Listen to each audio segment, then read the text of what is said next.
Fang Yuan put down his cup, sitting down. Only then did everyone dare to sit down. Among them, not all the classmates were present. For example, Mo Bei, Qi Cheng, and the others with strong backgrounds were not among the ones present. It's about time I have to go. This was a well-organized meetup. Fang Yuan showed his inclination to leave. Guyu Dingzong, upon hearing the praise, was overjoyed and quickly stood up, taking out a money bag from his pocket. The bag was filled with primeval stones. He smiled and bowed. Upon hearing Lord's wisdom today, I felt a strong sense of enlightenment, reaping a great reward. This is a small gift, but I hope Lord can accept my token of gratitude. He talked a bunch of crap, and from the start of the banquet, he had been flattering Fang Yuan non-stop, so how could he have gotten any enlightenment? But everyone else acted as if this indeed really happened, shouting loudly and urging Fang Yuan to accept his gratitude. Fang Yuan did not reject, smiling lightly and naturally taking over this money bag. Next was the second and the third simultaneously coming up to offer their gifts, all primeval stones. All right. Fang Yuan smiled as he accepted them all. Tens of bags filled with primeval stones. How could Fang Yuan carry them all? Guyu Dingzong, on seeing this, quickly summoned a few family servants to carry his load for him. In this short amount of time, Fang Yuan gained almost 10,000 primeval stones. Lastly, Fang Yuan slowly stood up, raising his cup once again. Our encounter is by fate. This classmate relationship, both you and I remember it at heart. This is truly worth drinking over. Yes. Well said, Lord Fang Yuan. Such perfect phrasing. Taking the words right out of our hearts. This is talent, no doubt. Everyone stood up, praising as they raised their cups. They either had no background or their background was not strong enough. Fang Yuan advanced to clan elder, and they were afraid of his revenge. But at the same time, they also wanted to enter Fang Yuan's social network. Fang Yuan smiled lightly, raising his hand and toasting with his wine cup. At this point, the dark clouds dissipated, showing the lustrous moonlight enveloping the garden outside. The cool air was mixed with the smell of blood, and reality was extremely cruel. But in this hall, it was exquisite with beautiful lights and decorations, overflowing with wine and fortune, and everyone smiled superficially as if they were in heaven on earth. This is the allure of the system. Fang Yuan's eyes glinted. As he stared at the wine in his cup, his mind thought about it. Back then, when he extorted his classmates, it was only several primeval stones, but he incurred public outcry.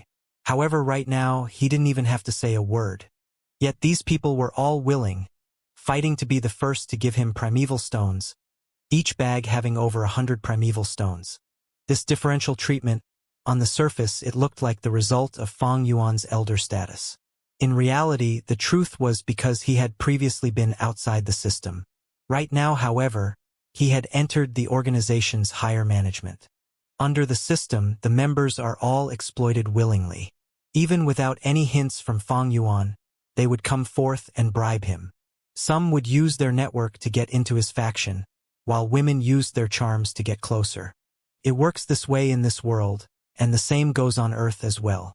This world's people are hilarious, being robbed and extorted only for a meager loss, and they resist violently, screaming injustice.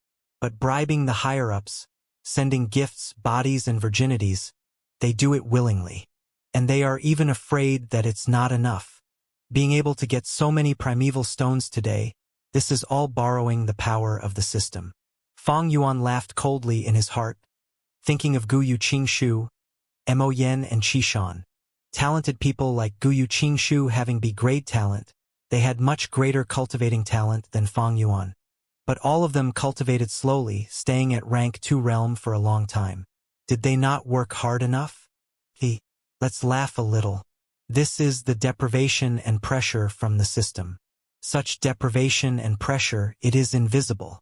Ordinary people cannot even feel it. Taking Fang Yuan's situation for example. The primeval stones these people gifted, if used on themselves, would definitely be a driving force towards their own cultivation. Thus, bribery is a form of deprivation. Numerous lower rankers fight to bribe the higher-ups. This was a form of gathering resources and fortifying the authority of the higher-ups. Other than monetary fortune, there is also the deprivation of time. Elites like Guyu Qingshu did not need to bribe others, but their time was used up. Telling you to do this and that on a daily basis, running errands, doing missions, but acting rightfully so. This is for the higher-ups' attention and favor. If this time was used to cultivate, Guyu Qingshu would have broken through rank 2 peak stage and reached rank 3. Then using the wood charm Gu, he might have even been able to kill by Ning Bing. The amazing part was that the clan elders did not want this junior Guyu Qingshu to advance to rank 3 so quickly. For such a useful pawn piece, if he really became rank 3 and was on the same status as them, how can they make use of him? Who is willing to have their authority shaved? Thus, they consciously dragged and suppressed him, even using the reason of, I think well of this lad, but he needs to train. Only by refining can he become a true jade. This is the truth of the system. If one cannot see beyond this, regardless of how heroic they are or how talented one is, they are merely tigers and dragons chained up, only being slaves. People like Guyu Qingshu and Qi Zhong, no matter how intelligent or talented they are, so what? Although he had so many thoughts, his thoughts flashed in an instant, and only a second passed in real life. Everyone, please drink up.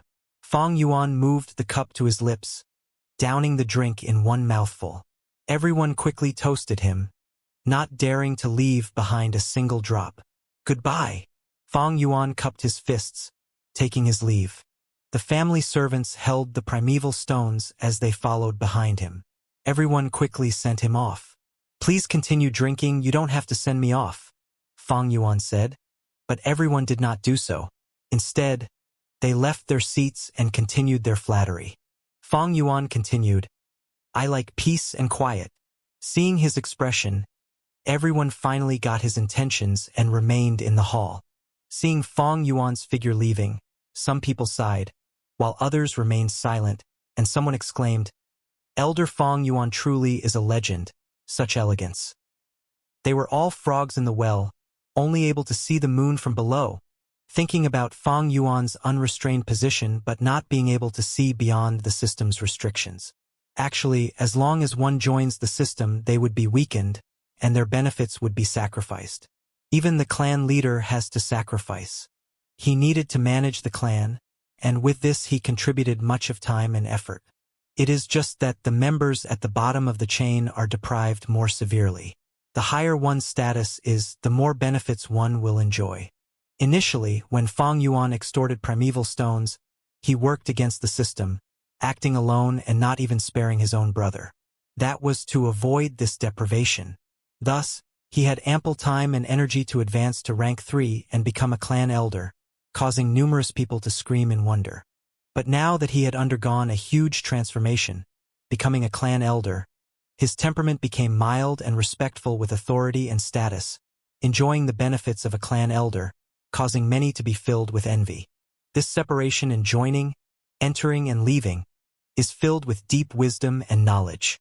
But how many people can see clearly across this fact? Fang Yuan was not exploited, but he still enjoyed the benefits. In the eyes of mortals, this is unrest, reign, and elegance. All right, put the things on the table and you can go, Fang Yuan said. The family servants did not dare to have an opinion, quietly placing down the items and bowing to Fang Yuan before taking their leave. This is no longer the rented apartment Fang Yuan stayed in before. After advancing to elder, the clan allocated him a brand new bamboo building. There was a study room and a secret room for closed-door cultivation in the bamboo building, but there were no family servants. Fang Yuan needed to find them himself. Tusada flower, come out. Fang Yuan willed in his heart, and with the injection of his white-silver primeval essence, the Tusada flower residing on his tongue as a tattoo came alive immediately. He opened his mouth and spit out, only to see red light appearing as the Tusada flower rotated gradually like a lantern in midair, floating and appearing in front of him. Fang Yuan activated the Tusada flower. Instantly, red light flashed and caused the entire area to be lit in a red hue. When the red light shone upon the pieces of primeval stones, There was a formless attraction, and all the stones flew out of their bags and entered the Tusita flower. A moment later, the red light dissipated and Fang Yuan opened his mouth. The Tusita flower entered his mouth once more, landing on his tongue and turning into a red flower lantern tattoo. This Tusita flower is a rank 3 goo, able to store primeval stones and other things. Among the rank 3 storage goo, this is one of the better ones, being able to store a max of 30,000 primeval stones. But considering that I have to store other things as well, the most would probably be around 15,000 primeval stones. Although it was his first time using this goo worm, with his previous life's experience, he could quickly estimate the limit of the goo. Primeval stones are the most basic resource for a goo master's cultivation, undeniably. Without primeval stones, goo masters would lack a driving force severely. And primeval stones also help in quickly restoring primeval essence, so in battle it has a lot of help. Especially for goo masters who travel alone, primeval stones are the most basic assurance for traveling. Normally, they would need at least 10,000 primeval stones to ensure that a goo master has the basic needs covered for a period of time. And every once in a while they require replenishment. A saving of 15,000 primeval stones to Fang Yuan was still too little, but also at an acceptable range. First I borrowed 3,000 primeval stones from Qi Lian, and with today's earnings, I do not have to fret over primeval stones for a while. In the 6 classifications, I have the Blood Moon Goo and Sky Canopy Goo for attack and defense, Thunderwings for movement, Tusita Flower for storage, and Earth Communication Eargrass for recon. I only lack a healing goo, Fang Yuan calculated. He previously had a 9-leaf Vitality Grass, but Fang Yuan handed it up already, thus being able to get the Tusita Flower. But for this rank 2 9-leaf Vitality Grass, even in Fang Yuan's possession, the healing ability was not satisfactory. Rank 3 healing goo worms, there are a few desirable ones. Endless Vitality Goo can sustain healing and expends little primeval essence. On this note, it is the best for goo masters like me with low aptitude. There's also the Undying Grass, a goo that can save me as long as I have a single breath left. This is the best life preservation type of goo. The most optimum is the Self-Reliance Goo, relying on the goo master's own strength. The larger the goo master's strength, the more it can stimulate the metabolism of the goo master and thus recover injuries faster. But for these 3 goo worms, how can Fang Yuan obtain them? In the Guyu clan, he even checked the underground cavern but found no such goo. On the resource board, they would also not display such a precious goo. The only hope lies in the Flower Wine Monk's inheritance. But the chances were slim. Fang Yuan barely held any hope. He could feel that the Flower Wine Monk's inheritance was coming to an end. How could there be the exact goo that Fang Yuan needs right at the end? If that was the case, it would be too perfect, too idealistic. But Fang Yuan knew how cruel this world was. Placing your faith in such a thing, that's naivety. But even so, I have to finish exploring this inheritance ground. At least for that chainsaw golden centipede. I have to subdue it. Fang Yuan thought in his heart. Although he had planned to investigate the Flower Wine inheritance ground, Fang Yuan couldn't find the time to do so. With his elder status, many were watching him, and with the busy schedule of the Wolf Tide, many battles had to be fought and he did not have an opportunity to leave. By the time he returned to the Rock Crack's secret cave, it was over 10 days later. The end of summer, nighttime. The rain just stopped, bringing the atmosphere of autumn itself. In the sky, a golden moon was hanging, round like a plate, high up in the sky. Hearing vague wolf cries mixed with the remaining crickets, Fang Yuan stood on a slope, turning back and observing. Guyu village was bright with numerous lamps lighted. The torn walls had been fixed over and over, losing the peace and tranquility it once had. It was almost like a huge beast that had undergone numerous battles, lying on the ground gasping for breath. After my rebirth, even the Wolf Tide's progress has changed much. In my memory, the Thunder Crown Wolf arrived 3 days ago, but now it is nowhere to be seen. Fang Yuan took a look before moving his sight. Tonight he had managed to squeeze out some time and had to make good use of it. A moment later, he entered the Rock Crack's secret cave again. The cave entrance was purposely covered with gray ash. There had never been any footsteps on it, showing that this place was yet undiscovered. This small kind of detection method could not be called professional, but Fang Yuan's experience placed them to good use. Of course, he did not only have one method of precaution, and after several layers of checking, he finally confirmed that this secret cave was still safe for the time being. He breathed a sigh of relief. After all, since his rebirth, many things had been altered. Especially during the wolf tide, Goo Masters moved around more frequently, so someone might have discovered this place. He entered the tunnel and went into the second secret room. Pushing open the rock door, he entered the rock forest. In the rock forest, the path that he once excavated was filled with jade eye stone monkeys again. But the Fang Yuan now is already a rank 3 Goo Master. Although the Blood Moon Goo did not have the highest attacking power among the rank 3 Goo worms, it was definitely far superior than the Moonglow Goo. Fang Yuan spent 6 hours, exterminating almost 10 groups of monkeys, reopening a path for himself. He came to the most central area and stepped down the rough rock stairs, entering the third secret room. A rock door blocked his path, and on the rock door there was a carving. Golden Centipede's cave is precarious. Earth communication is the way to avoid the disaster. Last time he had been stuck at this step. But this time, he opened the rock door with no hesitation, striding into the darkness. He held a torch that illuminated the surrounding 10 steps. This centipede cave was wide, having a height of 3 meters and breadth of 2 meters. There were also many narrow paths that extended all over the place. Wherever Fang Yuan walked, the fire would proceed to light up the place and dispel the darkness. Initially, the cave only had the sound of his footsteps, but soon all sorts of noises came from all over the place. The sound gathered into one collective body, continuously sounding. At the edge of the lighted area, he soon saw a large number of centipedes. They were ferocious. It was only due to the bright fire that they did not attack Fang Yuan. But Fang Yuan knew that as time passed, the centipedes would increase in number, and with the back pushing the ones in front, this stalemate would soon be broken. But he did not mind it. If he was still rank 2 with only the White Jade Goo's defense, he would definitely not cause such a commotion, attracting the movement of the centipede group. But now that he was rank 3, the Sky Canopy Goo's defense was enough for him to withstand the bites of the insects, and his only concern was the insect king of the place, Chainsaw Golden Centipede. It had appeared. Fang Yuan purposely used a trace of his white-silver primeval essence from his aperture, releasing it into the air, exposing his rank 3 Goo Master aura. This aura caused the Chainsaw Golden Centipede to feel a strong threat. To it, Fang Yuan had stepped into his territory, and this wild beast needed to be eliminated immediately. Fang Yuan stood on guard against it. This Chainsaw Golden Centipede was around 1 meter long, its body as wide as 2 fists.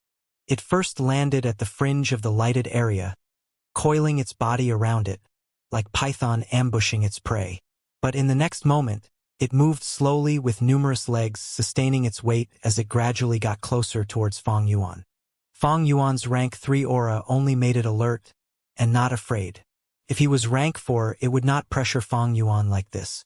If he was rank 5 and only revealed a bit of that aura, it would run for its life. Fang Yuan raised the torch high. As the fire burned, it illuminated the surroundings and the shadows' movements. Under the glow of the fire, the Chainsaw Golden Centipede's exoskeleton emitted an eerie light. At the side of its body, there were silver-colored sawteeth. As it got closer, the sawteeth moved as well, looking like a slowed chainsaw, emitting a buzzing sound. The other centipedes gathered towards Fang Yuan from the walls and the ground. Some centipedes climbed to the ceiling, then dropped down, landing on Fang Yuan's shoulder and back. Fang Yuan did not mind it. He activated the Sky Canopy Goo, and a thick white crystal light appeared on his body, the form of an armor subtly showing as it covered him fully. The centipede's poisonous limbs could not do anything against this white crystal armor. The twisting and turning centipedes climbed on his face or behind his ears. It was a little disgusting, but Fang Yuan's endurance level was way beyond this, thus ignoring them completely. In his previous life, he had eaten almost anything in the wilderness, and even non-poisonous centipedes were eaten raw. In fact, the taste was not that bad, almost a bit strange initially, but he got used to it after eating them for a while. He only placed his attention on the chainsaw golden centipede.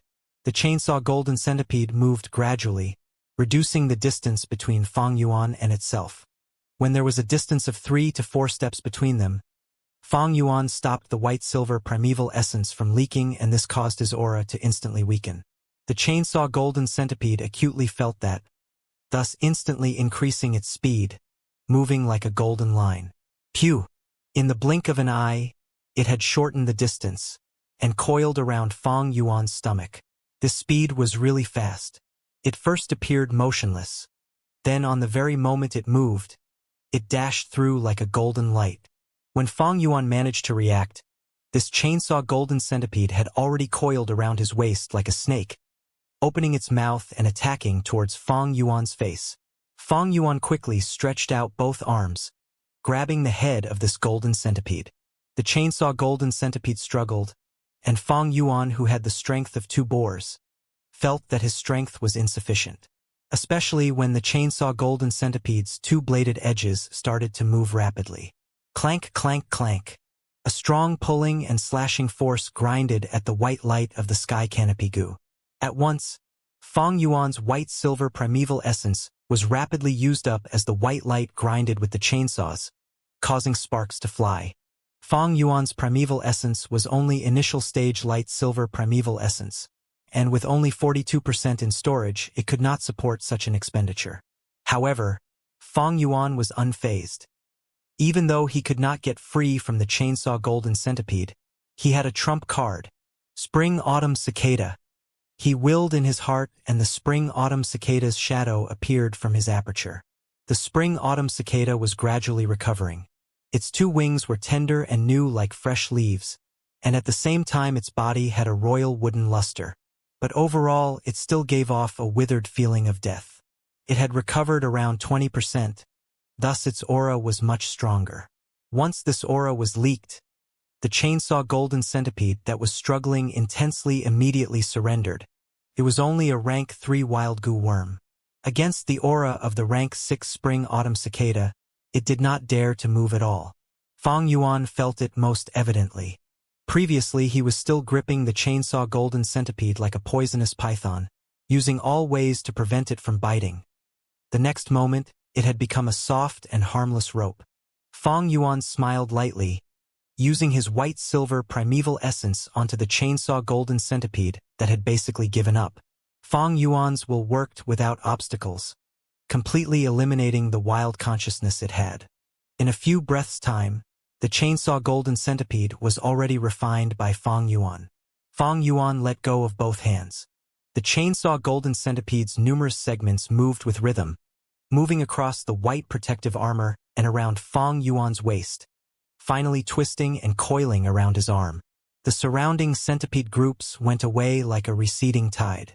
The wild chainsaw golden centipede, because of its natural consciousness, was able to dominate the insect group. But now that Fang Yuan's will replaced it, the chainsaw golden centipede lost its ability to communicate and control the group. Fang Yuan did not eliminate these centipedes, instead letting them leave. Maybe in another 12+ years, a new chainsaw golden centipede might be born. But this no longer had anything to do with Fang Yuan. He let the chainsaw golden centipede hang on his shoulder as he investigated deeper into the cave. This centipede tunnel had a lot of paths, and after moving for a while, the main path split into 3 branches. Fang Yuan first used the earth communication eargrass, and after a while he eliminated the center path. Choosing the path on the right, he moved for half an hour and found a dead end. He could only backtrack and go through the left path. By keeping the chainsaw golden centipede, he could deter the centipede groups and cause them to move away from wherever he goes with the golden centipede's aura. This greatly aided his search. Not long after he entered the left path, the centipede group that moved away revealed a cave, and he found some clues there. These are signs of human construction. Fang Yuan's heart was moved. Very evidently, this path was dug out by the flower wine monk initially using the 1,000-li earthwolf spider. Fang Yuan moved along this path at a slow pace, patiently investigating. There were a lot of centipedes in this path, and this was another piece of good news for Fang Yuan. This is because areas with insect groups living there allowed him to eliminate the possibility of place traps. This tunnel was longer than he expected. Fang Yuan spent over 12 hours and walked over 3 li worth of distance. The slope gradually moved down as Fang Yuan approached a deep underground area. Every once in a while, he stopped and used the earth communication eargrass to eliminate any possible threats. Swoosh swish. What sound is this? Fang Yuan eventually heard a weird noise. Immediately, he noticed what it was. This is water. Don't tell me? His thought moved quickly as he had an idea. At the end of the tunnel, he saw a crystal wall. And behind the crystal wall was water. In the water, there was an ash-gray-colored river that flowed in a spiral, like a mini tornado, endlessly swirling in a self-sufficient system. As I thought, this is a natural essence spring. Seeing this, Fang Yuan's attention was piqued. Soon after, he saw that behind this watery crystal wall, there was something else in the spring. A flower bud with the colors of blue and white following one another was leisurely floating in the spring water. This is actually the heavenly essence treasure lotus. Fang Yuan was shocked. As Fang Yuan looked at the heavenly essence treasure lotus, many doubts in his heart was cleared. He could roughly speculate what had happened. Going back in time a millennium ago, a solitary rank 5 Gu master came upon Qingmao Mountain and incidentally found this underground natural spirit spring. He was exalted and settled down here. He began merging the mortal villagers living around the foot of the mountain together, forming the prototype of Guyu village. He took in over 100 wives and concubines, wantonly spreading his bloodline. He was the ancestor of Guyu clan, the founder of Guyu village. Time passed by and he passed away, ending the first generation. Then it was the second, third until it reached the fourth generation. The fourth generation clan leader possessed an A-grade aptitude and cultivated to rank 5, creating another golden age for the clan. One day, a demonic path Gu master came to the village. He was bald and muscular, dressed in pink clothes and moved alone. His favorite hobby was to defile innocent women. It was the famous devil of the demonic path, Flower Wine Monk. Who knew what fortuitous encounter this Flower Wine Monk had, to be able to know the recipe to refine heavenly essence treasure lotus. After many preparations, he only lacked a natural spirit spring to refine this flower goo. After looking all around, he finally chose Guyu village's spirit spring. At first, he used the pretense of buying Moon Orchid to slowly approach the Guyu clan's higher-ups and get the details on Guyu clan. Afterwards, in the battle with the fourth-generation clan leader, he was able to achieve complete victory with his formidable strength. He had not only killed the fourth-generation head, but also downed a large majority of the elders. However, his body was infected by the Moonshadow Goo. Moonshadow Goo's ability was to restrict primeval essence and wasn't enough to be fatal. However, Flower Wine Monk couldn't wantonly slaughter if he wanted to refine the heavenly essence treasure lotus, as that would attract a lot of attention and hinder the progress. Thus, he chose to do things from the dark.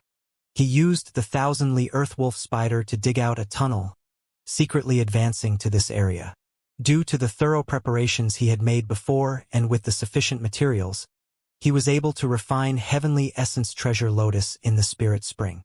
The Heavenly Essence Treasure Lotus has an extraordinary background. Its fusion recipe had been created many millenniums ago by a Gu master of the righteous faction, Immortal Venerable Genesis Lotus. Heavenly Essence Treasure Lotus was only a rank 3 flower Gu, but it had its advancement route and could become the rank 6 Heavenly Essence Treasure Imperial Lotus, which was ranked 6th among the list of top 10 great Immortal Gu rankings. Its worth was about the same as the Spring-Autumn Cicada.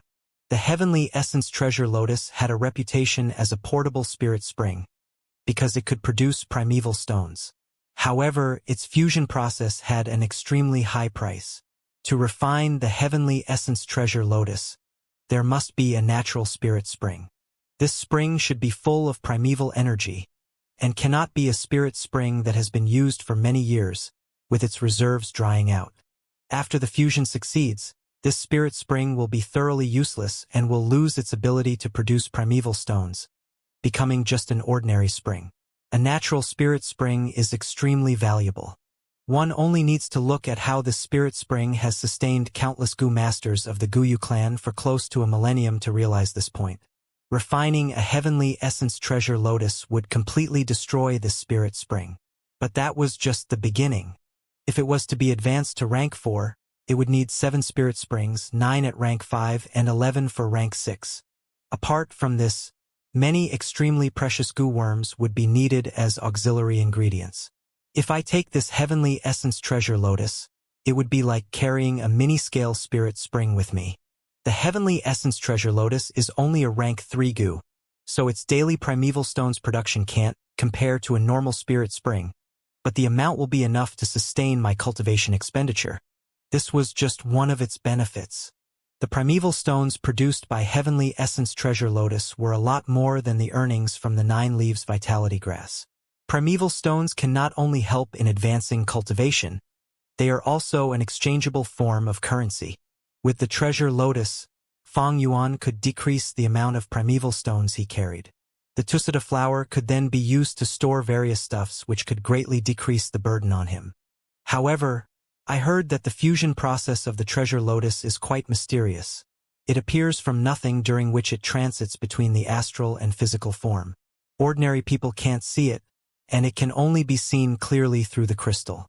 This Gu is quite delicate and needs to be nourished within the spirit spring for 9 days and 9 nights until it grows out 9 intact leaves, before it can be plucked and put into the primeval sea in the aperture. If one picks it up before the time is ripe, all their efforts would be completely wasted. Fang Yuan didn't know the detailed recipe of heavenly essence treasure lotus and only knew some insider rumors. He had no idea on how to advance it in the future. Even so, this rank 3 heavenly essence treasure lotus would be of an enormous assistance to him. He looked beyond the crystal wall and carefully observed. To his surprise, the flower only had 8 and a damaged half leaf. There was only half a leaf left for the 9 complete leaves. Fang Yuan wasn't baffled by this. Centuries had passed. The spirit spring's reserves had been consumed for 4 generations of time. This heavenly essence treasure lotus condensed the majority of the spirit spring's essence, constantly consuming the primeval stones produced by the spirit spring, and causing the spirit spring's reserves to further decrease. As a result, the treasure lotus slowly began to reverse the absorption, instead replenishing the damage to the spirit spring. By doing this, it was damaging itself. This was the reason for the damaged leaf. Heavenly essence treasure lotus must have 9 complete leaves before it can be plucked. It only has 8 leaves and a half now. I need to throw in primeval stones to the spring if I am to pluck it. Primeval stones were the crystallization of the spirit spring. They could provide the nourishment to the treasure lotus and let it grow again. However, don't underestimate this half-damaged leaf. It was sure to require large amounts of primeval stones for it to grow back. If I am not wrong, this crystal wall should be produced by a moat Gu.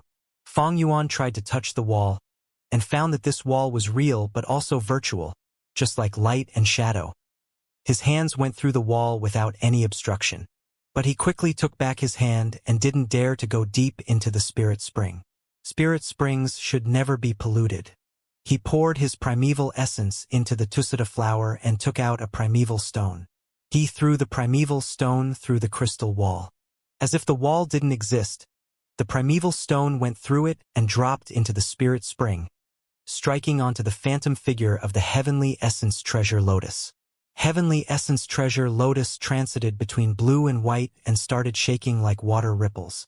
It digested the primeval stone in almost an instant. After waiting for the flower to turn calm, Fang Yuan observed it attentively, but found no change in that damaged leaf. His expression was calm. He started throwing in dozens of primeval stones, but there was still no change to the damaged leaf. Fang Yuan continued to throw in primeval stones while silently counting the number. When over 500 primeval stones were thrown, the damaged leaf finally grew by a little. After the sight of this scene, Fang Yuan couldn't help but feel slightly gloomy. From this calculation, he had to throw in at least over 50,000 primeval stones in at one time. If he did it in batches and the time gap was long, Heavenly Essence Treasure Lotus would consume itself to replenish the spirit spring as the clan continuously extracted primeval stones. Over 50,000 primeval stones. I only have just over 10,000 with me and lack 40,000 more. With his status as an elder, raising these 40,000 primeval stones wasn't really a problem. The true problem, however, lay elsewhere. Once he took out this heavenly essence treasure lotus, the spirit spring would be completely useless, and this was bound to attract the whole clan's furious and frantic investigation. Fang Yuan had plentiful experience, but he had limited methods. If the clan investigated without any considerations, they were sure to find some clues. In fact, the clan's higher-ups were already suspicious of him, but their suspicions were temporarily suppressed by the wolf tide. If the flower wine monk's inheritance was exposed, Fang Yuan would definitely be the primary suspect. Even if Fang Yuan secretly escaped, he would suffer the whole clan's reckless chase. I can't give up over the heavenly essence treasure lotus. Even if I don't have its fusion recipe, who knows what the future holds. The problem is that once I take this goo, it is akin to stabbing a hornet's nest and bringing calamity upon myself. Fang Yuan secretly considered every situation and decided he had to wait for the best opportunity to appear, to take this heavenly essence treasure lotus. This heavenly essence treasure lotus should be the last inheritance of Flower Wine Monk. But there are many suspicious points to this. Flower Wine Monk would have come to this place to refine the heavenly essence treasure lotus. So what kind of accident did he encounter to be so seriously injured that he had to hurriedly set up this inheritance before dying? Fang Yuan already knew the reason for the Flower Wine Monk to set up the inheritance. It was to take revenge against the Guyu clan. If Heavenly Essence Treasure Lotus was to be taken out of the Spirit Spring, whether it was a success or failure, this natural Spirit Spring was bound to be useless. Without the natural Spirit Spring, Guyu clan would have no foundation to stay here. It was only a matter of time before the clan broke apart. Forget it. I won't make any headway in my doubts without any new evidence. I should return to the village now. In the end, Fang Yuan shook his head and began to return back the way he came. When he had just exited the rock crack, a loud and clear wolf howl continuously resounded. This sound. Fang Yuan turned grim and quickly moved. When he reached the riverbank outside of the rock crack, he could smell a thick odor of blood. Sounds of cries, yells, wolf howls, and explosions could be heard even though there was still some distance to the village. Fang Yuan concealed his figure and climbed a hill. It was early in the morning and the first rays of sunlight had just broken out of the sky. Countless wolf packs were rushing towards the Guyu village like a flood. Fang Yuan's gaze swept past them. Then his body trembled. In the rearmost part of the wolf packs, he saw a lightning wolf that was as large as a small hill. Myriad Beast King. Thunder Crown Wolf. It was tall and slim, had strong limbs, and its whole body was covered with eerie blue scales.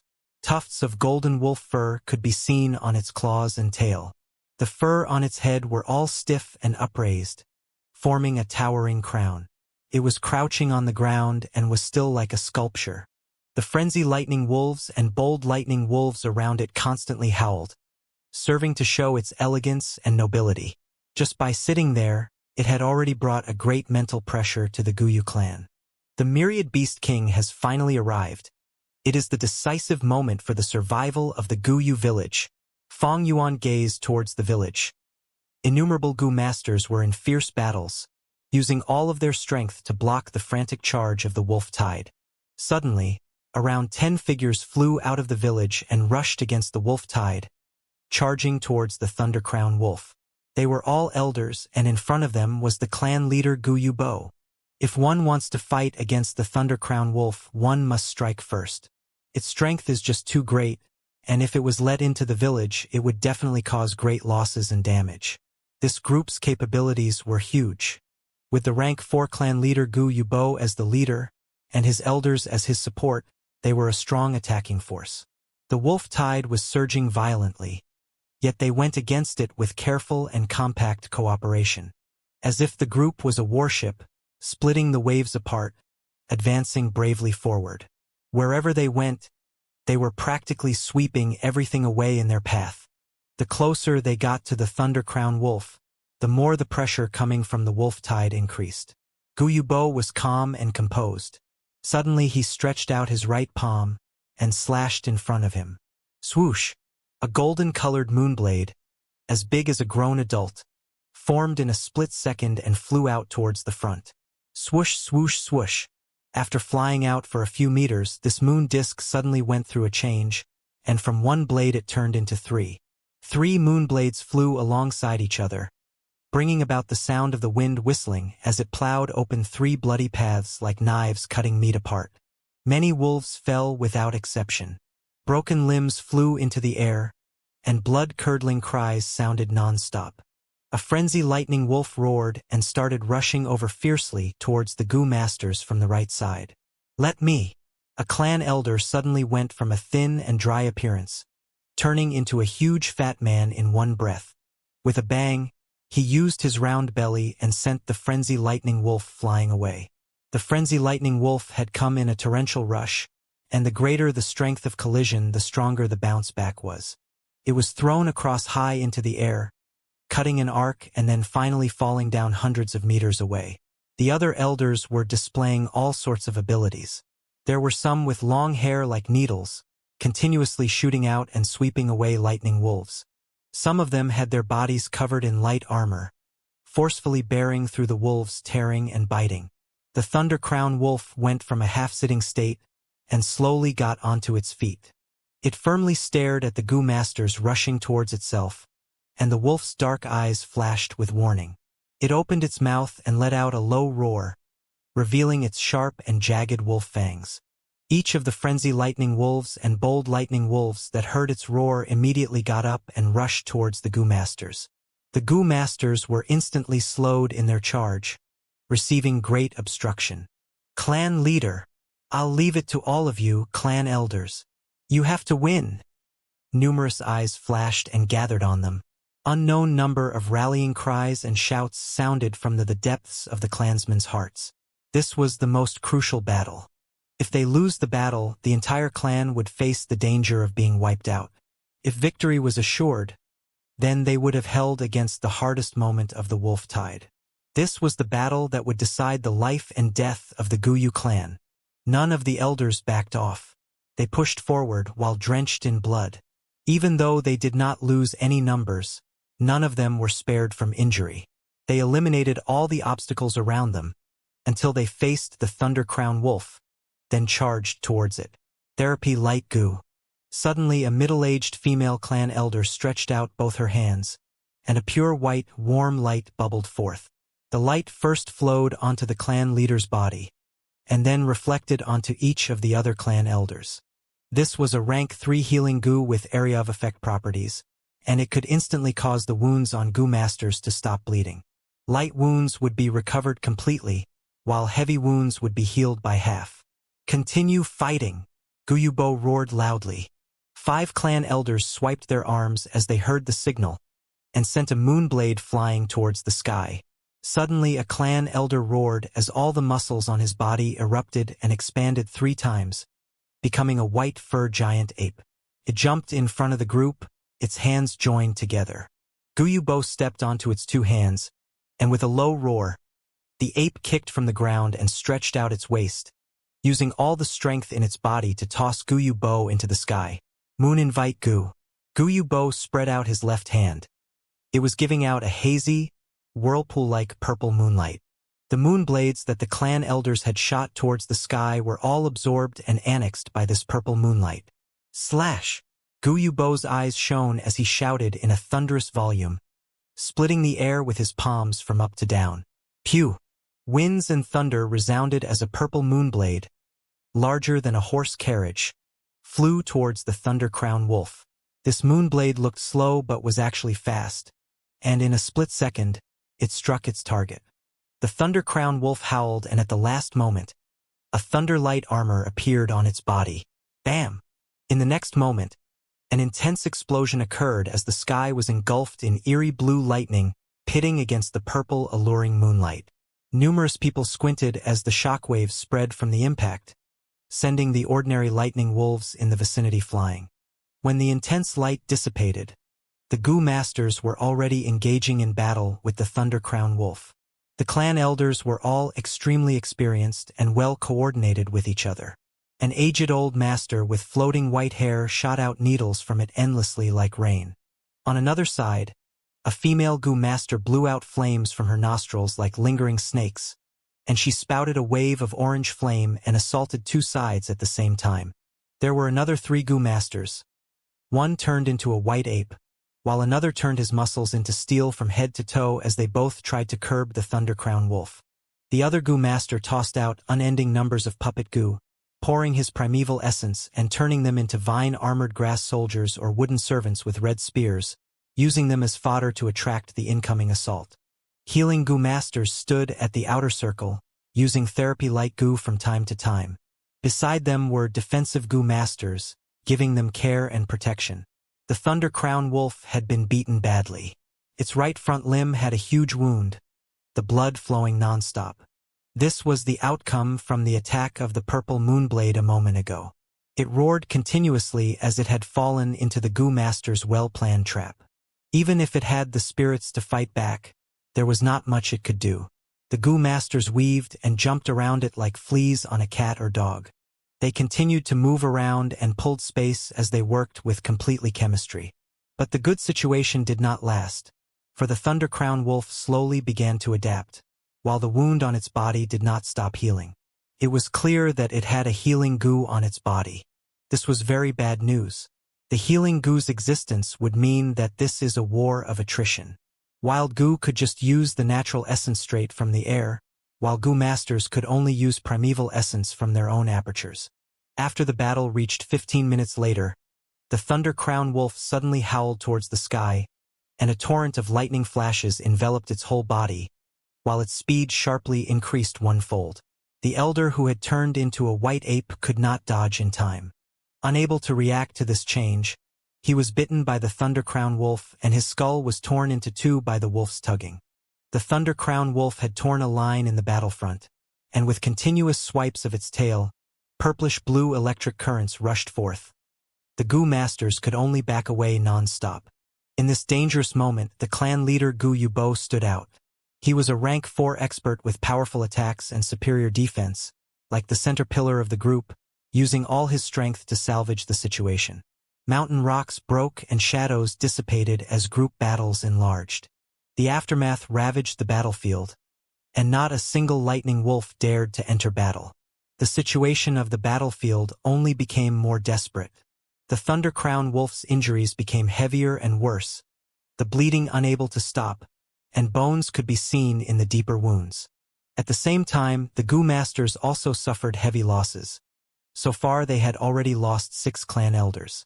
If not for the village's clan elders' immediate and urgent dispatch, coming in to aid the fight, the battle might have long collapsed. Everyone, stand strong. Holding is the key to victory. Gu Yubo killed until his eyes were red, and his voice was hoarse as he gave his all to arouse morale. But at this moment, the Thunder Crown Wolf suddenly went berserk, and its body was enshrouded in a layer of bright red light. Rank for Berserk Gu. The Thunder Crown Wolf's strength, speed, agility, and other attributes suddenly rose to twice the original base. Boom! There was a loud noise as it swiped its right claw, turning a clan elder into complete meat mush. With a flick of its tail, the sound of wind erupted and an electrical net flew out, trapping a field of grass and wooden puppets, then burning it all into charcoal. I can't keep up. My puppets are already used up, the elder cried out, frightened. With the situation rapidly changing for the worse, the terror of the myriad Beast King was fully unleashed, leaving everyone in despair. Guyubo's eyebrows were locked tight, and it seemed like he was about to break his teeth from gritting, when he suddenly yelled, "Trap it! Use the iron chain snake!" As the clan elders heard this, they were awed in their hearts. Early during the start of the Wolf Tide, they had already displayed countless of battle tactics. This was a method that must only be used when there was no other choice. Wind snare Gu! An elder cried out, and from his nostrils came a green breeze, wrapping around the Thunder Crown Wolf's claws. Swamp Gu! Another elder roared and crouched down, bringing his 2 hands down and slamming on the ground. Instantly, the earth below the Thunder Crown Wolf turned into mud. With these simultaneous attacks, the Thunder Crown Wolf's movements were slowed at that moment. Taking advantage of this opportunity, the other elders all stretched out their hands, and from their sleeves and pants, waves of black shadows shot out. The black shadow was about the size of a fist, and each length was around 2 meters long. On close inspection, one would see that each black shadow was a snake goo. This snake was shaped like an iron chain, its whole body a gloomy black. Coils of metal rings were strung and connected together, and only the snake head looked normal. As it flew out, the snakes wriggled on the ground, quickly climbing onto the Thunder Crown Wolf's body. Their heads and tails then connected and mutually fit together, forming a metal net in the blink of an eye, taking root from the ground and trapping the Thunder Crown Wolf on the spot. But this situation was only temporary, for as the Thunder Crown Wolf struggled continuously, one by one, the iron chains would break off. In just 5 to 6 minutes, these metallic snakes would completely disintegrate away, no longer trapping the Thunder Crown Wolf. Qiguang, Suoping, stay here and stop the wolf pack from attacking the metal chains. The rest of you, fall back to the village with me, Guyubo shouted. He actually had chosen to retreat. However, the other clan elders did not show any surprised expressions. They had already known the clan leader's intention. They hurried back to the village, and immediately a clan elder came up towards them and said, "Lord Clan Leader, everything has been prepared." Guyubo nodded, commanding the group to go to the clan pavilion. In the plaza before the clan pavilion, there was already up to 100 Gu masters seated on the ground. These Gu masters were mainly those who were seriously hurt and could not enter battle in a short period of time. Each of their faces carried a calm expression of facing death without fear. Meanwhile, for those who still had the ability to battle, they were fighting away on the front lines. With the battle reaching this moment, the clan had already given its all. In this dire situation, even the mortals had been mobilized, using each and every single human life to be turned as a meat wall, obstructing the wolf tide for the time being. This gave the Gu masters some time to recuperate and regroup. Guyubo and the clan elders went into the ancestral halls of the clan pavilion. Under the memorial tablets of their ancestors, they all sank to their knees on the floor. To the great ancestor above me, we descendants are greatly ashamed. The wolf tide is turbulent, and the village has fallen into the situation of life and death. We beseech our great ancestor to come and give us a hand.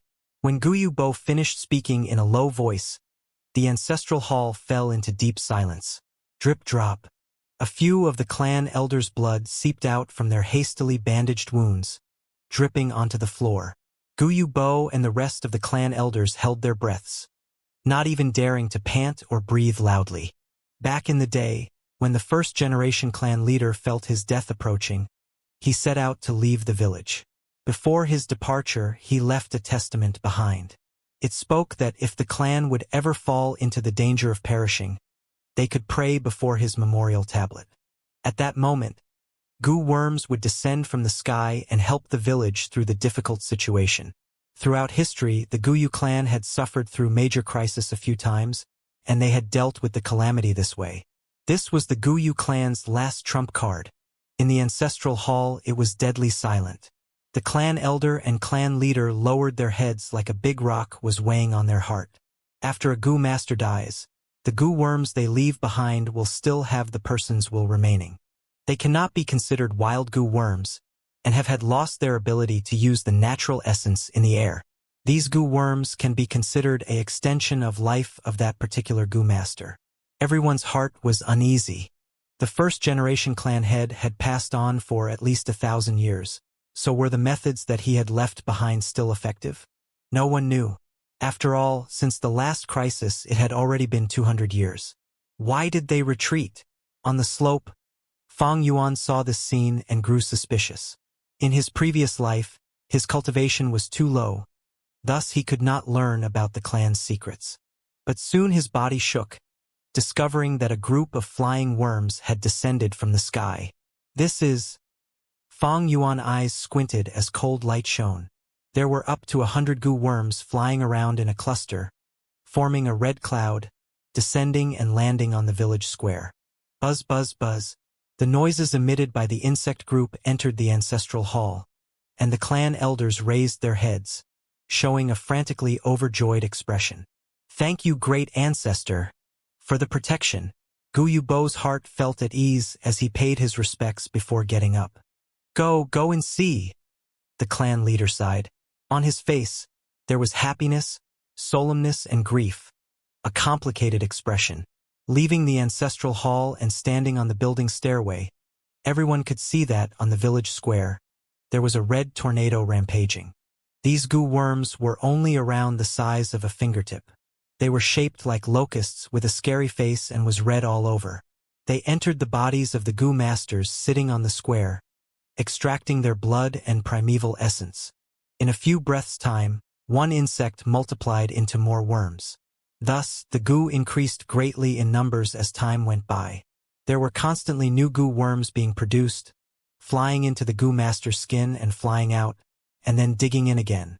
In the village square, miserable cries and cold groans sounded, but not one goo master fled. Before they came, they were already informed by the clan elders.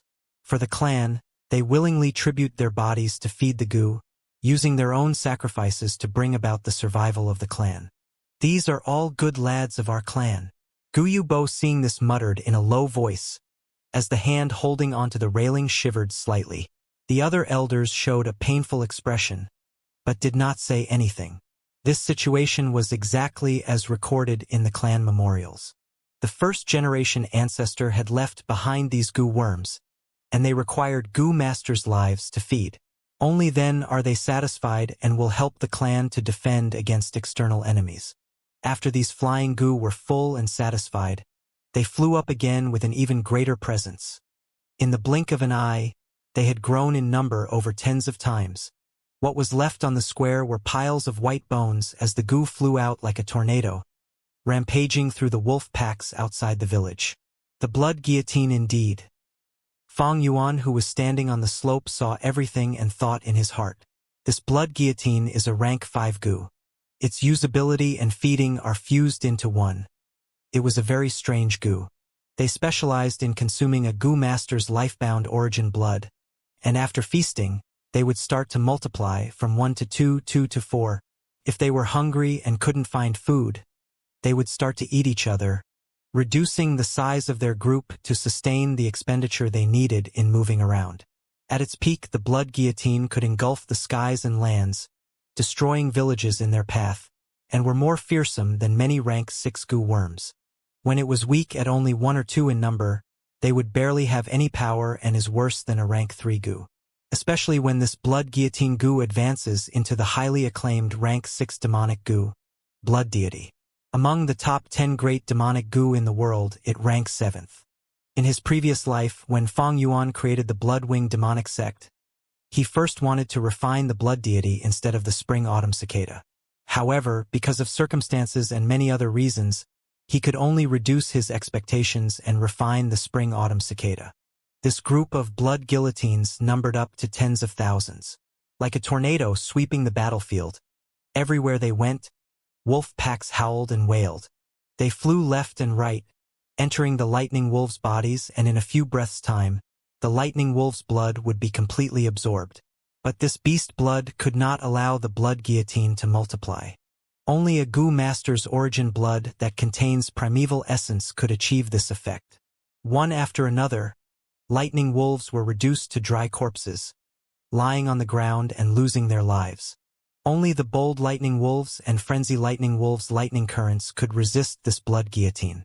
However, they could only electrocute a small number of flying insects before an overwhelming number of blood guillotines would rush up and suck them into dry corpses. Howl! The steel web broke completely as the Thunder Crown wolf regained its freedom, howling in anger. The blood guillotine detected it and it gathered quickly, forming a large red cloud and engulfing the Thunder Crown wolf completely. The Thunder Crown wolf's tail swung around as blue lightning currents shot out and turned hundreds and thousands of blood guillotines to crisps. The popping sound was just like firecrackers going off. A gust of wind blew, bringing along the horrible burnt smell of the roasted blood guillotines. The blood guillotine was indeed a rank 5 goo, but without a user it could only attack head-on.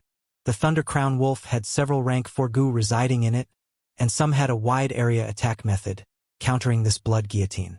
The flying insects moved like a red cloud as the Thunder Crown Wolf's hill-like body howled and struggled, creating a havoc. At this moment, the Thunder Crown Wolf's large body became its weakness as the fingertip-sized blood guillotine took advantage of it. The battle was intense. As large numbers of blood guillotines fell on the ground, the Thunder Crown Wolf's armor was broken through, and some blood guillotines drilled their way in and started to suck blood wantonly.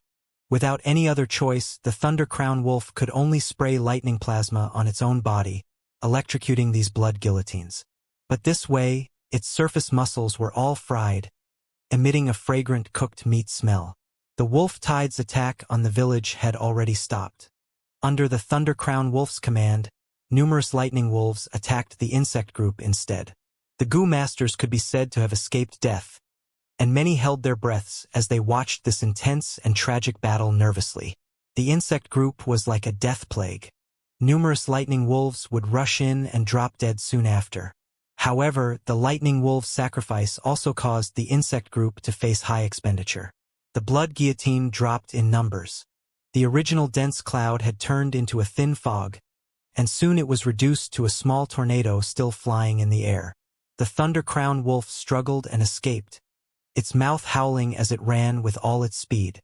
The blood in its body was almost half gone. Now its body felt soft and tired, while its running speed was not even 10% of the usual speed, and the lightning currents flowing on its body also became extremely scattered.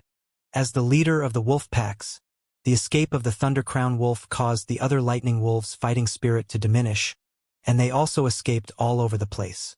"We finally did it?" The Goo Masters, seeing this, became blank as some just collapsed on the ground, unwilling to get up. "I'm actually still alive." Many Goo Masters' expression was complicated. Some were filled with happiness while also in grief. Through the Wolf Tide, many clansmen were sacrificed. Buzz, buzz, buzz.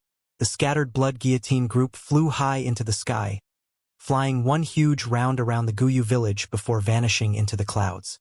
Seeing this, Fong Yuan's eyes shone with a complex thought. The defeat of the Thunder Crown Wolf meant the village was now safe. In fact, most of the wolf packs were dead or injured, so they no longer had such a huge number. This wolf tide could be said to have been over. However, wolf packs bear grudges, and as long as this myriad beast king is not dead, during the next wolf tide it would attack once again. After many years of recuperating, it would become even shrewder and stronger. In the current situation, it was at its weakest. Killing it now and getting the goo worms on its body can help replenish some of the clan's losses. Yao Zhong, Guyen, you two stay behind and take care of the situation.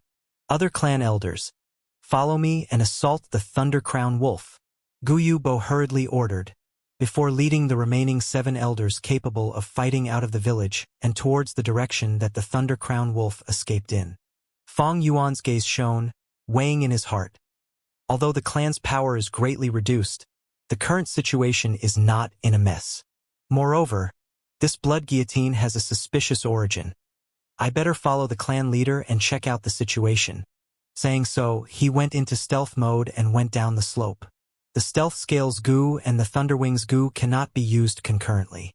Thunderwings Goo was a rank 3 Goo, and once activated it forms a pair of lightning wings that cannot be hidden by the rank 2 Stealth Scales Goo. Against the rank 3 clan elders, the Stealth Scales Goo's hiding ability was not effective. Fong Yuan could only follow their tracks and keep a distance between them, not daring to get close. When the Thunder Crown Wolf attacked, he was still in the Rock Crack secret cave and did not participate in the battle. If he appeared now, it would attract the rage of the clan head and clan elder, and if they questioned him, he would have not been able to explain himself. The injuries of the Thunder Crown Wolf were very severe, so it could not move fast. After half an hour, Fong Yuan could hear that there was the sound of fighting and scolding ahead of him.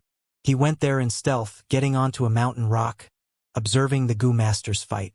The Thunder Crown Wolf lay on the ground with many new injuries on its body.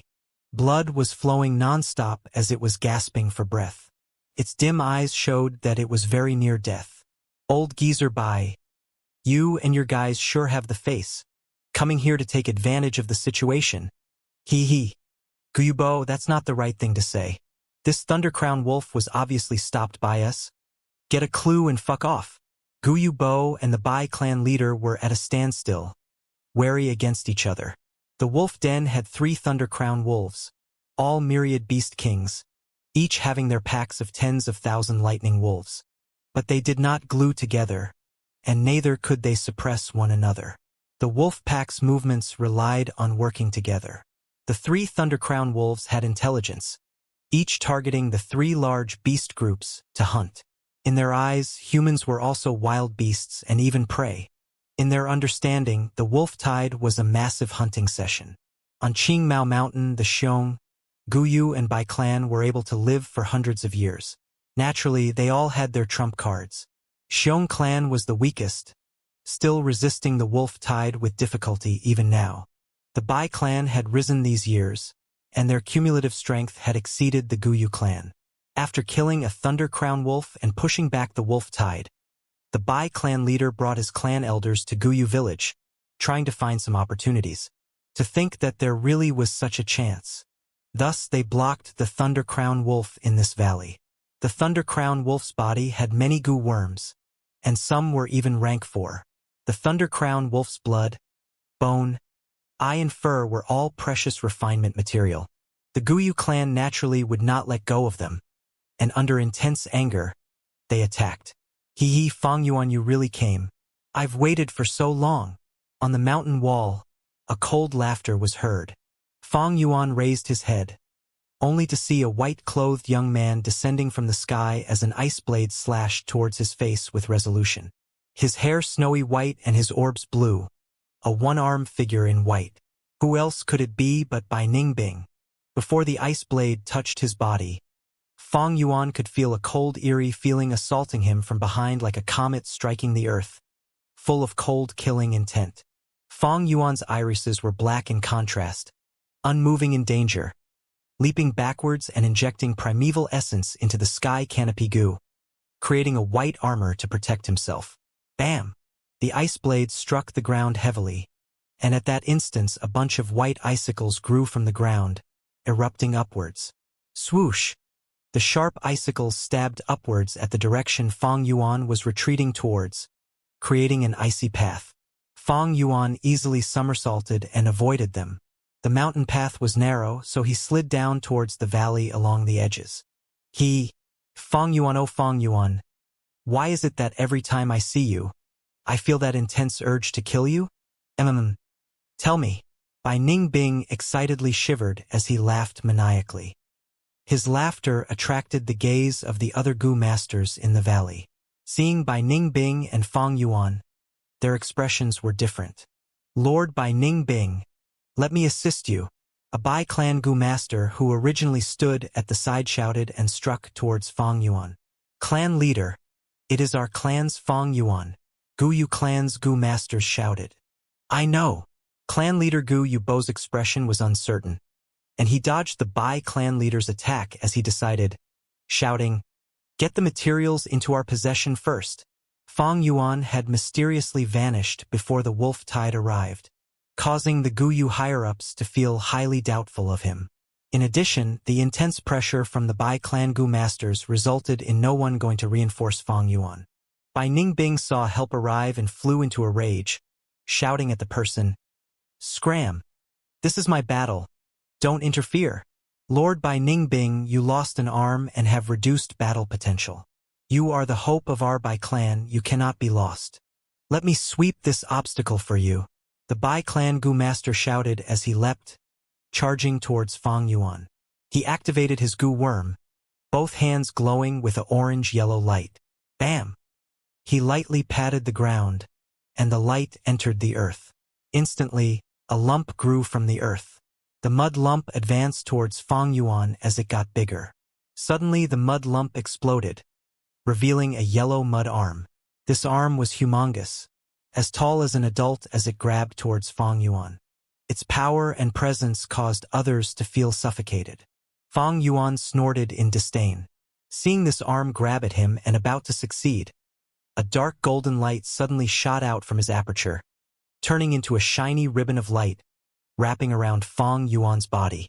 The big arm reached his body but was twisted by this dark golden light, breaking and collapsing. "Oh? What goo worm is this?" Bai Ningbing showed shock on his face.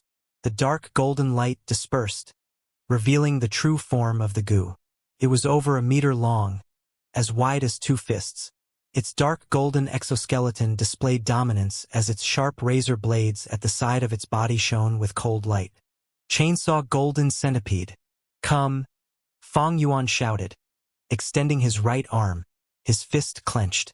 The chainsaw golden centipede's numerous segments climbed up his body nimbly, its body twisting and turning like a snake, coiling around his right arm. Its mouth opened and swallowed Fang Yuan's right fist in one mouth, all the way until half his forearm was swallowed. Fang Yuan's arm swung, and the meter-long golden centipede moved its tail. In the air, it drew an arc, emitting a crisp sound. At this moment, the golden centipede shrunk its body to the max, its near 2-meter length shrinking to 1.5 meters. At the same time, its feet shrunk into the exoskeleton, leaving behind only 2 rows of razor blades. At one glance, Fang Yuan looked like he was holding a dark golden silver-bladed, giant hiltless sword. The reinforcement goo master was shocked. He had never thought that the chainsaw golden centipede could be used like this. The goo masters raising goo, refining goo, using goo, all 3 required deep research. Fang Yuan's method was innovative and unheard of, using his imagination to the limit. But actually, this method was not invented by Fang Yuan. 300 years later, a new demonic faction talent, the Chainsaw Mad Demon, would use the rank 4 Chainsaw Killer Centipede, one of the advancement paths of the rank 3 Chainsaw Golden Centipede.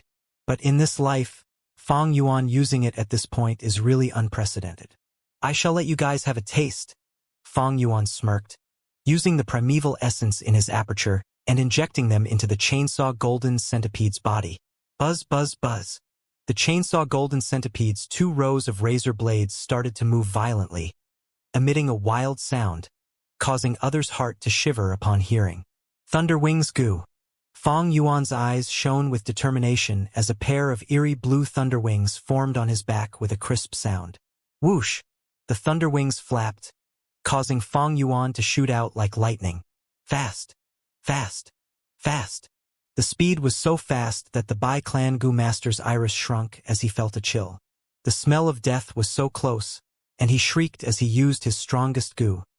A thick yellow light appeared on his body.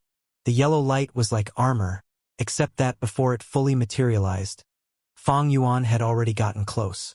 His black hair danced in the wind, his eyes like lightning, looking like a demonic god that emerged from nightmares, killing his way into the mortal realm. His movements were violent, and he completely exerted his muscles. As they tightened up, he used the strength of 2 boars to their limit. The golden centipede-like sword waved like a golden shadow in the air. The razors rotated violently, slashing towards the Bai Clan Goo Master's waist. Crack! The yellow light armor broke under the slaughter of the chainsaw. It was never fully formed in the first place. At this moment, it scattered instantly. The razors entered the meat as if it was cutting butter, and as Fang Yuan flicked his wrist, the chopped-up meat flew all over the place along with the blood. The Goo Master's spine smashed and his intestines were grinded to a pulp. The Bai Clan Goo Master's upper half of the body flew into the air, while his lower half remained on the spot. Plop! He stared with wide-opened eyes, staring in fright at his lower half, dying in extreme fear and shock. This commotion caused the fighting among the 2 clans to stop temporarily. They all looked towards Fang Yuan, sending shocked, angered gazes. This Bai Clan Goo Master was also a rank 3 elder, and was slightly famous. But under Fang Yuan's aggressive, dominant attack, he was instantly killed. Fang Yuan's body was still blood-bathed, with the Bai Clan Goo Master's flesh still sticking to his clothes. The chainsaw golden centipede's 2 edges were still rotating violently, and with such ferocity, it caused everyone to look away. "What a great goo worm!" Bai Ningbing shouted, his eyes showing insanity and excitement. "Fang Yuan, you did not let me down indeed. Come battle," he shouted, his passion blazing like flames, striking towards Fang Yuan. "Noisy fucker." Fang Yuan's expression was cold as ice, turning around to counterattack. Bam! The chainsaw golden centipede and the ice blade collided. With a cracking sound, the razors cut into the ice blade and caused it to shatter into pieces. In the next moment, the chainsaw golden centipede broke through the ice blade and swept across Bai Ningbing's face.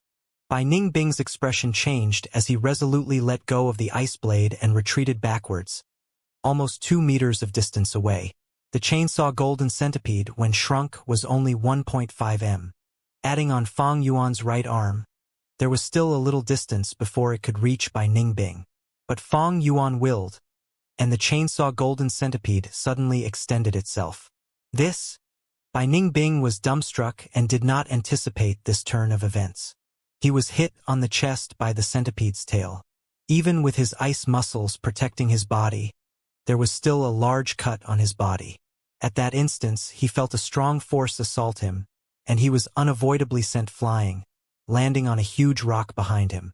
Blood splattered on the rock's surface, but his ice muscles soon stopped the bleeding. Bai Ningbing coughed intensely and was about to get up, but suddenly he heard a thunderous sound. The sound was right beside his ear, and an unprecedented sense of danger entered his heart. Bai Ningbing's iris shrunk as he did not even raise his head, but frantically rolled away. Bam! In the next moment, the chainsaw golden centipede descended from the sky. With its imposing aura, it struck the ground that he was at a moment ago. The razors rotated violently, and the huge rock broke into pieces. "If this hit landed on my body, I'm afraid." Bai Ningbing's heart chilled, and a sense of anger stemming from his indignant nature rose. Ever since his battle with Guyu Qingshu, he had stopped suppressing his cultivation and let it rise naturally. Although he lost a limb, he had his complete cultivation, but was still suppressed by this rank 3 initial stage Fang Yuan. Indignant, humiliation, rage, kill, he growled, his wrist turning and injecting primeval essence into the ice blade goo, forming a brand new ice blade. Seeing Bai Ningbing come closer, Fang Yuan laughed coldly and attacked with all he had. He had obtained the black and white boar goo, thus his strength was greater than Bai Ningbing. At this point, when waving the chainsaw golden centipede, it was as light as a tree branch. Cut, slash, hack, twist, turn. The chainsaw golden centipede rotated violently, moving as agile as a bee in Fang Yuan's hand. At times it appeared heavy like an elephant, sometimes ferocious as a tiger, and sometimes flexible like a snake. The most crucial point was the golden centipede followed Fang Yuan's will, extending and shrinking at times, sometimes longer and sometimes shorter, sometimes straight, sometimes curly. That made it hard for Bai Ningbing to adapt, and he could barely defend himself. He cried and screamed as he retreated gradually, his body filled with injuries. His white battle robe had turned into a beggar's attire. Fang Yuan moved like a black wind, his expression cool as he displayed an extremely profound sword technique, saber art, axe and rod skills. He fused all these skills into one, turning the chainsaw golden centipede into a lethal weapon. A goo depends on who the user is. "Good on you, Fang Yuan," Bai Ningbing shouted after numerous ice blades broke. He finally realized that he could not go head-on against Fang Yuan.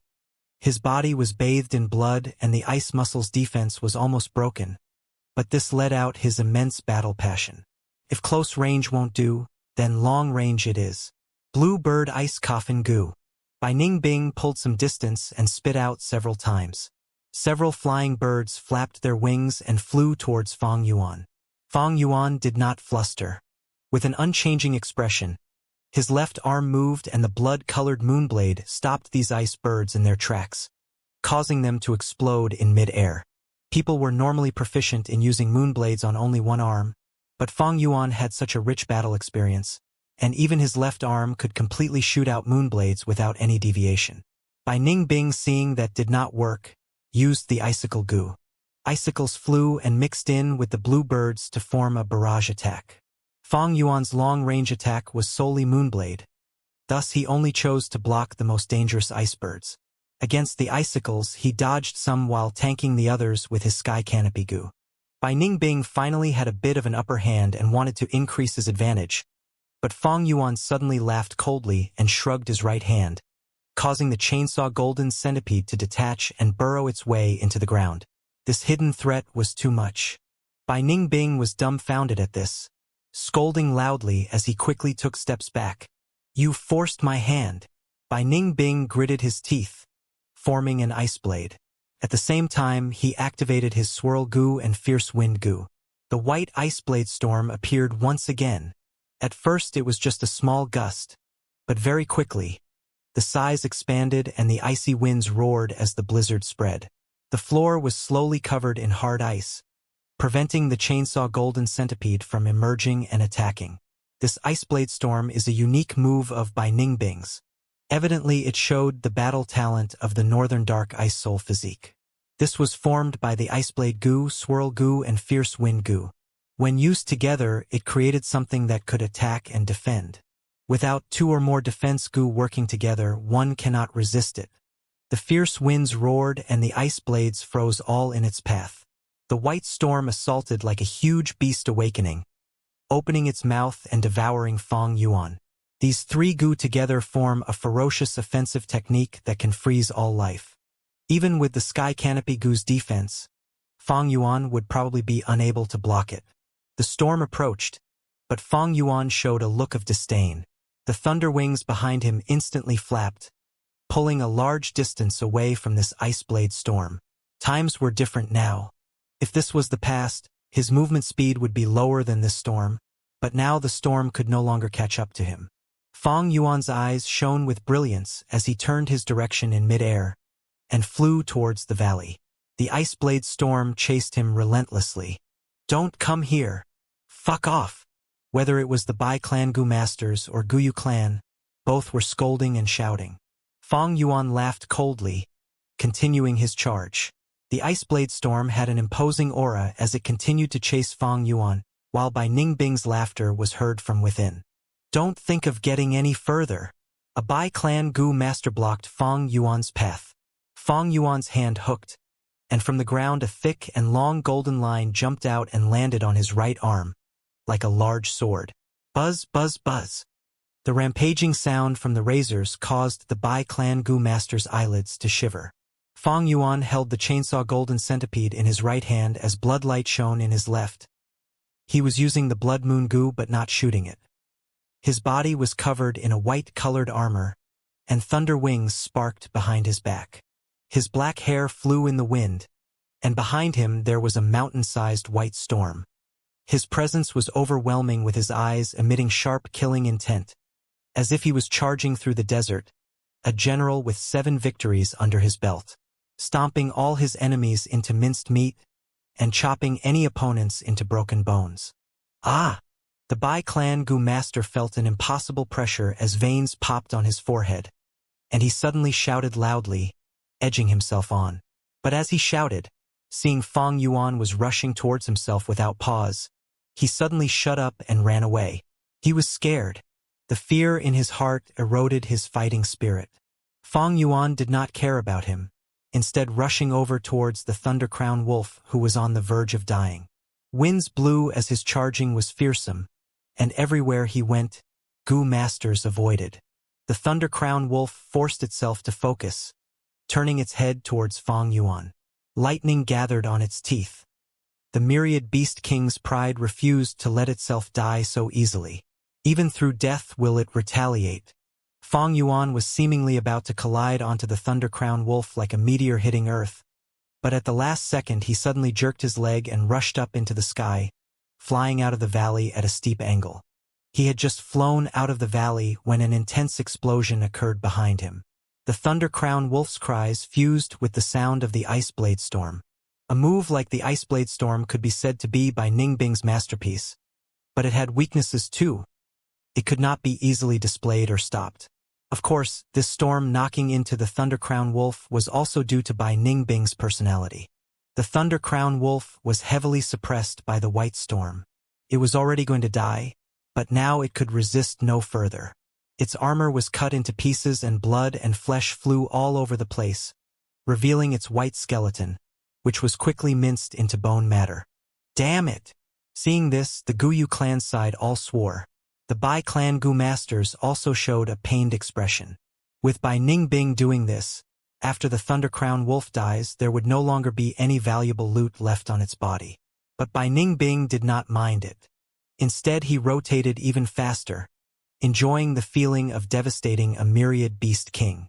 Gu worms turned into rays of light one after another, flying out of the Thunder Crown Wolf's body.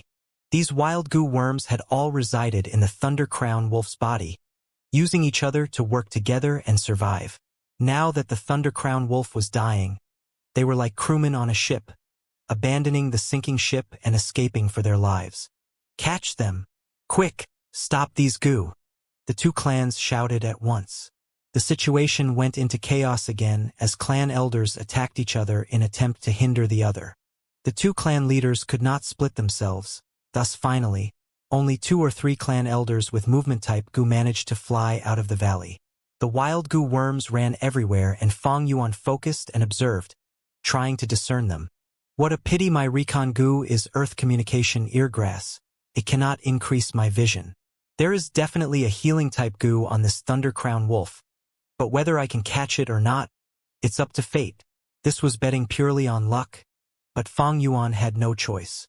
Recon type Gu worm, there were all sorts of them, but right now he only had the earth communication eargrass. His thunder wings spread and he rushed towards the closest Gu worm. This Gu's body was covered in a blue light, trying to fly far away. Fong Yuan rushed up, opening his hand and grabbing it. Whoosh! Its body emitted an intense electric current and assaulted Fong Yuan. Thunder wings are formed by lightning. It has speed but is not flexible. Fong Yuan groaned as he used the sky canopy Gu to endure this attack. He could forcefully grab this Gu, but he wisely chose to give up. The ability of this Gu was already exposed. It was able to use electric currents to attack enemies, so this was obviously an attack-type Gu, but Fong Yuan wanted a healing Gu instead. Fong Yuan gave up on it and approached another Gu worm. When he got close, he saw this Gu's appearance. A body that seemed to be made of light blue glass, flying in the air with a semicircle shell that had turtle shell markings. Thunder Shield Gu. This was a defensive Gu, able to form a semicircle lightning shield. Fong Yuan gave up once again, looking around and finding his third target. But at this time, a white shadow came from the valley, holding an ice blade and shouting Fong Yuan's name. Fong Yuan sighed, knowing that Lady Luck was not on his side. He could only take the best alternative, reaching and grabbing towards the Thunder Shield Gu right next to him. Thunder Shield Gu created a lightning shield, its eerie blue lightning sparking as it tried to resist Fong Yuan's hand. Fong Yuan sneered, releasing the spring-autumn cicada's aura. Suddenly the Thunder Shield Gu became tame like it died, dispersing its shield and falling towards the forest. Fong Yuan waved and grabbed it in his hand, releasing his primeval essence and instantly refining it. Stealth Scales Gu. Ripples formed all over his body as he vanished on the spot. Fong Yuan. Bai Ningbing shouted, as his eyes shone with lightning. This is the rank 3 Lightning Eye Gu, using the power of lightning to break through stealth. But it did not have see-through vision. Fong Yuan noticed this, and although he was stealthed, he could also use the forest to conceal himself. Bai Ningbing's gaze swept through the environment and angrily growled as he had no findings. Fong Yuan found a hidden spot, instantly sitting down and activating the Tusita flower, making it spit out primeval stones. Although he was rank 3, his aperture only had 42% primeval essence storage, and though he had the upper hand during the previous battle, it could not be sustained. Right now, his aperture only had a thin layer of primeval essence left, being around 3%. Gu Masters needed primeval essence to activate Gu worms. Without primeval essence, Gu Masters' battle strength would drop drastically. In fact, in extreme situations, they were even worse than mortals. The primeval stones continued to shrink, the natural essence injecting into Fong Yuan's body. The primeval sea in his aperture started to rise gradually. Back then, When he was rank 1 or 2 and using the primeval stone to replenish his primeval essence, it was very noticeable. But now that he was rank 3, as the Goo Master's primeval essence quality is greatly improved, more primeval stones are required and a longer time is needed to replenish it. Sounds of Goo Masters battling continued to be heard. After 8 or 9 minutes, Fong Yuan replenished the primeval essence in his aperture back to the limit. He came out of his hiding spot, discovering that 5 clan elders had died. Among them, 3 were from Guyu clan, 2 from Bai clan. Each clan elder was the clan's asset. To think that so many were sacrificed this time. Guyu Bo and the Bai clan leaders' battle was very intense. They were feeling heartache from their respective losses, thus getting more aggressive in their attacks. Other than this, there were 3 fighting groups surrounding the wild Goo worms. Ordinary Goo Masters do not have the spring-autumn cicadas help to capture wild Goo worms. Thus it was troublesome. To catch the Goo worm, they cannot deal heavy blows. Instead, they need to gauge the strength they use. 8 to 9 Goo worms had flown out of the Thunder Crown Wolf. It was not certain how many Goo worms they had captured, but 3 still remained right now. The clan elders surrounded these 3 Goo worms, striking as they blocked the worms while facing obstruction from the other party. This caused the scene to be at a stalemate, neither side's able to gain anything. Water Cage Goo, trap it, a Bai clan Goo Master shouted, spitting out a water ball. The ball increased in size until it was over 2 meters, covering the Goo worm completely and trapping it inside. Bam! In the next moment, a golden moonblade flew towards the water ball cage and burst it open by force. The Goo worm flew away, escaping with its life. Seeing this Goo worm fly away, the Bai clan Goo Master cursed. To think that a Goo worm at his mercy got away just like that. The Guyu clan Goo Masters were even more furious. These Goo worms were originally their battle rewards, but now that the Bai clan interfered, they could not gain anything. Bai clan scoundrels, shameless dogs, go to hell. Guyu clan, you guys are finished. Our Bai clan will definitely rise up and stomp you all to the grounds. Both sides were furious, full of hatred and madness. They had battled till their eyes turned red, and only fighting remained in their minds. Fong Yuan saw the Goo worm fly away. Thus he had no choice but to look at the other 2 groups. There was still a Goo worm at each of their encirclement. There might be a healing Goo worm, but it was unlikely. Fong Yuan knew that this world did not have things like a wish coming true, but even so he wanted to try. Just when he was about to rush up and attack, he heard a wolf's howl like a military horn, spreading out in rhythm, rising and falling in succession. Soon after, tons of lightning wolves rushed down like tide water. There was no lack to the sound of bold lightning wolves and frenzy lightning wolves, but the one that made everyone's expression change was the mountain-like giant wolf. Thunder Crown Wolf. There's a 4th Thunder Crown Wolf? The clan elders shouted as they could not keep their calm anymore. Wolf packs were on the move, rushing in like the tide. The situation turned for the worst, and the 2 clan leaders and their elders' expressions changed. Although both clans managed to resist the wolf tide, it was through a dangerous battle and were Pyrrhic victories. Now that there is a new strong wolf tide, they had no way left to resist it. At once, both clans subconsciously stopped battling. The report said there were 3 Thunder Crown wolves, right? A clan elder screamed in panic. No, this Thunder Crown wolf has lots of injuries, and the size of the wolf pack isn't very large either. Guyubo forced himself to remain calm and analyzed. Don't tell me. This is the Thunder Crown wolf that attacked the Xiong village? A clan elder slapped his forehead as he shouted. This was very possible and most likely the truth. The clan elders were feeling solemn as one said, the fact that they appeared here, doesn't that mean the Xiong clan already? That goddamn Xiong village? How can they be so useless? Not even able to resist a wave of wolf tide. Someone scolded. But some were optimistic. You see, this Thunder Crown wolf's forelegs are injured. The muscles have all shriveled. They followed the voice and observed, regaining some lost morale. It was true. This Thunder Crown wolf's hind legs were developed, but its forelegs were smaller, with shrunken muscles. This caused it to only use the back legs when running, jumping forward like a kangaroo. Wait, this doesn't seem like a Thunder Crown wolf. My clan leader suddenly thought of something, shivering. Lightning Leakin. Fong Yuan had an answer already. 5 tigers 1 Lamassu, 3 hounds 1 Molossus, 10 wolves 1 Leakin. The Leakin was also a type of wolf, but it was far smarter than a wolf by many times, and was usually the strategist of a wolf pack.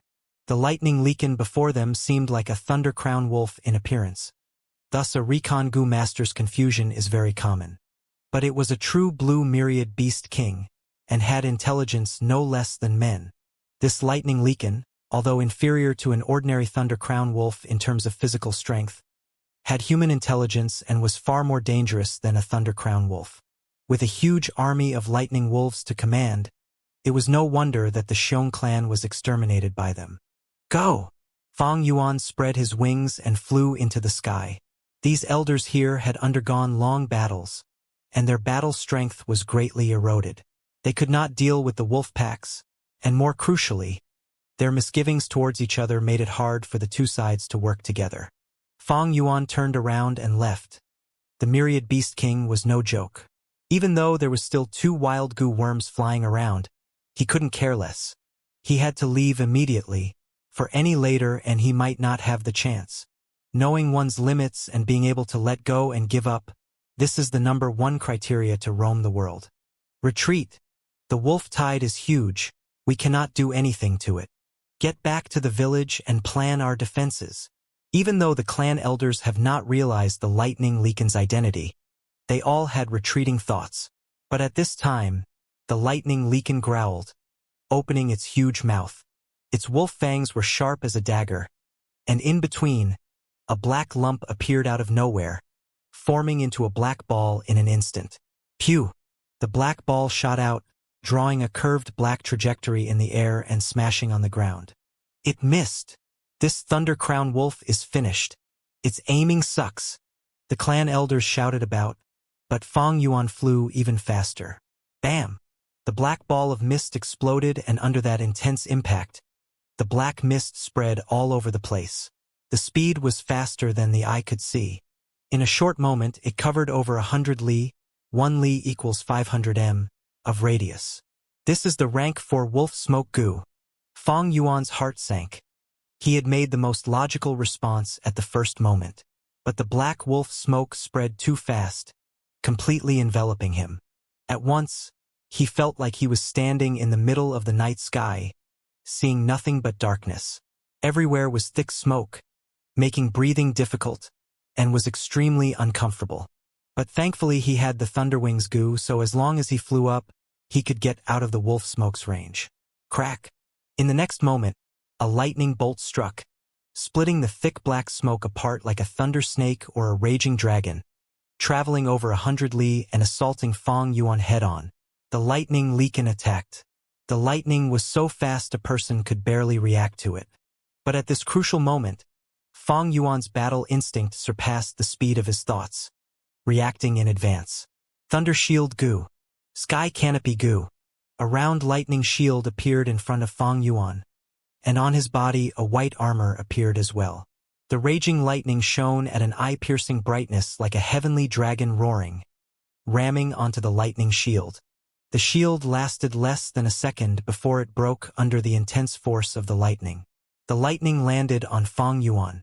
At that moment, even though he already shut his eyes, he still felt the light piercing through his pupils. Intense force assaulted him, causing him to fall. He was about to faint as the electric currents moved, paralyzing his muscles, almost causing him to forget to breathe. Plop, he landed on the ground. He finally only managed to regain consciousness after intense pain surged through him like waves. He endured the intense pain and numbness, and tried to get up. The Thunder Shield Goo was already dead, while the Thunderwings Goo was hit and barely held onto life. It was impossible to use anymore. The Sky Canopy Goo was injured heavily too, looking rather dispirited. After all, it was hit by such a strong electric current. The Lightning Leakin's attack emitted a rank 4 goo worm's full power. The more a goo worm advances, the bigger the difference between realms. For the attack of a rank 4 goo worm, at least 2 rank 3 goo would be needed to defend against it. However, the lightning shield goo died because the previous battle had already caused it to sustain much injuries. To think that this lightning leakin thought so highly of me. Fang Yuan laughed bitterly, observing the surroundings. His surroundings were dark, full of thick smoke. Fang Yuan was unable to tell directions. Be careful, that Thundercrown wolf became smaller. It is now as small as a normal lightning wolf and is hiding among the pack. A clan elder shouted at this time from the smoke. Fang Yuan heard it and his iris shrunk. This lightning leakin was too crafty and very sinister.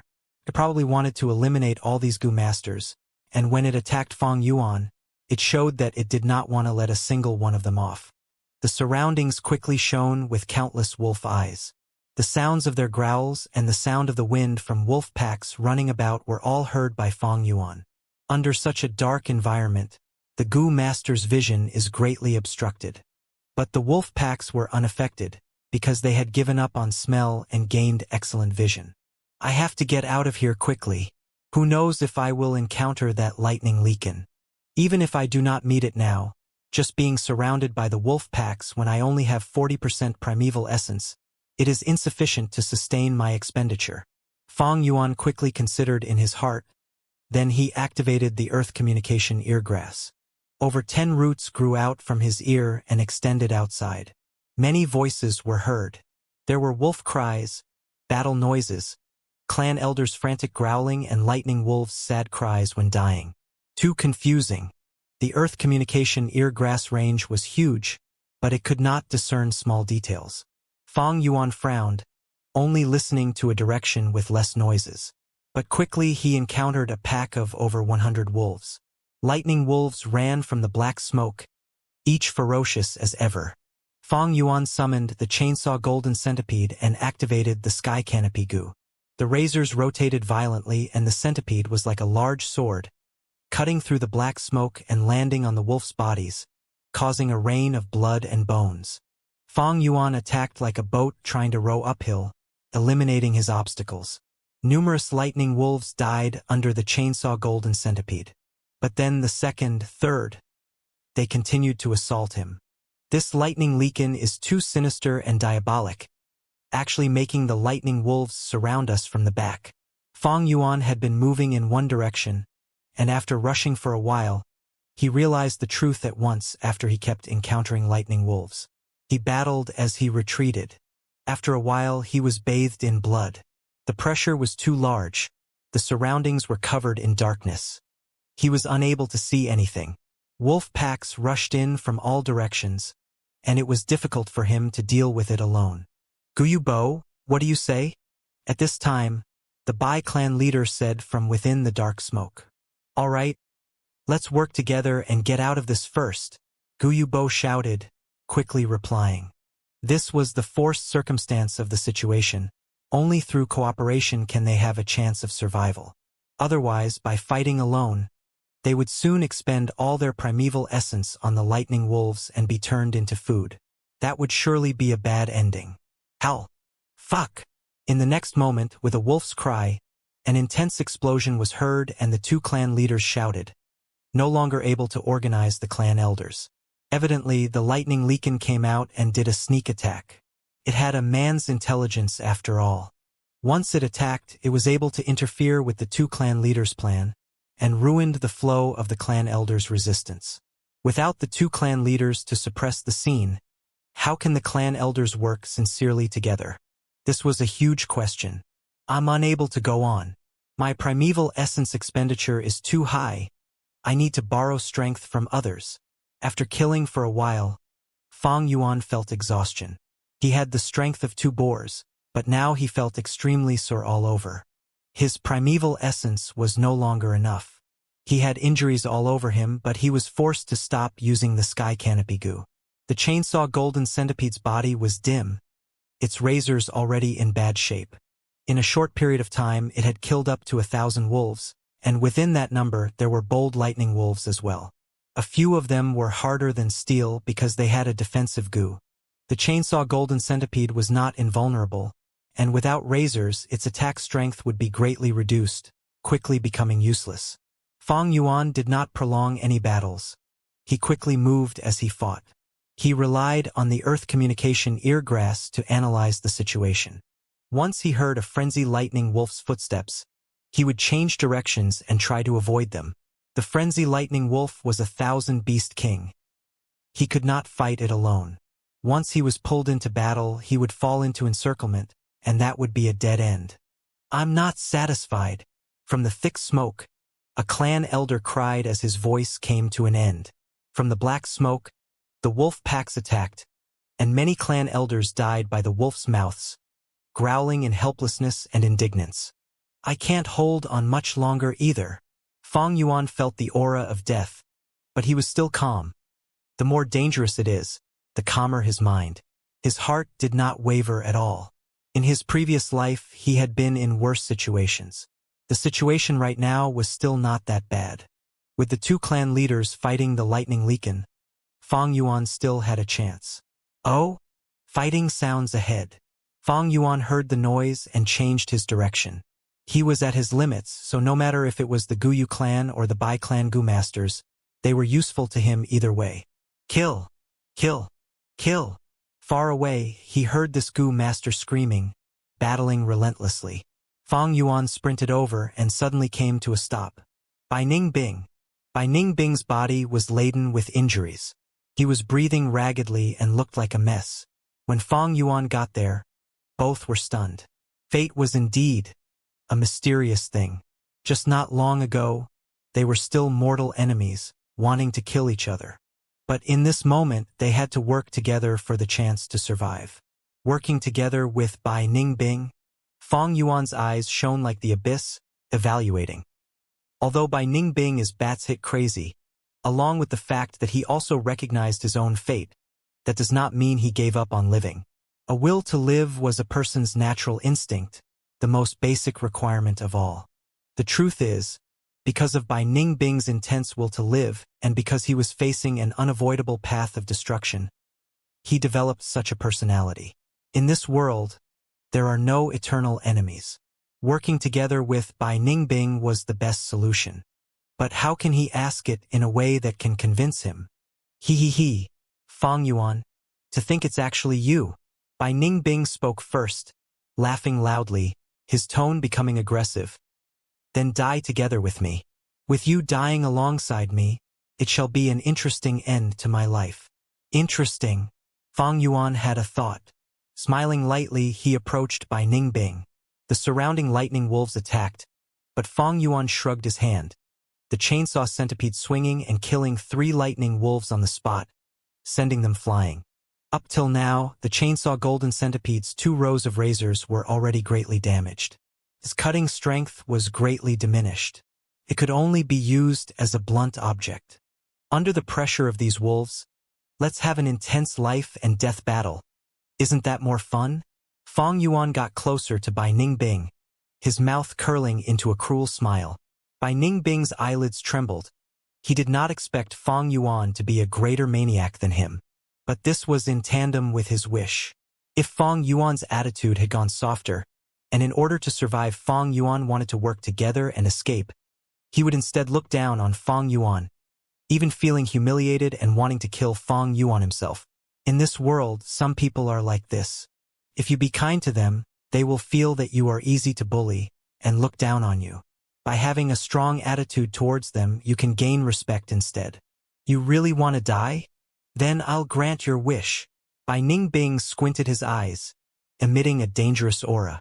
Fang Yuan laughed heartily, his steps slow as he spoke in an old and experienced tone.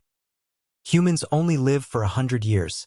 It is as unreal as a dream that ends in an instant. What is the point of a person living in this world? No more than just being on a journey and witnessing interesting things. Although I do not want to die, I do not fear death. I am already on my right path. I have no regrets even if I die. This was Fang Yuan's true feelings. Since the start of time itself, who could live forever? Even if it was a rank 9 Gu master. Or even Renzu himself who could only live longer, but not forever. They eventually face destruction. So be it if one dies, what's the big deal? Even if, in the next moment, Fang Yuan dies in this wolf tide, he would have no regrets, because he had already worked hard for his goals. He had given it his all, and lived all according to his will, being able to look beyond life and death. Only then can one live unrestrained, only then can life have true freedom. Bai Ningbing heard this, and his entire body shuddered. He kept saying he was not afraid to die, but he was still never free and at ease, because he could not see beyond death, and was unable to let go of this life. When a person fears, he becomes a slave. Bai Ningbing himself was just a slave to life and death. However, this was not his fault since he was still way too young. Many things needed to be experienced by themselves. Only then can one gain enlightenment. But now, Fang Yuan's words gave him a new path, to go beyond the truth that he is struggling with. Witnessing interesting things. Already on your path. No regrets even if you die? Bai Ningbing muttered, then suddenly asked, Path? What's a path? Fang Yuan laughed coldly, getting closer. Everyone has their own paths. I don't have to tell you mine, and how would I know yours? In this world, many people do not have a path through their entire lifetime, while some walked on their path constantly struggling, trying to find the sanctuary within the darkness. Bai Ningbing's blue eyes suddenly shone with a blinding light. Path! That's right. I must find my path. In this moment, the excitement in his heart was impossible to be understood by others. He was like a man, bitterly searching for a girl but to no avail. Yet one day he finds the correct method. Or like a treasure hunter, blocked at the last puzzle for a long time, but one day he finds the method to solve the puzzle. Or like a difficult question, thinking for years without an answer, but suddenly finding the method to solve it. Bai Ningbing had no path and couldn't find the meaning of his life. Thus he felt lost. Fang Yuan cannot solve his feeling of being lost. But from the sidelines he can give him hope, giving him a consolation to face death. As long as you are on your path, even if you die there are no regrets. Thus death is no longer so scary. I feel that I am about to find my own path. Bai Ningbing clenched his fists, his expression becoming extremely excited. He looked towards Fang Yuan, saying meaningfully, I finally understand our difference. You are on your own path, but I am still trying to find mine. He suddenly laughed, his expression turning crazy. Fang Yuan, if you want to fight, I'm all for it. But not now. Let's work together. I have the lightning eye goo, but my vision is obstructed, only able to see 30 steps ahead. Once we escape from here, let's have a battle another day. Being able to work together with my mortal enemy, don't you find that more interesting, more fun? Oh, how can I believe you? I'm not asking for you to believe me. You can choose to trust me or not. You can entrust your back to me, or you can strike at any time and sneak an attack on me. It all depends on your mood. Bai Ningbing shrugged as he smiled, showing an inborn nonchalance. The thick smoke was all over, and their surroundings were lit with wolf cries. Fang Yuan's eyes narrowed as he considered Bai Ningbing's suggestion. Convincing a person is very difficult, yet very simple. The important thing is accurately understanding their thoughts. All right. Fang Yuan stretched out his hand and caressed the chainsaw golden centipede's armor, raising his head. But be on guard for my sneak attack any time. Bai Ningbing's mouth curled, smiling very deviously. A wave of air blew as the black smoke dispersed, and the broken arm's sleeve swayed in the wind.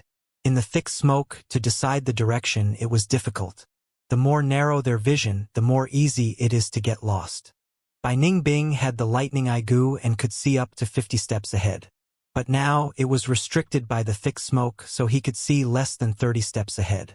However, this was already much better than Fang Yuan's normal vision. While Bai Ningbing had the lightning eye goo, he could not see the entire topography and had no clear understanding of the situation.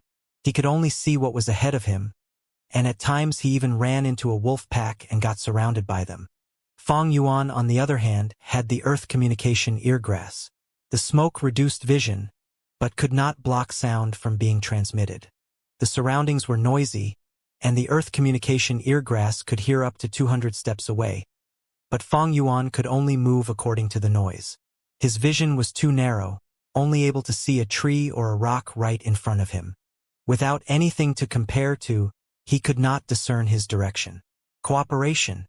By Ning Bing's lightning Aigu, together with Fang Yuan's earth communication eargrass. The two gu together, complementing each other, caused the situation to be easier. This is the southern side. Going this direction, we'll get to the Guyu village. By Ning Bing's eyes glowed with lightning as he said, "No, there's too many wolf packs there, we have to take a roundabout route." Fang Yuan's right ears had roots flying around. Hee. Then we'll go around the southeast direction. How about that? Bai Ning Bing licked his lips. Fang Yuan squatted down, extending the roots into the soil and listening attentively. During that period, the lightning wolves that rushed up were all killed by Ning Bing. Fang Yuan listened for a while, before standing up. "There's an opening in the southeast direction, but we have to hurry. The opening is going to be filled. Let's charge then," Bai Ning Bing said, but did not move immediately. He still had some guard against Fang Yuan. He did not dare to attack ahead and reveal his back to Fang Yuan. Fang Yuan laughed coldly. He was also full of qualms towards Bai Ning Bing. Eventually, the two killed their way through shoulder to shoulder, with a distance of 5 steps between them. The lightning wolves howled, attempting to kill them. But relying on the lightning Aigu and earth communication eargrass, Fang Yuan and Bai Ning Bing could avoid strong enemies and continue to roam, finding an opportunity to break through.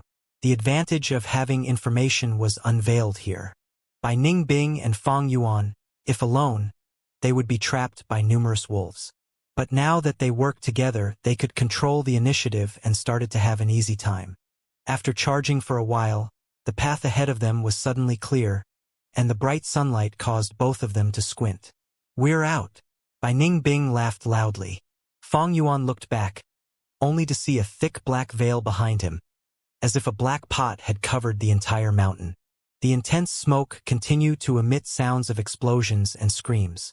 Evidently, the two clan leaders were still fighting the lightning Leakin. "To think that working with you is actually quite pleasant." Bai Ning Bing turned his body, smiling lightly. "I feel the same way too." Fang Yuan also smiled lightly, but in the very next moment, both of their eyes shone sharply. Ice Blade Gu. Chainsaw Golden Centipede. The long ice blade cut through the air with a cold light. The thick golden centipede attacked head-on and carried the howling of the wind. Bam! Both sides collided. The ice blade cut a wound on the golden centipede's body, but broke right after. Fang Yuan and Bai Ning Bing both took a step back, both of their eyes emitting intense killing intent. Their temporary cooperation could not change their enemy status. Fang Yuan's black hair danced in the wind, while Bai Ning Bing's white shirt swayed. Both had too much in common. Precisely why they became natural enemies. Black iris against blue orbs, almost creating sparks in the air. Both of their killing intent slowly dispersed. "Humph, this is but a dying man. Even without me interfering, heaven will take his life. What's most important now isn't Bai Ning Bing, but the heavenly essence treasure lotus. Once the lightning Leakin attacks Guyu village, it's most likely game over. I have to strike before that while I have the chance." Fang Yuan analyzed, his eyes narrowing. Bai Ning Bing's eyes became even brighter, muttering, "Path. No regrets. That's right. Even Renzu has to die. Humans live and die. So as long as I can live an interesting life, what harm is there even if I die?" Thinking so, his eyes glowed with an intense brilliance. "Ha ha ha. I've finally found my path. And that is to witness this world's brilliance. Fang Yuan, we will battle another day. I hope that by then, your death can bring some light into my life." Saying so, he leapt backwards continuously. After pulling apart some distance, he turned around, leaving. Although he was in a mess, his body full of injuries and his face covered in soot, with only one arm left, but his back was straight like a sword. He was no longer lost. He had found his path. In other words, he had truly become himself. Fang Yuan watched Bai Ning Bing's figure walk until he was far away. Witness this world's brilliance. His two black pupils flashed with an imposing light. The Bai Ningbing, who was no longer bewildered, was more dangerous than before. Life and death no longer bothered him, and the closer he was to death, the more he would display the incomparable grace of the northern dark ice soul physique. However, wanting to fight me later, heh? Fang Yuan suddenly chuckled. You are bound to be disappointed. The instant he came out of that thick smoke, Fang Yuan had decided to leave Qingmao Mountain.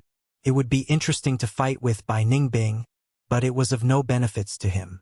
Bai Ningbing had set the definition of brilliance on Fang Yuan, and that was because he was young and his view of the world was limited to Qingmao Mountain. Fang Yuan, however, was different. In his grand plan since his rebirth, Qingmao Mountain was only a starting point. As long as the heart possessed great ambitions, one was bound to be broad-minded, not being constrained by small details with others. It's time to leave. The lightning lichen is more cunning and more difficult to handle than the thunder crown wolf. Just with Bai clan or Guyu clan's current strength, it will be difficult to withstand its attacks. Unless a rank 5 expert appears and turns the tide, or maybe if the two clans ally. Bai clan and Guyu clan had deep grudges against each other. They would ally if the situation came to that point, but the alliance wouldn't be sincere. Fang Yuan wasn't optimistic about this prospect. Qingmao Mountain State will be determined by this battle. If the two clan leaders are both killed by the lightning lichen, Qingmao Mountain will become the lightning wolves' territory. If one clan leader survives, then with the alliance, the other clan will only become cannon fodder. If the lightning lichen is killed, the two clans will definitely have to rehabilitate due to the severe casualties. The clan will tidy up its internal affairs and I will be investigated. Fang Yuan could clearly see the changes that could occur through this. This is the world of Gu, and in here an individual's strength can rule over the group. Thus, the higher the cultivation of a Gu master, the more power he has to turn the tide. No matter the Bai clan or Guyu clan or the Lightning Wolf packs, as long as another rank 4 expert appears among any of them, the outcome would be a foregone conclusion. However, no matter the situation, they were all disadvantageous to Fang Yuan. It is time to leave. Although I still lack the ideal healing Gu, how can one have everything he wishes for? After returning to the village, I will take the heavenly essence lotus and then take out a healing Gu from the clan storage before leaving immediately. Fang Yuan gave one last look behind him. The sound of intense explosions were still coming from the black smoke. He turned around and left, rushing towards the Guyu village. With his status as an elder, he could forcefully open the clan storage and take out primeval stones as well as Gu worms. There was unrest all around. People were frightened. It was the best time to take advantage of the situation. If this chance was let go, no matter what the battle outcome is, the general situation would be set, making it difficult to take advantage. Thunderwing's Gu couldn't be used for the moment, so Fang Yuan could only run quickly through the forest. The wolf tide had ravaged everything in its path, making the once dangerous pathways peaceful and safe. Soon, Fang Yuan was able to see the Guyu village in the horizon. Who are you? Fang Yuan swiftly stopped. Two strangers had appeared in front of him. These two were both wearing Gu Master's clothing. One was an elderly man. He was tall and his back was ramrod straight, giving a sense of being as steady as a mountain and as profound as a deep pool. The most eye-catching part was the copper mask that he was wearing on his face. The mask was of a plain design and gave an antique feeling. There were 3 openings on it, revealing the wearer's eyes and mouth. His eyes showed the vicissitudes of life and revealed a grand and righteous aura. His lips were pursed up, the contour in between as sharp as a blade, hinting at this man's firm willpower. The mask didn't cover his ears, exposing his graying temple hairs and revealing that this man should be of an older age. The one next to the man was a youth with eyebrows that were as upright as a sword, and eyes that were bright and shining, periodically sending out sharp glances that looked like an eagle or a tiger's. Looking at this appearance, the youth's age should be similar to Fang Yuan. However, this person's belt had a silver plate on it, carved with the character 3. So young and already a rank 3 Gu master, this showed amazing talent in cultivation. This was a young genius. However, Fang Yuan's gaze only paused a moment on this youth. before turning towards the senior. This youth had a slight dark complexion with similarly pursing lips, the entire body releasing a sharp and professional aura.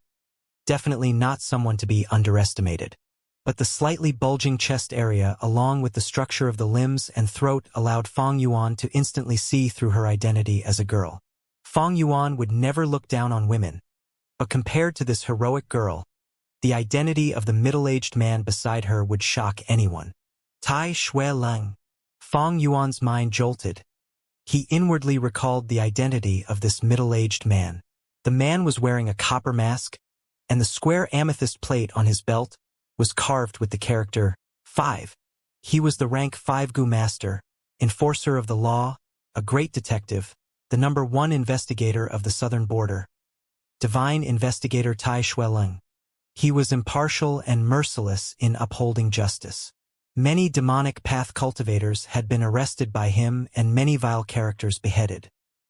He was the model example of the righteous path, and had made a very high reputation for himself by solving countless cases as he traveled throughout the southern border. Little brother, please wait. Tai Shueleng cupped his hands to Fang Yuan. He had already made a name for himself for a long time and was also a rank 5 Gu master, but his attitude was polite and amiable. Seeing little brother's state of injuries and hurried appearance, "Did your esteemed clan leader and elders encounter trouble?" he asked. Fang Yuan automatically changed his expression to that of anxiety and astonishment, while mixed within them were doubts and fear. "Who are you guys? How do you know this?" "Right, we were chasing after a thunder-crowned wolf, but we ran into trouble by encountering a lightning leakin. I am hurrying back to request reinforcements. I am Tai Shueleng. I am an ally, not your enemy. I just came from Guyu village. Little brother, you don't need to return for reinforcements. The beast tide concerns all humans and we need to join hands to face it. This Tai shall contribute all he can." Tai Shueleng immediately took this task upon himself. "Damn it, to think that Guyubo, will die here today. Humph. Even if we die, we can't let this lightning leakin get off so easily." Guyu clan leader and by clan leader were full of injuries and had almost exhausted their primeval essence. Right now they could sense the grim aura of death. The thick smoke had already dispersed. All the elders had died, and only these 2 clan leaders were left. The lightning leakin also didn't fare well. Its body had some deep wounds from which one could see its bones. It bared its teeth and retreated to the back of the lightning wolf packs, its eyes flashing with a sly look as it retreated from fighting in the front lines. "Come, you coward!" the Bai clan leader furiously roared. However, the lightning leakin kept on retreating backwards and then let out a howl, commanding the ordinary lightning wolves to charge towards these 2 rank 4 Gu masters. "Cunning bastard!" Guyubo and Bai clan leader looked at each other and sighed. They had prepared to make a strong counterattack before dying, but the lightning leakin had a wisdom that didn't lose out to humans and wasn't fooled. "My life is over. Damn this, we are going to die in these ordinary lightning wolves' mouths." Just when these 2 clan leaders were becoming extremely distraught, a voice suddenly arrived from a distance. "2 leaders, hang in there for a moment." The voice echoed through the mountain forests. The 2 clan leaders' bodies jolted and they immediately turned to look, noticing a tall figure rushing towards them. The figure repeatedly flashed, freely moving through the wolf packs. After a few moments, the figure stood beside the 2 clan leaders. "You are?" the 2 clan leaders asked at the same time. "My name is Tai Shueleng." Gasp. The Bai clan leader drew in a long breath in shock. He was surprised, joyous, and also puzzled. Why was Tai Shueleng here? Guyubo, on the other hand, was aware of the reason as he joyfully said, "So it is Divine Investigator Tai." Just as he said this, the wolf packs charged in. A bunch of foul creatures. Tai Shueleng's tongue seemed to burst with thunder, and with a low shout he willed a Gu in his aperture. Boom! A formless aura suddenly erupted, radiating and engulfing everything. This aura was like a mountain, indomitable and unshakable. It was like the heaven itself as it overlooked the world and saw through everything. Righteous Gu. Only a Gu master who had a righteous heart could use it. The righteous aura could weaken vile creatures, Within its range, the lower the willpower of his enemies, the more the weakening effect. Tai Xuelong had once used this gu to make a rank 4 gu master lose his fighting strength and surrender completely. This was the supreme art of subduing enemy without fighting. Hal, the lightning wolves' momentum stopped. Their limbs were trembling under the pressure of this aura, and they didn't dare to move forward. Who? The lightning Leakin gave out a battle cry from the back, trying to command these lightning wolf packs. Such nerve! Tai Xuelong glared and suddenly stretched out his right hand, making a grabbing motion towards the lightning Leakin. Rumble! Ripples spread in the sky, and an enormous black iron hand tore the sky apart and grabbed towards the lightning Leakin. Rank 5 Iron Fist Grappling Gu. The lightning Leakin was cunning, but it lacked bravery. In addition to that, its body was riddled with wounds, so it didn't dare to resist this move head-on, and instead quickly dodged. However, this black iron hand had firmly locked onto the lightning Leakin, and it kept on chasing. The lightning Leakin wasn't able to escape from it. Its vicious personality was stimulated. It gave a loud roar and fiercely collided against the black iron hand. The enormous hand shattered, but the lightning Leakin received serious injuries. Almost all its bones were on the verge of shattering. It let out miserable whimpers but didn't dare to fight Tai Xuelong again. Finally, it resentfully looked at Tai Xuelong and the two clan leaders, before it tucked its tails and ran away. It is about to escape. Quick! Stop it! The two clan leaders shouted, but Tai Xuelong stood on the spot and didn't move. Divine Investigator, please finish it. Guyu Bo cupped his hands and implored. Tai Xuelong slightly shook his head. At this time, Fang Yuan and the young girl finally arrived. They had seen how the lightning Leakin had been forced away by the iron hand. Dad, why did you do that? You are injured. The young girl quickly approached Tai Xuelong and stamped her feet in anger. Her reproaching tone was full of concern. Ruanan, this lightning Leakin is very cunning. Chasing it away by force is the best way to deal with it. Tai Xuelong spoke, when suddenly his body slightly trembled. Puff! He spurted out blood from his mouth. There was a strange, gloomy greenish color in his blood, and as the blood fell on the ground, it immediately corroded a patch of green grass, letting out an unpleasant smoke. Clearly, he had suffered serious injuries. Dad, are you okay? The young girl, Tai Ruanan, quickly lifted her hands and tried healing Tai Xuelong. No need to make a fuss about it. You know of my injuries. I will feel a lot better after letting out some blood. Tai Xuelong laughed and waved his hands, refusing the treatment. Seeing this scene, the two clan leaders who had been feeling resentment just before immediately felt embarrassed. Divine Investigator is selfless. You helped us even though you are suffering from serious injuries. We will deeply remember this favor. I have heard of Tai Xuelong's great name, and today I can see that it is fully justified and worthy of admiration. We thank Divine Investigator for saving us. The two clan leaders cupped their hands one after another and expressed their thanks. Lord Divine Investigator, please honor my Bai village with your presence. This gratitude of saving my life, I will do my best to repay, the Bai clan leader said. How could Guyu Bo just watch as the Bai village tried to bring Tai Xuelong away? He knew why Tai Xuelong was here and gave a proud smile. I know that Lord Divine Investigator is here due to Jia Fu's request and has come to investigate that murder case. Our Guyu clan will do our best to cooperate. Bai clan leader's expression changed when he heard this. Tai Xuelong said, It is so. However, the one in charge of this investigation won't be me, but my daughter Tai Ruanan. Eh? Immediately, everyone present turned to look at the young girl. What, father, you want me to solve the case? The girl pointed to herself, her face in utter shock. Why, are you unwilling? Tai Xuelong smiled gently. No, of course I'm willing. Tai Ruanan finally reacted, jumping in joy. Tai Xuelong nodded, sighing in a complex tone. You aspire to walk the same path as me. These few years where you were by my side, you have been greatly influenced by me and learnt much. An eagle can only learn to fly by itself, only then can it truly grow up. Your father is old already. My injuries cannot be cured.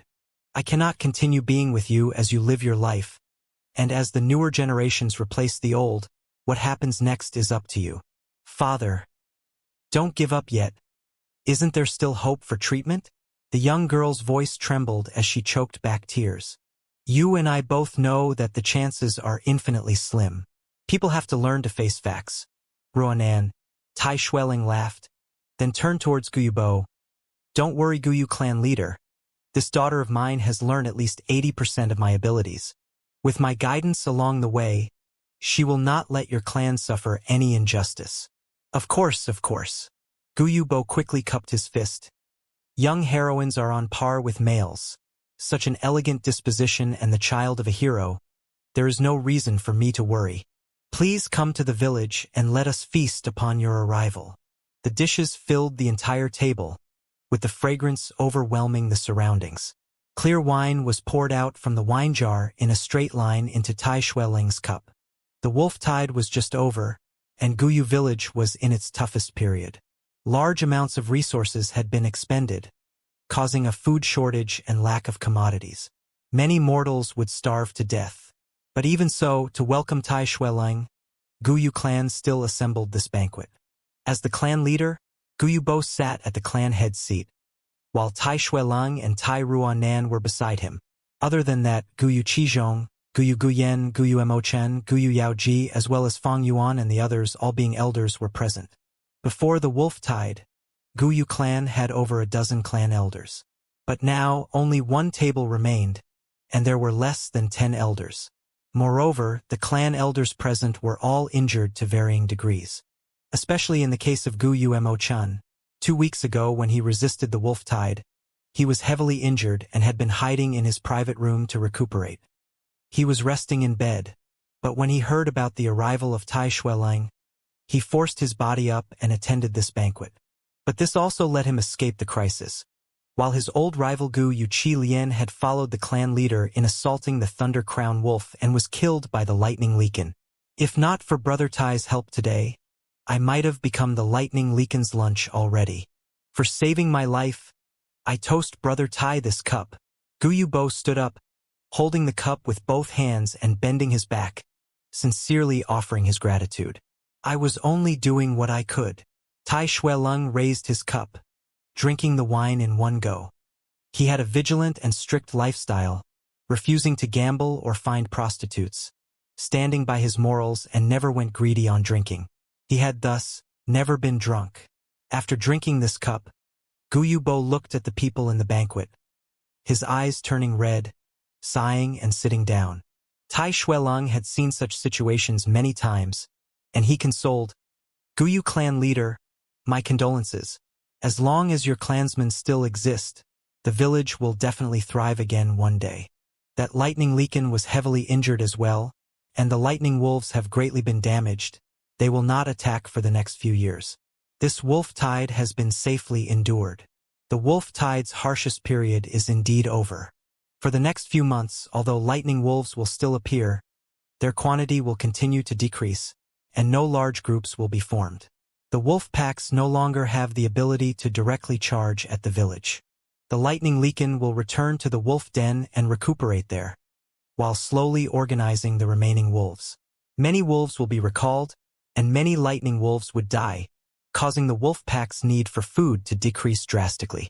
The wolf packs would become self-sufficient, and in the next few years they would gradually get stronger, during which new 100 Beast Kings, Bold Lightning Wolves, 1,000 Beast Kings, Frenzy Lightning Wolves, and myriad Beast Kings, Thunder Crown Wolves would appear. At its peak, it begins to weaken, and at its weakest, it begins to prosper. Regardless of humans or wolves, they follow such a law. But although Tai Xueling's words were right, humans are not grass or trees. They have feelings. The Guyu clan leader understood this fact much better than Tai Xueling, but the misery and pain in his heart was unavoidable. The sacrifice was too big. Just the higher-up clan elders were already gone by at least half. As for the rank 2 and rank 1 Gu masters, they had an even larger amount of casualties. The entire Guyu village's strength had fallen to rock bottom, and could no longer endure any more disasters. Why is it that you guys do not counterattack and go wreck their den? On one side, Tai Ruanan could not understand and asked in confusion. That is because inside the wolf den, there are over dozens of groups of thunder gas worms, amounting to over 1 million of them in total. There are also large numbers of wild goo mixed in. It is hard to cause any damage to them, unless all 3 clans work together, Guyu Yao Ji explained. Saying so, she suddenly snorted, staring at Fang Yuan. But this possibility is too small. Even within our clan, there are clan elders shrinking in fear, and during the wolf tide's attack, God knows where they were hiding. Saying so, all the other clan elders turned their vision towards Fang Yuan. Previously, Fang Yuan was inside the rock crack secret cave exploring the flower wine monk's inheritance, causing him to miss the huge battle in resisting the wolf tide. In everyone's eyes, this was being crafty and evasive, as well as being timid and fearing death. Thus, the clan elders' expression towards Fang Yuan were all full of unhappiness, disdain, and some hidden anger. Even Gu Yubo's expression was looking ugly. As the clan leader, he was most revolted by people like Fang Yuan, doing things according to their own will, mysterious, and having their own little schemes. He could not feel safe with such a person around. The atmosphere at the banquet immediately transformed. The Tai father and daughter also felt this change, following everyone's gaze and looking towards Fang Yuan. Fang Yuan's young appearance had attracted the attention of Tai Ruanan, who was the same age as him. Fang Yuan drank his wine calmly. Even though everyone's gaze was on him, he acted as if he felt nothing. His expression was calm, as he already had anticipated such a situation of people finding problems with him. Things are getting troublesome, he sighed in his heart. Although worried, he was not frightened. Tai Shuelung's appearance had heavily destroyed his plans to leave. If he took the heavenly essence treasure lotus and destroyed the foundation of the Guyu village, this would cause the Tai father and daughter to arrest him. The name of Divine Investigator is not just a myth. With his abilities and strength, as long as Tai Shuelung commences his chase, there is no possibility of failing. Even if he does not take the heavenly essence treasure lotus, his mysterious disappearance would cause the clan to investigate. As it involves Jia Jinshang's death, even the Tai father and daughter would get involved. If he left without notice, in their eyes it would be a thief trying to escape, running from his crimes. With no choice, Fang Yuan could only choose to stay and observe the situation. Although everyone reprimanded him, the situation now was still not at its worst. If he left right now, that would be a panicky move, and it would cause the entire situation to worsen. Is the wine nice? Guyu Yao Ji laughed sinisterly, staring at Fang Yuan. Aren't you going to explain? Fang Yuan slowly put down his cup, raising his head and looking at Guyu Yao Ji's broken arm. The old are the most cunning. This is extremely true. To preserve her life, Guyu Yao Ji broke her own arm, and under the name of being injured, she avoided the clan mission of entering the battlefield. This happened in Fang Yuan's previous life as well, but to think she did the same thing once again. Her act of sacrificing one limb to save her life was indeed effective. It prevented her from getting killed by the Thunder Crown Wolf and not participating in the chase, thus keeping herself alive. However, right now she was finding problems with Fang Yuan. One aspect was due to old grudges, but mostly was because she wanted to bring the attention to Fang Yuan and reduce people's attention on herself. What do you want me to explain? Explain how you broke your own limb just to preserve your miserable life. Fang Yuan sneered. What? Guyu Yao Ji was shocked and enraged. Standing up from her seat, she stared with both eyes wide open, pointing at Fang Yuan's nose, shrilling, You little rascal! How dare you accuse me like this? This is blatant defamation. Slander. How can you be so shameless? How can our Guyu clan have such a joke like you? Guyu Yao Ji. Guyubo's expression changed, shouting, Sit down at once. We have an important guest here. How can you scream and shout freely like this? Guyu Yao Ji wanted to continue scolding, but on seeing Gu Yubo's dim expression, she could only swallow the words she was about to spit out. She stared angrily at Fang Yuan, sitting down reluctantly. Gu Yubo settled Yao Ji's problem, then turned to look at Fang Yuan. Elder Fang Yuan, I need an explanation. During the attack of the wolf tide, Where were you? Fang Yuan, he's Fang Yuan? Tai Xueling's eyes shone with surprise. In Jia Jinshang's mysterious disappearance, Fang Yuan had played an important role. Before coming here, Tai Xueling had already gotten much intel from Jia Fu. But to think that this young elder was Fang Yuan himself. At once, Tai Xueling's heart became interested.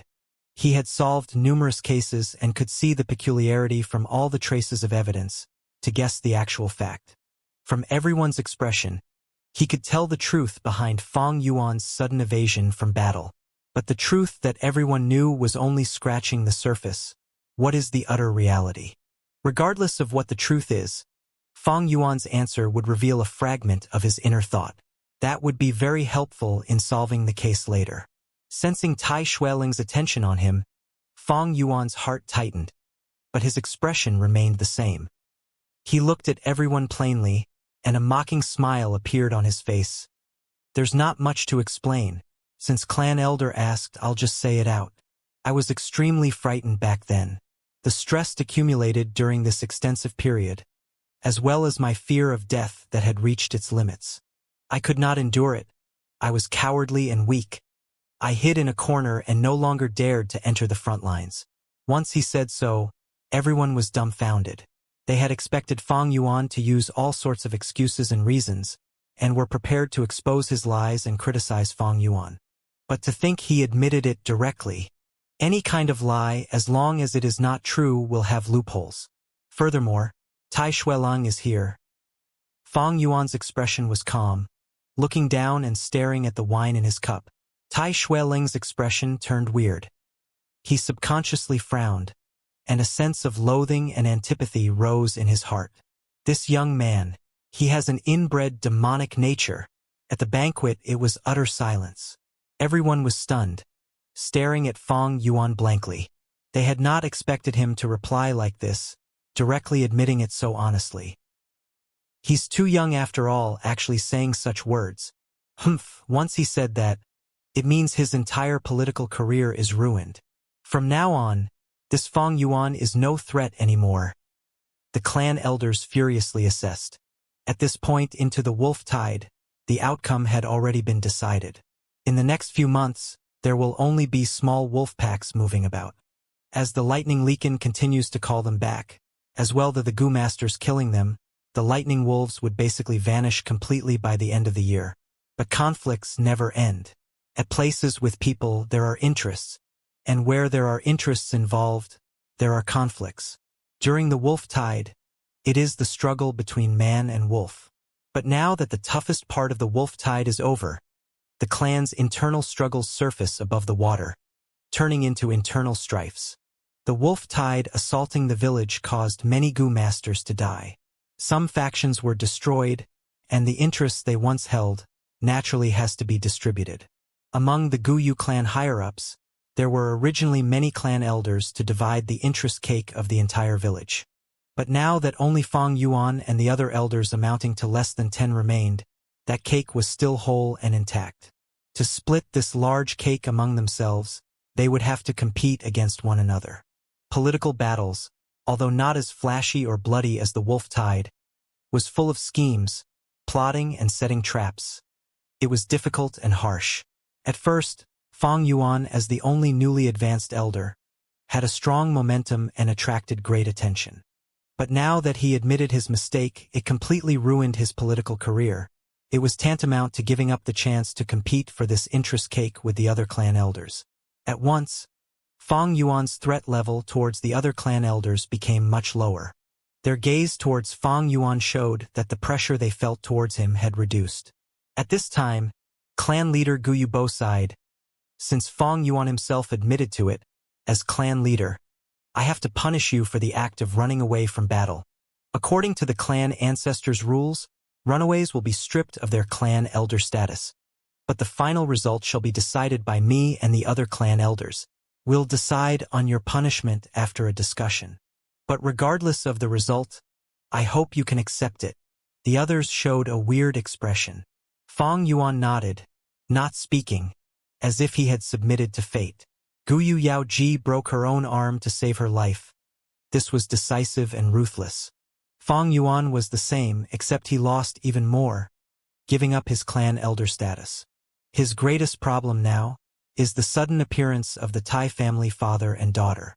If he got involved in the political turmoil now, facing suppression from other elders, his situation would get even more dangerous.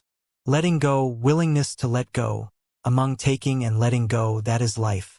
The identity of clan elder was to cultivate better. That is its only purpose to me. To pursue eternal life, I walked on the demonic path. I am willing to discard my own life. What else can I not discard? Clan elder status. Humph. Fang Yuan did not feel a shred of regret or annoyance. This was the wisest decision. Moreover, although there's a punishment, it would definitely be minimized. After all, there were little clan elders left, and as a rank 3 Gu master, his strength was greatly valued. The clan leader has to punish him on one end, but also needs to borrow his strength to stabilize the entire village's circumstance. Thus he also needed to give in to Fang Yuan. As for the other clan elders, Fang Yuan had stepped out of this political contest and no longer held any threat. They would not offend Fang Yuan anymore. After all, if they force Fang Yuan to retaliate, isn't it finding trouble for themselves? Although there is the clan system, but what is a system? A system is just a tool to maintain the interests of those in power. On one hand, it governs and divides the interest of the lower levels, but it is also the rules that contain the higher-ups as they compete against each other. Fang Yuan laughed coldly. These matters, he was clear as day. The truth was transparent to him. The most crucial point now is the Tai family father and daughter. Fuck. They came much earlier than I had anticipated. Even before the wolf tide is completely gone. Humph. But such a behavior perfectly fits Tai Xueling's hatred towards evil, and his selflessness in fighting crime. Thinking of this, Fang Yuan felt a strong pressure. Even though Tai Xueling is injured now, his battle strength was not something Fang Yuan could compete against. A starving dying camel is larger than a horse. It is this logic.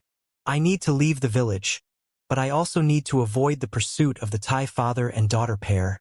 How can I get out of this predicament? Fang Yuan was vexed. This Tai family father and daughter was not as easy to confuse as Jiafu. Moreover, Fang Yuan's cultivation was too low. Even if he had 1,001 plans, what could he do without actual strength? Rank 3 and 5, it was a world of difference. Everyone, I have something to say. At this point, the silent Guyu Mo-chan suddenly said. His expression was pale as he had dragged his injured body to the banquet, and he did not drink wine, only sipping tea. But what he said next shocked people to death. There's something I have to be honest about. Elder Fang Yuan did not manage to enter the battlefield, and that was due to me. What? At once, the other clan elders were shocked. Oh, what do you mean? Guyu Bo asked. Fang Yuan sent a glance over, hiding his shock. Why would this Guyu Mo-chan stand up for himself? During this wolf tide, the Mo faction inheritor Guyu Mo Bei had already died unfortunately. Even though the Mo faction had to the greatest of their ability protected Mo Bei. On the battlefield, surprises were aplenty. Moreover, during the wolf tide, everyone was in danger. Sometimes they can't even take care of themselves, what more towards others. Guyu Mo-chan sighed. To speak the truth, my granddaughter Guyu Mo Yen had fallen deep in love with Elder Fang Yuan. Before this, she had come to beg me, kneeling on the ground and crying, not willing to see Fang Yuan die on the battlefield. I only have one granddaughter, thus out of selfishness, I kept Fang Yuan in my estate and knocked him out. It was only until we chased the lightning crown wolf that I let him out. Thus everything was due to me. It is my fault. It has nothing to do with Fang Yuan. What? Oh, is that really it? The clan elders were suspicious. Guyu Mo Chen's words were quite a stretch. It was rather unbelievable. Love and relationship among youngsters is common. Guyu Bo nodded, staring at Fang Yuan with deep meaning, wanting to find out some clues from his expression. But Fang Yuan looked down with a calm expression. There was nothing to see. Clan leader was disappointed. The other clan elders exchanged glances, not understanding why Guyu Mo-chan was so defensive of Fang Yuan. Him saying this in order to aid Fang Yuan. It meant that he had sacrificed his own reputation and ruined his own political prospect. Guyu Mo-chan continued, "In order to protect my reputation, Elder Fong Yuan willingly let himself suffer the injustice. But I have already erred once. How can I make a mistake once more? This is the truth. As for the punishment, I implore Lord Clan Leader to consider. I admit my mistake, and as with the rules, if my clan elder status is to be stripped, I have no objections."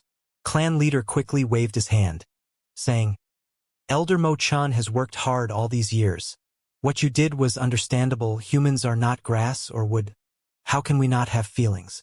Now that our clan is greatly weakened, we need loyal and strong elders like you.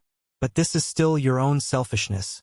Thus the punishment still needs to be decided. We have an important guest today. Let's not talk about this now. Come, Brother Tai. I and the clan elders shall offer you a toast." Saying so, Guyu Bo stood up. The other clan elders stood up as well, raising their cups. "Everyone is too kind. I still have to trouble you all later. I hope I can seek your understanding."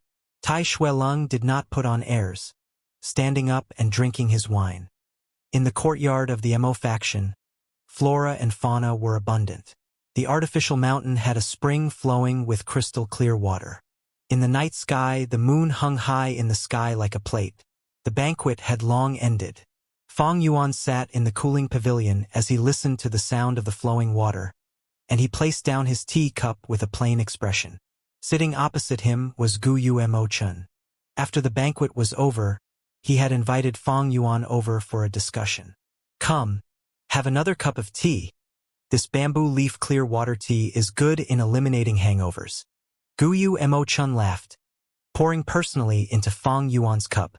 Fong Yuan's expression was calm, and on seeing the cup being filled again, he said, "Indeed a good cure for hangovers." Saying so, he looked outside the pavilion, only to see that the pale white moon had radiated the grounds with its moonlight. Under the moon, the pavilion was quiet and graceful, but in the wind there were lurking shadows, showing how the Mo faction courtyard was turning from a prosperous state to a declining one. During the banquet, Fong Yuan had already understood Guyu Mo-chan's intention. Seeing this scene, he was even more sure of himself. The Mo faction had no inheritor left. Once Guyu Mo-bei died, the entire Mo faction would lose its inheritor. Although Mo-bei still had his sister Mo-yen, the clan rules was that, since ancient times, it favored males over females, and the assets can only be inherited by a male and not female. Even if Guyu Mo-yen gets to rank 3 next time and advances to clan elder, her assets do not represent the Mo faction, but only her own. If she married anyone, this asset will be transferred to under her husband's name. If they lost their inheritor, a clan's political influence would have no prospects, and no one would join them. The Mo faction had already fallen into difficult circumstances, on the verge of breaking down. But heaven always left a way, and the Mo faction was not truly at its wit's end. There was still a sliver of hope. This hope lies in Guyu Mo-yan's hands. Although she is a female, she can marry someone. If the son-in-law marries into the Mo faction, he would have an acceptable status, and can inherit the Mo faction. Seeing that Fong Yuan had no inclination to mention it, Guyu Mo-chan scolded this crafty lad internally, but had to speak. "I wonder what Elder Fong Yuan thinks of my Mo faction?" He had an unspeakable grief. Ever since his injury, his cultivation had fallen to rank 2, without any chance of ever regaining rank 3. He could only rely on his goo worm to conceal his true aura. But paper cannot cover fire. He would be exposed one day. His only inheritor had died, while he himself was rank 2 and would lose his clan elder identity. Guyu Mo-chan needed someone who could hold the fort to sustain their faction. Back then, he had both authority and status, thus the Mo faction controlled a large amount of the interest cake. But now that the clan's factions were reorganizing themselves, he did not want any more interests. As long as he can defend what he already has, that would be the biggest victory. He pondered left and right, and the most suitable person was Fong Yuan without doubt.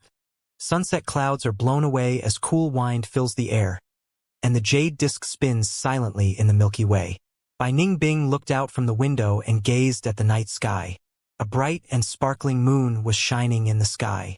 Occasionally, wolf howls could be heard in the distance, adding some bleakness to the peaceful moonlight. In the study room, the Bai clan leader was sitting at a side with a dazed expression. Just a moment ago, Bai Ningbing told him about the Northern Dark Ice Soul physique. Northern Dark Ice Soul, 10 absolute aptitudes. The Bai clan leader mumbled constantly. I have already sensed that my end is nearing. My aperture is gradually unable to endure the burden. These past few years, I've truly caused you much problems. Bai Ningbing softly sighed. His expression was calm. No longer was there the abnormal, reckless, and crazed state as before. What replaced them was tranquility and peace. This tranquility and peace came from his heart. He had found his path and was no longer perplexed by life and death. People mature over time, and the stimulation from life and death could further speed up this process. Moonlight fell down like flowing water, illuminating Bai Ningbing's fair skin. Under the flowing radiance, his two blue eyes shone with depth. He was like a beautiful young man from a painting, with white hair and white clothes like the immortals in the clouds, causing people to look intently. How could this happen? You were clearly a grade with 99% primeval essence when your aptitude was tested. It absolutely wasn't the Northern Dark Ice Soul. The Bai clan leader was still refusing to accept it. It was indeed so, but one day when I was cultivating, my aptitude suddenly advanced. I checked the ancient scrolls and records in the clan and found some information on this. Every 99% a grade aptitude has the possibility of advancing to 10 absolute aptitudes while cultivating. Bai Ningbing said, all 10 defy the heavens, and the heavens can't tolerate them. Even Renzu's 10 children didn't have a good end. Sai, is there really no way to salvage it? Bai clan leader felt pity and regret when he looked at the beautiful boy in front of him. He was the clan's pride and their hope to rise up in power. However, his life was already nearing its end. Despite glowing brightly, he was like a firework which could only shine splendidly for one single moment. There are no ways to evade my impending doom, but there are some ways to delay it. However, all these methods need many years to prepare, which I don't have. Bai Ningbing said all this and gave a light laugh, as if the one being discussed about was not him, but some irrelevant outsider. Don't worry, who doesn't die? True immortality doesn't exist. As long as we live our life interestingly, it is enough. He was instead consoling the clan leader. I cannot accept this. I absolutely cannot. Damn it.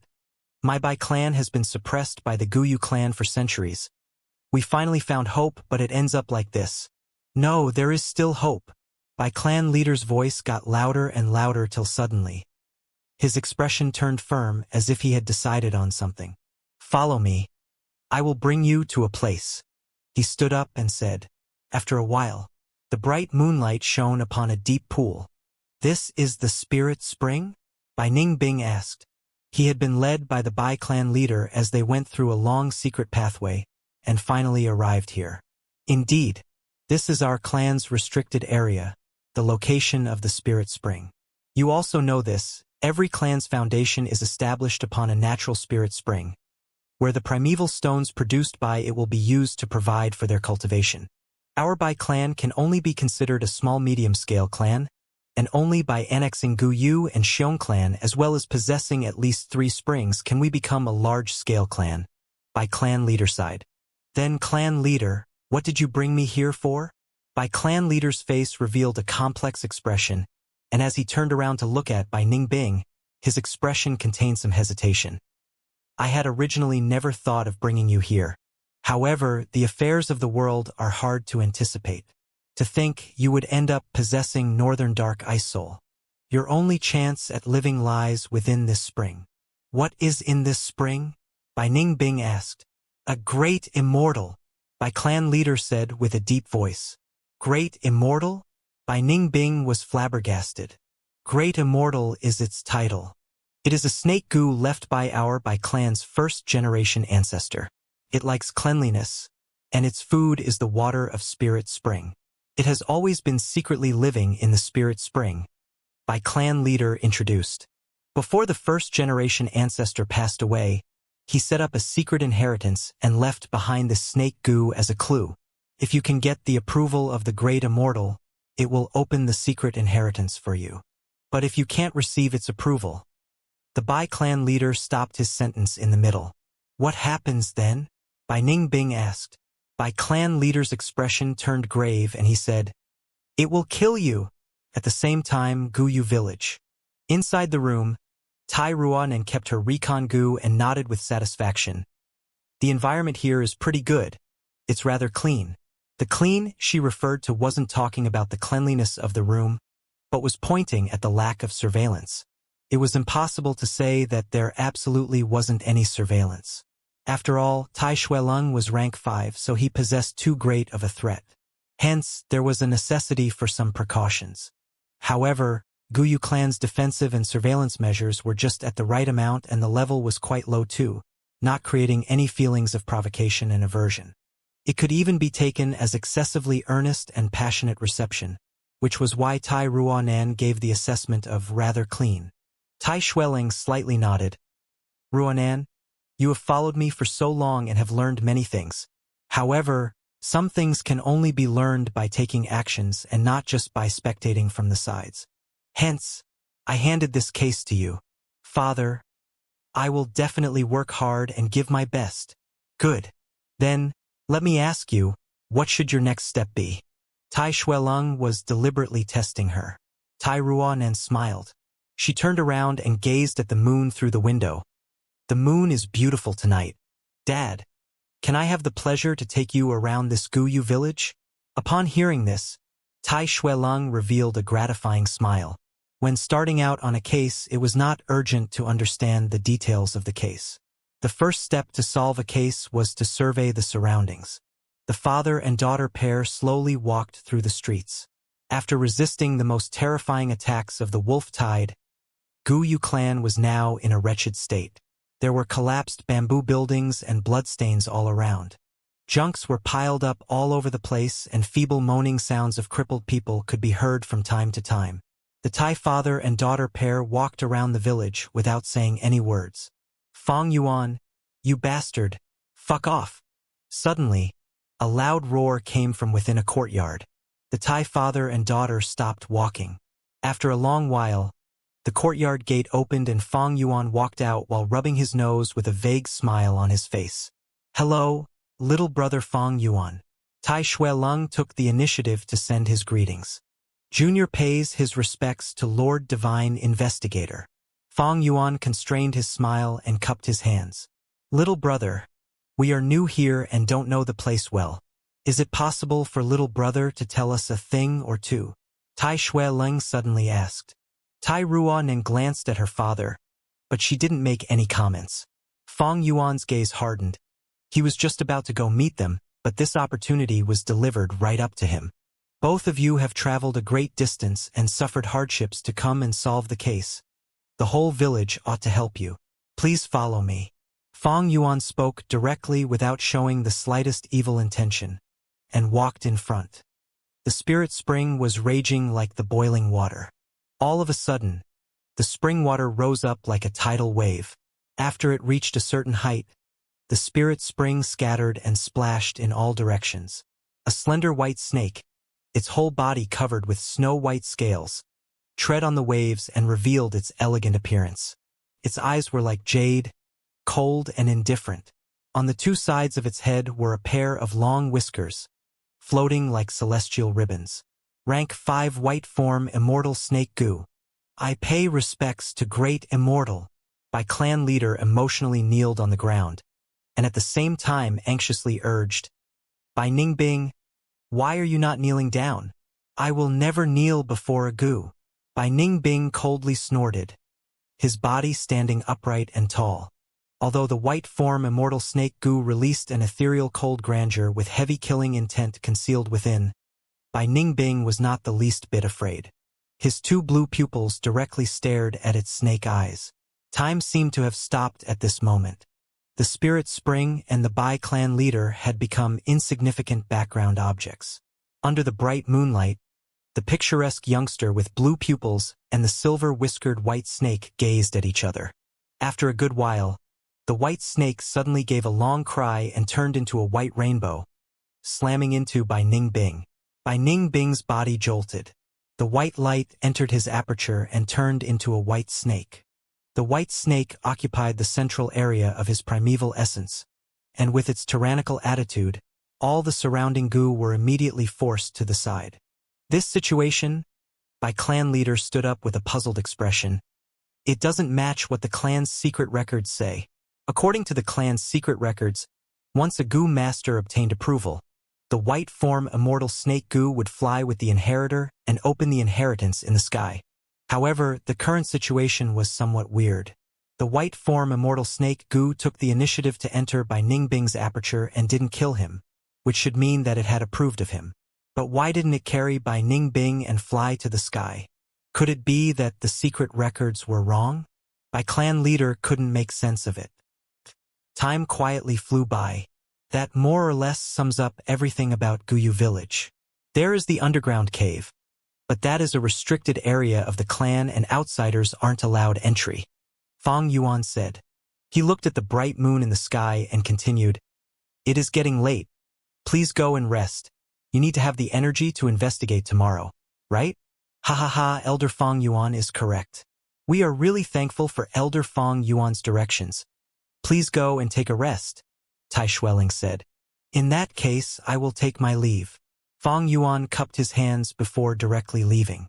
Tai Xueling looked at Fang Yuan's figure with interest, and only after Fang Yuan turned into a corner did he take back his gaze.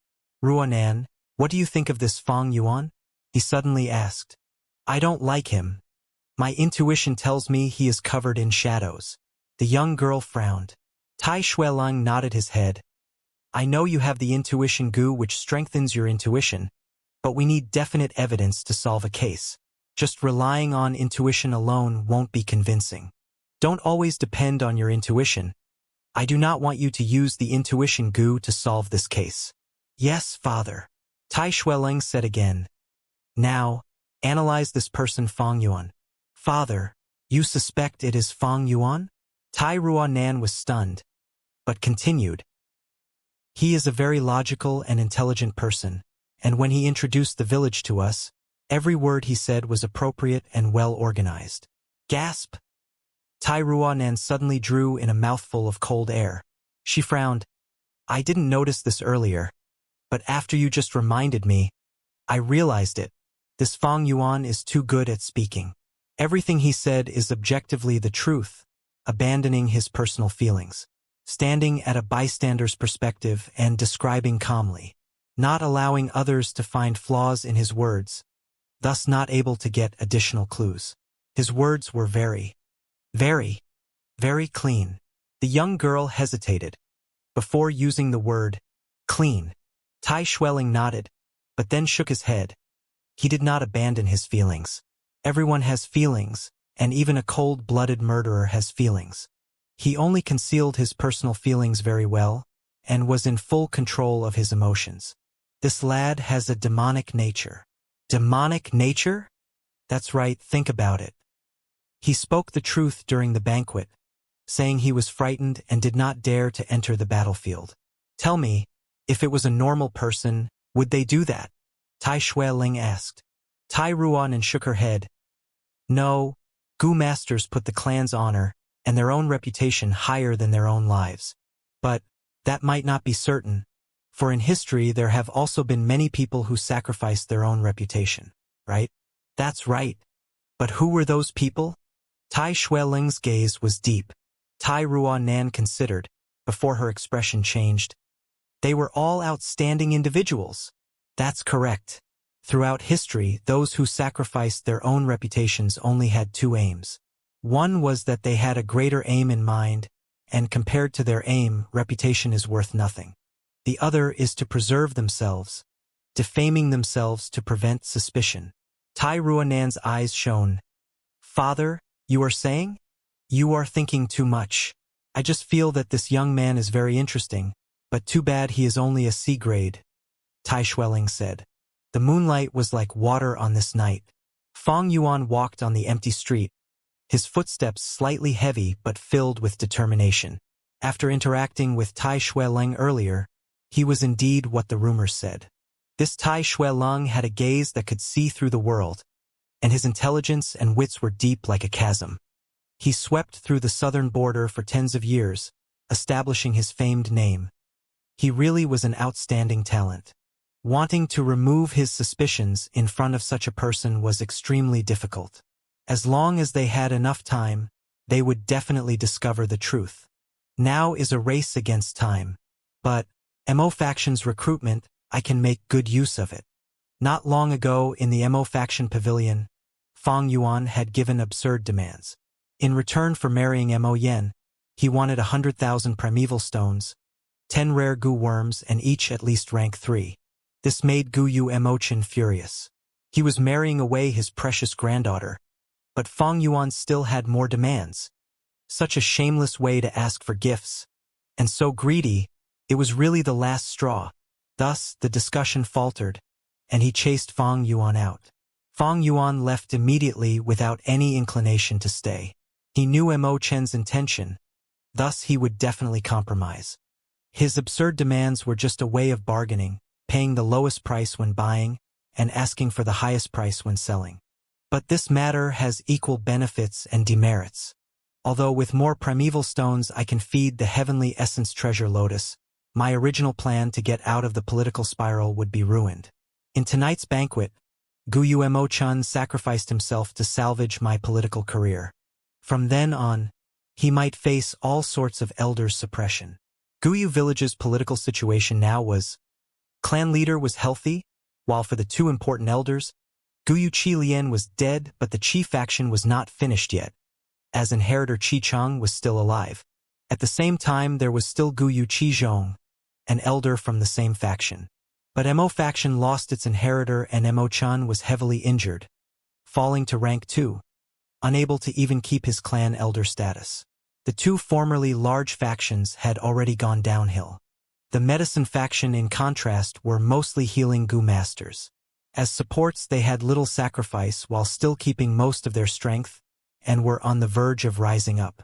Medicine faction was originally the clan leader's faction, but now it had the ability to be independent.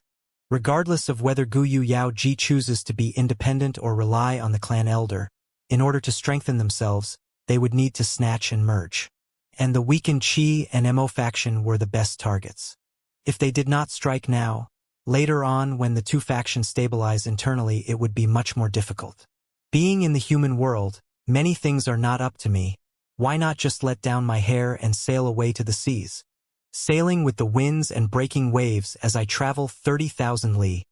That is the true demonic path I take. Fong Yuan raised his head, looking at the moon as he sighed. He wanted to get away from the political spiral, but Guyu Mo-chan dragged him back by force. He faced pressure from all the factions, and Tai Shueleng was already starting to solve the case. On the other hand, Bai Ningbing had already regained his new arm. Like a boat traveling in the darkness with danger lurking everywhere, how was he to open up a path for himself? The next day. What? You said that the person who murdered Jia Jinsheng had already been found and was killed already. Tai Ruanan felt extremely perturbed. This morning, she had woken up early and officially started to solve the case. But to think that the first information she got was that the killer had already been sentenced. That's right, the killer is a demonic Gu master. He once assassinated our clan's rising star and tried to kill the genius. Thus he was killed on the spot. A clan elder provided the information. Is that really so? Did he admit personally that he was Jia Jingshang's killer? Tai Ruanan frowned deeply. Beside her, Tai Shueleng wore a copper mask as he stood like a statue. He didn't. But, if it's not him, who else could it be? The clan elder shrugged. Tai Ruanan thought internally. This is all an assumption. There is no real proof. But whether it is the truth or not, this demonic Gu master has to be investigated clearly. Most likely, this is a lead that will bring us to the truth. Thinking of this, Tai Ruanan raised her head abruptly. Where is he buried? I want to inspect the corpse. In a simple and torn coffin, there was a corpse within. The rotting smell assaulted noses, and clan servants and goo masters were so disgusted that they ran far away to hide. Tai family father and daughter acted as if they were unaffected, and Tai Ruanan's eyes glowed brightly, excitedly stretching her hand and inspecting. A person's corpse has lots of traces. At times, 1 or 2 small injuries would be the evidence needed to point out the murderer. On this corpse there were many injuries, but the person's appearance was still clear, and he was still wearing his original clothes. Tai Ruanan checked for ages, and only then did she get up with a lingering interest. Anything? Tai Shueleng asked lightly, testing her secretly. Guyu clan thinks this person is Jia Jinshang's killer. Thus they kept the corpse well. There's a huge problem in this corpse, Tai Ruanan answered. He's a middle-aged man, right arm thicker than the left. Both his hands have a thick callus. Seeing how his callus is distributed, they are uneven. There are many injuries on his body, numerous fatal wounds, showing the intense battle he had before death. But on his body there are also a lot of hidden injuries, especially his left foot having 3 less toes. This is left behind from many years ago. Saying so, she continued deducing. He was most likely a hunter. There are many evidences. His disproportional left and right side and the callus on his hands shows that he's an experienced bowman. There are many injuries made by wild beasts on his body, like claw marks and bites, showing he often fought against beasts. His clothes are not the traditional Gu master clothes, and his shoes are even more interesting, weaved from bamboo hemp grass. This kind of grass only grows near Qing Mao bamboo, and Qing Mao Mountain only produces Qing Mao bamboo. Other than that, in the surrounding mountains, there is no bamboo hemp grass. So what are you getting at? Tai Shueleng pursued. Before this person became a demonic Gu master, he was a hunter. From his clothes, he was most likely a resident hunter on Qing Mao Mountain. Tai Ruanan's eyes shone brightly. Why do you think he is a resident here? If it is the grass shoes, he could have killed the villagers here and worn them. Tai Shueleng rebuked. That's not it. The most special part of his clothes is the shoes, because if they were taken by force, most would not fit his size perfectly. But look at this, 2 disproportionate legs, and yet the shoes fit nicely. This is made just for him. He has 3 less toes on his leg feet, thus the left grass shoe is shorter. His stump is very cleanly cut and sharp. I assume it is most likely due to stepping on a trap by mistake, Tai Ruanan said. Tai Shueleng did not deny it nor confirm it, and did not even give any criticism. Like what he said earlier, he left it to Tai Ruanan to solve the case. Tai Ruanan continued saying, with this conjecture, we can go to the surrounding hamlets and investigate. We might find more clues. Wait. Just when she was about to speak, the young girl's expression stiffened. She suddenly remembered. This Qing Mao Mountain had just undergone a wolf tide calamity. Even the villages were heavily damaged, not to mention those hamlets. She knew that using this method to find out the person's identity and information bore little hope. But even if the chances are slim, as long as there is a possibility for success, I must try. It was the young girl's first individual case, and she was full of drive. But half a day passed, and she returned empty-handed. This wolf tide was the largest and most horrifying one yet. So many hamlets had 0 survivors, and this brought great trouble to her investigations. This lead is gone. What are you going to do next? Tai Shueleng asked at an appropriate time. The young girl gritted her teeth, and in her tone there was stubbornness and tenacity. No, it is not over yet. Father, you said it yourself. The true lead is often hidden more deeply, and as long as we continue to excavate, it will appear. This demonic Gu master's death is strange. Firstly, why did he assault Fang Zheng? What did Fang Zheng do to offend him, causing him to assassinate him with his life, under the situation which was basically an assured death? Moreover, he is a local. But after his death, why did no one recognize him? Hearing her words, Tai Shueleng was a little surprised. Child, you have truly grown up. The divine investigator sighed, and in his tone there was contentment and gratification. You're asking me why that Gu master came to kill me? How would I know? Facing Tai Ruanan's questioning, Fang Zheng blinked innocently. If you have done something, I hope you won't conceal the truth.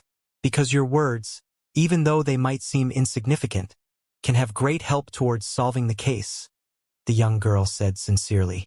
Fang Zheng shook his head. I'm very perplexed too.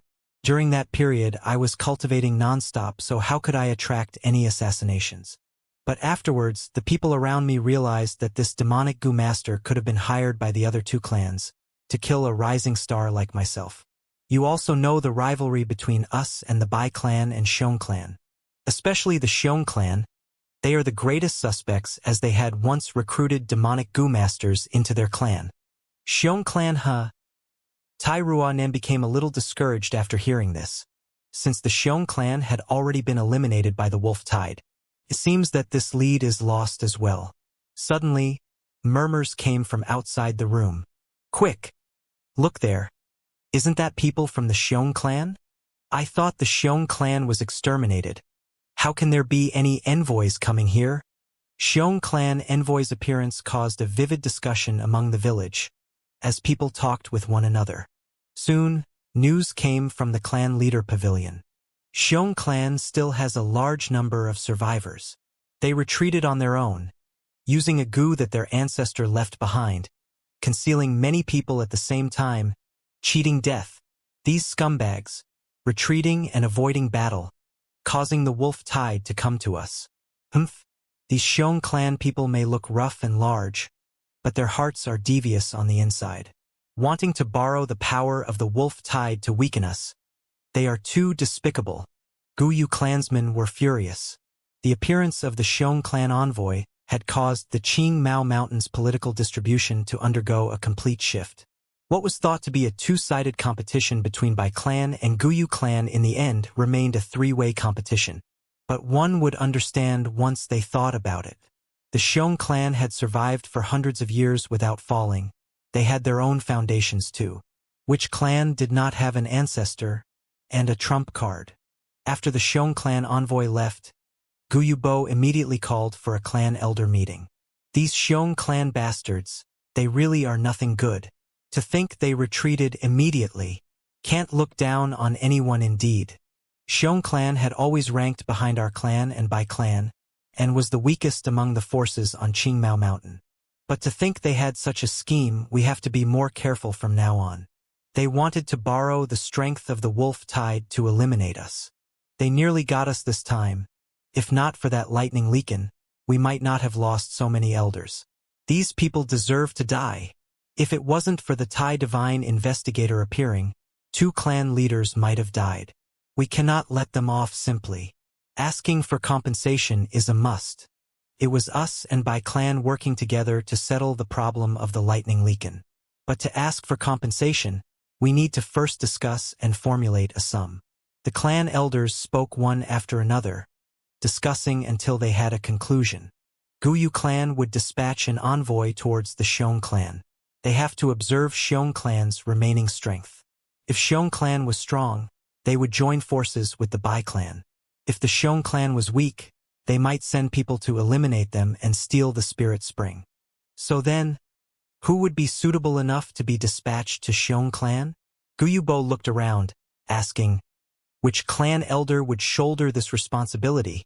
The hall immediately became silent. The clan elders looked around at each other. No one was willing to go.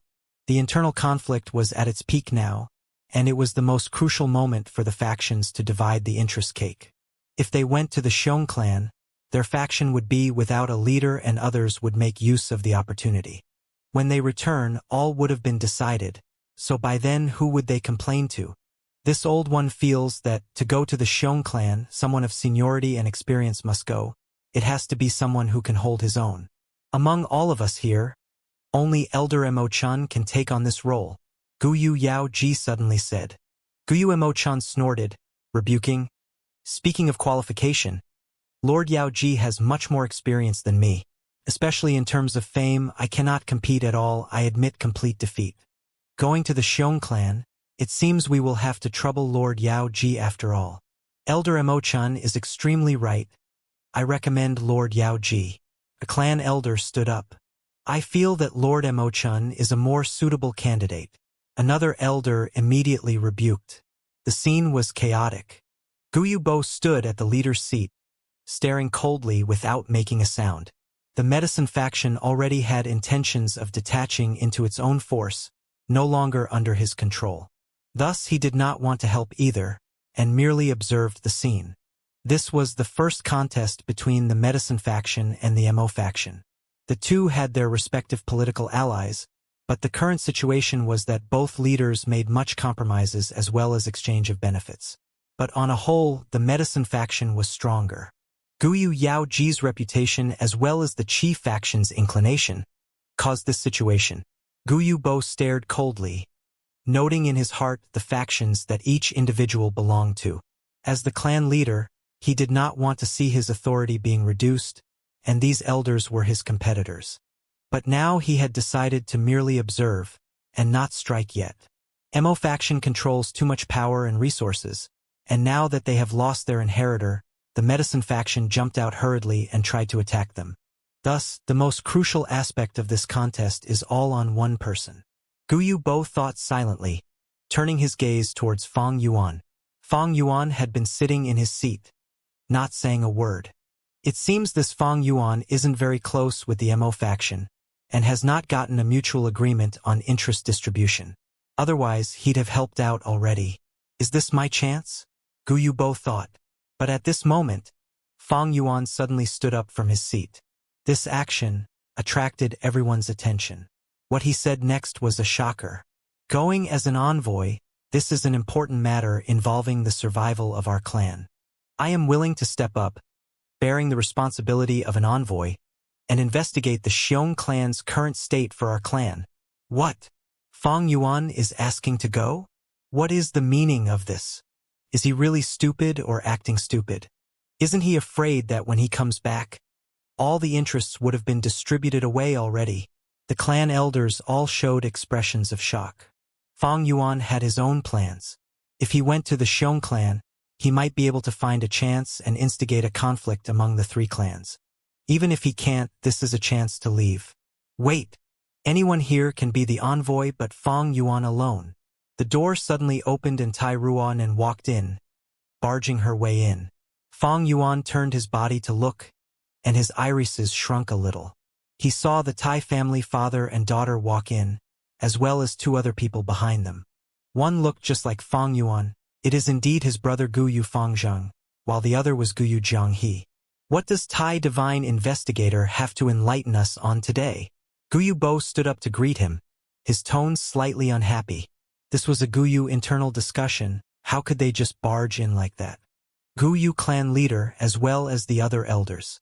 My daughter has already investigated the identity of the demonic Gu master that once assaulted Gu Yu Fangzheng. Tai Xueling spoke. Oh? Is that so? That demonic Gu master? Wasn't he instigated by the Xiong clan? Is there a hidden story behind this?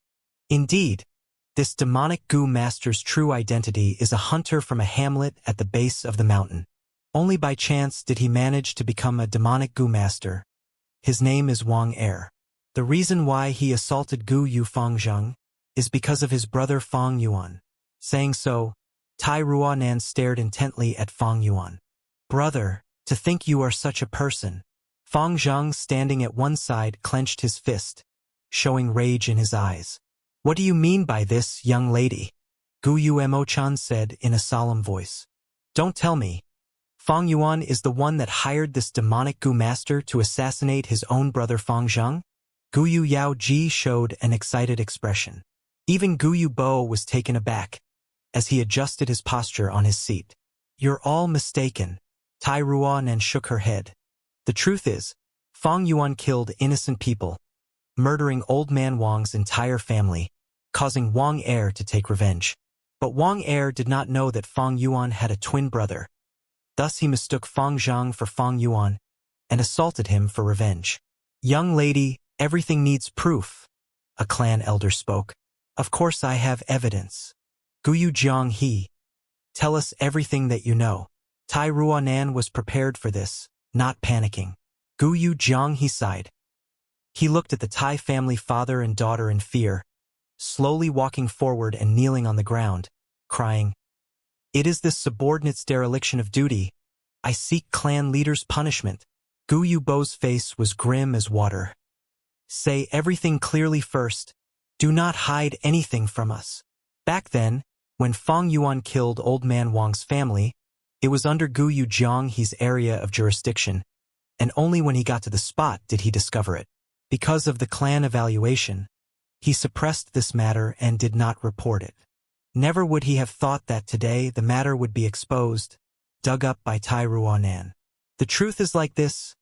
Jiang, he stammered as he spoke, not adding any details into his descriptions. Very simple and truthful.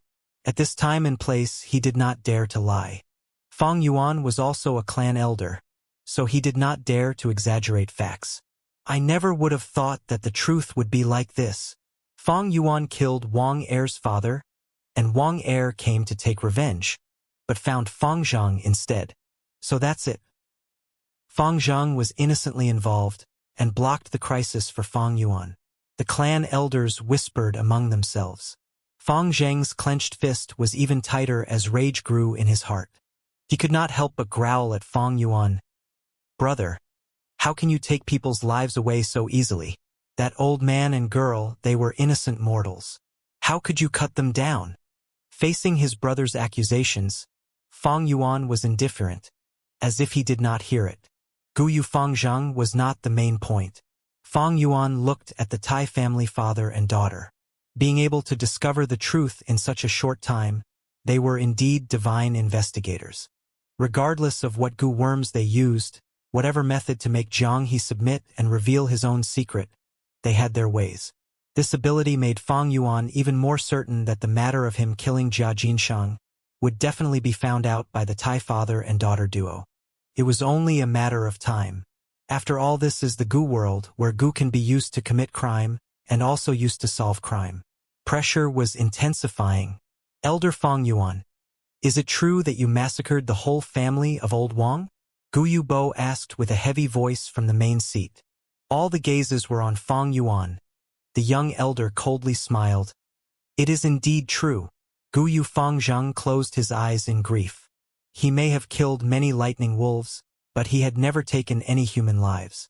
And now that he heard Fang Yuan admitting it himself, he suddenly felt that his own big brother had become so unfamiliar and estranged. In this estrangement, he also felt fear towards his brother's cruel methods and anger at the loss of innocent lives. Fang Yuan, do you not feel any guilt at slaughtering innocents? If you have any difficulties, you can say them out. Tai Ruanan spoke as she frowned. She was someone with extremely righteous character, and hated people like Fang Yuan the most. So what if I killed them? I don't find it necessary to tell you my story. However, at that time, I didn't know that the missing Wang Er was a demonic goo master. It could be said that Fang Zhang was unexpectedly implicated. Fang Yuan spoke honestly. Big brother, aren't you going to say something to me? Fang Zhang opened his eyes. The corners of his eyes had become red. What do you want me to say? Comfort you or to apologize? Humph, little brother, you are too soft. Fang Yuan sneered. Damn it, big brother. Don't think you are extraordinary just by becoming an elder. I will tell you that I already have the qualifications to break through to rank 3. Fang Zhang gritted his teeth, veins popping up in his clenched fists. Enough! Guyubo couldn't continue looking at this anymore and shouted. Fang Zhang, go back. What decorum are you showing by making a fuss here? His words had other meaning and expressed dissatisfaction. Tai Ruanan couldn't sense it, but divine investigator Tai Xueleng reacted immediately. He stepped forward and cupped his hands. Guyu clan leader and all elders, it is indeed improper for my daughter to charge in and rush into the Lord's discussion hall. This one apologizes for offending everyone.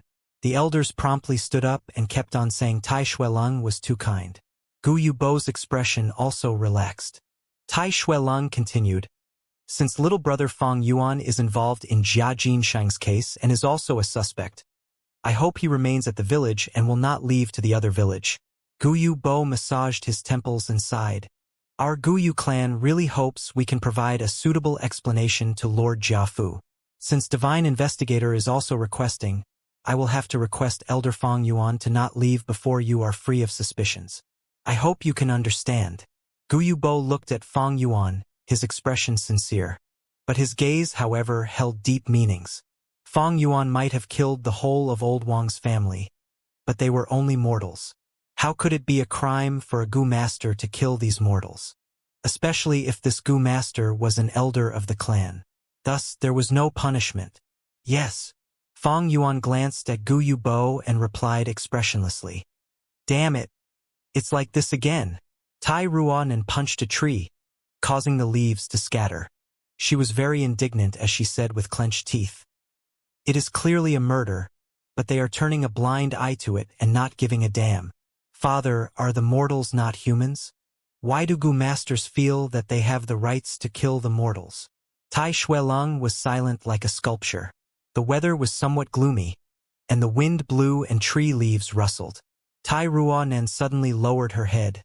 Her expression was down. I am sorry, father. She apologized. I didn't listen to your advice, and used the intuition Gu. Sigh. Divine Investigator let out a long sigh and looked at his daughter with a profound gaze. Child, you have such hatred for evil and is full of righteousness, just like me when I was young. I am happy but also worried. Why are you worried? Your ideals are much bigger than mine was at that time. When I was young, my ambition was to capture all the criminals and cram up the demon suppression tower. But as for you, you want to make everyone equal, treating both Gu masters and the mortals equally, causing law and order to be established in the whole world. Such ambitions and ideals are too big and also very heavy. Tai Shueling's words were filled with experience. But father, this so-called law, fairness, and justice, if we don't treat everyone equally, what meaning do they have? If the young don't have ambitious dreams, then how could they be considered young? I believe it's all a matter of our own efforts. As long as I give my best, it might not necessarily be impossible to achieve. Tai Ruanan spoke excitedly, her two eyes filled with hopes for the future. Tai Shuelong was silent for a good while. There will be a day when you will understand. But this is good too, young people should walk their paths by themselves. Setbacks will make you mature. Father won't interfere anymore. I only hope you can live the life you want. He then took out a letter and gave it to Tai Ruanan. This is... Tai Ruanan tore open the letter and was immediately overjoyed. This letter was from Jia Fu and it recorded every information regarding Jia Jinsheng's case, including how Fang Yuan obtained the liquor worm by rock gambling, how the bamboo gentleman was used to interrogate Fang Yuan, and even Fang Yuan's bidding prices at the second caravan visit, where he showed business talent and received Jia Fu's recruitment offer. Tai Ruanan reread the contents of Fang Yuan's bidding prices multiple times. Her gaze turned brighter and brighter. This Fang Yuan is not only fierce in his methods, but also has cruel nature and is even able to scheme deeply. My intuition tells me he is very suspicious. If he is really the killer, then he should be somewhat afraid. But the bamboo gentleman showed no changes to his lies. How did he do it? Tai Ruanan muttered to herself.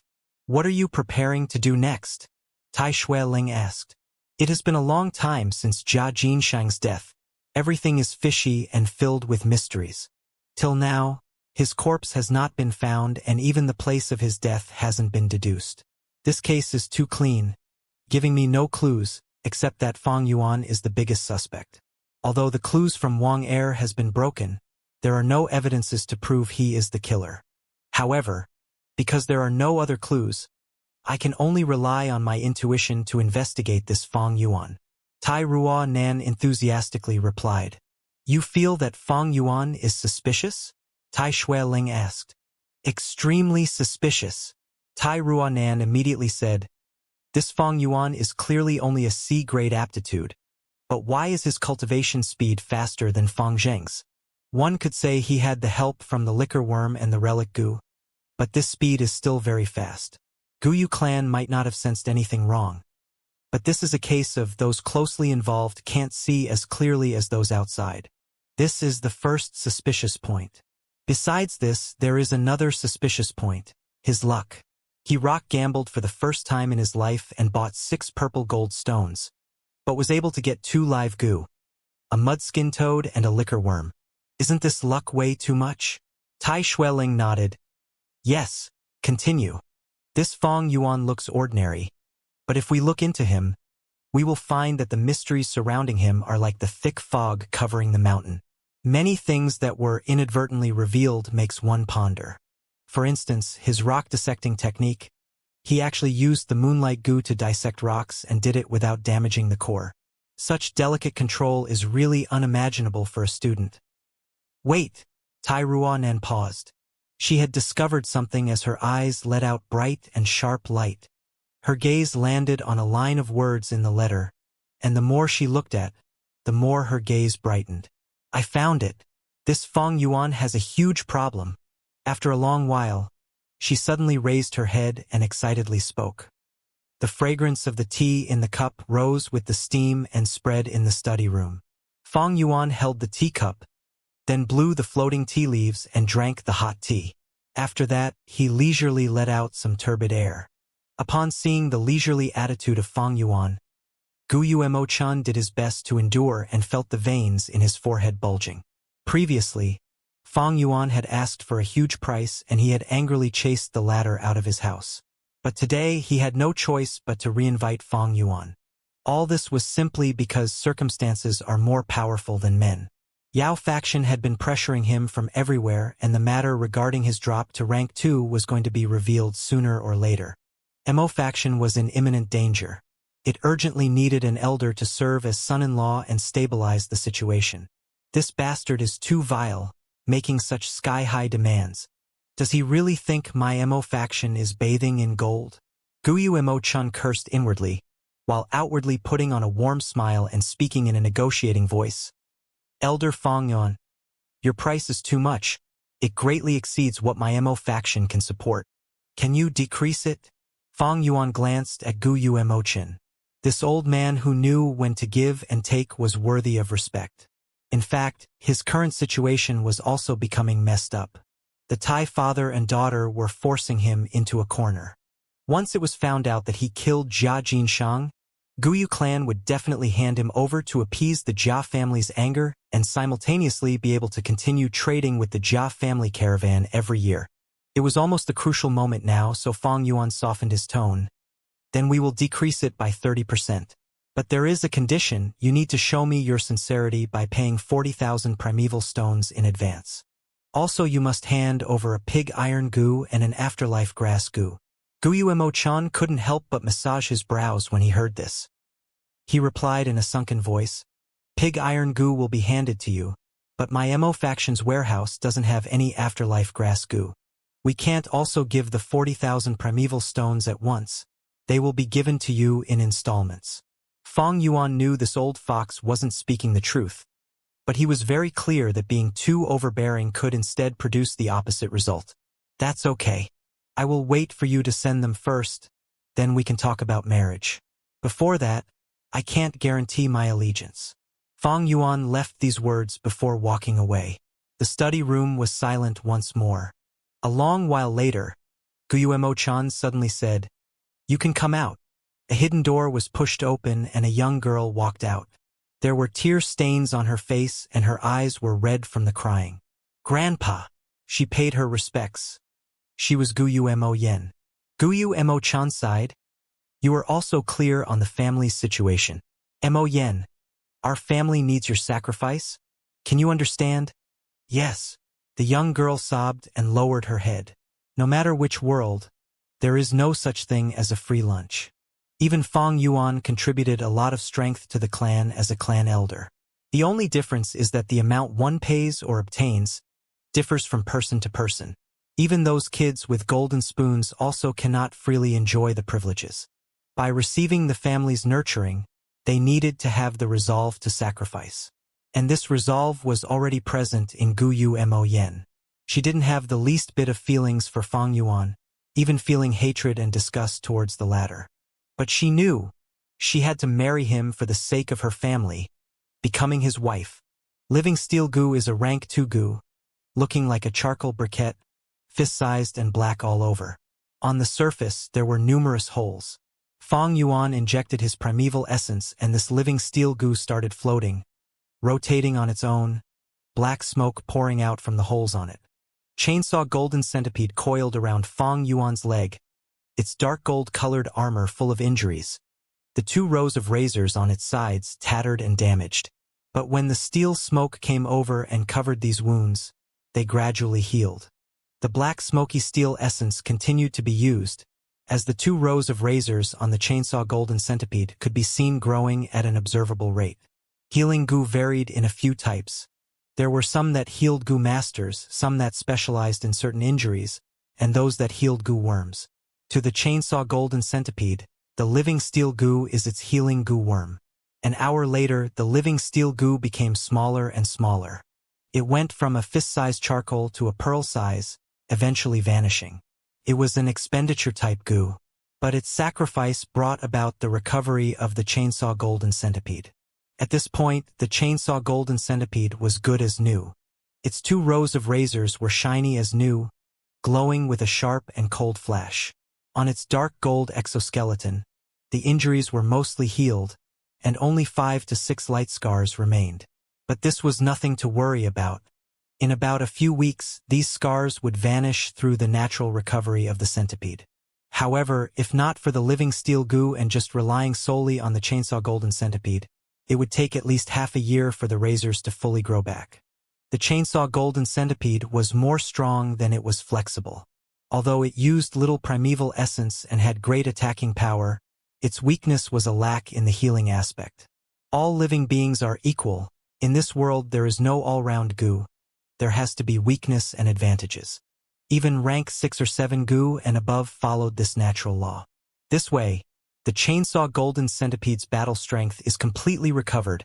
Fang Yuan stretched out his hand, touching the cold exoskeleton of the chainsaw golden centipede. His face slightly pale. On his pale face, cold sweat was forming. Damn it! It had to come at this time. Fang Yuan gritted his teeth, his left hand subconsciously pressing his stomach. His mind entered his aperture, only to see that the white-silver primeval sea was still, the entire aperture filled with an oppressed feeling. All the other goo had been suppressed to one side. Only above the sea, within the aperture, the spring-autumn cicada was glowing with a yellow and green luster. At this time, the spring-autumn cicada not only had both wings recovered, but its main body also recovered much of its energy. Just like an object falling from the sky, the closer it gets to the ground the faster it falls, and the spring-autumn cicada's recovery rate was the same. After the initial difficult period, as time passed, its recovery speed accelerated. Thus, the problem came. The spring-autumn cicada was rank 6, while Fang Yuan was only a rank 3 goo master. His aperture was gradually unable to hold the spring-autumn cicada. Back then, when the spring-autumn cicada was weak, the burden on the aperture was not as huge. But now that the spring-autumn cicada gradually recovered, regaining its rank 6 ability, it caused this tiny temple of Fang Yuan's to be unable to hold this high god. If this goes on, I might even die from the spring-autumn cicada before the Tai family father and daughter find out the truth. Truly, when your roof has a hole, it just has to rain non-stop for days. The best solution was to raise his own cultivation level. When he gets to rank 6, the aperture will have the capacity to store the spring-autumn cicada again. But this method takes too long. In his previous 500 years of life, he also used more than 400 years to attain rank 6. He was now a C-grade talent with rank 3 cultivation. To cultivate to rank 6, he had a severe lack of time. Other than that, there was another way to solve the problem. It was to take the spring-autumn cicada out of his aperture and raise it outside his body. But that act had great disadvantages.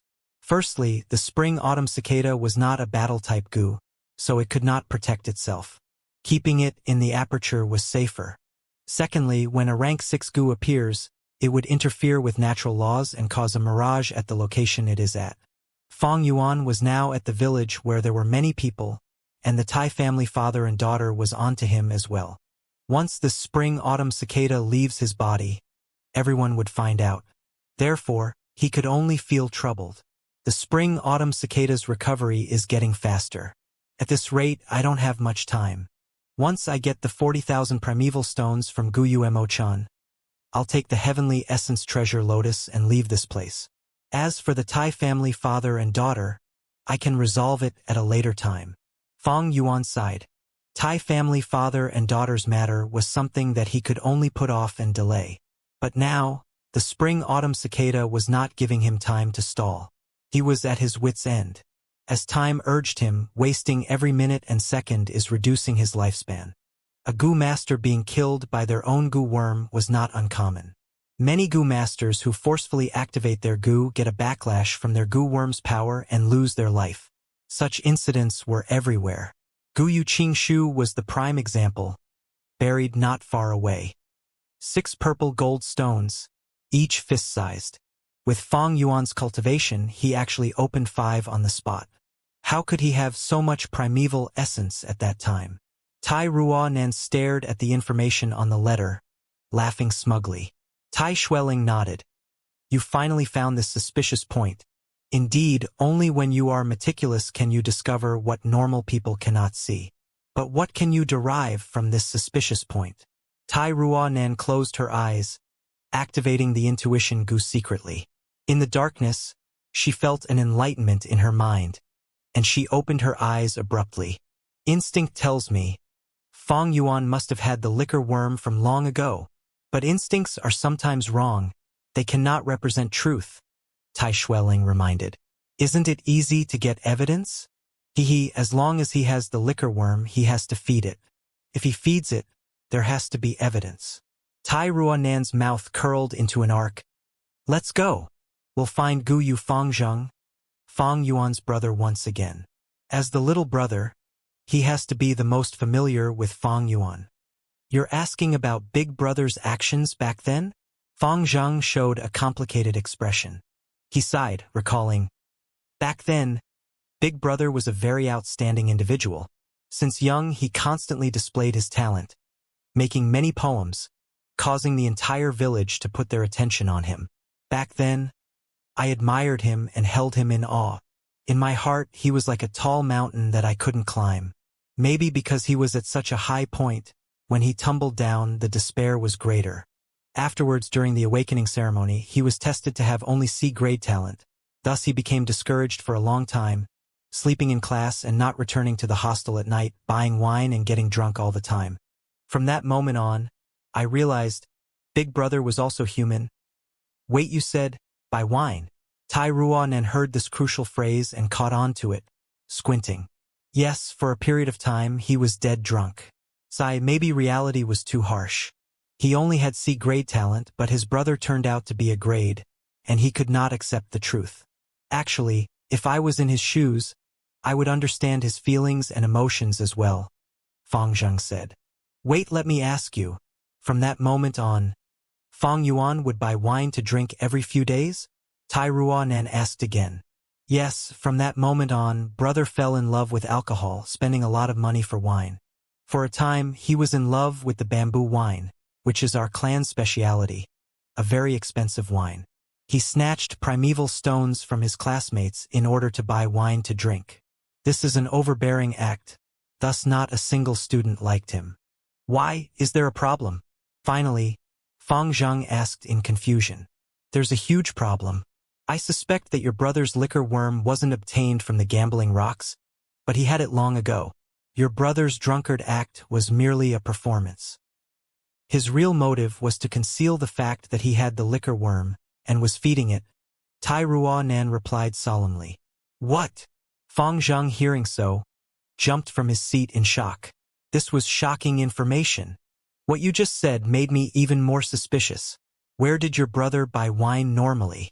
I need to investigate. Tai Ruanan stood up as well. She was racing against time, moving quickly to solve the case. In our entire village, there is only one place selling bamboo wine. It is that Soul Inn. Then I'll take my leave. Tai Ruanan turned around and left. Wait, I'll go with your guys. Fong Zheng hesitated, chasing after them. An hour later, Tai Ruanan walked on the stone pavement, concluding, earlier the innkeeper already told me everything, and the situation is clear as day. Fong Yuan buying so much wine, his true motive is to feed the liquor worm. After that, he purposely went to gamble rocks, and that is to expose the liquor worm logically in front of everyone. All this is according to his plans. On one side, Fang Zhang appeared a little distraught, his face looking a little lifeless. He did not expect that the truth was really like this. Long ago, he had once looked down on Fang Yuan, thinking he was a loser, giving up on himself. From that moment on, he felt that the tall mountain was no longer so hard to scale. But the truth was, everything was Fang Yuan's disguise, his performance, his scheme. The surrounding people were played by him like fools, believing his lies. Even he Guyu Fangzheng was no exception.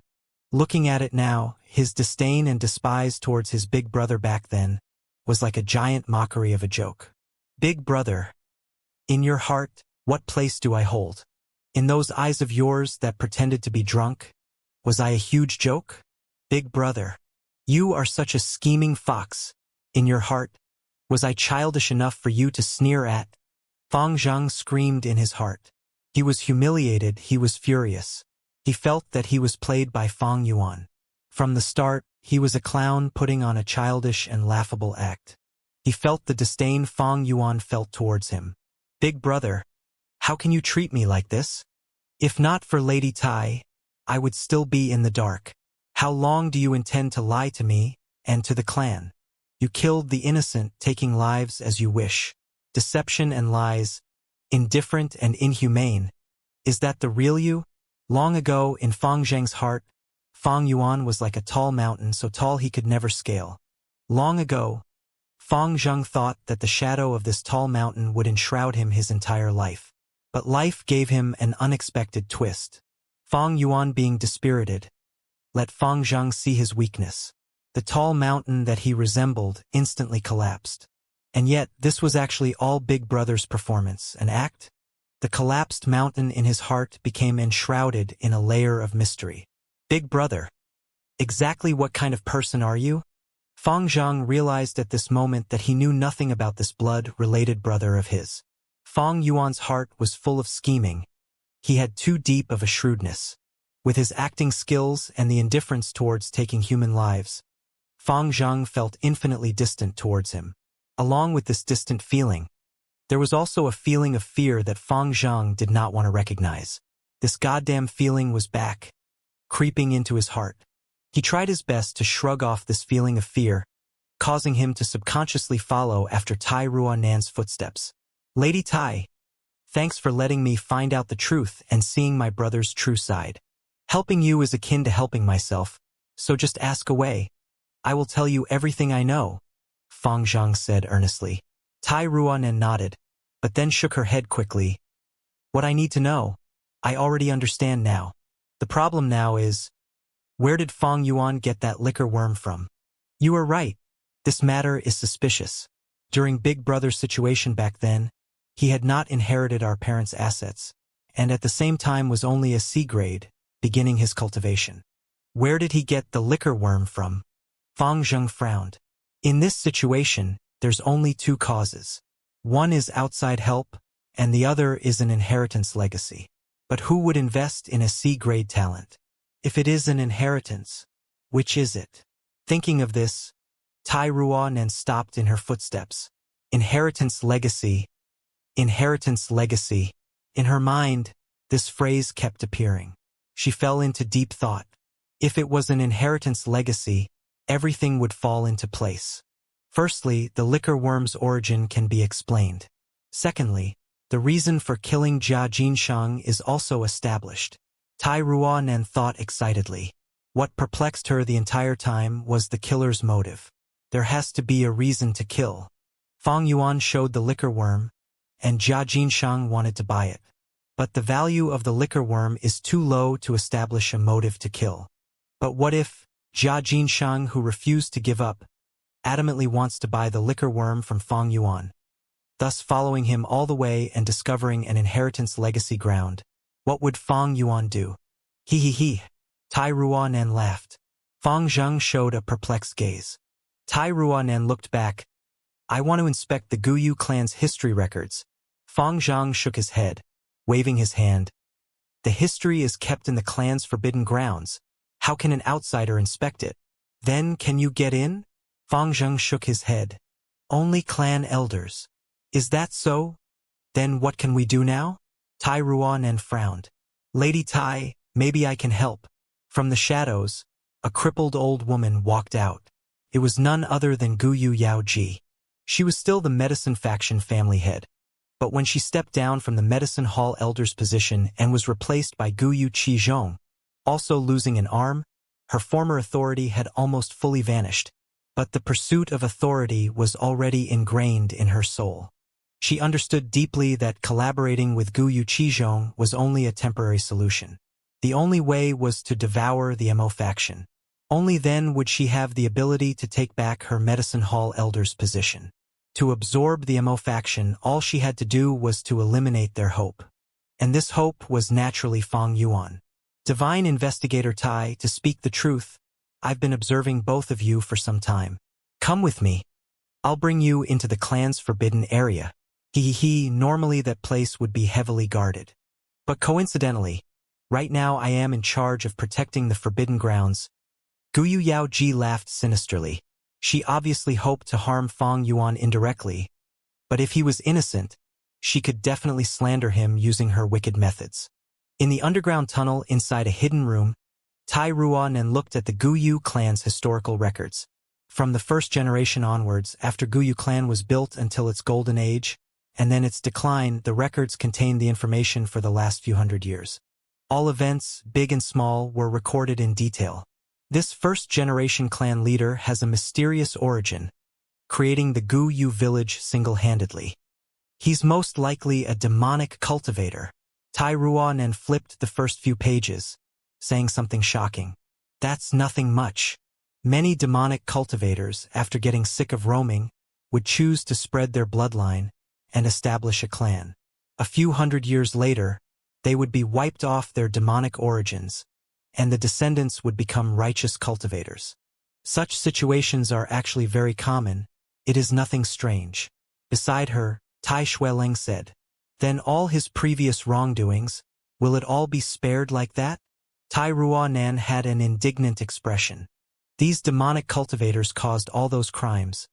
But when the time is ripe and they feel tired, they would settle down and enjoy their old age. Isn't this too good for them? Tai Xueleng sighed deeply. Ruanan, when I was young, I felt like you too, thinking that this world is in black and white. But after you see more of the world, you will find out that this world is actually gray. Many times can black turn to white and white can turn to black. Some white can also be more devious than black, and even bear greater sins. And demonic cultivators also have their own grievances. Righteous Gu Masters control the cultivating resources, while demonic Gu Masters are all alone, only able to rely on their extreme methods. Those like the first-generation clan leader who are able to change their ways, that is the best solution. At least he will no longer cause harm to others. Turning from black to white, he can contribute his strength towards the righteous path. Tai Xueleng explained and consoled, but the young girl Tai Ruanan did not seem to be convinced. She shook her head, saying adamantly, Father, it is not right for you to sympathize with demonic Gu Masters. White is white, black is black. They should be punished for making a mistake. Breaking the law, they should face judgment. If not, where would justice lie? Where would fairness lie? Where would the law stand? This is not sympathy. Anywhere where there's people, there are interests involved. Places that involves interests will have crime. As long as people exist, crime would never end. My child, you will find out eventually. A person's strength is too insignificant. Tai Xueleng's voice was experienced and wise, but also sorrowful. Never mind. To the current you, it is still too early to say such things. You should concentrate on solving the case. Yes, Father. Tai Ruanan pouted, not agreeing with Tai Xueleng's pessimistic outlook. When people are young, they tend to think they can change the world. But after they grow up, they will eventually find out that a person being able to retain their sense of self and not being changed by the world is already a great success. As the girl continued to flip, her hand suddenly stopped. Fourth-generation clan leader, flower wine monk, liquor worm. Her eyes shone. Electric currents flowed as the sharp teeth edges cut like blades, shining with a cold light. A frenzy lightning wolf pounced towards by Ning Bing, its wolf claw drawing a shadow in the air. Bai Ningbing did not have any movements. As the frenzy lightning wolf's claw became larger in his eyes, he did not have any inclination to dodge. Suddenly, a white rainbow shot out from his aperture. The light rainbow burst, and white light shot down like rain. In the light rain, the elegant white snake appeared, its long whiskers bringing about a fairy-like atmosphere. Towards this rank 5 snake goo, the arrogant frenzy lightning wolf immediately withered, wanting to retreat. But the white form immortal snake opened its mouth and shot out a cloud smoke. The white smoke looked slow, but quickly enveloped the lightning wolf. The frenzy lightning wolf's vision was obscured by the smoke, and it quickly moved back. But no matter how it moved, the white smoke followed it like a shadow, always engulfing its surroundings and not giving it any chance to escape.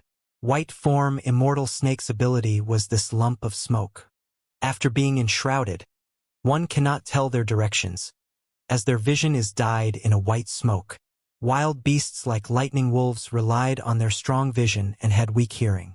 The frenzy lightning wolf was the same, thus its most useful sensory organ being blinded caused it to howl in panic. In its struggle, it broke many trees and mountain rocks as it became more agitated. Howl! It suddenly opened its mouth and shot out a blue thunderbolt. The thunderbolt shot towards Bai Ningbing, but he had no plans to dodge. Crack! The thunderbolt hit Bai Ningbing on the chest, penetrating it. Bai Ningbing lowered his head and saw the huge hole that the thunderbolt had made, allowing him to see through to the back. But quickly, the huge hole began to freeze. Layers of white ice covered the injury and the ice slowly melted, turning into flesh. This is the Northern Dark Ice Soul Physique's true strength. I am ice and ice is me. Fatal injuries to ordinary goo masters can be recovered in just a few seconds for me. Bai Ningbing thought, as he slowly raised his right arm. His right arm was ordinary broken, but relying on the Northern Dark Ice Soul Physique, it had already recovered fully. The white form immortal snake goo also sensed the Northern Dark Ice Soul Physique. Thus it entered my aperture. The Northern Dark Ice Soul Physique can attract water-type goo worms to join me. Such great strength, yet so brittle. Bai Ningbing sighed at the heavens. These days, he did not suppress his cultivation. The Northern Dark Ice Soul Physique was getting stronger, but he felt that death was approaching him even faster. Great Immortal hasn't done anything? At this time, Bai clan leader came over, asking in concern. Bai Ningbing shook his head. This snake goo does not recognize me. It is merely attracted by my Northern Dark Ice Soul Physique and moved from the clan's spirit spring into my aperture. Only when I am in mortal danger and in a death situation would it come out and protect me. But the white form immortal snake was not refined by Ningbing. Thus this protection also had its limits. Like earlier, the frenzy lightning wolf's thunderbolt was too fast, and the white form immortal snake could not react in time. Thus Bai Ningbing was hit head-on. After all, the white form immortal snake was not a defensive goo. In Feng Yuan's previous life, Jiang Fan and the river-swallowing toad was the same. Although Jiang Fan had its assistance, he was still assassinated by a goo master. By clan leader side, he felt intense regret and pity towards this. Yet there was nothing he could do. He had already done what he could. Right, the 3 clans' negotiation results is out. Xiong clan preserved more than half of their strength. We cannot underestimate them. Eventually the 3 clans came to a decision that there shall be a 3-clan tournament. And the compensation will be decided by the results of the competition. Only goo masters age 30 and below can enter the tournament. I understand. Bai Ningbing nodded. I can already sense it. My life is coming to an end. Having a competition at the end, I am really happy. Thank you, Lord Clan Elder. No, this is also for the sake of the clan. Bai clan leader's expression was embarrassed. It was his suggestion in the first place, and the biggest reason for it was to squeeze out the last remaining value that Bai Ningbing possessed. But Bai Ningbing's gratitude came from the bottom of his heart. The white form immortal snake was unmoved, meaning that he was not fated to receive the first-generation ancestors' inheritance. But life and death are bound to occur. What fear could he have? Bai Ningbing had already found his path. he no longer feared. There was only one lingering battle that he could not let go of. Fong Yuan, the three-clan tournament, will you attend it? Don't disappoint me because right now, I am really strong. The flower wine monk begged for mercy on his knees.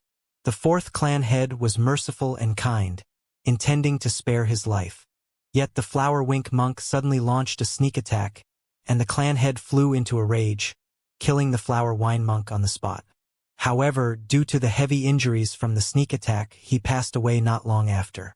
Alas, demonic path members were indeed treacherous and unworthy of kindness.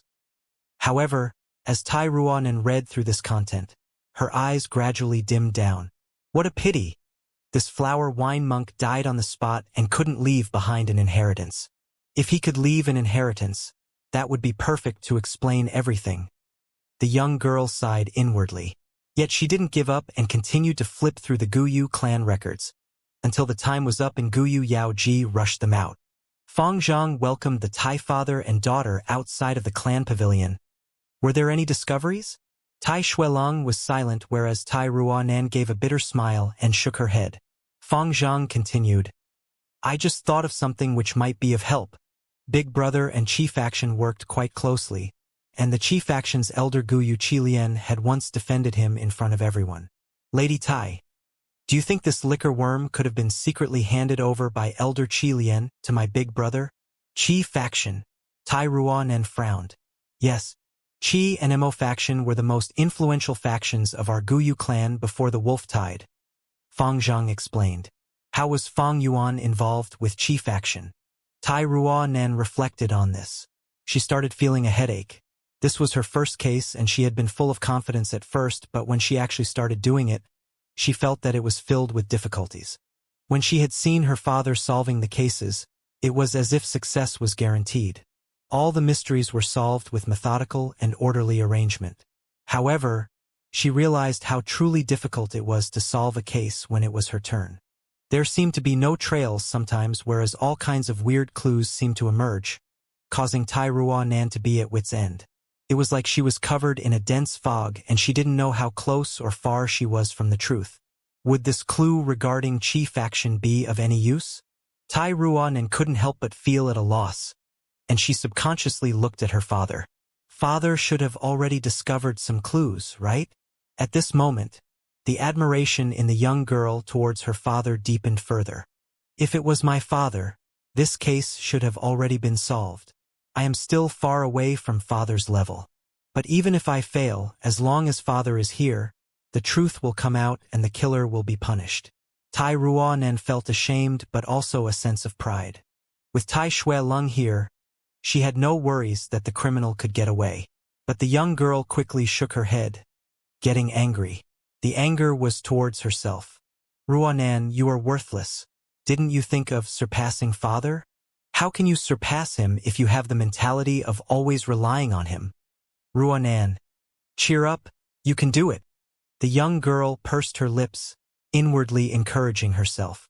Her spirit boiled up again. She decided to overthrow her previous conjectures and start over. If Fong Yuan didn't obtain the liquor worm from an inheritance and got it from other people, then this Chief Action would be the biggest suspect. However, why would Chief Action take notice of a C-grade aptitude ordinary student and secretly give him the liquor worm? What does Fong Yuan have that Chief Action felt it worthy to invest in him? Because he is Fong Zheng's brother? No, that is almost negligible. Wait a second, it might not be Chief Action taking the initiative to invest in him. There is another possibility, and that is because Fong Yuan blackmailed them. If it is truly so, what did Fong Yuan have on them to make them hold their nose and obediently compromise with a student that had yet to be a Gu master? Tai Ruanan racked her brains and an answer seemed to gradually emerge in her mind. But this answer was blurry like the light behind a paper window. Tai Ruanan could feel its existence, but she couldn't grasp and understand it. Father! The young girl suddenly raised her head and looked at Tai Shuelong. I would like to borrow the cactus pointer. Tai Shuelong replied in a relaxed voice. The suggestion given by Cactus Pointer is based upon the information the user has. It only speculates on behalf of you and might not be accurate. Are you sure you want to use it? The young girl nodded. Cactus pointer was a seed. Tai Ruan buried it in the ground, then used her palm to press on the soil, transferring her white-silver primeval essence to it. After several breaths, she withdrew her hand. Soon, they could see the soil loosening up, and a young sprout grew out of it. The newborn sprout was a translucent green, and looked very fragile. It quickly grew, becoming bigger and bigger, and its color changed from fragile greenish yellow to verdant green, then finally to dark green. Its appearance was similar to a cactus. It had thick flesh, the surface covered with sharp black thorns, and was lush green all over. Within moments, a flower bud appeared on its top part. The white flower bud gradually grew, becoming charming and delicate. The main body of the cactus, however, was shrinking as if its moisture was being squeezed out. Tai Ruan stretched her fingers and gently plucked this flower bud. The moment the flower bud was taken out, the cactus started turning gray and completely died after a few seconds. The cactus pointer was a rank 3 consumable goo. Tai Ruan carefully opened the flower bud. The flower bud, however, was not wrapped up with layers of petals, instead appearing similar to a ball of paper. When Tai Ruan completely opened it, it formed into a neat and square white paper. There were only one word written on the white paper: aptitude. This word would mean nothing to others and might even sound ridiculous. But to Tai Ruan it was a very important tip. The cactus pointer was used just like this. It gave insights to the goo masters who had racked their brains but couldn't advance forward. It pierced the paper window and let the goo masters see the light. Right, it is aptitude, Tai Ruan shouted. She immediately took out the letter which recorded all the intels collected by Jiafu. There was something written in this intel which described the details on when and at what price Gu Yuqi had bought the cleansing water goo. It's this. I only briefed through this earlier and neglected it, not considering the underlying meaning. But the cactus pointer speculated on my behalf and gave me the answer. This cleansing water goo only has one use, and that is to cleanse the foreign primeval essence auras from the aperture. Why did Gu Yuqi need it? This situation is too common and happens a lot in many clans. He should have bought this for Chi Faction's inheritor. Chi Faction's inheritor should have a bad aptitude, so Gu Yuqi poured his primeval essence to raise the former's cultivation. The cleansing water goo is necessary to remove any after effects from this action. By some chance, Feng Yuan found this secret and used it to blackmail Chi Faction, thus forcing them to compromise and give him the liquor worm. Tai Ruan kept on mumbling out her conjecture. Lady Tai, you are amazing. You could deduce so many things with just this word. But Gu Yuqi clearly has B-grade aptitude, Fang Zhang said. B-grade aptitude? Does that mean it can't be fake? It is very simple to prove this. We only need to examine Qi Cheng's aperture and the truth will be out. Tai Ruan's gaze was burning as her mouth slightly curved upwards. That's inappropriate. Tai Shuelong, however, shook his head disapprovingly. If this truth was found out, it would be a great blow to Qi Faction, leading to turmoil among the Gu Yu village's higher-ups and causing political conflicts. Tai Shueling said, "We came here to solve a case and not to wreak havoc. In the end, we are outsiders, and unless it is absolutely necessary, we can't meddle in other clans' politics." Tai Ruan nodded. Father is right. Besides this, there are also other ways to prove it. I remember that clans use a photo-audio goo to record every important sacrificial ritual. This is a traditional practice, and I believe Gu Yu clan isn't an exception. I want to refer to the awakening ceremony's image. Divine Investigator Tai, you have constantly been on the move for so many days and have gone through a lot of trouble to solve the case. Please come have tea. As for the image you want to look into, it is stored in the secret room inside the underground cave, which is among the clan's restricted areas. It would be inconvenient to let you two enter, but I have already sent someone to get it. It will be here in a short while. Gu Yubo spoke with a smile. I have troubled the clan leader, Tai Shuelong politely said. Tai Ruanan and Gu Yufangzheng were standing on the side. Divine Investigator Tai, if I may be so bold to ask a favor, Gu Yubo suddenly said. Tai Shuelong. Oh? Please speak, clan leader. This is our Qing Mao Mountain's internal affair. My clan, Bai clan and Xiong clan have always been in a deadlock, but that changed due to the wolf tide. Xiong village evaded the wolf tide with malicious intentions and tried to take advantage of the wolf tide to weaken the other two clans. The negotiation earlier for compensation with them ended up in nothing. Hence, our three clans decided to hold a three clans tournament. Only Gu masters at age 30 or below can participate in it, and it will decide the future strength of each clan. Upon saying this, Gu Yubo sighed. Actually, I have already felt that something was strange with Fong Yuan long ago, but couldn't look into it properly because of the wolf tide. If he really is the killer, my clan absolutely won't shield him. But I hope Divine Investigator Tai can delay this for a few days, since the three clans competition is hosted on the day after tomorrow. Fong Yuan killed Old Wang's whole family, but they were just mortals and it was not worth investigating. What if he killed them? It wasn't a big deal. However, if he really killed Jia Jinshang, then that would change everything. If Guyu clan still protected Fong Yuan, that would mean becoming enemies with Jia family and losing the chance to trade with Jia family caravan again. It would even result in Jia family's retaliation. Organizations protected their inner members, but if benefits were endangered, the organization could easily give up one or two members for the greater good. The organization's earliest form came from ancient times. Human clans assembled together for their survival, borrowing each other's strength to gather more food and dividing up their work to hunt more successfully. Any organization's essence was obtaining maximum benefits. If one or two members obstructed the organization's path to benefits, then sacrificing them was a natural thing. Thus, even if there were very few elders in Guyu clan right now, if there came a time when they had to abandon Fong Yuan, the clan leader would have no hesitation. However, the day after tomorrow was the three clans competition. The results of this competition would decide their future for the next few years, as well as the benefit allocation of Qingmao Mountain. As a rank 3 Gu master, Fong Yuan was a vital fighting force for the Guyu clan. Just like Bai clan's clan leader, Guyu Bo also wanted to squeeze out Fong Yuan's maximum worth. It's about time. I can't wait any longer. As the night fell, Fong Yuan opened his eyes in a dark room. He already took off his Gu master uniform and was now wearing a black gown which covered his legs. Matched with his long black hair, he would appear like a specter as he moved in the dark. He was already used to having long hair in his previous life.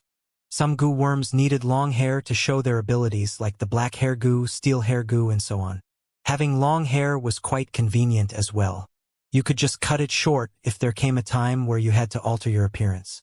But for short hair, to grow it in a short period, one needed to rely on specific Gu worms. Not long ago, he had made an agreement with Gu Umo Chen. Right now, he had already received the pig iron Gu and all 40,000 primeval stones. The only thing remaining was that healing grass Gu. I can only forget about the healing Gu now. How can everything go as one wishes? Reality is full of helpless choices. Fong Yuan sighed, then stood up and lightly opened the door before using the stealth scales Gu and disappearing into the night. He was forced by the circumstances to make this move. Tai father and daughter were drawing in closer, and his plan to be an envoy to Xiong village had been stopped too. Xiong village was able to preserve most of their strength. Bai clan and Guyu clan didn't dare to be overly forceful. Thus the compensation talk ended in failure. The three sides then decided on holding a three-clan competition. Mo faction might have intentionally recruited Fong Yuan, but this move caused Fong Yuan to be in the middle of the political struggle and draw every elder's hostility. Also adding in by Ning Bing, who was growing stronger as he approached his death. The whole situation was becoming more unfavorable to Fong Yuan, forcing him into an impasse. Even if Fong Yuan was an old fox, he still needed strength to support his schemes. Facing such a situation, despite him already using up all his efforts and strength, making much faster progress than he did in his previous life, his rank 3 initial stage cultivation was still not enough to overturn the situation. The situation is dire. I can only take a risk and bet on this method. Fong Yuan thought hard, placing his hopes on the Heavenly Essence Treasure Lotus. As long as he plucked the Heavenly Essence Treasure Lotus, the spirit spring in the underground cave would be wasted. The clan was sure to madly investigate, But what else besides the investigation? The spirit spring would already be disabled, and even if they got the heavenly essence treasure lotus and destroyed it or put it back into the spirit spring again, the spirit spring would not recover. What could the clan do to survive then? There was only one thing. That was to seize a new spirit spring.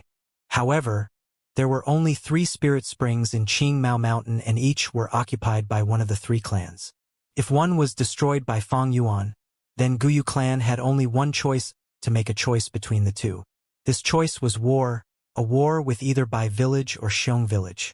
Only by seizing one of the spirit springs could Guyu clan have the foundation to continue its existence. There was no need to talk of Gu masters being able to support their cultivation without the support of spirit spring. This move was too dangerous, though.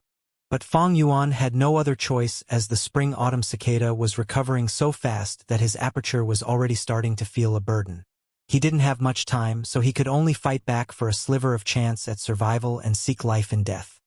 The hall was bright with all the lights. A Gu master had already delivered the photo-audio Gu. But this Gu was currently in Gu Yubo's hand. Divine Investigator Tai, what did you think about my request? Gu Yubo asked smilingly. Tai Ruanan lightly snorted. Tai Xueling ruminated for a while before agreeing. All right, if Fang Yuan really turns out to be the killer, I will leave enough time for him to participate in the 3 clans competition. Father! Tai Ruanan's eyes flashed with a strange light. This was not her father's style. He. Divine Investigator's words are worth a lot, and he never breaks his promises. This humble one fully trusts you and also thanks you for understanding. Gu Yubo's smile became more gentle. However, he coldly hummed inside. Guyu Yaoji had secretly brought the Tai father and daughter into the underground cave and let them look through the clan's official historical records. How could he, as a clan leader, not know of this? But he had to restrain his anger because of the approaching tournament and also the complicated political struggles in the clan. Tai Xuelong might be a powerful rank 5 expert, but he had no way to appease the dissatisfaction in Gu Yubo's heart. Fortunately, the genuine contents are all recorded in the clan's secret records, and only the successive clan leaders can hold them. That official history is for the outsiders to look. Gu Yubo was secretly feeling smug. Guyu clan's historical records were divided into official records and secret records. Official records were hidden in the secret room in the underground cave, and its contents were to brainwash the later generations and was a fake, in fact. But the secret records recorded all the genuine details without any fake details. There were even records of some secrets that could never be divulged. For instance, the ritual for summoning the blood guillotine Gu, which could never be recorded in the official records, but was recorded in detail in the secret records. Guyu clan leader, my father has agreed to your request. Now show us the image. Tai Ruanan's tone showed her bad mood. Even if Divine Investigator Tai hadn't agreed, I would have fully cooperated with your investigation. Gu Yubo gently clarified, then he lightly pinched his fingers, smashing the photo-audio Gu. Although the Gu broke into pieces, it instead formed into a ball of 7-colored smoke which contained all sorts of noise. Gu Yubo lightly blew on it. This smoke floated into a wall, but didn't pass through. Like an ink drop falling into water, a colorful imprint began to appear on the spotless wall. The imprint grew larger until it formed into an image of the former awakening ceremony. Within this image, Fang Zhang quickly found himself and also many other familiar faces. All these faces held looks of excitement as they looked all around the cave, their faces full of the immaturity of young. They were like young chicks who had just learned to flap their wings and fly out of the nest. That is Fang Yuan. Similarly, Tai Ruanan soon found Fang Yuan. Fang Yuan was walking within the group, and although he was looking all around like the rest, his gaze was tranquil and detached. In the group of similar ages, he was like a crane within a group of chicken. If one didn't specifically pay attention to him, normal people wouldn't find any differences between him and the rest. However, the group in the hall right now were all concentrating on him, exposing this peculiarity. This Fang Yuan is really strange. Right now, even Gu Yubo couldn't help but reveal a slightly surprised expression. The scene on the wall changed to when the group of youths reached the Sea of Flowers. The awakening ceremony began, and each of the youngsters stepped in the underground river and walked towards the sea of flowers on the opposite bank. The light of the hope goo rose and fell. There were also the elders' voices which could be clearly heard. The scenes appeared with such clarity that it felt like one was really there. First, it was Guyu Mobe who was found to have great aptitude, causing an uproar. Then Guyu Chichang was also tested to have great aptitude. It really is strange. This Guyu Chichang looks too nervous. His body movements are stiff and his skin color is also not normal. It is just that the light in the underground is dim. But if one carefully looks into it, they will find that something has been applied on his body, and that is what is attracting the hope goo. This is clearly a cheat. Tai Ruanan was confident as she observed this. But in the next moment, she immediately frowned. It was Fong Yuan's turn. He stepped into the river and started moving towards the opposite bank. The light from the hope goo wasn't vigorous. The higher the hope, the greater the disappointment, and the sighs from the youths and the elders could be heard by everyone in the group. Everything seemed normal, but Tai Ruanan's frowns got even deeper, because Fong Yuan's expression was calm all along the way. At that time, his back was facing the elders and the youths. They couldn't see his expression. However, as Tai Ruanan observed as a spectator, she saw that Fong Yuan's expression didn't change at all, indifferent and cold. It was as if he already knew this would happen. This is impossible. If it was me in his place, a 15-year-old with everyone's expectations on me, but was tested to only have C-grade aptitude, how could I not feel the least bit of frustration, disappointment, and discouragement? How can this be? How can this be? Tai Ruanan's frowns were almost forming a knot. Huge doubts and suspicions covered her mind, even stifling her breaths. Her heart was beating loudly at this moment as all her thoughts flashed through her mind. What is going on? How could this be? Wait a moment. Aptitude. Could it be? Tai Ruanan suddenly raised her head. Her intuition had activated and an extremely bold and crazy conjecture formed in her mind. Light and shadow reflected upon Fang Zheng's face. The awakening ceremony had been the most important turning point in his life. Before the awakening ceremony, he was living a low and insignificant life, a nobody. After the awakening ceremony, however, his life was completely changed. He was basked in the lights and his confidence also burst out. In his memories, the awakening ceremony was a picture of blurriness.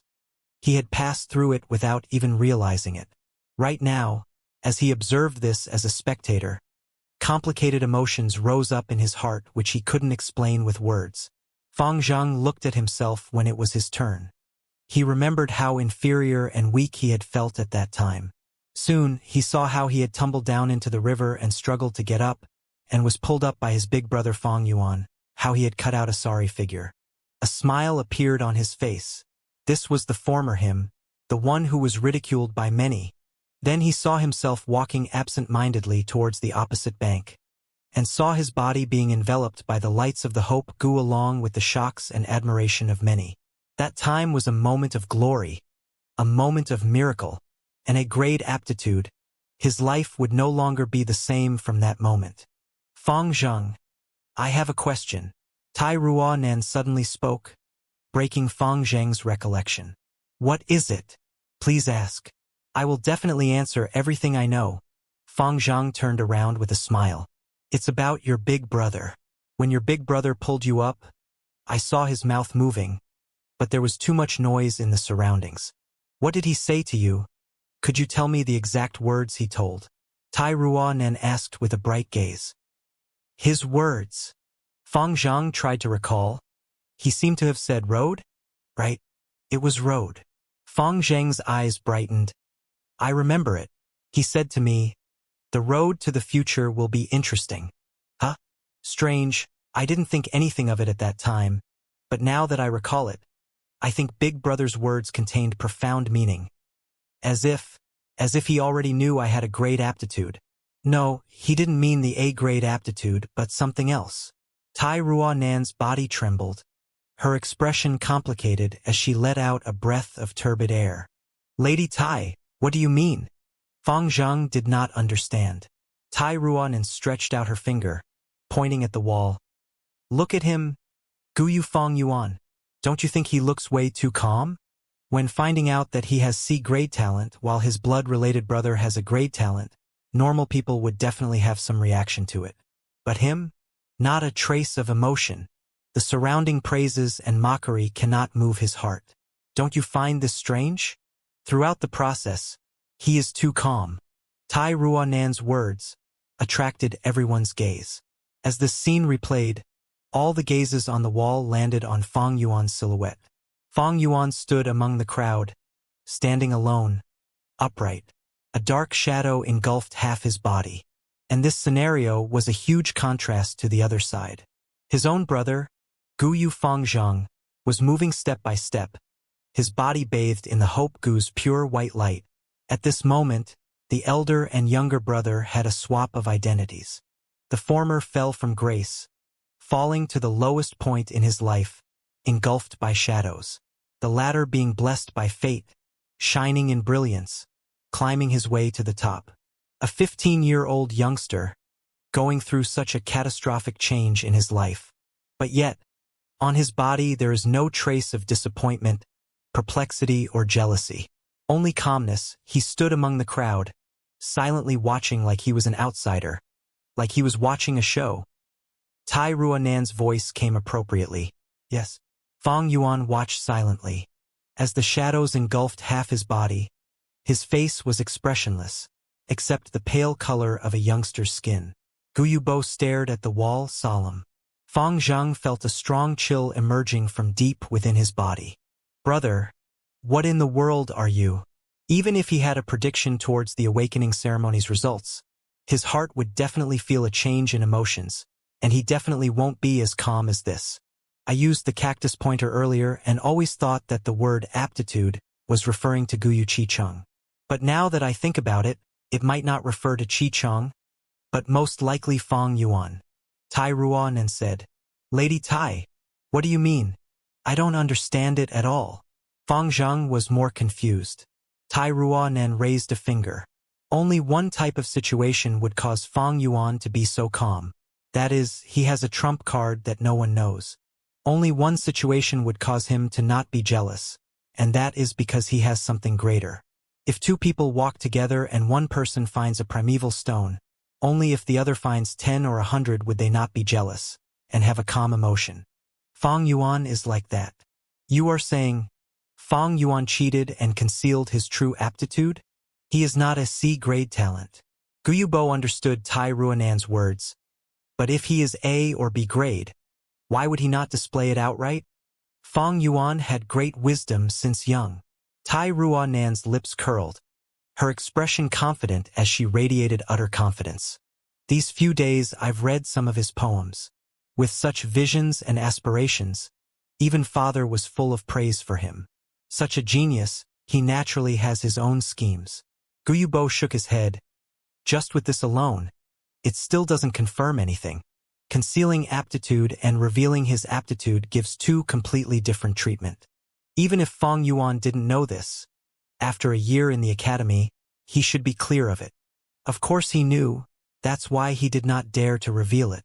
Tai Ruanan did not beat about the bush, saying confidently, What do you mean? Guyu Bo was also lost now. Guyu clan leader. Tai Ruanan turned around, looking at Guyu Bo solemnly. Do you know about Renzu's 10 children? Guyu Bo was first stunned, before he immediately reacted, understanding Tai Ruanan's true meaning. He was shocked. His iris expanded, his mouth agape, not having any of his clan leader disposition. This was the first time Fong Zhang saw Guyu Bo in such a state. Renzu's 10 children, eldest son verdant great sun, second daughter desolate ancient moon. The 10 children's aptitude defied heaven. Thus heaven was wary and did not give them a long lifespan. In the Gu world, the 10 children also represented the top 10 most extreme aptitudes. That is, the 10 extreme physiques. Renzu's 10 children died one by one, and Renzu was about to die of old age. But at the end, Renzu gathered the corpse of his 10 children and sacrificed himself, all going into the stomach of the Derivation Gu. Derivation Gu's stomach burst, exploding and countless life spreading across the land, creating the first batch of mortals. These mortals did not have Renzu or the 10 children's talent, but they could cultivate after awakening their aperture. Humanity thus grew and developed, forming today's size. Of course, that is all a mythological story. But according to the story, every one of us has Renzu and his 10 children's bloodline in us. Tai Ruanan continued. The only thing is that most people have diluted bloodlines or due to intermarriage, restricted each other and caused it to remain dormant. But some people when born have stronger bloodlines, and as they aged or cultivated, they would start going towards the extreme with one bloodline dominating the rest. When it appears, that is the 10 extreme physiques. What is this 10 extreme physique? Fang Jing asked. Don't tell me, Fang Yuan has one of the 10 extreme aptitudes? Gu Yubo was stunned. Very likely so. Only the 10 extreme physique would cause Fang Yuan to be so calm, and does not have much need for cultivation resources. And only the 10 extreme physique that dominates the A-grade talent can cause Fang Yuan to not have a hint of jealousy or envy, and only the 10 extreme physique can cause Fang Yuan to not reveal his aptitude, as he fears being killed earlier, thus choosing to conceal the truth. Tai Ruanan spoke quickly. Even Tai Shueleng would not think of rebirth. Not to mention the young girl. Under all sorts of coincidences, she managed to conjecture a conclusion that was completely the opposite of the truth. Hearing so, everyone was dumbfounded. Tai Ruanan's analysis had proof and evidence, causing others to believe it. If not for this reason, what other explanation is there? Yes, the 10 extreme physiques, 10 extreme physiques. It has to be the ancient moon desolate in physique. Gu Yubo's heart was in turmoil, so excited that his body shuddered. Others might not know this, but he had the clan's secret history and knew many ancient secrets. Hundreds of years ago, the first-generation ancestor established the village at this spot and named it Guyu Village. The truth is, the first gen was not named Guyu at all. Why did he pick the name Guyu? It was a mystery, but before Gen 1 died, he once sighed, "The bloodlines shall be passed down. There will be a great plan of centuries. Ancient moon desolate een, the world shall shudder."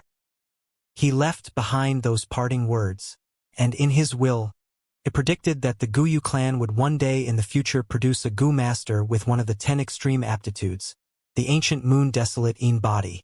He would cause the world to tremble and bring the Guyu clan towards a new golden age.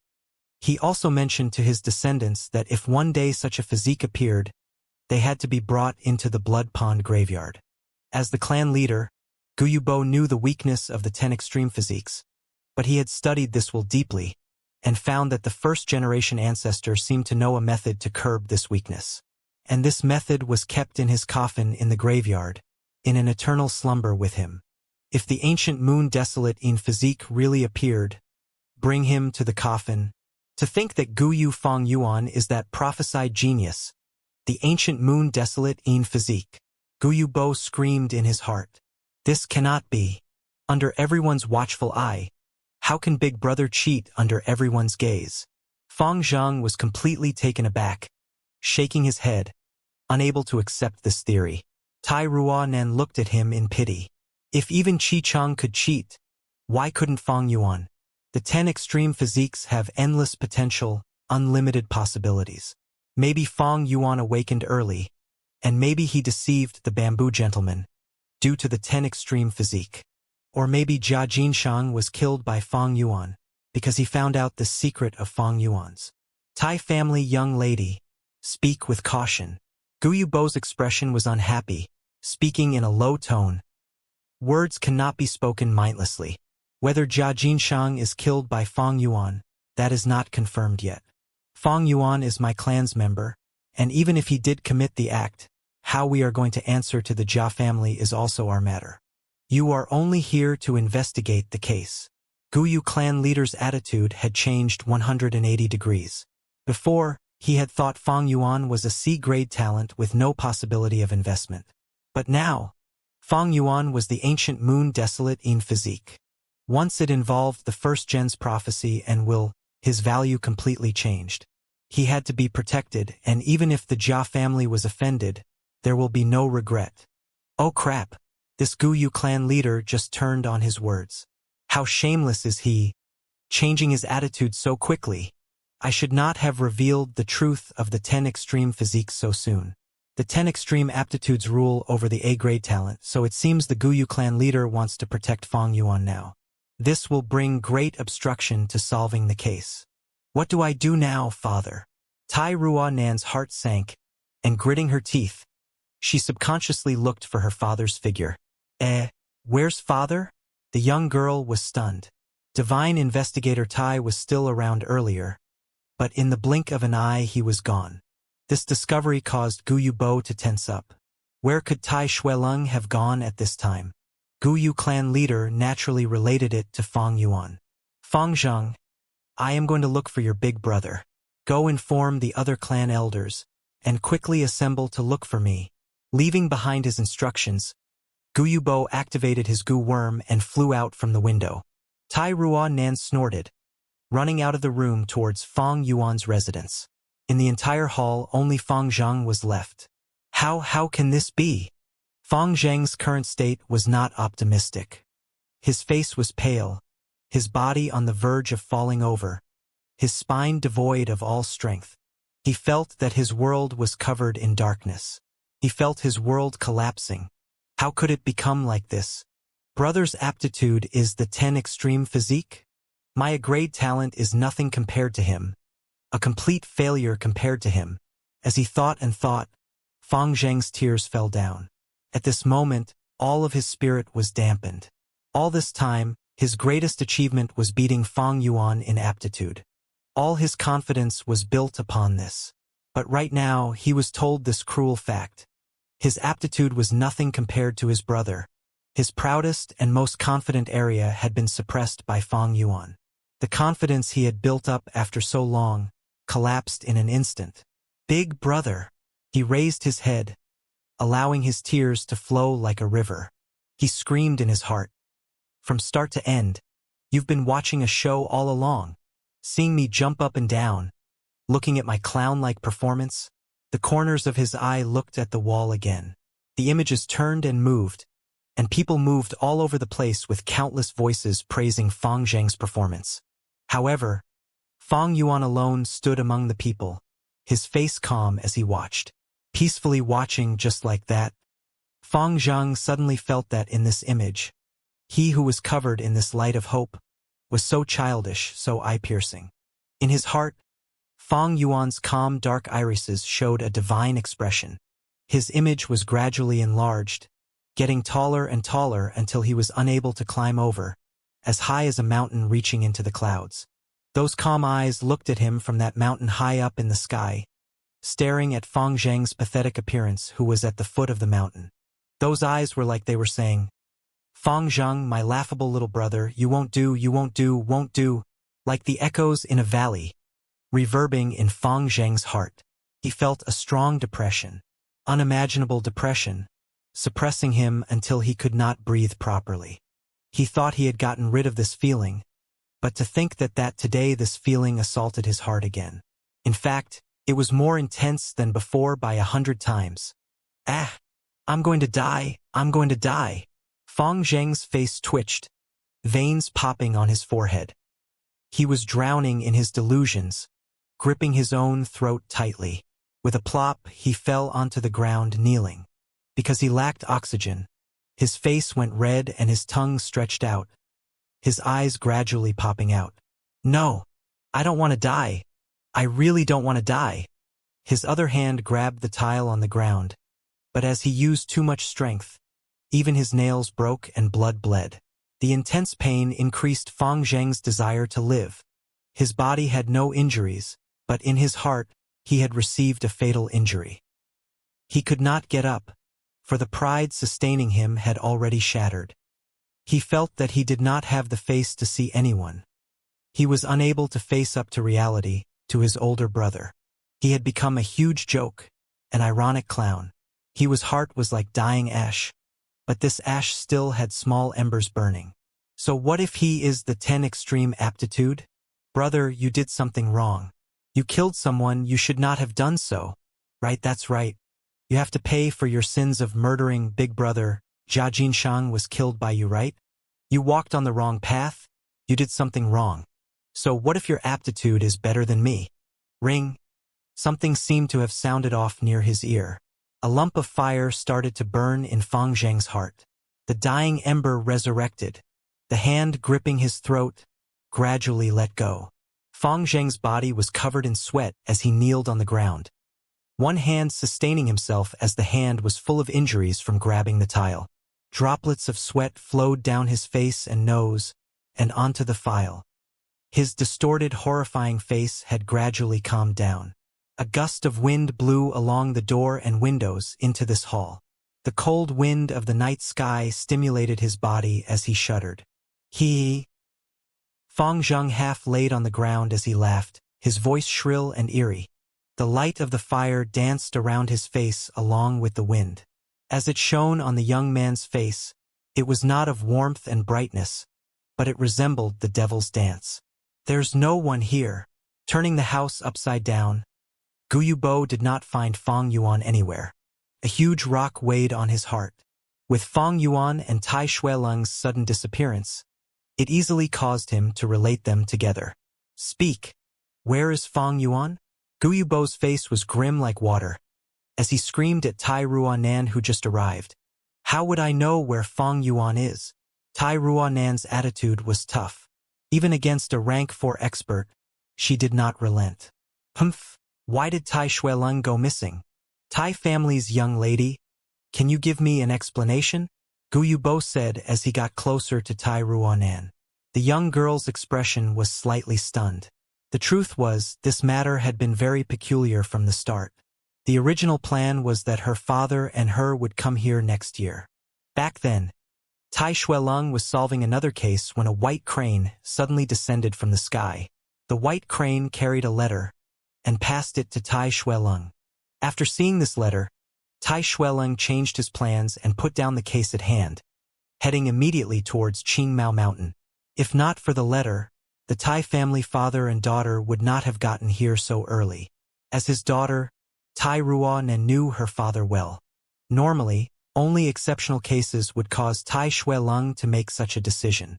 But what caused her to not understand was that this Qingmao Mountain case was only about Jia Jinshang's death. Although Jia Jinshang's death involved the asset struggle of the Jia family, its severity level was merely average, and was far below the point where the divine investigator has to put so much emphasis on. Towards this, Tai Ruanan was always doubtful. And now, Tai Shuelung mysteriously disappeared, not even telling his own daughter. Where did he go? What did he do? Father, you have an injury. Please take care of your body. Tai Ruanan was worried. This situation had happened several times before. Every time, it was when Tai Shuelung was fighting against a strong foe and could not distract himself to protect Tai Ruanan, thus choosing to battle alone. His injuries right now were caused by a strong foe under such circumstances previously. Although father is injured, he is after all a rank 5 expert. Ordinary rank 4 Gu masters are not his match. Father, I believe in you. I will wait for you to return. Tai Ruanan's eyes shone with light as she encouraged herself. Gu Yubo got closer as the young girl raised her head, staring right at the Gu Yu clan leader. Explanation? You want an explanation? But does it mean I need to give you one? Gu Yubo's face grew even grimmer as he said, Little wretch, you sure talk tough. It seems I can only take you captive and use you to exchange for our clan's Fang Yuan. He. Tai Ruanan laughed instead. Gu Yu clan leader, would you really dare to do such a thing? My uncle is the current Tai clan leader. Do you want to cross swords with my Tai family? Gu Yubo stopped in his tracks. He was anxious and almost forgot. Tai family. It was but a super clan, having thousands of years of legacy, standing strong even today. Standing tall in the Tai clan mountain fort was the Demon Suppression Tower, imprisoning countless demonic Gu masters, the symbol of the righteous faction. Gu Yu clan was only a slightly average clan, and was smaller than Jia clan. But Jia clan was also merely a young clan, unable to compare with the Tai clan. Even in the entire southern border, the Tai clan is a first-class powerhouse, a large clan with strong foundations. Tai Ruanan's words softened. Guyu clan leader, I am not here to be enemies with you, but please believe in my sincerity. I do not know where father went, but I will not leave or secretly run away. The Tai family only dies in battle. There are no cowards that run from battle. Not only will I stay here, I will also arrest the criminal that killed Jia Jinsheng. Fang Yuan might not be the murderer. Guyu Bo frowned, showing a fierce expression. But he might be. Tai Ruanan stared, her heroism overflowing. At this point she was refusing to relent. Both sides stared for a long time. Tai Ruanan continued, Fang Yuan went missing, so it is very likely that he is escaping for his crimes. Thus he has greater suspicion. But I will definitely not malign an innocent party. Humph, I hope so. Guyu Bo swung his sleeve and left. 15 minutes later. Gurgle gurgle. The spirit spring's whirlpool moved violently as a lotus image flickered above the spring water like an image. Pieces of primeval stones were thrown in by Fang Yuan, causing the appearance of the heavenly essence treasure lotus to become clearer. Earlier at the classmate gathering, they gave me around 10,000 primeval stones. Together with Gu Umo Chen's 40,000, I've already thrown them all in. Why is it that this heavenly essence treasure lotus still hasn't shown its true body?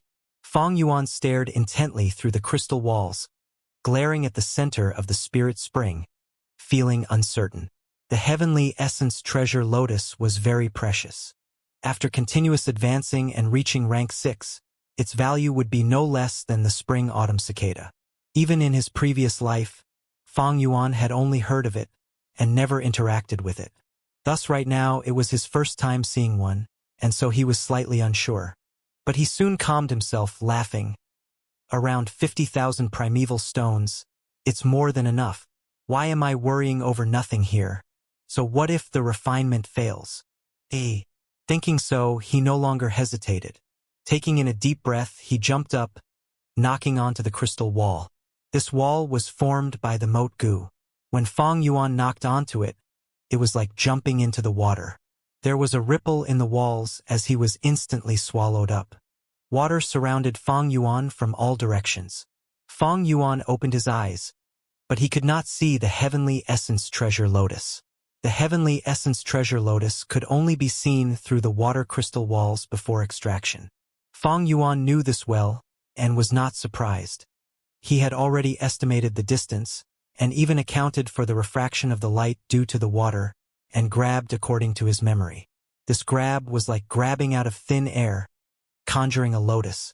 The lotus was blue and white, its petals closed, looking like a lamp filled with a holy aura. But it had its own consciousness, and even though it was grabbed by Fang Yuan, it resisted. But that was nothing. Just by leaking a little of the spring-autumn cicada's aura, this rank 3 flower goo was instantly refined. Heavenly essence treasure lotus obtained. In the spring water, Fang Yuan's lips curled into a smile. He willed, and the heavenly essence treasure lotus turned into a white-blue light, shooting into his aperture.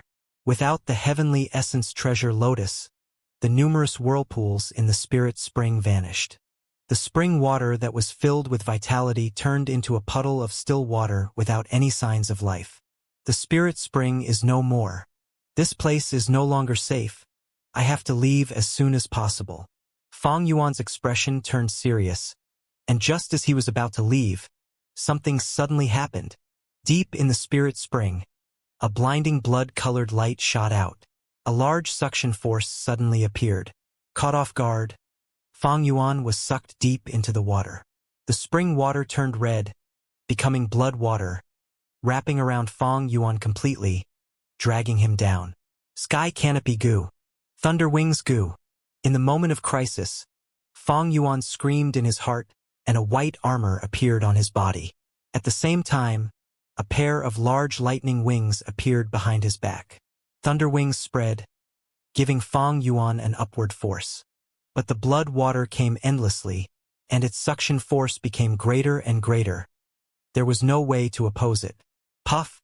Hearing the water all around him, Fang Yuan was dragged by the currents, along the tunnel heading straight down. Just when his breath was used up, the surrounding pressure vanished. Fang Yuan took a deep breath. At least he did not die of suffocation, but he found that he was falling from a high spot. He subconsciously activated his wings, but the Thunderwing's goo was in bad shape. The originally strong wings were tired and soft. Fang Yuan's heart sank. He tried his best to maintain his balance in the air, slowing his descent. This was an area underground. It was not dark, but filled with red light. Fang Yuan was falling from about 15 meters, and below him was a pond. But this underground pond was not of the transparent color. It was red, like blood water. No, it is blood water. The piercing blood stench assaulted Fang Yuan as he continued to fall. This situation was weird no matter how he looked at it. So for safety, Fang Yuan did not want to land in this bloody pond. Chainsaw Golden Centipede. He activated the Chainsaw Golden Centipede, his palm entering the centipede's mouth and swinging it like a whip. The golden centipede's body stretched to the longest, and its tail stabbed into the mountain wall at the side. Fang Yuan willed with his mind, and the golden centipede's body constricted. This way, it brought his body to the side of the mountain wall. These walls were slippery and did not have a good landing spot. But as Fang Yuan relied on the Chainsaw Golden Centipede, he managed to find an uneven area and placed his feet above. Where the fuck is this? Stabilizing his body, Fang Yuan immediately observed the surroundings. According to his estimations, this should be in a place deeper underground, even below the underground cave. How can there be such a place? Fang Yuan was shocked. In his previous life, he was not strong enough to learn about the secrets of the higher-ups. The truth is, this was the Blood Pond Graveyard, the forbidden grounds that buried the first generation's coffin. Even among clan elders, only one or two knew this secret. Fang Yuan looked down. This blood pond shone with a bloody radiance. Its circumference was even larger than the village, emitting an eerie and scary aura. At the top of the cave, there was up to 100 holes that had water gushing down, bringing the shells, turtles, snakes, and fish from the river with it. Swoosh, swoosh. Streams of water continued to pour down from the holes, entering into the blood pond. The blood water was turbulent as numerous seafood moved around, entering the pond. However, in a few breaths, all the blood in their bodies were sucked out. They turned into dry corpses and floated on the surface of the water, appearing and disappearing as the waves moved them about. The blood pond's redness only intensified. As Fang Yuan looked on, his iris shrunk a little. If he had landed in this pond, even with the sky canopy goose protection, he would not be in good shape. He continued to observe, and other than fresh dry corpses, there were also some bones in the water. Some were fish bones, bear bones, and even human skeletons. This was a giant burial ground. It was creepy and bloody. The ripples and waves in the blood pond raged on and swept into the surrounding walls, the bright red and glowing blood water entering the surrounding soil. This caused the soil to all turn into a bright red color, turning into red soil. Wait a second, red soil? Fang Yuan's mind jolted at the sight. He stretched his hand out and grabbed the wall beside him, taking out a lump of red soil. This red soil was very soft and emitted a faint red light. Fang Yuan merely pressed it lightly, but it crumbled down. So, it was like this. He seemed to have come to a realization. The first time he had entered the secret cave inside the rock crack, he saw that the secret cave was full of this red soil which emitted faint glow. There was no need for any other lighting source.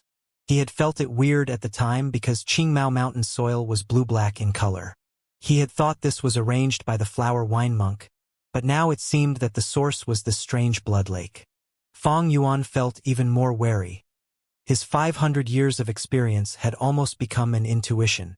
This place is not only strange, but also dangerous. I don't have the time to dilly-dally. I need to think of how to leave here. Fang Yuan raised his head and looked at the cave walls, where hundreds of holes were in the top part of the wall, which was the one connected to the spirit spring. Fang Yuan hesitated for a moment. Water could flow down here, but it didn't mean that the passages were wide enough for a human to pass through. And Fang Yuan looked grave as he tried shaking his two wings. However, he couldn't control these thunder wings perfectly like before, and the originally clear blue thunder was now stained with some scarlet. It gave off a contradictory feeling of power and weakness existing at the same time. The Thunderwing's goo had become unreliable. It was very possible for it to screw up and drop Fang Yuan in the middle of flight. Swoosh! An inexplicable undercurrent surged up from within the blood lake, giving off the enormous aura of rank 5 goo. That is, Fang Yuan's pupils shrunk. A long shadow gradually appeared in the blood lake. Its length surpassed 40 meters and its width over 6 meters. This was an enormous python. It dwelled in the depths of the blood lake, but now that it had smelled out the scent of flesh on Fang Yuan, it came out to begin the hunt. Damn it! Fang Yuan felt a pressing urge in his heart. Right now, he was relying on the chainsaw golden centipede to puncture the wall, barely managing to hang onto the soft red soil. And with his long hair and black gown, he looked like a black ant compared to the enormous blood lake. Hundreds of black dots appeared in the blood lake and rose up, just like a traveling shoal of fish. Whoosh! They were much faster than the giant python and flew out of the blood lake within moments, revealing their appearance. These were not fish, but bats. These blood-colored bats had 2 long pointed ears with 2 pairs of wings. The main pair of wings were rather big, whereas the secondary pair of wings was on the smaller side and was below the main wings. They didn't have claws, but the edges of the 2 pairs of wings were as sharp as steel blades. Rank 3, Bladewing Blood Bat Goo? A name immediately appeared in Fang Yuan's mind. These Bladewing Blood Bat groups were directing their intense murderous aura towards him. But the first thing that appeared in his mind was that image. In the image from the photo-audio goo, the flower wine monk's whole body was covered with blood, with severe injuries to the point of being near death. Moonshadow goo was not able to cause such injuries, but these Bladewing blood bats were a different matter. Could it be that the flower wine monk had come to this place and was injured by these Bladewing blood bats? Fang Yuan's thoughts revolved rapidly. Flower wine monk's death had been shrouded in riddles. Now, it appeared extremely likely that it was due to this place. Bladewing blood bat, Fang Yuan murmured. In fact, this goo wasn't a stranger to him. Even though this goo was a rank 3 goo, it was very easy to feed, its food being blood. In his previous life, he had established the Bloodwing Devil sect, and the symbol of the sect was precisely the Bladewing blood bat. The resources from the Devil sect were more than enough to support close to 10,000 Bladewing blood bat goo, allowing the sect to establish a terrifying might and spread terror. More precisely, he owed his success to Bladewing blood bats. After over 400 years in his previous life, he had accidentally obtained an inheritance from the Blood Sea ancestor. With the colonies of Bladewing blood bats and his own rank 5 cultivation, he became an overlord of a region.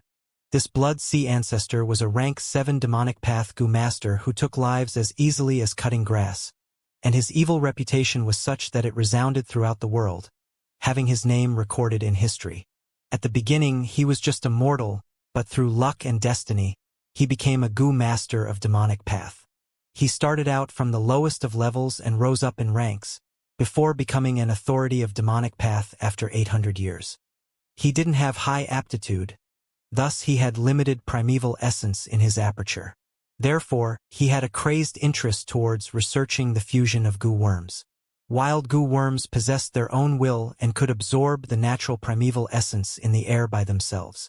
However, after a goo worm was refined by a goo master, its willpower would be dominated by the goo master, and it would lose the ability to absorb the surrounding primeval essence. It would be able to only absorb the primeval essence in the goo master's aperture. Blood Sea Ancestor had invested a lot of efforts in researching goo which could absorb natural primeval essence even after being refined by a goo master. The righteous goo masters were very afraid of this. They were extremely worried that the Blood Sea Ancestor would succeed in his research. As a result, they organized countless traps before moving in for the kill. In the end, Blood Sea Ancestor wasn't able to succeed, but it also wasn't a complete failure. He succeeded in producing the fusion recipes of Bladewing blood bat, blood guillotine, and blood frenzy goo. Rank 3 Bladewing blood bat goo was his first accomplishment. It was very easy to feed, but it still needed the goo master to provide primeval essence. The colony of Bladewing blood bats was very special. A goo master just needed to control a male bat, and they could indirectly command all the other female bats. Blood Frenzy Goo was his second accomplishment. This goo was formless. As a ball of blood essence, it survived by attaching itself to other beings. It was a rank 4 goo and had a very unusual ability. Every goo worm infected by its aura could absorb natural primeval essence every now and then. But it had a great disadvantage. The goo worms affected by the blood frenzy goo would gradually leave the control of the goo master and would turn into a pool of blood after a period of time. Blood Guillotine was the Blood Sea Ancestor's last accomplishment. This goo was a rank 5 goo and was no doubt more advanced than the previous two. Its usability and feeding were fused into one. Using wars to sustain itself, it multiplied by swallowing Goo Master's blood. It didn't need the Goo Master to provide it with any primeval essence. Unfortunately, after the Blood Sea Ancestor created the Blood Guillotine, due to the many battles and the entrapment by the righteous path, he was defeated. He suffered from fatal wounds that could not be healed, and he carved out a bloody escape from the layers of entrapment. The righteous path figures were worried about his final counterattack, which could endanger themselves, so they didn't have any inclination to chase after him and looked on as he made his getaway. Since then, these righteous path figures would regret the moment every time they recalled it. They regretted that they let him get away. The Blood Sea Ancestor knew his death was a sure thing, so he started setting up a large-scale inheritance. In the limited time before his death, with the strength of his rank 7 cultivation, he unexpectedly set up hundreds of thousands of inheritance grounds. His inheritances extended everywhere from the middle continent to the southern border and other places. Right before his death, he smiled devilishly. The blood path is not alone. The legacy will continue for all eternity. This statement was not in the least false, for countless goo masters benefited from his inheritances, and thus the demonic path flourished greatly. No matter the Bladewing Bloodbat Goo, the Blood Frenzy Goo, or the Blood Guillotine, they were all very easy to raise and multiply. Maybe in some unremarkable valleys, at poor villages, at no-man deserts, or beside some mountain paths, you might find 2 or 3 goo left casually by the Blood Sea Ancestor. These goo were easy to raise and didn't have a high demand for primeval essence. Thus they could easily be used by goo masters with ordinary aptitudes. Survival was a difficult thing in this world, so which goo master wouldn't thirst for stronger powers? The goo worms left by the Blood Sea Ancestor represented a whole new strength. This strength was a quick and easy way to rise in power, and it became more welcomed than other goo worms. Power itself had no sins. It became good in the hands of good, and evil in the hands of evil. But in the world, how many people could have a resolute mind after a sudden increase in strength? A man who got money would often become fickle.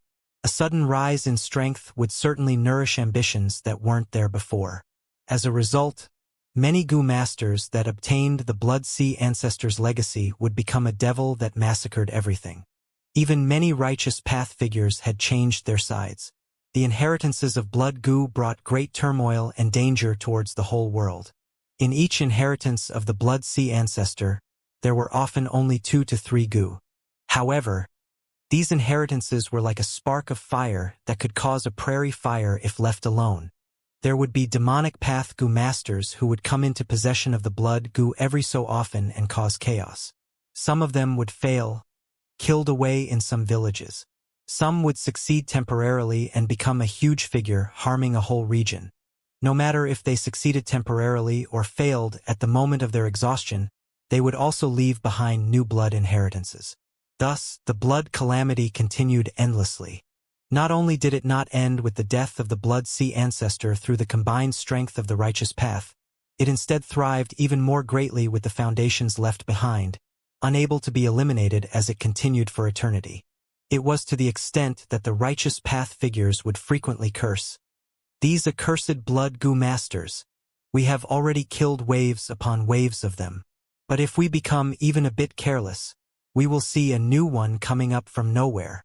By now, the Blood Sea inheritances were already publicly recognized as the most popular in the whole world, with the greatest number of inheritances. There was no competition. In the strictest sense, Fang Yuan had received a favor from the Blood Sea Ancestor. In my previous life, only after over 400 years, I found a blood sea inheritance and was then able to begin my rule. Now, if I can subdue these blood bats, it will be like completing 400 years of effort. Blood bats charged at him, but Fang Yuan was not afraid. He had the spring-autumn cicada, so these bats would submit without question in front of the rank 6 aura. The only problem was the rank 5 blood python that was still concealed, hiding within the blood lake. But this situation is somewhat fishy. The blood sea ancestors' inheritances normally only have 2-3 goo worms. How come this place has hundreds of bladewing blood bats? Could it be that rumor is true?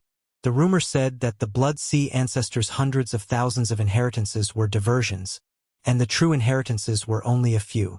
In these few inheritances, the blood sea ancestor was said to have concealed his best goo worms, or research insights or fusion recipes. Could this place be a true inheritance ground of the blood sea ancestor? When Fang Yuan thought of this, his heart started to beat loudly. His thoughts moved like lightning, and although he thought of many things, only a little time had passed in reality. Bladewing blood bats charged at him one after another. Fang Yuan was calm, his long hair and black gown fluttering in the air as he climbed up the wall and was going to summon spring-autumn cicada. But right at this time, there was a sudden change. As expected, this place is hiding the blood calamity. A deep and firm voice, loud like the clash between iron and stone, came from the top of the cave and echoed within the blood lake. Divine Investigator Tai Xueleng. Tai Xueleng. Why is he suddenly here? Fang Yuan recognized the voice, feeling shocked. This loud voice echoed above the blood pond, causing intense waves to form. This is Heaven Earth Magnificent Sound Goo. Fang Yuan gritted his teeth. As the loud voice hurt his eardrums, he felt his entire brain buzzing. Heaven Earth Magnificent Sound Goo, a rank 5 goo, was from a sound type goo. Once activated, it could form soundwave attacks that had a wide range, belonging to an extremely strong area of effect attacking type goo. The voice that Fang Yuan was hearing now is only Tai Xueleng's probing. It was just him slightly shouting and not activating his goo completely. This intensity was like Fang Yuan using the moonlight goo to open the purple gold rock. It was a type of in-depth control of his goo worm. Of course, the Heaven Earth Magnificent Sound Goo also had its weakness. If used for long, it would cause great strain to the Goo Master's throat and vocal cord. Once his limit is exceeded, the Goo Master would become completely mute, losing his ability to speak. Bam! A loud explosion occurred as blood and water flew everywhere. The top half of the huge python's body appeared in Fang Yuan's vision. Blood River Python. Fang Yuan's irises shrunk as he saw the python with its bright, smooth blood-red scales, and its head around the size of an elephant. Scarlet gold-colored sharp bone spikes protruded out from above its eyes, showing its ferocious and frenzy aura completely. Blood River Python. I remember that in the Guyu clan's history, after the first-generation clan leader created the village, a Blood River Python appeared and was a huge threat to the village. Legend says the first gen killed it, but don't tell me. Fang Yuan's thoughts moved, thinking of something. The Blood River Python was humongous, snake head high in the air, its purple irises staring right at Fang Yuan with two ruthless glances. It had a ruthless nature, untamable and fed on blood. Even if the spring-autumn cicada's aura tried to suppress it, that would only cause it to become more frenzied. Among rank 5 goo worms, it was one of the hardest to refine.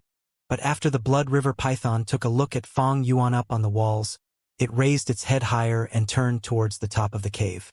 At the top of the cave, there was another tiny shadow, floating down from one of the holes at the ceiling. He wore a bronze mask, his hands behind his back, his gaze cool and calm. Although compared to the Blood River Python, he was small like an ant. But the imposing aura coming from his body caused a great pressure to emit from him at all directions, like a heavenly being descending down to earth. Righteous Goo. A mind-type goo that only someone who upheld justice could activate. People who were villainous or had weak minds and aspirations were often scared shitless under the influence of the righteous goo, afraid of everything as they had a guilty conscience, their battle spirit decreasing in battle and causing them to feel an inability to defeat Tai Xueleng, thus collapsing without battle. Screech, screech. Under the pressure of the righteousness, the blade-wing blood bat goo were frantic and could only scream shrilly as a strong pressure pushed down on their bodies. Their wings could only continue to flap as they struggled to stay in mid-air, floating up and down. They could barely take care of themselves, much less bother about Fang Yuan. Even the ferocious blood river python slightly lowered its head, feeling Tai Shuelung's supreme presence. What a good righteous goo! Fang Yuan climbed on the wall, smirking. This suppression from the righteous goo had no effect on him. Only those with weak minds could be greatly weakened. He was a supreme demonic overlord, his mind strong as steel. How could this illusionary pressure scare him? Fang Yuan's immunity caused Tai Shuelung to call out in shock, feeling very surprised. The righteous goo had been with him for many years, and he was very sure about the goo's effect. Righteous goo's effect varied. It attacked the mind directly, sometimes having great effect while other times having no effect. But the times where it did not work were almost non-existent. Even righteous people felt a strong suppression in their hearts. After all, their factions did not determine a person's kindness and evil. There are no perfect humans. But Tai Shuelung knew deeply about Fang Yuan's crimes. The first time they met, he already implanted a goo on Fang Yuan, using it to track his whereabouts. After that, Tai Shuelung could faintly discern the changes in the surroundings where Fang Yuan went. Those who committed great sins under the righteous goo would definitely waver. But Tai Shuelung also met a good number of demonic goo masters that were unaffected by the righteous aura. There is only one type of person who would be unaffected by the righteous goo even after committing sins. These are the people with real demonic nature in the deepest parts of their hearts. They are crazy and adamant, not treating their sins as sins, but thinking of it as natural. To think that this Fang Yuan has such an intense demonic nature. I'll get rid of this great demon here first. If Fang Yuan manages to survive, I will come and finish him later. Tai Shuelung hated evil with a burning passion. With a cold snort, he turned towards the blood river python. Once he appeared, he was locked on by this blood river python. As long as he was distracted in killing Fang Yuan, he would reveal a weakness. Tai Shuelung had such a severe injury on him, and at the same time there might be a powerful enemy hidden in the background and observing him. Thus, he did not dare to lose focus. He stared at this blood river python for a moment, before looking further into the blood pond. Not long ago, he received a mysterious letter. Inside there was concrete evidence that Guyu village held a bloody calamity. This letter was held by a red-crowned crane coming from the sky, with a questionable source. But Tai Shuelung would rather believe it than miss it. After all, the blood calamity was not ordinary. He could not take it lightly. If he lost focus, it would expand and spread like a plague, harming the world. The best method to deal with it was to eliminate the source before it forms into a strong force. Coincidentally, he already had another request at hand. It was Jia Fu paying a high cost to ask him to investigate Jia Jinshang's death. Tai Shuelung thus brought his daughter and rushed to Qingmao Mountain. He ordered his daughter to investigate Jia Jinshang's case. It was to nurture and train Tai Ruanan, but also to act as a red herring, stalling for time and hiding in the background investigating this issue. The first time when he met Fang Yuan, he implanted a shared sense goo on him. Although it was merely at a whim, he did it due to his accumulated experience and instinct. Shared sense goo was formless and colorless, like a signet. He had implanted over tens of them, but the only successful one was the first one he implanted. First Gen Guyu, I know you are not dead. You hid for nearly 1,000 years plotting this scheme, but unfortunately, it's all going down the drain. Tai Shuelung opened his mouth, causing the air to tremble. But there were no changes to the blood pond. Instead, the blood river python opened its mouth, screaming furiously. It was born ferocious, unable to be suppressed. The righteous goo triggered its ferocity. Bam! It stretched its body abruptly, the huge snake body rising with the tides of blood, bringing a killing intent that tore through the skies, pouncing towards Tai Shuelung, who was in midair.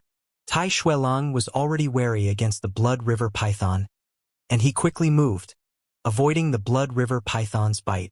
The python's body was too long, and its momentum was too strong. It ended up crashing all the way onto the ceiling of the cave. A loud bang ensued as a portion of the ceiling collapsed, and large amounts of debris fell and caused much commotion in the blood lake waves. Humph, first gen Guyu, you think you are safe with just a blood python protecting you? You might as well appear now, Tai Shueling snickered. He moved about in the air, and the blood river python's attacks were like a gentle rain pelting on him. The blood river python attacked furiously, getting more worked up as it continued to miss. It had unparalleled strength, able to display it all and cause great damage. The entire space was shaking from its strength like an earthquake, and the blood lake began to raise strong ripples. Fuck! Fong Yuan was caught by the crossfire, and as the red soil softened, his foothold had been ruined. He could only use the chainsaw golden centipede as well as the thunderwings goo to move along the walls. Meanwhile, the rock debris was falling down like rain. As he had expected, the thunderwings goo was really in bad shape. Fong Yuan's thunderwings were extremely weak and lethargic, unable to provide him much boost in speed. But the strange thing was, the thunderwings goo was taking lesser and lesser primeval essence from Fong Yuan. During the period where Fong Yuan moved about, it started to absorb primeval essence from the surrounding air to replenish itself. At first, this situation was uncommon and happened in short intervals. As Fong Yuan continued to dodge, he did not notice initially. But eventually, the intervals got shorter and the duration lengthened. At the same time, the thunderwings goo got weaker and weaker. I get it. It's the blood frenzy goo. Fong Yuan's mind shone with inspiration. Only when affected by the blood frenzy goo will such a situation occur. Plop! Fong Yuan put in 100% effort, but eventually still fell into the blood lake. The blood river python was rampaging everywhere, using its thick tail to sweep across the place, causing large debris to fall like rain. Fong Yuan activated the sky canopy goo, covering himself with a white armor. He was good at swimming. In his previous life he had lived in the Eastern Sea for a long time, thus he had sufficient training. The falling rocks were as large as houses, and he tried his best to avoid them. Sometimes he swam underwater, sinking into the lake to use the water to reduce the impact of the rocks. But for the smaller fragments, some were fist-sized while others were like grindstones, and he could not avoid them all. The white light armor was firm like a monolith, but it could not handle the full impact of the rocks, causing him to feel pain when they hit his armor. At the same time, his primeval essence also decreased with each hit endured. Thankfully, the righteous goo's power was surrounding the area, causing the group of bladewing blood bat goo to fly around randomly, not finding trouble with Fong Yuan. But Fong Yuan's expression was solemn. The thunderwings goo was half crippled after being corrupted by the blood frenzy goo, and without a special goo to clean it, it would soon turn into a puddle of blood water, turning into a new pollution origin. How did it get infected by the blood frenzy goo? Fong Yuan considered the previous events, and there was only one explanation. In this blood water, there was a blood frenzy goo inside. The thunderwings goo continued to weaken and started to become uncontrollable. Thankfully, he activated the white light armor in time. Otherwise, if the blood frenzy goo got into his body and entered his aperture, most of his goo worms would get corrupted. But if his primeval essence was expended, or if this armor was broken, the consequences would be severe. I have to leave this place as soon as possible. Fong Yuan gritted his teeth, trying to find a way out from the surroundings as he swam around. Large amounts of red soil on the mountain walls collapsed from the battle. The cave ceiling was completely destroyed beyond recognition as well. Tai Shueling floated in mid-air, engaging the blood river python in combat. Rank 5 battles were not something Fong Yuan could interfere in. The more a goo master advanced, the larger the difference in battle strength among ranks. Maybe with a sweep of the blood river python's tail, it could break the light armor and cause the sky canopy goo to be gravely injured, breaking all of Fong Yuan's bones in the process. Perhaps with a simple wave of Tai Shueling's hands, it could send Fong Yuan falling into an impasse. The situation right now was like two giant elephants fighting, while Fong Yuan was a domestic cat. Although he had tiny claws, there was nothing he could do. Wait, a cave entrance? The tunnel entrance wasn't big and should have been buried by the red soil before. But now, as the blood lake surged up in a huge wave, the red soil in the surrounding walls were washed away, sinking down in the lake. As a result, the tunnel entrance cleared up again and became visible. No matter what, this tunnel entrance was like a light of hope. Fang Yuan immediately turned around and started swimming towards it. Boom! Another intense explosion occurred in the air.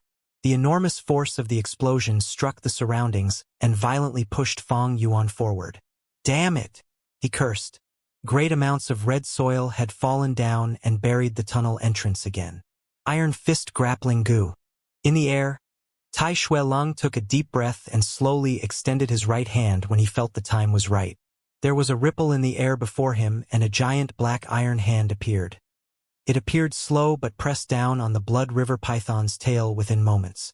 Blood River Python struggled fiercely, and with its wet scales and slick body, the iron hand slipped off it and burst out with golden red light. Tai Shuelong, however, had plenty of battle experiences and wasn't downcast.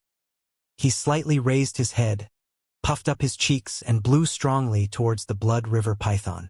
Whoosh! Pitch black oil fell down like waterfall and formed into the shape of a dragon in the air, before plunging towards the Blood River Python. Oil Dragon Goo. The Blood River Python was furious. It snarled and started tearing at the Oil Dragon Goo. The black oil dragon was not in the least inferior to Blood River Python in terms of physique, but it was only a rank 4 goo and did not have a physical body. It was soon torn to shreds by Blood River Python. Tai Shuelong smiled. On the contrary, beasts were beasts. If a goo master had personally controlled it, they would have seen through this classic and ordinary battle tactic. The Blood River Python had been refined, and although it had a goo master's imprint on it, it didn't have the wisdom of humans. The oil dragon was exterminated, causing backlash to the oil dragon goo in the aperture. Tai Shuelong didn't care. He stopped using the oil dragon goo, then began activating fire dragon goo. He gave a loud shout and his body shook, and then a goo that looked like a flame shot out of his aperture. The flame quickly formed into a fire snake, winding around its own body. As the fire snake flew, it grew bigger. Then it immediately started growing scales, claws, horns, and sharp teeth. Its face started becoming more like that of a horse. It had changed into an enormous fire dragon. This fire dragon goo was also a rank 4 goo, but it was able to cause a lot of pain to Blood River Python. This was because of the oil dragon. When it was wiped out, great amounts of black oil stuck to Blood River Python's body, and now the fire dragon was causing the oil to catch fire and roast the Blood River Python. Besides the snake, the black oil had also fallen on the lake surface. Right now, a raging inferno was burning on the bright red blood lake, causing the air temperature to increase rapidly. The fire dragon was not the Blood River Python's match at all. It suffered heavy injuries and kept on shrinking. But every time this happened, it would drill into the raging inferno and recover some of its power. With the raging inferno, the fire dragon had a home ground advantage. Blood River Python was constantly being burned as it fought with the fire dragon. There was even a smell of scorched meat coming off it.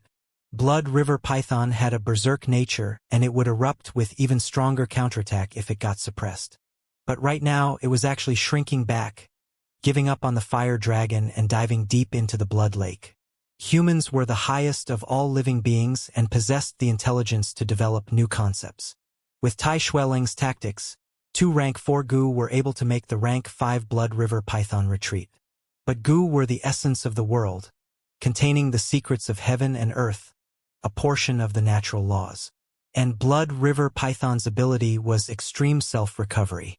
As it sank to the bottom of the lake, the blood water continuously nourished it, rapidly healing the wounds on its body. The fire dragon had the field advantage.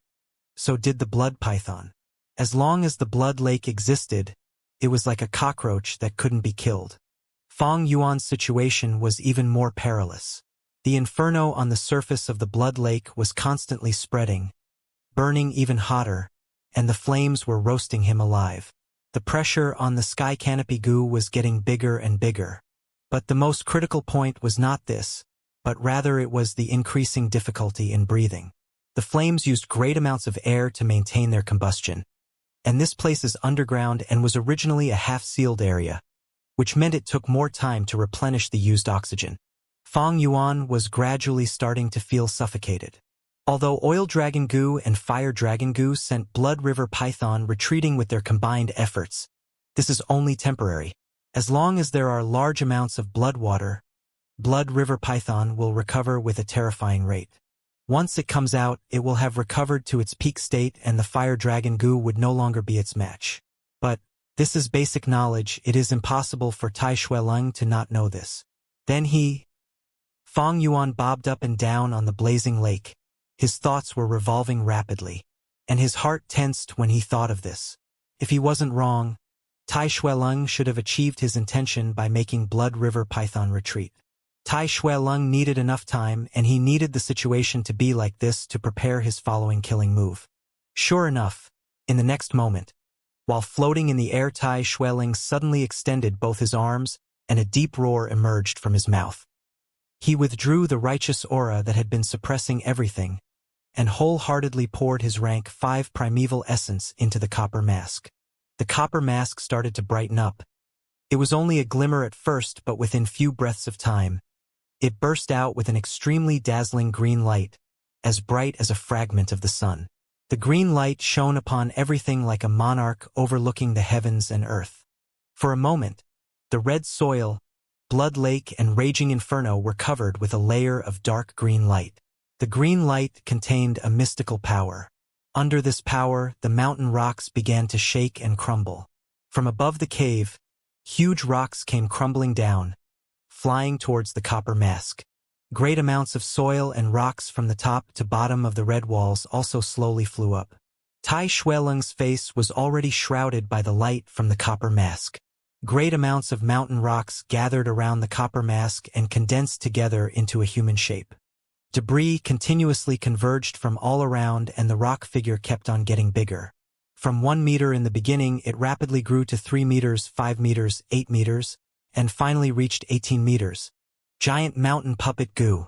The giant figure with indomitable spirit descended towards the blood lake.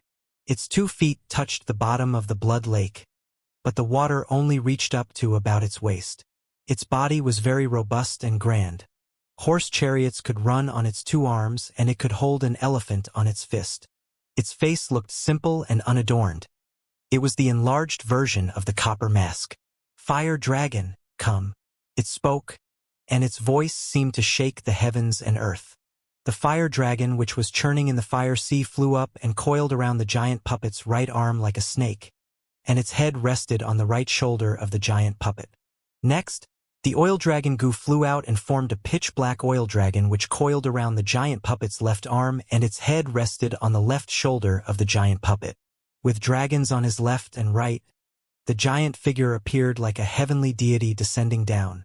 Fang Yuan used all his strength to swim towards the tunnel entrance.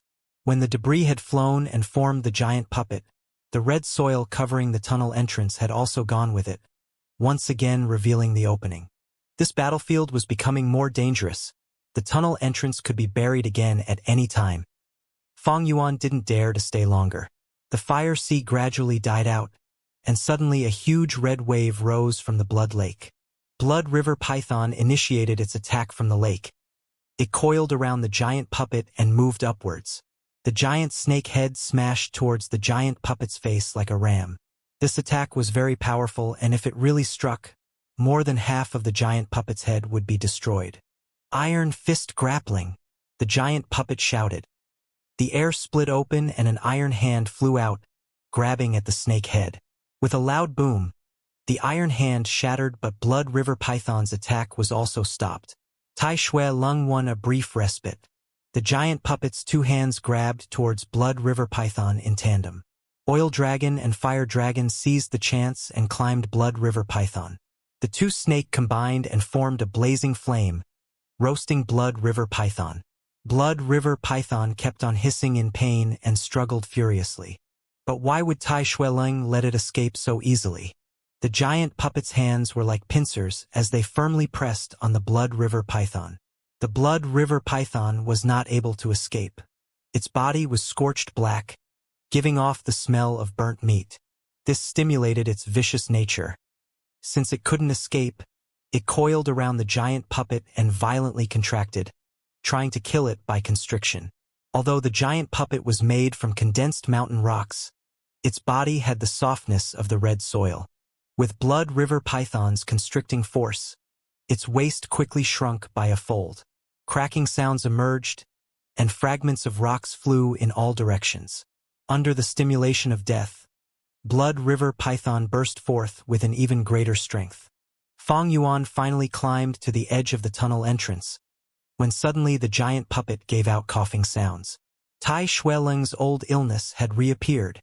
The giant puppet's hands loosened, and the blood river python hissed and its body suddenly jumped ahead. However, the giant puppet's hands tightened again.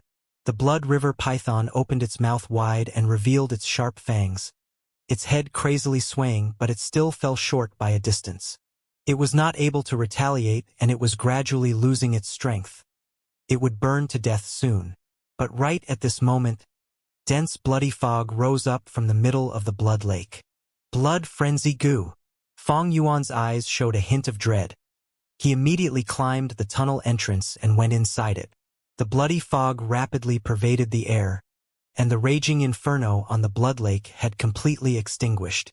A whirlpool appeared in the middle of the blood lake.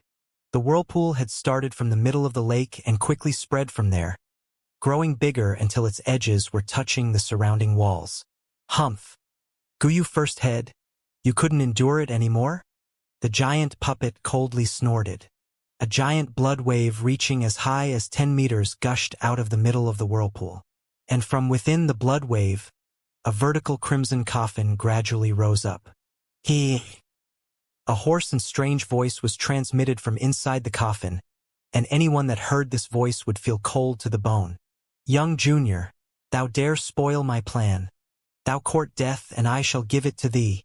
Before the voice had died away, the coffin lid shot out like a catapult, revealing a shriveled corpse. He had a scarlet face and fangs, his hair red like blood, his eyes deep and contained a fire that seemed about to extinguish. He had no skin, and thin strips of red muscles were clinging onto the white bones, giving him a shriveled and fierce look. Junior, thou art wounded but yet dare to provoke me. Today, thou shalt die. The corpse spoke, but there was no movement in its mouth. The voice had come from its abdomen. He kept on saying I, thou. These were the speech habits of 1,000 years ago. Rank 5 blood white goo. Is he really the first head? Fang Yuan was flabbergasted, but wasn't surprised. In this magical world, there were plenty of goo masters who lived for centuries. Besides using the most orthodox way of increasing lifespan through the lifespan goo, there were also some demonic ways to make one live forever. For instance, the rank 2 roaming zombie goo. If this goo was used for too long, the goo master would turn completely into a zombie, and as long as they sucked blood at specific times, they could live freely forever. The Guyu first head in front of him had used such a way. Blood white goo was a major rank 5 advancement route of the roaming zombie goo. Along with the Azura zombie, heavenly demon zombie, nightmare zombie, and plague zombie, they were called 5 great flying zombies. The lifespan goo was difficult to find. The first head had turned himself into a blood-white flying zombie and buried himself here. In the blood lake, 2 strong foes opposed each other. Even the rank 5 blood white is only a zombie at the end. First Gen Guyu, you are no longer a living person, you are full of death essence. Your aperture is dead too, and even though you can store primeval essence, every bit you use cannot be replenished, you cannot recover on your own. The giant puppet said coldly. He. Although I cannot recover primeval essence, so what? I can continue to use primeval stones to regain primeval essence. You have an injury on you, yet you dare disturb me, die. First Gen Guyu shouted. At once, blood mist spewed out, and as blood waves raged on, a large group of insects flew out from the blood lake. It was the rank 5 blood guillotine. At the same time, troops of blade-wing blood bats flew out from the cave ceiling and emerged from the blood lake, joining together and attacking towards the giant puppet. A large pack of bats, almost 1,000 of them, formed into a huge army. although they were rank 3 and were a close combat type Gu, but numbers made up for quality. Even the rank 5 Tai Xueleng felt a headache fighting against them. But that was not the end, for after first Gen Gu Yu's consciousness awakened, under his command, troops of bloodbats continued to show up, gathering here. He had operated there for almost 1,000 years, and had a heaven-shattering scheme.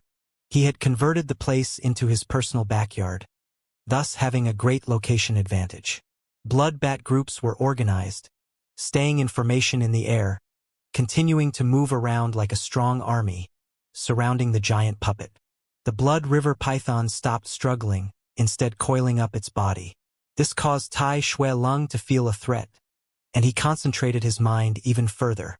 A Gu's power, although strong, was unintelligent. A bloodbat army with or without a Gu master's control had a hell of a difference. First Gen Gu Yu only just appeared, and yet he has turned the tables, almost suppressing Tai Xueleng. He has great location advantage, having his troops at his disposal. While Tai Xueleng has an injury on him, the situation is not looking good. Fang Yuan had hid into a cave in the walls, using the shadows to hide and observe the battle. But Tai Xueleng has roamed the southern borders for many years. With an injury on him but still entering this trap, he has to have some trump card. No matter what, there's going to be an intense battle soon. This entire district might even collapse.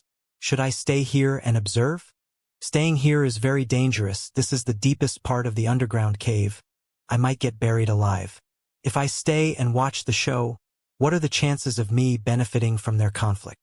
Fang Yuan thought quickly, evaluating the gains and losses. He was only rank 3 initial stage now, and there was a high risk in staying. As long as he got hit indirectly by one of their attacks, he would get heavily injured. But if he really gained something from this, surviving to the end, the benefits would be overwhelming.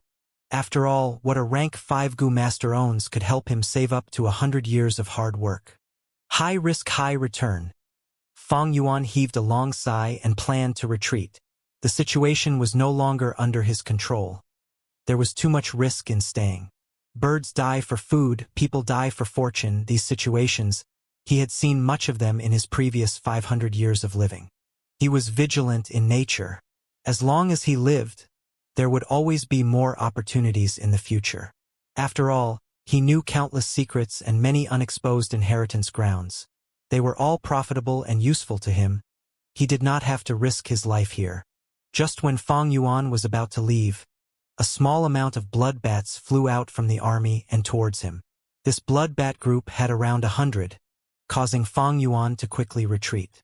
My clan junior, don't worry. There are traps set up in that cave, and even underground beasts reside there. These bloodbats can ensure your safety. The first Gen Gu Yu's voice resounded. When Fang Yuan heard this, he ran even faster. First Gen Gu Yu was slightly shocked, not expecting Fang Yuan to be so observant at such a young age, able to sense his evil intents. Immediately, he pushed his will and another group of hundreds of bloodbats chased after Fang Yuan. His distraction caused Tai Xueleng to discover a weakness that wasn't really a flaw. Heaven Earth Magnificent Sound Gu. Howl. The giant puppet opened its mouth, giving off a howl that shook the 9 heavens. At once, the overwhelming sound waves rushed towards all directions like the sound of thunder. The Bladewing Bloodbat Gu close by were instantly murdered by this power, falling down one by one. Bloodbat groups further away were in disarray from the attack, flying randomly in the air. The concentrated bat army earlier had in a split second gone into chaos and could not have any utility in the next short period. Heaven Earth Magnificent Sound Gu was as high as rank 5, and it was an area of effect type that specialized in dealing with bloodbat groups. When Tai Xueleng first used it, the power was not strong, but that was due to him keeping it down forcefully. Now that he used the body of the giant puppet, he could display the true power of the Heaven Earth Magnificent Sound Gu. Even numerous blood guillotine all over the sky were killed. As the blood mist dispersed, clear vision returned. The sound waves bounced off the walls as the entire space within the mountain started trembling. With the giant puppet as the focal point, the blood lake's water level was forced downwards, forming a bowl shape in the lake, and the blood water oozed out through the cave opening. But before that, There were sound waves spreading. Fang Yuan was caught in the crossfire, his white armor shimmering, almost breaking apart. To endure this soundwave attack, his aperture's primeval essence was used up by about 10%. The sound waves echoed in the narrow cave, and Fang Yuan's ears could not endure the buzzing and he almost tripped on the ground. But this sound wave was at least helpful to him. For the two groups of bloodbats chasing him, the second was already decimated, and the first were in chaos from the attack, flying all over the place in the cave and not being able to chase Fang Yuan. It was a rare chance, so Fang Yuan quickly sprinted, pulling some distance from the bloodbats. This group of bats were the furthest from the sound waves, thus recovering quickly. They flapped their wings, continuing their assault. There were about 100 bloodbats, all rank 3. Fang Yuan could not fight against them and could only run away. Earlier, the cave was dark and he did not know the directions. But now, his eyes had adapted to the dark environment, and he could see a bit of the area. This was all thanks to the red soil emitting light. Although his thunder wings were already unreliable, it could at least help a little. Thus Fang Yuan activated it with all his strength. But even so, the two had a great difference in speed, and the distance was slowly shortened. The distance is almost there. It's time to use the spring-autumn cicada. Fang Yuan gritted his teeth. As the bloodbat group continued to get closer, he could only use this method. Bladewing bloodbat Gu was only rank 3, so the rank 6 Gu aura completely dominated them. But Tai Shuelong and 1st Gen Gu Yu were nearby. Once the spring-autumn cicada appears, it would cause a great mirage and the commotion would attract their attention. But Fang Yuan had no choice. With the situation before him, he could only hope that they were concentrated in fighting and could not split their attention towards him. Screech, screech. The bloodbat group continued to get closer, almost less than 100 steps away. Fang Yuan breathed out in anticipation, thinking in his heart, "Spring-autumn cicada, come out." 1 second, 2 seconds, 3 seconds. Fang Yuan was stunned, standing on the spot. The spring-autumn cicada was in the center of his aperture, unmoving while emitting a brilliant yellow-green light. How can this be? Fang Yuan was shocked. Far away, the sky glowed amidst the mist. It was dawn. On the slope, Guyubo, Bai clan and Xiong clan leader stood side by side. Even though the real competition is tomorrow, we have to have a preliminary competition. The time is just right. Shall we start? Xiong clan leader smiled as he said. Bai clan leader snorted, ignoring him. Then let's start. Guyubo answered while distracted. He moved his gaze to the Gu masters gathered there, trying to search but could not find Fang Yuan among them. His worry intensified. These Gu masters were all under 30 years old, and while standing together, they distinctly split into 3 groups. Taking one glance, the 3 clans' strength was apparent. Xiong clan had the most Gu masters since they retreated at the start and kept most of their battle strength. Guyu clan and Bai clan had less members, but Bai clan had Bai Ningbing. He alone was enough to promote the Bai clan's overall strength to the top of the 3 clans.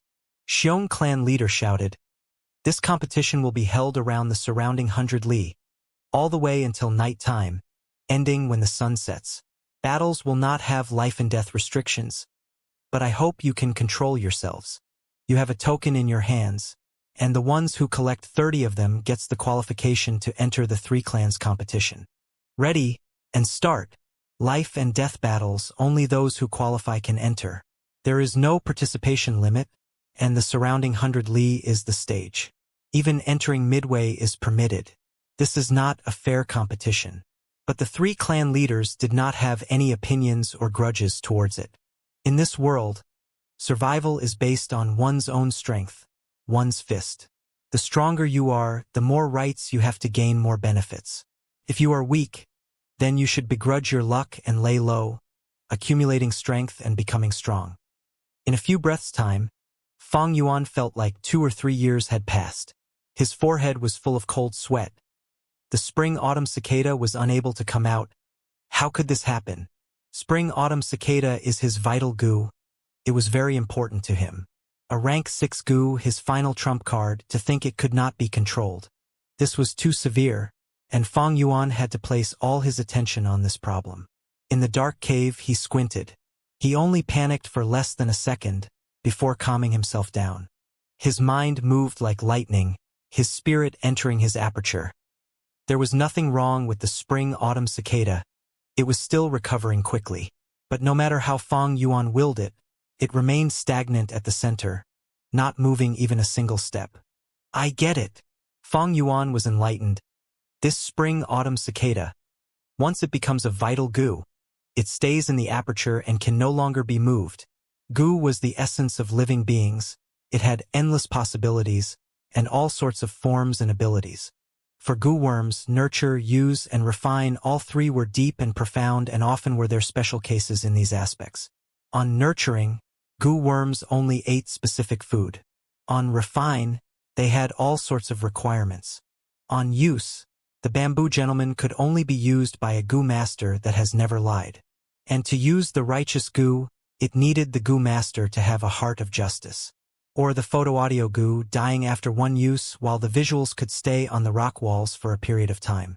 Once the spring-autumn cicada is refined, it stays in the aperture and can no longer be moved. This specialty reminded Fang Yuan of another goo, the water curtain skyflower. The water curtain skyflower goo was a rank 4 goo. Once used, it would turn into a giant spherical water shield. The defensive strength of the shield was extremely good, and it could even resist attacks from rank 5 goo. However, it had a big weakness. It couldn't be moved and couldn't be stopped. The water shield isolated the inside and outside world, so even the owner couldn't freely enter or exit. Thus, this was used by many forces to protect their territories. Fang Yuan was not familiar with spring-autumn cicada. In his previous life, he died by the besiegement of the righteous path after just having succeeded in refining the spring-autumn cicada. He simply didn't have the time to experiment with it. Also, spring-autumn cicada wasn't his vital goo at the time, and this characteristic hadn't revealed itself. In this life, his cultivation was still low, so he didn't dare to randomly let out the spring-autumn cicada. Spring-autumn cicada was classified as one of the most unusual goo and was extremely mysterious. The records of the insights and experiences of its users had never been spread. Furthermore, once a goo reaches rank 6 and above, they become the only one of their type in the whole world. If someone wanted to refine them, they would only have a probability of success after the previous goo died. Otherwise, it was 100% failure. Thus, this led to Fang Yuan knowing about this characteristic only now. Rebirth isn't an easy thing. The spring and autumn conceals disaster. Spring-autumn cicada's recovery speed is increasing more and more, and even the cultivation speed of an A-grade aptitude with a sea of resources might not be able to match its speed. Their aperture will sooner or later explode under the pressure of spring-autumn cicada. Fang Yuan clenched his teeth. Rebirth was beautiful, but possessing spring-autumn cicada was equivalent to having half a 10 extreme aptitude. It was like being under the execution post where you could be executed at any moment. If I can't let spring-autumn cicada out, then does that mean I can only use it to rebirth again? Fang Yuan's frowns deepened. This appeared to be the only way. A rebirth would mean spring-autumn cicada would enter a weak state again, and at the same time, Fang Yuan could escape from this dangerous situation. This situation seemed to be perfect, but it contained many problems and huge dangers. First of all, there was no guarantee of the rebirth being successful. Fang Yuan had gone through rebirth once, and he was only able to bring back his valuable experience. He came to an understanding by integrating the Earth's concept. The world is a three-dimensional space, and time is an axis connecting the past and present. Without time, space would be stationary. The movements of every matter was a process, signifying the consumption of time. There were no parallel dimensions in a world. Using the spring-autumn cicada to be reborn was to step across from the latter half of the time axis future to some point in the first half past. However, Fang Yuan's aged body in the future didn't exist in the past. Due to the restrictions from the great Tao of the world, his body couldn't be brought over to the past and could only self-detonate. The energy from the self-detonation was a propulsion force, and the fragment of the laws of time in spring-autumn cicada was like a lone boat which carried Fang Yuan's consciousness from future to be reborn into the past. Consciousness wasn't a physical matter like a body. Strictly speaking, this future consciousness too didn't exist in the past. The ingenuity was contained therein. Future consciousness led to the goo master changing himself, and thereby influencing his surroundings. This influence would gradually extend to the whole world. This was the butterfly effect. When the butterfly effect took place, the world would no longer be the same, causing the existence of the future consciousness to receive the approval of the great Tao of the world. Someone had said that history was like a long river, and a change in an event in the upstream would completely change the downstream. This mystical world of goo was like the water in the long river. Almost everyone could only flow along with the stream and go from upstream to downstream. Fang Yuan's consciousness, however, went against the stream, going from downstream to upstream by relying on spring-autumn cicada. When he made changes in the upstream, there would also be changes in the downstream. But the river was still the same river. The world of goo masters was still the world of goo masters. It was just that history had turned into another corner, bringing another possibility to the equation. This analogy could be easily understood. However, spring-autumn cicada hadn't recovered completely. It was like a leaky, worn-out boat right now. Fang Yuan's cultivation was also only rank 3 initial stage. There would be an unimaginable difference between the propulsion force of his self-detonation now from the self-detonation of his rank 6 cultivation in his previous life. With such a minute force, he simply wouldn't be able to push the spring-autumn cicada, let alone flow against the long river of time. I probably won't succeed by trying to rebirth through self-detonation. Who is to say that the broken boat won't be stranded in the long river? And if that happens, my consciousness and memories will be ruthlessly washed away by time. To raise the probability of success, it would be best to wait until the aperture is pushed to the limits, stall for time as much as possible and let spring-autumn cicada recover more, decreasing the holes in the worn-out boat. At the same time, increasing my cultivation will provide higher propulsive force to go against the stream after self-detonation. Fang Yuan heaved a long sigh. This change in the spring-autumn cicada was beyond his anticipation. But with his ever-cautious nature, he had a plan ready. The blood-bat group was nearing. Fang Yuan, however, had his attention in his aperture. Yellow-green rays of light flooded his aperture. His white-silver primeval sea was as still as a mirror under the majestic aura of spring-autumn cicada, but there were dangerous cracks in the light membrane of his aperture. All the other goo had been suppressed down to the depths of the sea by spring-autumn cicada's aura. Fang Yuan sent his will and a goo slowly flew towards the surface of the sea, resisting the pressure. This goo appeared like a square dice. It was gray and very firm. This was one of the goo that Fang Yuan had plundered from by Ningbing. It was a one-time use goo, and would disappear once used. But its effects were extraordinary, and once used it would completely extract all the strength and potential in a goo master's aperture and instantly raise a goo master's cultivation to the peak stage of the same rank. Stone aperture goo. Explode. Fang Yuan willed it. The stone aperture goo immediately exploded, changing into gray powders just like the smoke from a cigarette, and pervaded the primeval sea. The aperture's walls were originally a light membrane, but once this gray powder touched it, the light immediately dimmed down. The powder stuck to the light membrane and the light membrane gradually thickened, experiencing a qualitative change from light to stony. After several seconds, Fang Yuan's aperture walls had thickened by several times and changed into a heavy, sturdy stone aperture. The yellow-green radiance of spring-autumn cicada still fluctuated continuously, but the aperture could now support its pressure. Fang Yuan was at rank 3 initial stage with light silver primeval essence, and his primeval sea shone with light silver light. But right now, his cultivation experienced a sudden rise, leaping from rank 3 initial stage to rank 3 peak stage, possessing snow silver primeval essence. Using the stone aperture goo means cutting off one's advancement route and using up all the potential within the aperture. It will be very difficult to step to rank 4. But my cultivation has increased and the aperture has turned into stone walls, which is multiple times thicker and firmer than before, and will be able to support the pressure from spring-autumn cicada for the time being. Using the stone aperture goo should have been by Ningbing's response to the limits of Northern Dark Ice Soul physique. Unfortunately, the 10 extreme aptitudes are much more troublesome than the spring-autumn cicada. Their potential is endless, and even by turning one's aperture into stone, the aperture walls will quickly recover. At this second, the Bladewing Bloodbat group pounced in for the kill. Fang Yuan gave a cold snort, then took out his chainsaw golden centipede and killed as he retreated. Fortunately, this tunnel was narrow, and with the Sky Canopy Goo's defense and the chainsaw golden centipede's wide body, Fang Yuan was able to block the Bloodbat group and stop them from surrounding him. This greatly reduced their threat. For a moment, there were only continuous ringing sounds within the tunnel.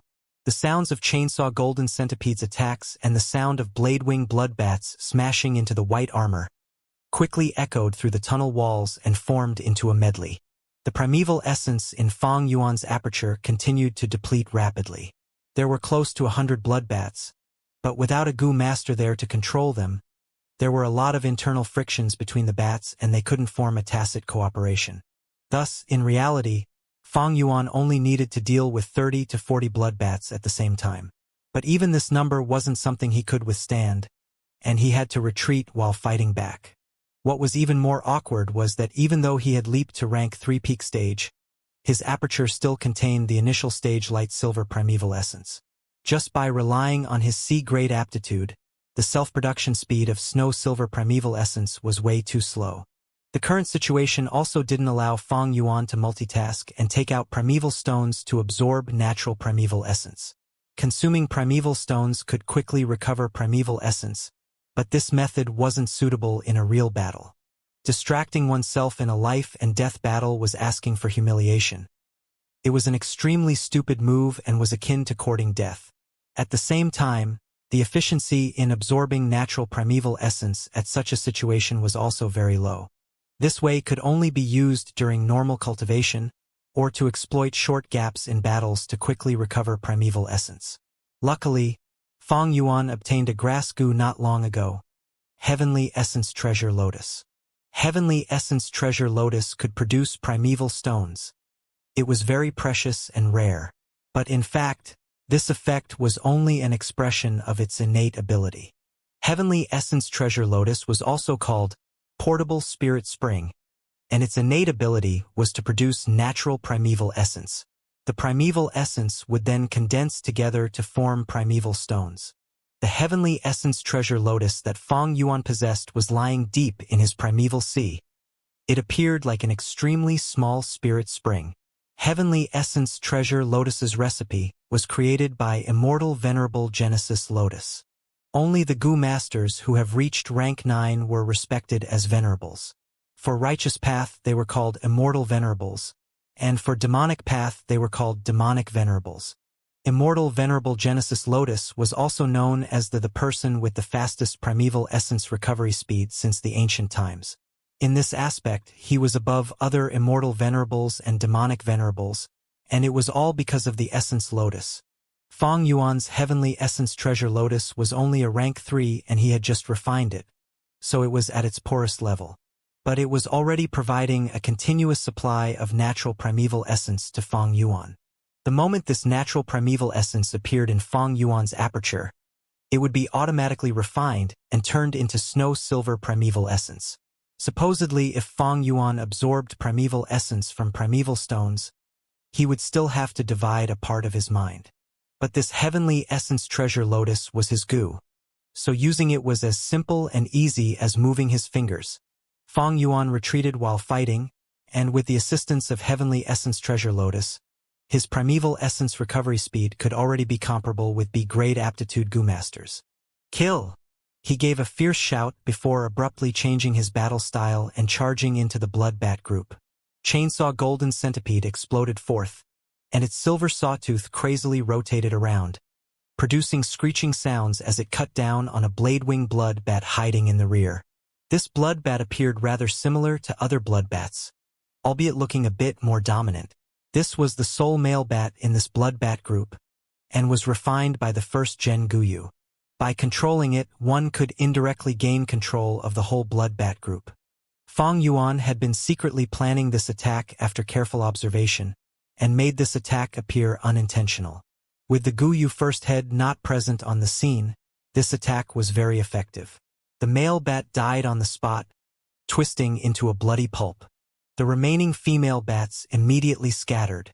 In a blood bat group, there was only one male bat, while the rest were all females under the command of the male bat.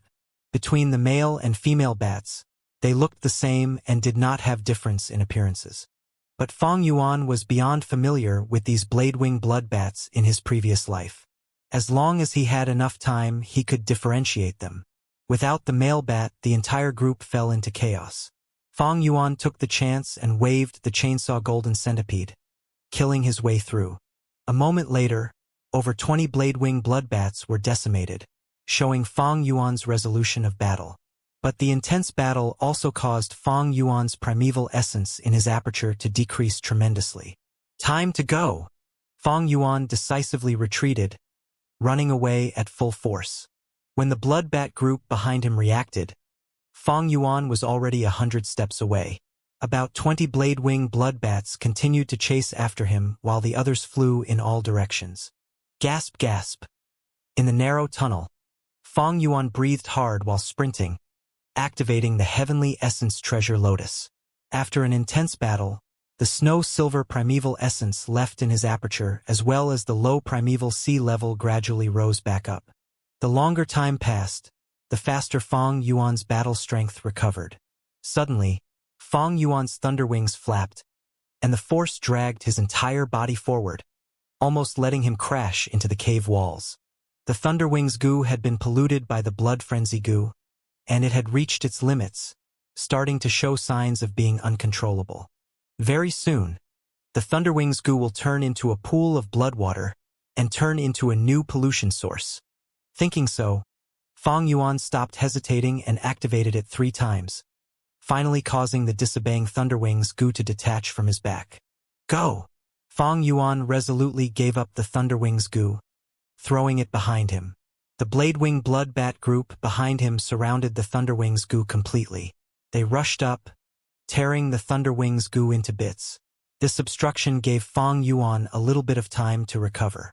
Until the Bladewing blood bats caught up to Fong Yuan, the primeval essence in his aperture had already recovered over half of the total.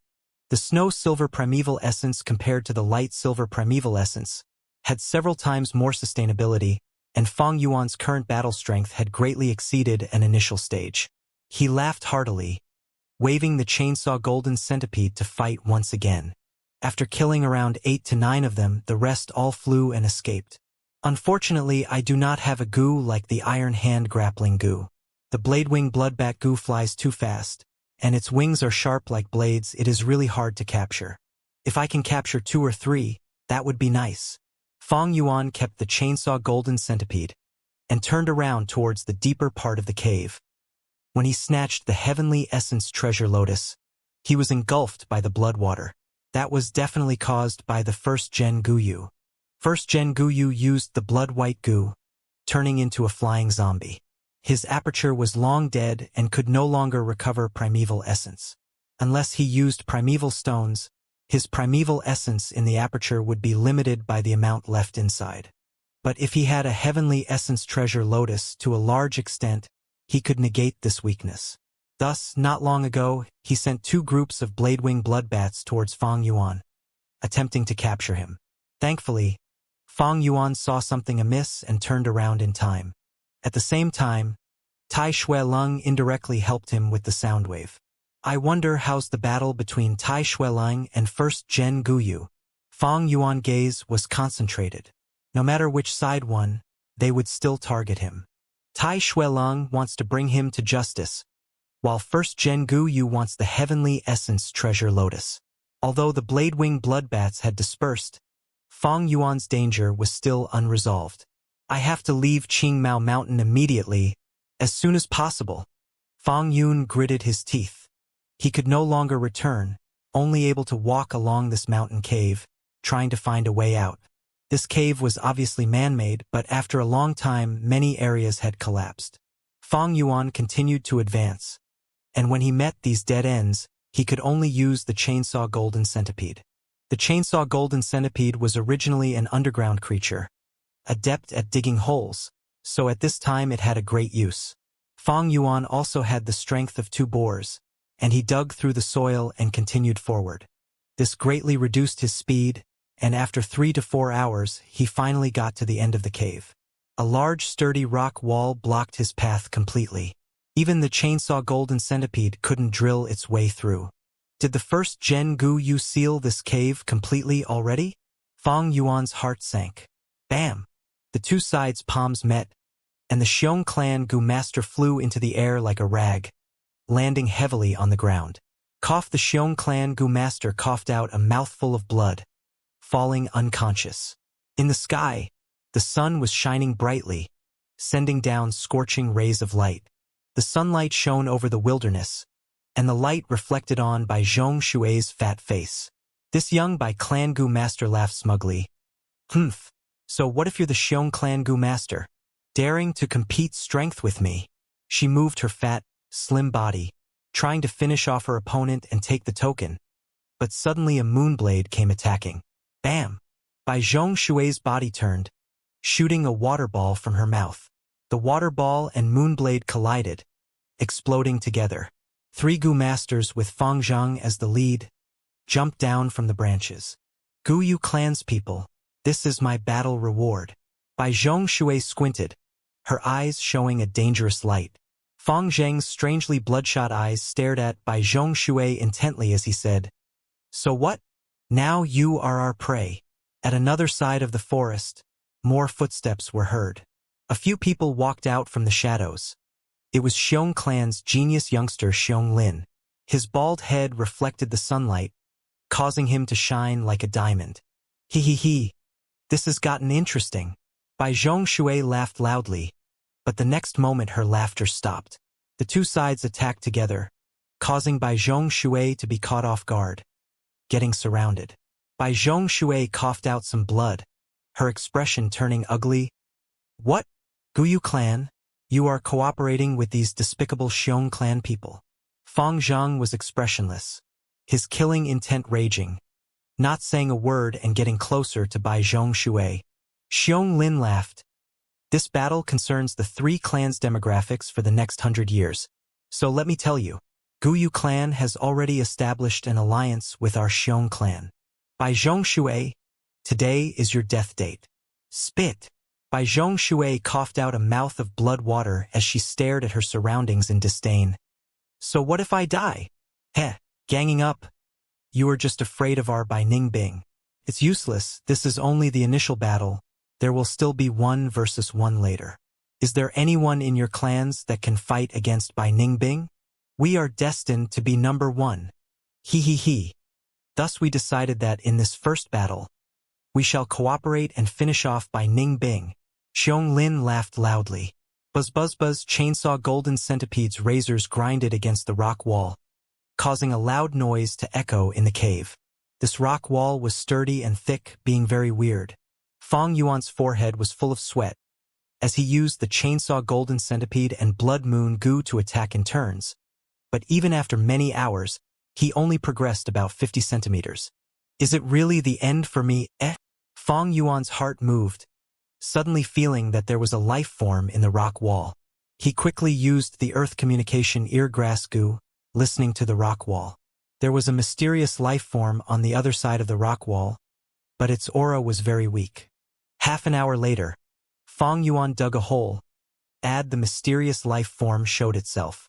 Its entire body was pitch black, emitting a metallic glow like iron and steel. Both its chest and back armor were thick lines that showed a dominating aura. It had 3 pairs of legs, each having spiral-shaped feelers at the tip. It caused Fang Yuan to think of the spiral tip of an electric drill. It's the 1,000-li earth wolf spider.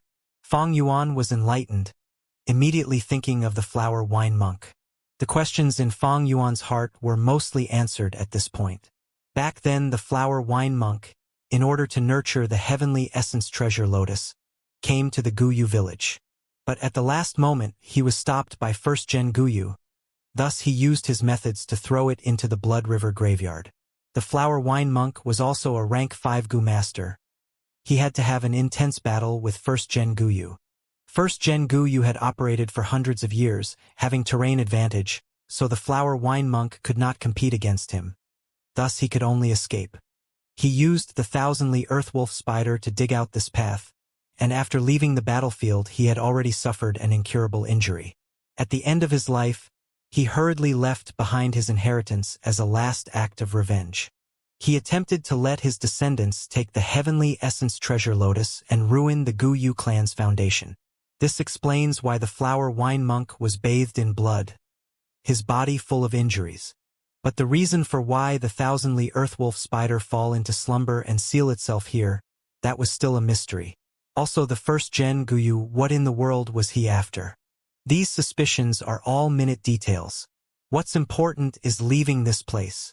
Feng Yuan stretched out his hand, sending out some primeval essence and refining the thousandly earthwolf spider. This sturdy rock wall was the cocoon created by the thousandly earthwolf spider when it fell into hibernation. It was extremely weak, like the white boar goo that Feng Yuan took out from the earth treasury flower goo. Thus, even though it was rank 5, Feng Yuan easily refined it. Feng Yuan threw the Thunderwings goo away earlier and was lacking a movement-type goo, this being his weakness once again. But now he obtained the thousandly earthwolf spider, so it was like a glimmer of hope in the darkest hour. This thousandly earthwolf spider was a large steed-type goo.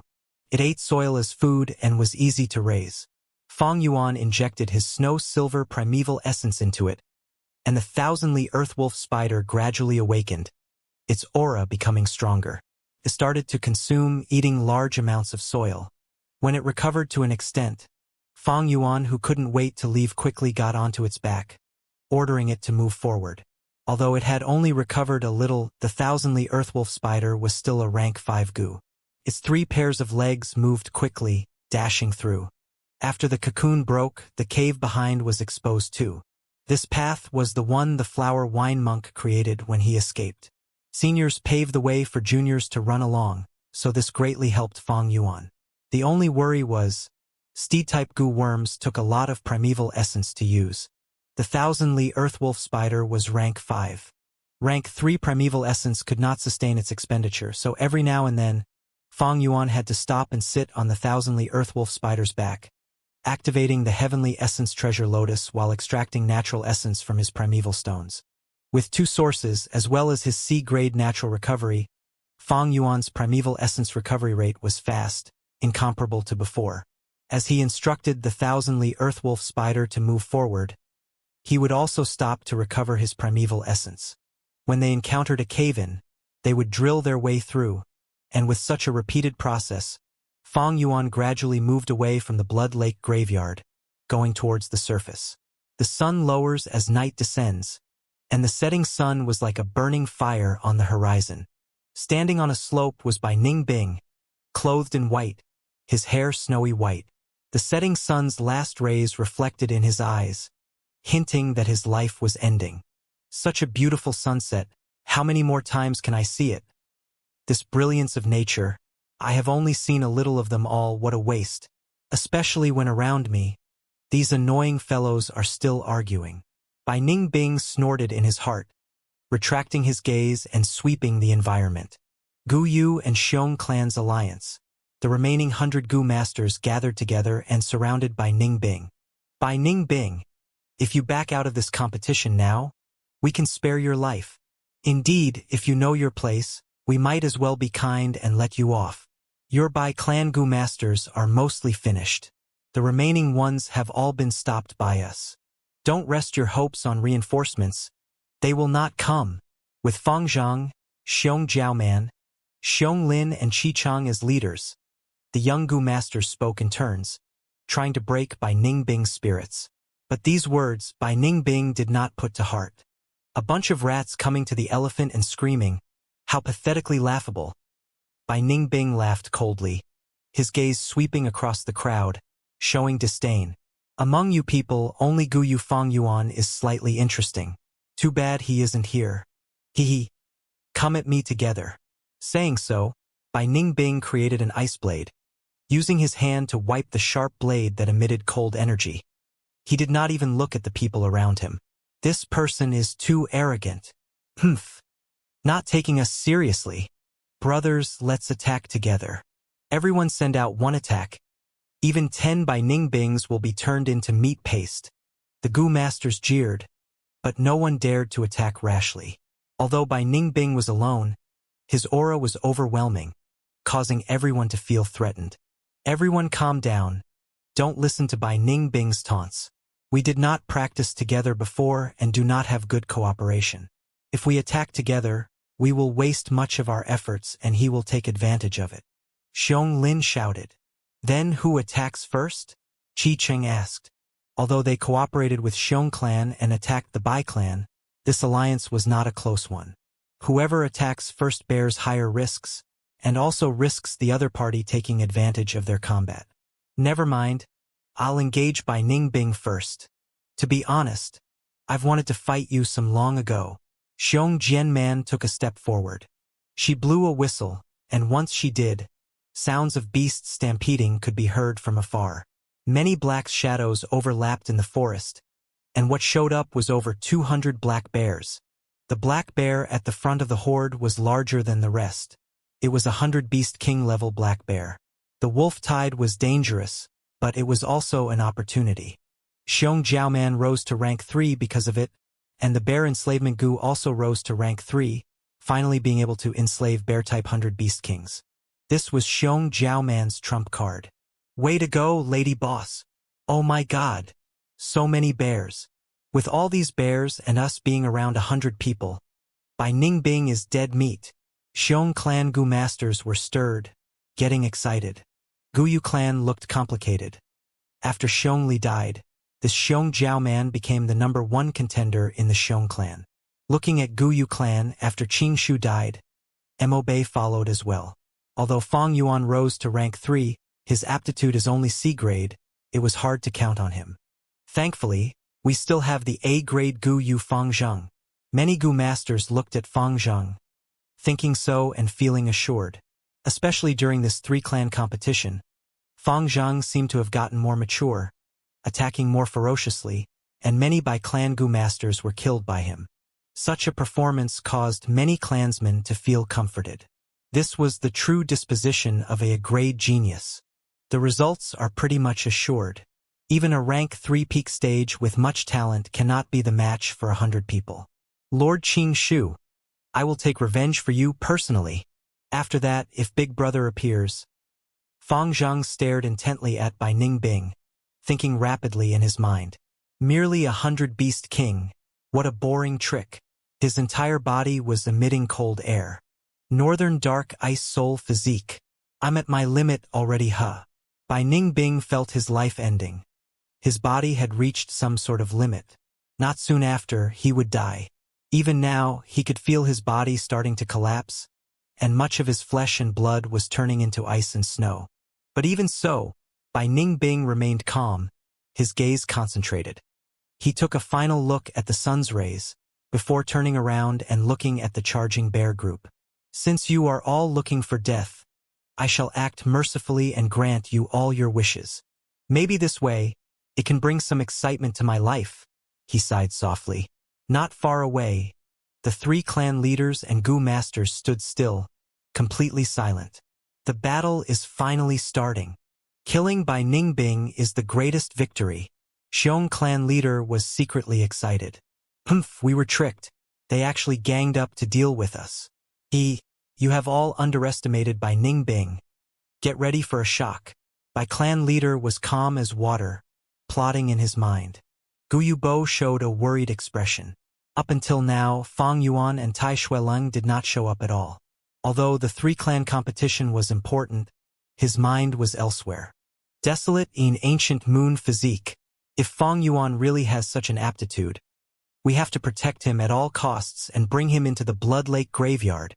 Thinking so, Guyu Bo looked at Tai Ruanan without turning his body.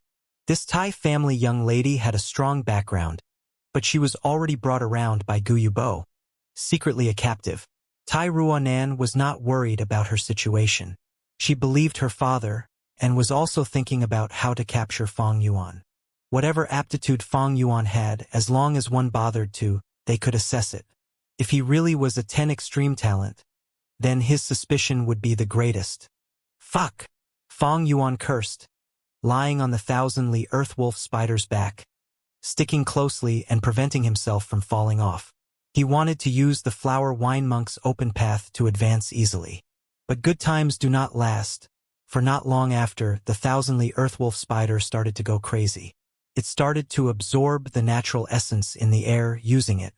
At the same time, its 3 pairs of legs started to dig out new paths, moving around randomly in the underground cave.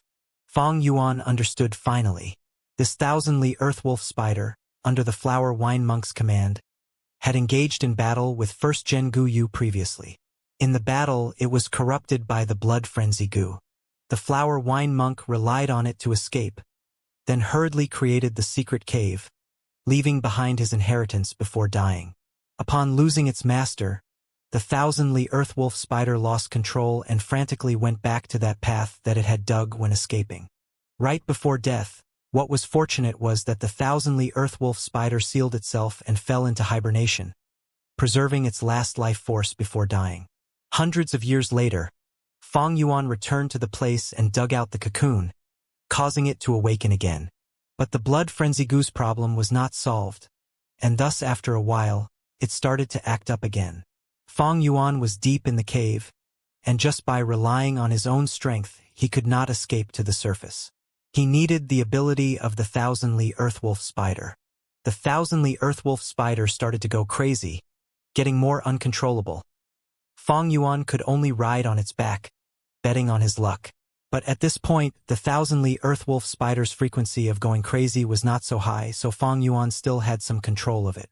Although his control was slipping, overall, he still controlled the general direction. He let the thousand-li earthwolf spider dig its way to the surface, but where it would end up, Fang Yuan had no idea.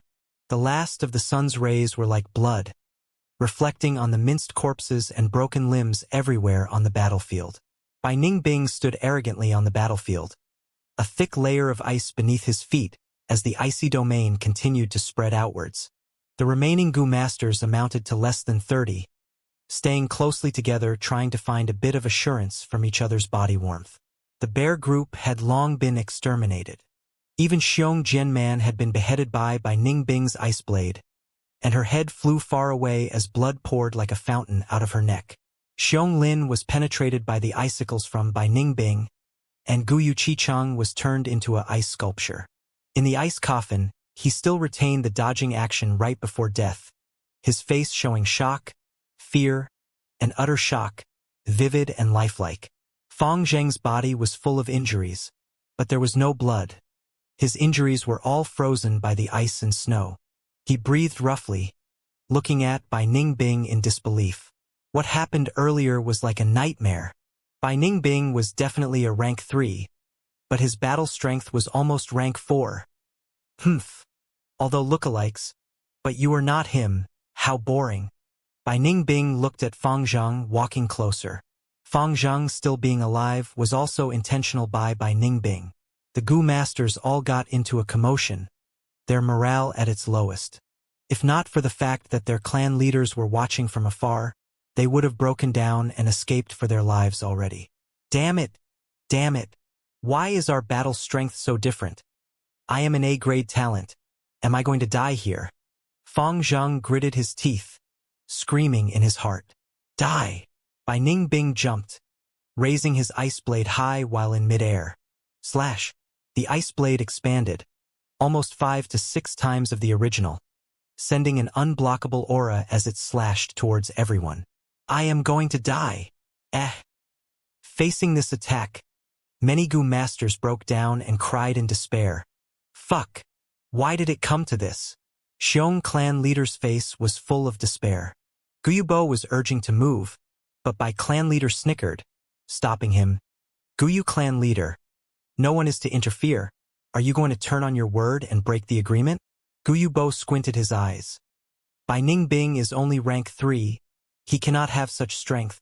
You are cheating blatantly. Cheating? Hee. Let me tell you the truth. Our clan's Bai Ningbing is the Northern Dark Ice Soul physique. Bai clan leader shouted loudly. What? 10 extreme aptitude. At once, Guyubo and Xiong clan leader were shocked. Reporting. Clan leader. There has been a strange earthquake.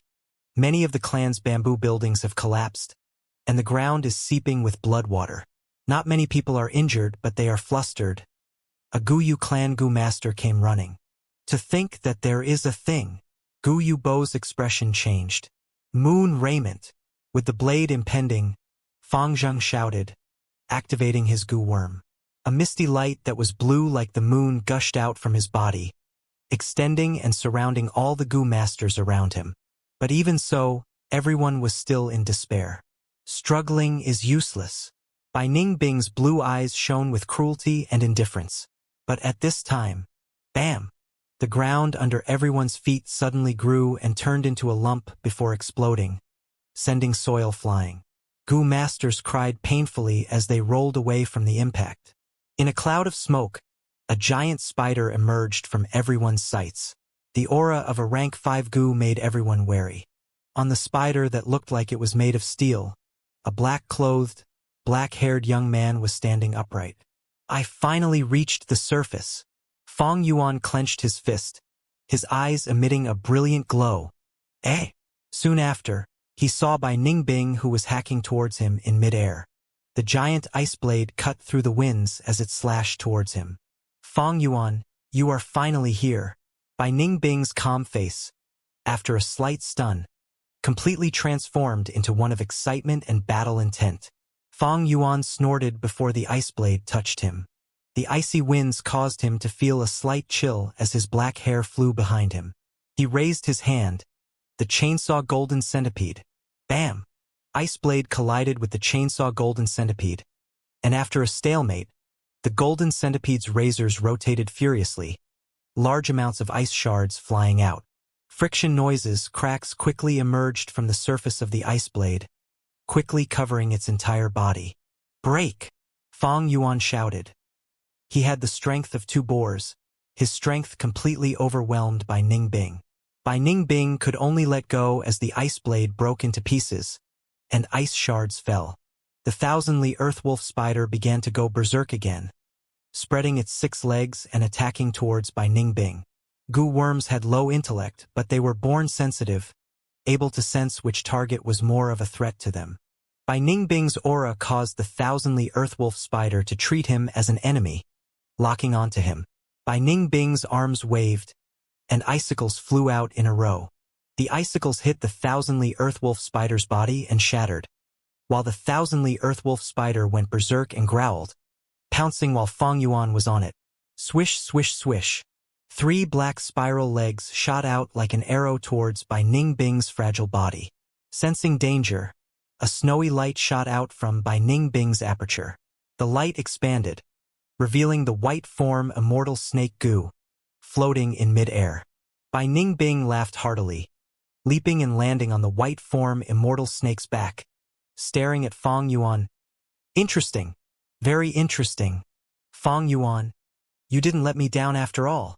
Be big, brother. Fang Zheng climbed up from the floor. His face had been cut by the ice blade. His face full of blood as he stared at Fang Yuan with a complex expression. The opponent has a rank 5 Gu as well? Bai clan leader's gaze tightened, becoming nervous. Fang Yuan, you finally appeared. Rank 5 Gu. Isn't that the thousandly earthwolf spider? Guyu Bo's attention was attracted. On the battlefield, 2 youngsters of different ages stood on opposing sides. One wore white robes, had silver hair and blue eyes, riding on the white form Immortal Snake holding an ice blade in his hand, like a ice immortal descending to the mortal realm. The other had black robes, black hair and black eyes, standing on the thousandly earthwolf spider's back, having the chainsaw golden centipede in his hand, buzzing as it rotated, like a demon god summoned into the world. The 2's opposing stances attracted many gazes. Bai Ningbing had an excited expression, raising the ice blade, shouting loudly, "This will be the most exciting battle in my life. Come, Fang Yuan, let us battle to the death." Humph. Fang Yuan stared at Bai Ningbing, using his peripheral vision to observe the surroundings. This was the 3 clans' competition. To think that the thousandly earthwolf spider brought him here. He did not want to engage with Bai Ningbing and waste his time here. Whether Tai Shuileng or the first-gen Guyu wins, they would definitely hunt him down. But if he does not defeat this by Ningbing, how could he escape? Thus battle it is. Bam! White form Immortal Snake and Thousandly Earthwolf Spider collided. The white snake coiled as the black spider stabbed, fighting at close range. On the two Gu's backs, two bodies moved about, the ice blade drawing different sparks in the sky, while the chainsaw golden centipede buzzed as it extended and contracted at will. The mountain rocks broke, and thunderous explosions happened continuously. Icicles hit Fang Yuan directly, but were blocked by the white armor of the Sky Canopy Gu. Blood Moonblade hit by Ningbing, causing a large injury that was instantly covered by a layer of frost, sealing the wound. The frost turned into blood and flesh, causing by Ningbing to recover completely. It really is the Northern Dark Ice Soul physique. Xiong clan leader saw this and stared with his eyes wide open. 10 extreme physiques were legendary aptitudes. He did not think he would see one with his own eyes. He. Fang Yuan dares to attempt to fight by Ningbing. He is assured to lose. By clan leader laughed sinisterly. That might not be. Tai Ruanan beside him pouted. 10 extreme physique, it has to be it. In such a battle, if he was a C grade, his primeval essence would have been long gone. Fang Yuan, you are indeed the desolate in ancient moon physique. Guyu Bo clenched his fist, his expression extremely agitated. This is Big Brother's true power? So Big Brother really is a 10 extreme physique. He's been concealing himself this entire time. Fang Zheng's mouth was slightly open, his face full of dejection. The truth was in front of him, so what does his previous pride amount to now? Every time, Fang Yuan and Bai Ningbing's intense clashes would cause his heart to tremble once. He felt himself getting smaller, and his older brother Fang Yuan's shadow started to enshroud him once again. What sort of battle is this? I cannot believe that this is two rank 3 Gu masters fighting. Did I see wrongly? Fang Yuan is so ferocious? Fighting one-on-one against Bai Ningbing and being equally matched. Some surviving young Gu masters stared in disbelief. The battle suddenly shifted once again. White form Immortal Snake and the Thousandly Earthwolf Spider both took great damage. But it was not refined by Ningbing, merely attracted by the Northern Dark Ice Soul physique. White form Immortal Snake spit out a lump of white fog, covering the entire battlefield. Then, its body trembled and it threw Bai Ningbing off its body before leaving. This Immortal. Seeing this, Bai clan leader was shocked. As he watched the escaping white snake, he did not know what to say. This fog was like a maze, able to obscure vision and follow one like a shadow. Fang Yuan was covered by the white fog, and his eyes saw nothing but whiteness. But he did not panic, as although his vision was affected, he still had his other 4 senses. Taste, hearing, smell, and touch. Earth communication eargrass. Roots grew out of Fang Yuan's ears, and very soon he heard a sound analyzing the situation within 300 steps of his radius. Lightning Aigu. Bai Ningbing's eyes shone with lightning. Although Lightning Aigu was rank 3 and could break through illusions, this fog made by a rank 5 Immortal Snake completely suppressed it. Fuck! He cursed loudly. Icicle Gu. Dozens of icicles flew out in all directions. Fang Yuan's ears twitched, hearing the sound of the icicles moving against the wind. Thus, he hurriedly flipped his body to the other side of the Thousandly Earthwolf Spider. Bam bam bam. The icicles struck the Thousandly Earthwolf Spider's body, causing it to go into a rage and rush towards the direction of the icicles. I'm not going to play with you. Fang Yuan got off the Thousandly Earthwolf Spider, abandoning it and relying on the Earth communication eargrass and attempting to leave the battlefield. This Thousandly Earthwolf Spider had already been corrupted by the blood frenzy Gu, about to turn into a pool of blood water soon, so he should abandon it as soon as possible. That Bai Ningbing was now a ticking time bomb, and killing him is akin to setting off a bomb. He cannot be touched. The Gu masters observing the battle only saw a lump of mist, before a small piece was divided out and floated towards the southeast direction of the battlefield. Within this mist it was naturally Fang Yuan. The maze fog followed like a shadow, and unless dispelled, it would continue to obscure Fang Yuan's vision until the maze fog fades on its own. Fong Yuan's eyes continued to see nothing but fog, but he had the earth communication ear grass. Thus he could determine his location through sound. The moving wind and tree leaves, the mountain springs and its flowing water, the chirping of the birds, the breathing of the wild beasts. These were all sounds. Only the mountain rocks had no sound. Thus, he sometimes knocked into them. Ice blade storm. Behind him, Bai Ning Bing's voice came. Huff, huff, huff. The winds blew as cold air spread. The temperature in the air started to decrease, and the white-colored ice blade storm was formed, even bigger than before. Even the 1,000-li earthwolf spider was repelled by it. That lump of mist, it should be Fong Yuan. Quickly stop him. Beside, Tai Ruanan shouted loudly. Fong Yuan, don't go. Guyu village is your home. Guyu Bo was anxious, trying to chase after him but was stopped by the other two clan leaders. Why? Guyu clan leader, are you going to break the agreement and enter the battlefield?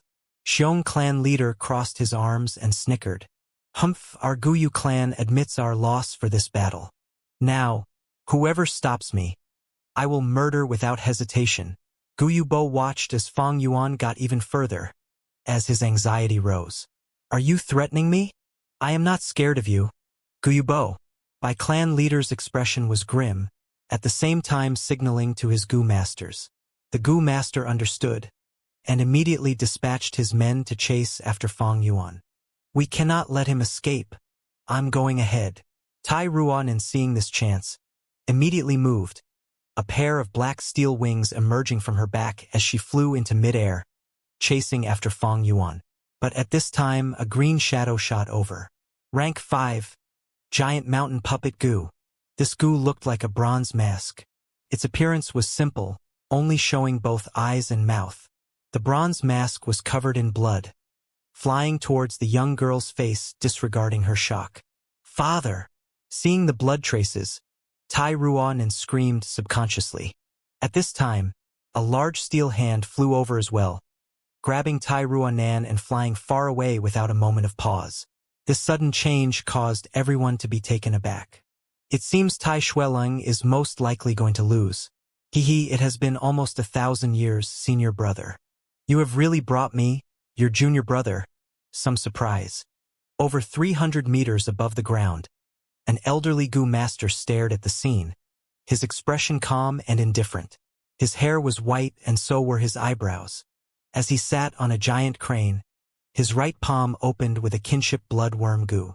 This Gu was crystal clear, like a red agate. Its shape was like a cicada, emitting a glow at times, pointing towards the Guyu village. Senior brother, even if you hide here, I can still find you. You stole my opportunity back then, so I will return the favor to you 1,000-fold this time. The white brow elderly gritted his teeth as he said so, and he showed an expression of utter hatred. In the azure blue sky, numerous clouds were floating aimlessly. The elderly Gu master rode on top of the white crane. Under his white eyebrows that were sharp like daggers, his eyes revealed a deep killing intent. With this grudge of mine, I shall start taking revenge on your descendants. He laughed, staring down at the battlefield, stretching his thin and dry finger and pointing downwards. The white crane below him raised its long and elegant neck, crying out in a bright and loud voice. The voice spread through the skies, and from far away, there were many return calls. What sound is this? Fong Yuan was activating the earth communication eargrass at the time. Thus he heard it first and was shocked in his heart. The crane cries went on endlessly, all at different pitches, giving off an impressive magnitude. This was not over 100 canes, nor a few thousand crying at once. It was the collective cries of over 10,000 flying cranes that could cause such an effect. Is there a migrating flock of cranes nearby? Out of nowhere, Fong Yuan felt a strong sense of danger. The crane cries attracted the attention of the Gu masters in the arena, turning their heads to look at them. What's that in the sky? From the sound, I'd say it's a large herd of migrating birds. Tell all the Gu masters not to attack recklessly and bring trouble upon themselves. My clan leader was just saying, but suddenly he came to a halt. His eyes dilated, seeing 1, 2-3. Almost 10,000 cranes in the sky, clumped together and attacking towards the arena. How can this be? Get your guard on, defend. Let's escape. There are 10,000 cranes here. There has to be a myriad beast king. The wolf tide is just over. Now we have a crane disaster? Oh heavens. Qingmao Mountain is truly a place of disasters. Gu masters started commenting, expressing the shock in their hearts as their spirits wavered. After finally resisting the wolf tide, a crane disaster appears. The 3 clans on Qingmao Mountain have suffered great losses already. How could they have the excess energy to deal with such a large flock of cranes? The flying cranes folded back their wings, shooting down like a rain of arrows.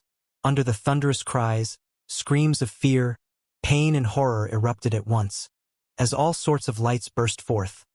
Moonblades, water balls, and steel spikes were sent into the skies. After a momentary resistance, more than half of the Gu masters were killed. These flying cranes were like pile drivers. Each time their wings flapped, it had the strength of a boar, and their claws were sharp and could break rocks. Ordinary cranes were hard enough to deal with, not to mention the large amounts of 100,000 beast kings among them. The clans had centuries of experience in dealing with the wolf tide, and also the sturdy villages that can defend against them. But here it was the wilderness with no buildings in sight. Where could they find anything resembling a fort? Thus, during the first attack, half the Gu masters passed away. The cranes' long beaks penetrated hearts, their claws grabbing onto skulls. With a flap of their wings, people would vomit blood and be sent flying, all their bones broken. Fang Yuan was also attacked. His eyes could only see white fog as he relied on the earth communication eargrass to avoid their attacks. Fang Yuan, hang in there. This time, he heard Guyu Bo shouting behind him. Fang Yuan felt puzzled. What's up with this Guyu Bo? When he shouted Fang Yuan's name earlier, the tone was weird, like he had intentions to protect him. Now he even ran over to help. Fang Yuan was a scheming old fox, but even he could not predict everything. In this short period, how could he conjecture that Tai Ruanen assumed he was a 10 extreme physique? Guyu Bo was a rank 4 expert. Thus, since the cranes attacking Fang Yuan were ordinary beasts, they were easily killed or repelled by him. Fang Yuan, is that you? Guyu Bo came to the maze fog. Fang Yuan's thoughts whirled in his mind. Right now, his predicament was extremely dangerous, and being near Guyu Bo would greatly increase his chances of survival. Thus he answered, "It's me." Guyu Bo, hearing Fang Yuan's voice, finally breathed a sigh of relief. "Very good. Fang Yuan, let's not mention what happened in the past. No matter what, the clan will protect your safety. Let's return to the village. I'll protect you while retreating." What he did not know was that the village was the most dangerous location for Fang Yuan right now. But the crane disaster was a much greater threat compared to the village. At least if he went back to the village, he would not die immediately compared to staying under the crane's attacks. Fang Yuan sighed without hesitating. "Please lead the way, clan leader. I will try to keep up." But at this time, a giant crane descended from the sky. The white-brow old Gu master sat on top of the crane, his tone cold. "No one can escape. All of you shall die here." Fang Yuan could not see, but heard Guyu Bo beside him shout, "Rank 5 Gu master." Evidently, the Guyu clan leader had investigative methods that was able to deduce the stranger's cultivation level. Fang Yuan was stunned in his heart. Where is there another rank 5 Gu master here? This tiny Qingmao Mountain, it was neither a famous location nor full of resources. Why are all the rank 5 experts gathering here? Don't tell me. This has to do with first Gen Guyu? Fang Yuan hit an inspiration. His heart jumped. If it was an ordinary crane disaster, he would have no chances left. Wild flying beasts were hard to make use of, and although he was at rank 3 peak stage, compared to a rank 5 he was still weak and could not get out of the danger. But now another rank 5 Gu master showed up. Not only is he another source of extreme danger, but also a chance to break out of his predicament. This current Qingmao Mountain, the 3 rank 5 experts were the crucial players, the rest were insignificant. Only a rank 5 can deal with rank 5. Immediately, Fang Yuan decided in his heart. It is time, he has to bet on this. Clan leader. The first-gen ancestor has fully awakened. We will be safe if we return to the village. Fang Yuan said. What? Gu Yubo shouted in shock. His shock gave Fang Yuan reassurance. I won't lie about such things. As long as we get back to the village, we can save our lives. Fang Yuan continued. Gu Yubo was a resolute man. Thus he brought Fang Yuan and sped towards the village. But the flying cranes continued to approach, blocking the path. 100 Beast Kings and 1,000 Beast Kings appeared non-stop. Gu Yubo fought with his life, protecting Fang Yuan. Eventually he could no longer proceed, falling into the encirclement of the flying cranes. Fang Yuan was protected by Gu Yubo. Thus he was safe for the time being. Once time was up, the maze fog vanished. Fang Yuan observed the battlefield, only to see corpses lying everywhere, showing that a terrifying battle had happened. The Gu Master's sacrifice was huge, but the flock of cranes were also greatly damaged. Other than broken limbs of humans, there were also crane corpses everywhere. Isn't this the iron beak flying crane? Fang Yuan felt puzzled. Others might not recognize it, for after all, this flying beast was not from the southern border. But he knew that this iron beak flying crane originated from the Middle Kingdom. Myriad Beast King. Rank 5 expert. Next, Fang Yuan saw in midair. A giant crane was flapping its wings, floating. On its back, a white-brow, white-haired old man was sitting with a cold expression. Fang Yuan looked away, back at Gu Yubo. This Gu Yu clan leader was already full of injuries, his body full of blood, fighting with his life. Many times he could clearly have avoided, but to protect Fang Yuan, he would rather suffer the injury himself. Clan leader. The current situation is not looking good. Gu masters are fighting bravely, but are all divided into different areas by the flying cranes. They will eventually get overwhelmed. We must gather their strength into one. Only then can we have a chance to break out of this and return to the village. Fang Yuan said to Gu Yubo. You are right. Gu Yubo looked across the battlefield, shouting loudly, Everyone, the enemy is before us. Our Gu Yu village has a method to deal with the enemy. Quickly assemble with me and kill our way out. The voice echoed in the battlefield, attracting numerous gazes. What? Gu Yu clan still has a trump card to deal with a rank 5. Believing in it is better than nothing. Brothers, let's go. Gather with the Gu Yu clan leader. They were already despairing, but now that Gu Yubo said it, they saw some hope. Under the pressure of death, these former enemies united and worked together, quickly gathering into one spot. Gu Yu clan, you are all senior brothers' descendants. On the huge crane, the white-brow elderly laughed coldly, about to command the cranes to intercept, but on second thoughts he stopped that idea. Why not let these people escape back, so I can finish them off together? But these are all his descendants, so in the battle later, I can use them to threaten him. But these 3 rank 4 Gu masters have the ability to interfere with the battle. I cannot let them stay. I shall kill them first. Thinking so, the white-brow elderly screeched strangely, flicking his finger and sending 3 balls of light flying. What Gu is this? Xiong clan leader was first hit by the white ball, and after getting covered by it, his speed fell drastically, slower than a snail. The other 2 clan leaders were the same. Fang Yuan, quickly go. Gu Yu clansmen, listen up. You have to protect Fang Yuan at all costs. He's the only one that knows the method. Gu Yubo tried all ways but could not get rid of this light ring. Thus he screamed loudly and turned around to face the white-brow elderly. Fang Yuan turned around, looking at this Gu Yu clan leader deeply. Elder Fang Yuan, let us protect you. A large number of Gu Yu clansmen gathered beside Fang Yuan, protecting him in all directions. Healing light as well as speed buffs were all casted on Fang Yuan. Collision sounds were heard from the back, and under the mystical and cruel fate, the 3 clan leaders who hated each other worked together tightly right now, battling against the mysterious elderly with their life on the line. The results of this battle was decided from the start. The 3 clan leaders died one by one as the white-brow elderly flicked his sleeves, sitting firmly on the huge crane. Flying cranes engulfed the skies as they gradually forced their way into Guyu village. Guyu village was in chaos, and the sad cries of people were heard everywhere. Large numbers of bamboo buildings fell, and the debris area was full of corpses with white cloths covering over them. Injured members cried in pain, lying on the ground as many healing Gu masters worked to the bone. The clan main pavilion was half devastated, and the village square was covered in a layer of blood water. This was extremely horrifying to the clansmen.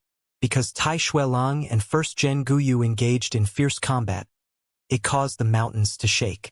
Thus, Guyu village, which was right above, was greatly affected. Guyu Yaoji, who was staying in the village, did not manage to receive Guyu Bo, but instead saw the injured remnants of the 3 clans. "What is going on?" she shouted loudly. Fang Yuan didn't reply, because the flock of cranes behind her was the best explanation. "This? Oh my God! Is our Guyu clan going to perish today?" Immediately, the village fell into chaos once again. "Senior brother, your junior, I have come here all the way to see you. Why aren't you coming out to meet me?" White-brow elderly stood on the crane's back, his tone full of icy killing intent. Before he was finished, on the village square, blood water gushed out like a 10-meter fountain, and the bright red coffin appeared vertically. As a blood-white, 1st Gen Guyu stood inside the coffin, his blood-red eyes staring closely at the white-brow elderly. "To think that you didn't die. How did you find this place?" "As expected, that Gu master earlier was instigated by you," 1st Gen Guyu said hatefully. "How did I find you?" "Ha ha ha." The white-brow elderly laughed loudly. His voice sounded extremely happy, while his gaze was ruthless. He opened his palm, revealing a Gu. It was the kinship bloodworm. Kinship bloodworm was crystal clear, like a red agate. It was like a cicada, emitting light at times, pointing towards 1st Gen Guyu. "Although senior brother stole my opportunity and backstabbed me, taking away my Gu, I still managed to learn the secret arts. Thus I refined this kinship bloodworm. You know how I refined it? Using the heart blood of your 2 blood-related sons. They were only 5 to 6 years old and were too young, so without sufficient heart blood, I could only turn them both into living sources, taking their blood every month. After spending tens of years, I finally accumulated enough heart blood and refined this Gu." The white-brow elderly said briskly, his tone extremely smug. "Oh right, both your sons died soon after. Ha ha ha, after refining the kinship bloodworm, I used it to find you for many years. But this world is too big, and you were nowhere to be found. Even though the kinship bloodworm was rank 5, its range is still limited. Eventually, when I was almost dying, I could only use the life-retaining jade burial Gu, living through death and sealing myself. Not long before this, I had to come out of sealing and I tried one last time. To think I found you by coincidence. Senior brother, do you know how happy and excited I was at that time? As for that Tai Shuelang, I did send him a letter to attract him here. Seeing him, I thought of our former relationship. How nostalgic. Back then we were from the same sect, chasing after demonic cultivators. We were called the righteous twin cranes, having unlimited glory and pride." The white-brow elderly saying so showed a nostalgic expression. His expression was calm and his tone was gentle, but the more he thought about it, the stronger the killing intent was in both of his cold eyes. This white-brow elderly came from the Middle Continent. He was known as Lord Sky Crane.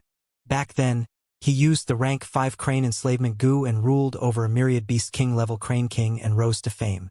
Because he could enslave a myriad beast king, it meant he controlled a 10,000 beast army. This strength allowed him to use his own power and eliminate a single village. Lord Sky Crane and 1st Gen Guyu both came from the Middle Continent's Immortal Crane sect. Hundreds of years ago, they were senior and junior brothers, closer than real brothers, killing many demonic Gu masters and working together, having perfect synergy with each other. In one of their attempts in chasing after demonic cultivators, they found an inheritance ground. This inheritance was one of the many set up by the Blood Sea ancestor. But if it was an ordinary inheritance, so be it, they would not have turned on each other. However, This inheritance ground's treasure was beyond precious. It could allow one to rise to the heavens and become an immortal from a mortal. Thus, the two brothers were moved. Legend says, Blood Sea ancestor left behind over 100,000 inheritances, spread throughout the world. But his real motive was the few true treasures hidden in a few of these spots. They hid his personal goo worms, his true methods. The sect brothers encountered the Blood Sea ancestor's true treasure inheritance. Lord Sky Crane was quicker and obtained the inheritance. Corrupted by greed, first Gen Guyu schemed against him and stole the goo worm. Then he attempted to kill Lord Sky Crane, but did not succeed as the latter managed to escape. Seeing that the matter was exposed, first Gen Guyu could only hide his name and escape everywhere, preventing himself from getting found by his former sect. After tens of years, he could not find a lifespan Gu. Thus in his final days he stood at Qingmao Mountain in the southern border, changing his appearance and calling himself Guyu, establishing the Guyu village.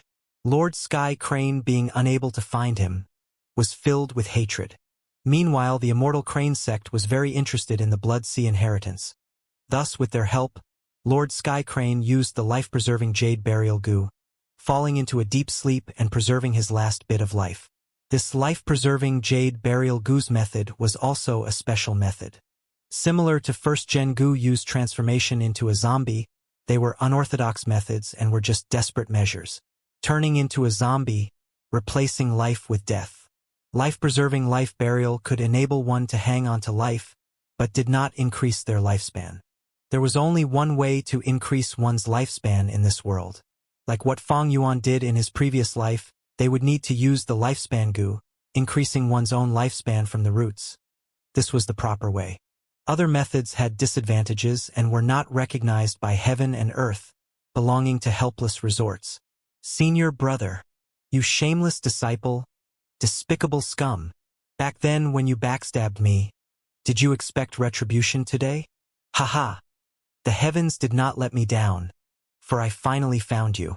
Today, not only will I exterminate your bloodline and destroy your 1,000-year plot, but I will also take back my opportunity. This day, I have waited far too long. Ending his reminiscences, Lord Sky Crane sighed loudly, gathering his killing intent. But before he struck, first Gen Guyu acted even faster. The blood water on the ground poured up like a fountain, giving off a terrifying aura. The sharp smell of blood spread as within the thick concentrated blood water. Tens of thousands of blood guillotines flew out, tightly packed together. Whoosh! Sounds of wings flapping were heard as countless blade-wing blood bat Gu flew into the air, engulfing the sky and killing towards the crane flock. The crane flock fell into chaos. Blood guillotines and blade-wing bloodbats were much smaller than the iron beak flying cranes, gaining movement advantage in battle. Lord Sky Crane was furious, screaming loudly and ordering the flying crane king he was riding on, rushing towards first Gen Guyu. Retreat! A Gu master shouted. The winds howled as the myriad beast king's charge was too imposing, like a meteor hitting the ground, causing people to feel shocked and afraid. But suddenly, a blood wave flew into the sky, and the hiding blood river python assaulted under the cover of the blood water. It opened its mouth, biting at the flying crane king's long neck. At the same time its body coiled, trying to drag the flying crane king into the blood pond on the ground. Lord Sky Crane snorted. He knew about the blood river python. Blood water was like a supreme recovery medicine for the python. Thus he needed to cut the contact between them. With this he willed in his mind, and the flying crane king stretched out its steel claws, grabbing onto the blood river python. At the same time it flapped its wings, flying towards the sky. After battling with Tai Shueling, the blood river python still had many injuries on its body, and its strength was also greatly diminished. Thus it was carried by the flying crane king into the air, slowing leaving the village. Hand over your life! Lord Sky Crane howled, turning into a white flash and pouncing on first Gen Guyu was who in the red coffin. First Gen Guyu took a step out of the coffin, and with a stretch, wings grew out of his back. These pair of wings were large and strong, like jet black colored bat wings.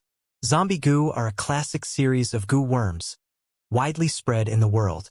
Rank 2 roaming zombie goo, rank 3 fur zombie goo, rank 4 jumping zombie goo, rank 5 flying zombie goo. The blood white goo was one of the flying zombies, of course it could fly. First gen goo used eyes burnt with raging flames as he opened his arms and showed his devious demonic claws. He spread both wings, rushing towards the sky. With a boom, he collided with Lord Skycrane, who was in the air. The two had almost equal strength, and after retreating for a distance, they stabilized themselves and attacked once again. Boom, boom, boom. The two engaged in aerial combat, their bodies colliding constantly. The power of rank 5 was fully displayed, as the aftermath of their conflicts resulted in numerous bamboo buildings collapsing. After a while, First Gen Guyu shouted loudly, his body covered in blood shadows, as his attacks became several times more ruthless. Lord Sky Crane's eyes glowed with light, attacking like the slashing of a flying blade, or the piercing of an immortal sword, breaking the shadows one by one. First Gen Guyu breathed out a bloody mist again, prompting Lord Sky Crane to activate his goo worm, which formed a light barrier, blocking the blood mist from invading. After a while, Lord Sky Crane was after all a dying old man, his elderly body weak, and thus his strength fell, slowly getting overpowered by First Gen Guyu, falling into a disadvantage. After hundreds of years, you did not improve one bit. First Gen Guyu laughed loudly and mocked. "God-damn scoundrel!" Lord Sky Crane scolded in rage. He did not expect First Gen Guyu to be so strong, be it the blood guillotine or the bladewing blood bat goo. They were supposed to be his. Thinking so, he got even more furious. "Humph! It's time to use my trump card." Lord Sky Crane snorted secretly, his white eyebrows raising lightly, transforming. His eyebrows grew frantically, becoming two thick bushes over tens of meters, one left and one right like snakes coming out of their dens, moving quickly and coiling around First Gen Guyu. First Gen Guyu struggled to no avail, his claws unceasingly attacking. These eyebrows looked fragile but were stronger than steel, and also malleable. Once restrained, it was like the roots of an old tree. It is actually the raise eyebrows va exhale goo. First Gen Guyu's tone changed for the first time, shocked and furious. This raise eyebrows va exhale goo did not use ordinary chi, but primeval energy. Using the primeval essence in the goo master's aperture, and sending it out as primeval energy, this goo was uncommon as it had a lose-lose type of usage. By using this goo now, not only was First Gen Guyu's primeval essence rapidly expended, but so was Lord Sky Crane's. Raise eyebrows va exhale goo was like a bridge, connecting the two's aperture, causing primeval essence to be expended. It was often used by high-ranking goo masters to bully the weak. Once used on someone stronger, it was akin to courting death. But this situation was different. Lord Sky Crane and First Gen Guyu were both rank 5 peak stage, but First Gen Guyu turned into a zombie and his aperture was dead. Thus he was unable to recover natural primeval essence. Although Lord Sky Crane was dying of old age and barely had any lifespan, his aperture was full of life, and his primeval essence could still recover. This attacked First Gen Guyu's greatest weakness. Lord Sky Crane's primeval essence was still recovering, but in First Gen Guyu's aperture, his primeval essence would only go down and not up. First Gen Guyu desperately retreated, but the white eyebrows extended with him as if they were endless, and at the same time Lord Sky Crane was moving closer as well. First Gen Guyu howled, willing in his mind and calling the blood guillotine and bladewing blood bat goo in attempt to cut the white eyebrows, but it had no effect. The white brows were extremely strong, and even if a few were cut, they would reconnect themselves. His primeval essence continued to decrease, and if this went on, First Gen Guyu was definitely going to lose. He was after all an ambitious man, forced to his wits' end. He gritted his teeth and changed tactics, sending the blood guillotine and bladewing blood bat goo towards Lord Sky Crane. Lord Sky Crane had to constantly sustain the raise eyebrows va exhale goo, and by being attacked like this, he could only use the light barrier and defend himself passively. The white barrier wavered and Lord Sky Crane's heart sank. The situation was not looking good for him. Most likely, before he finishes expending First Gen Guyu's primeval essence, His light barrier would be broken through, and he would get killed by first-gen Guyu. The Sky Crane Lord's face turned malevolent, and his two eyes glinted with ominous light as he suddenly threw down a rain of feather arrows. This arrow rain was not targeted at the first-gen Guyu. First-gen Guyu had already turned into a blood-white zombie, a being that possessed astounding defense and would be difficult to breach. The feather arrows rained down and instead pierced through countless of Gu masters, instantly killing them. Along with this, two white lights burst out from Sky Crane Lord's eyes. As two beams of light swept through the village, wherever they went the bamboo buildings would collapse and street pavements were disintegrated. Anyone that touched these beams of light would melt like the snow meeting the sunlight. When a rank 5 Gu master acts, he could instantly create huge casualties with every move. Miserable shouts, screams, and cries of despair continuously rang in the battlefield like a medley. A feather arrow flowered towards Fang Yuan, but he casually grabbed someone beside him and threw the man into the arrow's path. The feather arrow pierced this person's head and stopped. Fang Yuan then rolled, dodging a claw attack of an iron beak flying crane. There was very little that a rank 3 could do against a rank 5. Even Bai Ningbing was dodging non-stop at this moment. Every time he was injured, the Northern Dark Ice Soul physique would heal him, but this also brought him closer to death itself. Rank 5 Gu masters were already at the peak of the secular world. "Stop!" the first-gen Guyu shouted.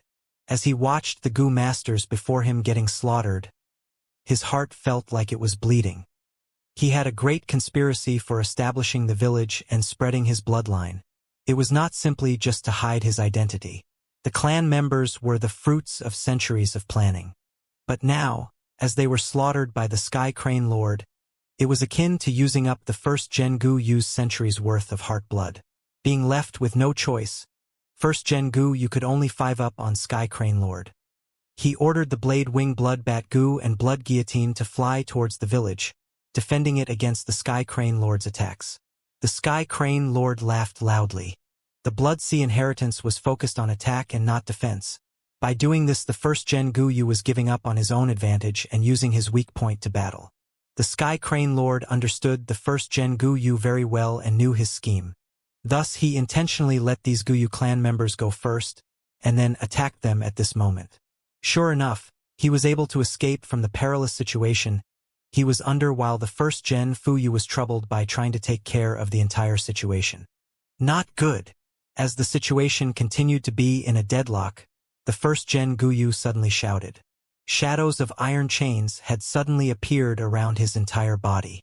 These shadows immediately turned from virtual into reality and formed into long iron chains. These chains were like snakes and pythons as they coiled around first-gen Guyu, binding his hands and feet. A talisman paper also gradually appeared and stuck right between the first-gen Guyu's eyes. Bang! First-gen Guyu was bound by the iron chains. He could no longer stretch his wings and thus he fell smashing down onto the ground. Such an unexpected scene not only shocked the first-gen Guyu, but it also caused Sky Crane Lord to be shocked for a while before the latter started to laugh madly. So this is the Demon Suppression Iron Chain Gu and the problem nipped in the bud Gu. Ha ha ha, I guess that so-called divine investigator wasn't a good-for-nothing after all. My good senior brother, you are sure to die today. These two great Gu were both the main Gu worms of the Tai family.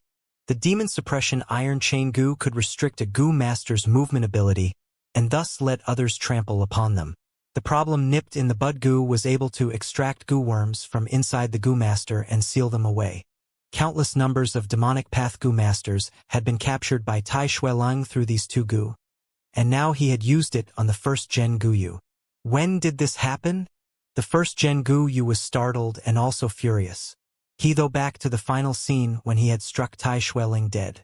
The copper mask had flown away, revealing a square face. Although his death was certain, there was no fear on his features. Two eyes shone with the vicissitudes of time and resoluteness as his bloodied palm struck lightly against first-gen Guyu's chest. However, the strength it contained was so minuscule that first-gen Guyu had completely ignored it at the time. So it was then. Damn it, I would have already sensed it if I had a living body. But though my zombie body is strong in both offense and defense, it is not sensitive. The first Gen Gu Yu's head was full of regrets. There were many shortcomings when turning one's body into a blood white. He should have already died according to his original lifespan, but he lived on by defying the heavens, so how could there not be any price to pay? Ha ha ha! The Sky Crane Lord's aura grew with his laughter. Then he charged towards the first Gen Gu Yu. First Gen Gu Yu could only try to resist. Naturally, he fell into an absolute disadvantage. The demon suppression iron chain Gu not only bound his whole body, but the phantom image of the black iron chain also appeared within his aperture and sealed it. The primeval sea surged like boiling water and many Gu worms flew around in the aperture, resisting the suppression of the demon suppression iron chain Gu. With this, the first Gen Gu Yu's primeval essence expenditure became extremely huge. Your defeat is certain. Accept your death. Sky Crane Lord's attacks came non-stop, like he had fallen into madness. First Gen Gu Yu's head was riddled with injuries, while his pale ribs were exposed and his two arms severed from the shoulders by the Sky Crane Lord. When it seemed that Sky Crane Lord was going to really kill him, the first Gen Gu Yu suddenly opened his mouth and gave an unearthly cry. Yanning! Extremely ear-piercing sound waves concentrated and instantly struck the Sky Crane Lord. When Sky Crane Lord heard this sound, he felt like he had just met with an enormous attack, and he was sent flying dozens of steps away, his white eyebrows even pulled tight and straight. After that, he rapidly fell down to the ground. Blood started flowing out of his eyes, nose, ears, and mouth. The lingering sound was causing chaos inside his body, causing the blood to flow in reverse. He couldn't move at all for a moment. Seeing this chance, many Gu masters threw moon blades, water bullets, and so on from a distance, but they were all blocked by the light halo on the Sky Crane Lord. Dozens of flying cranes swarmed at the first Gen Gu Yu, but their iron beaks felt like it was smashing against steel skin and iron bones as they attacked the blood-white zombie body, and broke off one after another. A rank 5 Gu's defense was no small thing. Even if Fong Yuan used the chainsaw golden centipede to saw at the blood-white zombie body for some time, he might not be able to cut off even a piece of skin. Right now, in this battle, only these two rank 5 Gu masters could threaten each other. Although they were in a very bad state, as long as their primeval essence didn't end, others could only look on helplessly. Sky Crane Lord saw that the flying cranes were unable to accomplish anything, while the flying crane king was fighting with the blood river python far away. As for himself, he was unable to move anything other than his eyes properly due to his chi and blood being in conflict. He concentrated his mind on the raise eyebrows va exhale Gu, greatly accelerating the primeval essence consumption. First Gen Gu Yu was on the verge of death. The primeval essence in his primeval sea quickly decreased, and once it was completely used up, his Gu worms would have no primeval essence to resist the suppression of the demon suppression iron chain Gu. Once this happened, problem nipped in the bud Gu would start extracting the Gu worms and sealing them. That would truly be the end. First Gen Gu Yu shouted in panic, "Quick! Lend me a hand. Grab the eyebrows and activate your primeval essence. Let's help. Help the first ancestor. Let's go." A large group of Gu masters went to help, not only from Gu Yu clan, but even Bai and Xiong clan. Even first Gen Gu Yu was not able to cut apart these white eyebrows, so there was no way these Gu masters' methods would work. They could only do as first Gen Gu Yu said, stretching their hands and grabbing the white eyebrows. They had just touched the white eyebrows, when some of the eyebrows split up and coiled around their wrists, arms, and then finally extended to their bodies. Ah! Miserable shrieks echoed in succession. How could a rank 2 Gu master's primeval essence fight against a rank 5 primeval essence? In a short while, their primeval essence was consumed clean, their primeval sea was empty, their apertures completely dried up, their apertures started to crack before finally crumbling and collapsing. The aperture was the most vital part in a human body, even more important than heart. Once the aperture broke, many Gu masters' eyes would roll and lose their lives on the spot. Fuck! First Gen Gu Yu cursed in anger. The demon suppression iron chain Gu was tightening up, piercing into the skin and flesh. The bones were starting to make cackling sounds. It was reasonable to say that with Tai Shuelang's death, this demon suppression iron chain Gu couldn't get primeval essence from its Gu master and shouldn't have been able to activate. However, it had been infected by the berserk blood goo, and thus it could absorb the primeval essence in the air. Also, demon suppression iron chain goo was Tai Shueling's goo, so it contained Tai Shueling's will to subdue first gen goo yu. First gen goo yu's primeval essence was depleting quickly, and he would not be able to bear it much longer.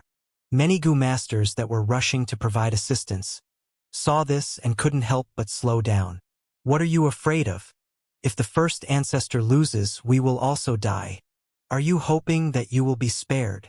Fong Yuan shouted. He hurried to the side of first gen Guyu and grabbed the white eyebrows. The thousandly earthwolf spider had already died, and the enemy had flying cranes that could fly around to pursue and attack.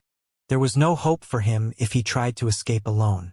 On the contrary, if he helped first gen Guyu and the two sides fought each other to death, he might be able to reap some benefits. The white eyebrows firmly locked onto Fong Yuan's wrists. Then it followed to his arms and creeped along like a vine towards his waist.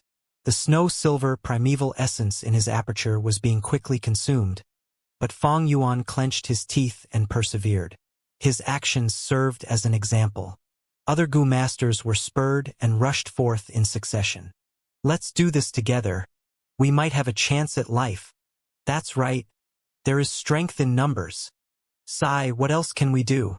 We can only stake our lives. Countless hands touched the white eyebrows. Gu masters kept on dying, and many other Gu masters kept on filling the gaps to add in to the consumption. Ha ha ha! Fighting against a rank 5. How brilliant and interesting! Bai Ningbing also stepped forward. Life or death will be decided by this. Xiong Jiaoman similarly stood up. Fang Zhang was nowhere to be seen. He was lost in the wild and hadn't escaped back to the village. Whether he lived or had died, no one could be sure, but everything bode ill for him. Time seemed to be passing very slowly at this moment, becoming unendurable. As time passed, many Gu masters died. Some Gu masters directly attacked Sky Crane Lord, but the white halo around him stood as steady as empty Tai. Only rank 3 Gu masters could hold their grounds in this consumption face-off. Many Gu masters' confidence started shaking and they were beginning to hesitate. Both sides were locked up in deadlock. Sky Crane Lord smiled grimly and said, "My victory is certain, you will all die." There was too big a gap between rank 3 and rank 5. Rank 4s would have been able to affect the situation, but the 3 rank 4 clan leaders were already killed by Sky Crane Lord. First Gen Guyu was bound by the iron chains while the white eyebrows had also coiled up around him and the problem nipped in the bud goo on his forehead was swaying. There was already very few primeval essence left in his aperture.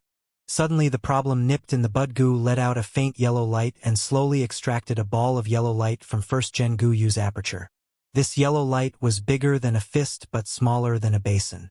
It slowly floated down on the ground, and only a faint glimmer of the yellow light remained. A goo that looked like a crystal skull showed up. The goo was like a skull of a child that could fit on a palm, and the skull was like a crystal filled with reddish blood stripes. Blood skull goo. After hundreds of years, I finally get to see you again. Sky Crane Lord looked on from a distance and wept tears of joy. He was extremely moved. First Gen Guyu clenched his bloody fangs so hard that it made cracking sounds. But he couldn't even budge, much less struggle. Suddenly, another ball of light was captured by the yellow talisman, and it fell to the ground, turning into an alternating black and white Taiji light sphere. 2 peculiar goo worms were circling and chasing each other within this light sphere. As the Taiji light sphere continued to rotate, they seemed to carry traces of great Tao, shocking many goo masters. What goo is this? Bai Ningbing and many others were bewildered. It actually is a rank 4. Fong Yuan's eyes focused in concentration. Yin Yang rotation goo. Sky Crane Lord screamed, his face clearly revealing his shock. He remained stunned for a while, then he raised his head and laughed. My good senior brother, I truly have to thank you for finding such a good goo. Ha ha ha. You actually wanted to turn back into a human. But what a pity, for your plan has been destroyed by me. First Gen Guyu anxiously moved his legs and snarled. He had completely lost his manners. Whether it was Blood Skull Goo or Yin Yang Rotation Goo, They were both crucial to his plan that stretched through a millennium. Now they were both sealed and extracted. All his painstaking plotting had almost gone up into smoke now. Sky Crane Lord's smile turned even more jubilant. His desire for vengeance was fully satisfied by seeing this expression of first-gen Guyu. Another yellow light that was captured fell to the ground. It was a scarlet-colored goo and looked like a translucent water sphere. On seeing this goo, first-gen Guyu suddenly stopped his struggle. He was exulted. He opened his bloody mouth, revealing his fangs as he shouted, "Quick! Destroy this goo worm!"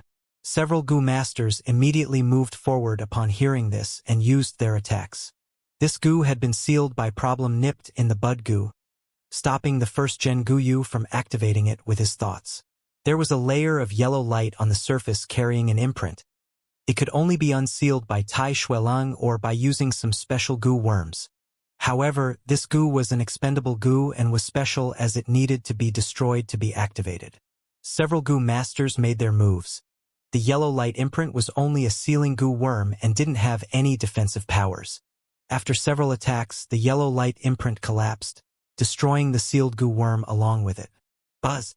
A soft cry resounded, and a blood light bloomed, suddenly expanding and turning into a spherical shield within moments. First-gen Guyu was within the shield, while Sky Crane Lord was outside. The blood-red shield's range was 6 mu, and Bai Ningbing and Fong Yuan were both within the shield, whereas Xiong Jiaoman and some others were outside. The most encouraging part was that the white eyebrows were instantly cut apart into 2 halves by this shield. With the disintegration of the white eyebrows, Fong Yuan and others recovered control of their bodies. The aura of this shield reaches rank 5, but why does it resemble the water curtain skyflower goo? Fong Yuan was bewildered. He had never seen this goo before. Sky Crane Lord was separated by this shield, and he staggered up before laughing coldly. "Senior brother, such a good move. You are actually able to counterattack and break my raise eyebrows via exhale goo. It's a pity such a trifle defense won't work against me. You are just prolonging your imminent defeat by doing this." First-gen Guyu instead laughed loudly. "Junior brother, how about testing it yourself? That's my intention." Killing intent flashed in Sky Crane Lord's eyes. Countless flying cranes and feather arrows shot towards the shield, while his eyes also sent out the white beams at the same time. However, the blood shield was still unshakable and was as stable as before. Sky Crane Lord's face turned extremely dark as he stopped his attacks. "What goo is this?" Guyu first threw his head back and laughed. "Let me teach you. This is my personally fused goo. Blood Curtain Skyflower Goo. The Water Curtain Skyflower Goo, a rank 4 goo, can block rank 5 goo attacks. This goo is at rank 5 and has even more powerful defense. Water Curtain Skyflower Goo prevents its owner from going in and out, but this Blood Curtain Skyflower Goo lets me go out. Junior brother, don't be impatient. You can attack slowly. Use all your strength. Just wait till I recover. Then I'll come out and cut your dog head. Ahaha! You thief! Keep on boasting." Sky Crane Lord was in turmoil. He had everything in his grasp before, but to think first-gen Guyu was able to recover some ground and the situation turned into a deadlock again. He attacked madly and extremely fiercely, killing all the goo masters outside the shield including Xiong Jiaoman. However, inside the Blood Curtain Skyflower Goo, all was calm and quiet. The blood shield was as stable as empty Tai, and the group of goo masters inside the shield were relieved. First Ancestor is indeed an unrivaled hero. We are finally saved. The First Ancestor will show his divine might, and this person will definitely be defeated. This is the strength of rank 5 goo master? I am actually still alive in front of such strength. The goo masters cheered and shouted. On the contrary, Bai Ningbing snorted. His death was certain due to the 10 extreme aptitude. But this deadlock decreased the splendor of it, and he was not happy about it.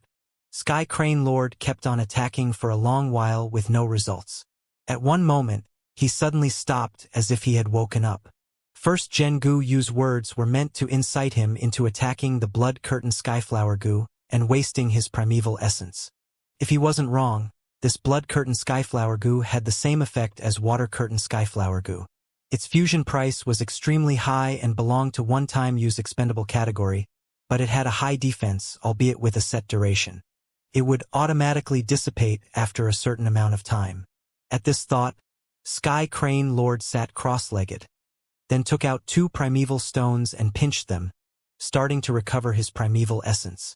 Lend me a hand, you will only have a chance at life by helping me. Primeval stones? I need a large number of them. First Gen Guyu shouted. The surrounding Gu masters immediately took out primeval stones and piled them around him. First Gen Guyu opened his bloody mouth wide and breathed in deeply, sucking the primeval stones into his mouth. Crack, he chewed the primeval stones. Large amounts of natural primeval essence poured into his aperture. On seeing this, the Sky Crane Lord became anxious and started shouting, "Don't give them to him, you morons! Once he recovers his movement, he will kill you all and use your blood to upgrade his aptitude. You are causing your own doom." Humph! Using such a low-level tactic to sow distrust, so ridiculous. Quick, this old thief is telling us not to give it, so we need to give even more primeval stones.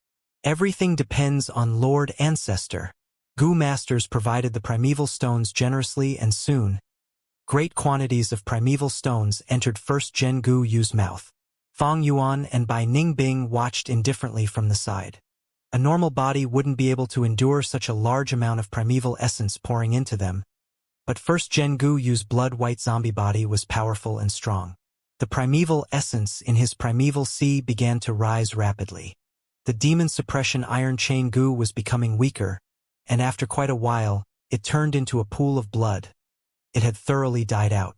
With the bindings gone, First Gen Gu Yu gave a long roar and activated his blood-white vital Gu. Great quantities of blood were absorbed into his body, and within moments, his powerful arms grew back again with claws as sharp as a knife. He gave a hearty laugh, then stood up. At this exact moment, the problem nipped in the bud Gu on his forehead also turned into a pool of blood and completely dissipated. It seems the heavens do not want me dead. First Gen Guyu threw his head back and laughed. We ask First Ancestor to behead this old thief. Once the Lord Ancestor makes his move, he will definitely succeed. The group of Gu Masters was elated. First Gen Guyu's laughter gradually stopped, and fire burned in his eyes as he spoke unhurriedly. I will, of course, kill my enemy. But before killing him, I still have something I need to do. Not good. Fang Yuan's heart suddenly jumped when he heard the tone of the voice, and he discreetly moved towards the outer edge of the group. The people beside him were puzzled by this, but they were still filled with high fighting spirit. We are not sure what First Ancestor has to do, but we will serve the Ancestor to the best of our abilities. First Gen Guyu threw his head back and cackled with laughter. Haha! The thing I need to do is to take your lives. What? The crowd turned pale with shock. First Gen Guyu, however, didn't hesitate to make his move. Squelch! His claw immediately pierced through a rank 3 Gu Master near him. When he took back his palm, there was a pulsing heart on it. This Gu Master was a Gu Yu clan member, and his expression was one of disbelief at this moment. He gave a loud scream, blood spurting out like a fountain as he fell down with his head facing up. Good blood! It can't be wasted! First Gen Guyu exclaimed. With a shift of his mind, the blood skull Gu flew up and made one round around this Gu Master's body. The Gu Master's corpse twitched, and all the blood in him was extracted by the blood skull Gu, entering into its 2 empty eye sockets. After the blood skull Gu drank its fill, the blood stripes on its crystal skull turned even brighter. First Ancestor, you? As the group retreated with all their might, someone cried out. Noisy! First Gen Guyu's figure flashed and appeared in front of this person, slashing his body into 2 with a knife. Blood spurted out and was absorbed by the blood skull Gu. First Ancestor, you ungrateful beast! If not for our primeval stones, how could you have any fighting strength left? This First Ancestor is no decent person. Everyone let's attack together and kill him. That's right. There is power in numbers. Ah! A bloody massacre unfolded. First Gen Guyu was a peak rank 5 and he had completely recovered his primeval essence. These Gu Masters were just rank 1, rank 2 or at most rank 3, so how could they be his match? And this blood-curtained skyflower separated inside from outside, forming a sealed space. Only its master, first Gen Guyu, could go out. But once he exited, he couldn't enter again. He would have to destroy the blood-curtained skyflower or wait for it to dissipate. The group of Gu masters weren't able to escape. They tried fighting but were utterly defeated and killed by first Gen Guyu. Except for by clans and Xiong clan's Gu masters. He killed every Guyu clansman and used the Blood Skull Gu to absorb the blood. After killing several hundreds, the rank 4 Blood Skull Gu was glistening red, as it had reached the limit of what it could absorb. First Gen Guyu laughed loudly and summoned the Blood Skull Gu. The Blood Skull Gu came towards him and floated above his head. This day, this moment, my centuries of arduous planning has finally come to fruition. He let out a long exhalation of relief. At this moment, the Blood Skull Gu opened its tightly shut mouth and threw up a blood fountain.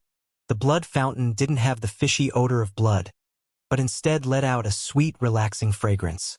This blood fountain poured from above first Gen Guyu and completely soaked him. However, what was strange and mysterious was that not even a drop of the blood fountain sprayed on the ground. All of the blood stuck to first Gen Guyu's body, then slowly seeped inside, finally reaching the aperture. First Gen Guyu stood on the spot. He was silent and his head was down as he appreciated this moment. Suddenly, he burst out with a crazed laughter as he spoke. Kaka kaka. My aptitude has advanced. My aptitude has really advanced. The rest of the Gu masters tremored. Outside the blood shield, Sky Crane Lord pointed at first Gen Guyu and furiously shouted, "Return my Blood Skull Gu back to me." First Gen Guyu laughed with even more joy. Suddenly, he stopped laughing and turned towards Lord Sky Crane, speaking with a voice filled with hatred. "Junior brother, you never thought there would be a day like this, right? We were both orphans raised by the Master. But since young, Master always pampered you more. Why? Isn't it because your aptitude is a grade and mine is only C grade? Naturally, with your grade aptitude, your cultivation progressed much faster. Did you know, with my C grade aptitude, how much sweat and effort I had to put in compared to you, just barely be able to match with your pace? Although we were called the twin cranes of righteous paths, you were always the main and I the second. You were like the brightest star, just because you were an A-grade genius. Even your luck was good and you obtained one of the true inheritances of Blood Sea Ancestor. Blood Skull Gu could purify the blood of the relatives killed and pour them into the aperture, upgrading it. Did you know what my mood was like at the time? I thought day and night, thinking of countless schemes. I knew the Blood Skull Gu was my only hope. With it, I could change my life, change my fate. But it is mine. Lord Sky Crane was so angry that he stamped his feet repeatedly. Yes, it is yours. First Gen Guyu nodded. Your aptitude is great and your luck is also great. Clearly, we started out at the same time, killing enemies together. But the heavens only appreciated you, giving you the true inheritance. Did you know? When I looked at your proud expression and listened to you talking about your future plans, when I was forcing myself to smile, I suddenly realized. The heavens favored you, gave you a great aptitude and the true Blood Sea inheritance. But what could I do about it? I was only an insignificant C-grade talent, so how could I succeed just by relying on myself? I could only seize, rob, change what wasn't mine to become mine. The fate that heaven had planned for me was to let me bow under someone, making me a shadow behind others. But I am indignant. For on what basis did he put me below and you above? First Gen Guyu actually seemed to be weeping and whimpering at the end. Blood White Zombie's appearance was extremely terrifying, and adding on to the strange sound, anyone who heard it would feel coldness seep into their bones. Since the heavens don't favor me, Master doesn't love me, other people don't value me. I can only love myself more, I can only value myself more, I can only rely on myself more. I can only put in more effort, I can only take more risks, I can only exert myself more. Only then can I succeed. But the righteous path talks of moral codes, ethics, comradeship, qualifications, hierarchy. I am only a lone person, a nobody with no background. no talent and no resources. So tell me, how could I succeed? With the righteous path, I could only let myself be exploited and bullied. I could only look up to these young masters and geniuses. Even if I kept on increasing my qualifications until I got old, I would only achieve minute success. This is the righteous path, a bullshit path. Only by becoming a demon, forsaking ethics, comradeship, the social rules and paying a huge price, I could take another path among the thorns and brambles, a path that belonged to myself. So, I schemed against you, seized your blood-sea true inheritance and became a demon. Haha. And a demon I became. A demon I became. A demon I became. The voice reverberated within the blood shield. Outside the shield, Lord Sky Crane was in a quiet and somber mood. First Gen Guyu slowly stopped laughing, then began killing again. Large numbers of Gu masters were killed. Their blood absorbed by the blood skull Gu and concentrated into the blood fountain, pouring into First Gen Guyu's aperture and raising his aptitude. The higher the aptitude, the more primeval essence could be stored in the aperture. As First Gen Guyu killed more and more Guyu clansmen, his aptitude kept on increasing. After chewing the primeval stones, his primeval essence increased and his fighting strength became more powerful. Outside the blood shield, Lord Sky Crane was burning with anxiety, but the blood-curtained skyflower was like a deep chasm. He could do nothing but sigh. He had tried to prevent it, but he could only give up. As time passed on, there were only a few numbers of people left inside the blood shield. Brat, you stole the heavenly essence treasure lotus. I will give you a chance to atone for your crime. Obediently hand it over and your life will be spared. First Gen Guyu walked closer step by step, his killing intent firmly locking Fong Yuan. Fong Yuan knew the chance of his survival was scarce, but his expression didn't change and instead sneered. Only 3-year-old children might be deceived by your bullshit. Humph, I will destroy heavenly essence treasure lotus if you come any closer. You should know that I have refined this goo and can easily cause it to self-destruct with a thought. It's up to you. First Gen Guyu's step slowed. Then he resolutely and quickly pressed on towards Fong Yuan. Brat, you have guts and you are smart too. You are indeed my descendant. I will take your blood and use it to raise my aptitude. Of course, I won't let you go. Originally, I used a blood-type goo to purify my heir's blood lineage, to try and bring out a descendant with the ancient moon desolate in physique. As long as I absorbed the blood of such a genius, I would be able to raise my aptitude sharply to 99% a grade aptitude. If it had been so, I could have let you guys go. But unfortunately your luck doesn't seem to be good. Humph. The thing I hate the most in my life is being coerced. If heavenly essence treasure lotus dies, then so be it. But you are sure to die. His words hadn't even finished when the 2 wings on his back flapped, propelling him forward. In the blink of an eye, he appeared in front of Fong Yuan. First Gen Guyu made a grabbing motion with his right hand. In that split second, Fong Yuan's pupils shrunk, and his hairs stood on the end as he retreated hastily.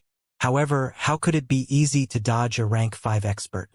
The blood-white claws were almost upon him, but suddenly an ice hand pierced in from his side. Bang! There was the sound of a collision, and the ice hand shattered and cold aura flew all over the place. The first Gen Guyu had to take a step back. Bai Ning Bing!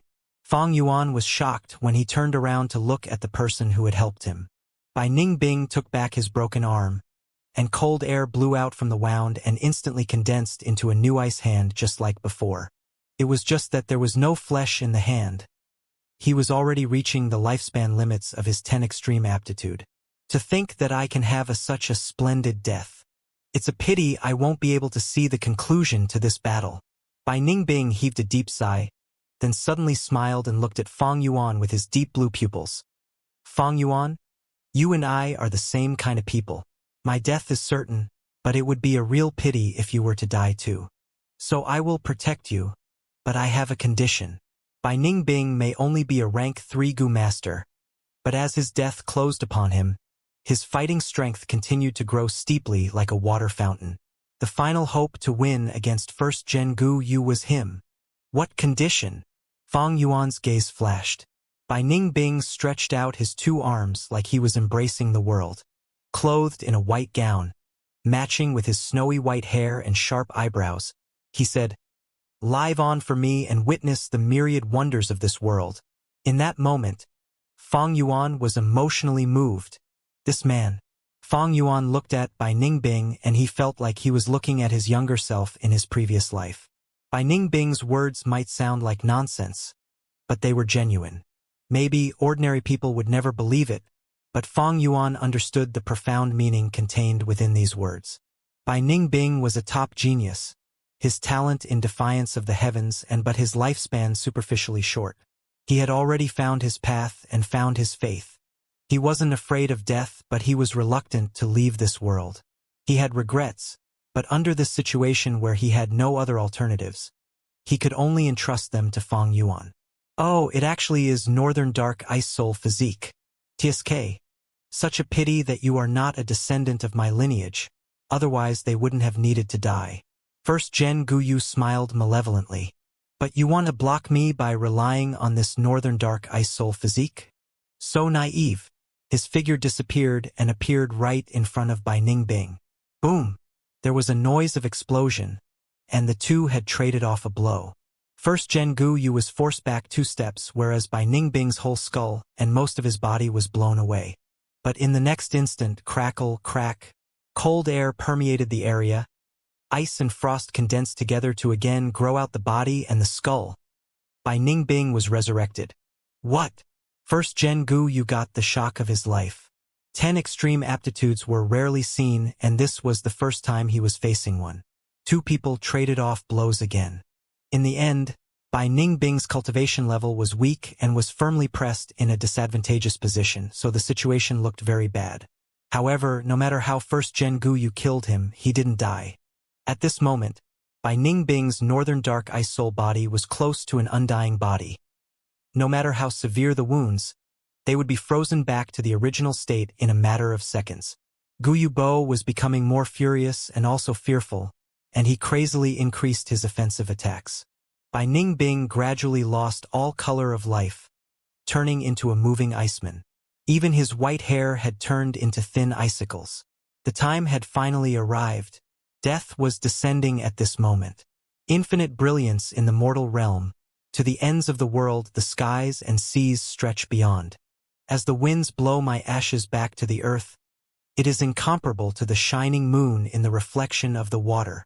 Bai Ningbing recited a poem with a faint smile. Henceforth, his facial expression froze. There was a burst of cold wind, and the fog like frost suddenly rose up. Crackle. Large amounts of ice started spreading from under his feet. Then the glacier rose up like the birth of a mountain. The surging majestic ice was like a landslide, like a tsunami, like a dragon rolling on the waves, as it crushed towards First Gen Guyu. First Gen Guyu let out a gasp and brought out all his strength to resist it. The red hairs on his head were all standing on end, mist of blood rising from all over his body, and large numbers of blood guillotine and blade-wing blood bat goo were sent to crash against the glacier in an attempt to slow it down even by a bit. In the end, he was still suppressed by the glacier, confined and engulfed. The enormous glacier filled the whole blood shield, but it didn't touch Fang Yuan as he was in a small space left intentionally by Ningbing. Bang! The blood curtain skyflower burst with a soft sound. With no hindrances, the cold air crazily flew around, and ice immediately condensed into a glacier which continued to spread. It broke the shield of blood curtain skyflower goo. Such power! Lord Sky Crane didn't dare face the glacier as he promptly took to the air. Under his astonished gaze, the glacier continued to spread and actually covered the whole Qing Mao Mountain from the top of the mountain to the bottom. In this instance, the lush, thriving Qing Mao Mountain turned into a sinister land of ice and snow. The icy ground under Fang Yuan's feet continued to raise higher. He too was personally observing this scene. This 1,000-li glacier was the evidence of the fall of a young genius, and contained within it was Bai Ningbing's indignance and helpless sigh. Not good. I need leave this place soon. Bai Ningbing's consciousness is weakening and gradually dying out. He is already losing the control of the glacier. Fang Yuan found that the space he was on was shrinking, ice continuously condensed and moved forward, compressing the space he was on. Fang Yuan immediately used the chainsaw golden centipede, as well as the blood moon goo trying to break the ice. But the ice layer was way too thick, and the coldness was oozing. Every layer of ice he shaved off, 2 layers would grow. Fang Yuan was trapped in a desperate situation, without any way to free himself. At the same time, blood light emerged from under the icy river. There was initially a hint of blood light, but it soon spread, becoming stronger and stronger, until a blood-colored aurora enveloped the area. Ha ha ha! With a long laugh, blood light rushed towards the sky as first Gen Guyu broke the ice and escaped. Although he looked miserable, his tone was arrogant. This northern dark ice soul physique, if he reached rank 4, he might be able to kill me. Sadly for him, he is only a rank 3 peak stage. Saying so, he turned his gaze to Fang Yuan within the ice river. Northern dark ice soul physique couldn't kill you. Then let me do it. Far in the sky, Lord Sky Crane flew over casually. The iron beak flying crane king he was sitting on had already returned after killing the Blood River Python when they flew away earlier. At this point, in the entire Qing Mao Mountain, only 3 people remained. Bai Ningbing had already turned into the Ice Mountain. His consciousness expended. Fang Yuan was like an insect inside an amber, trapped within the ice. As for the 2 rank 5 Gu masters, however, after first Gen Guyu raised his aptitude, his aperture could store much more primeval essence.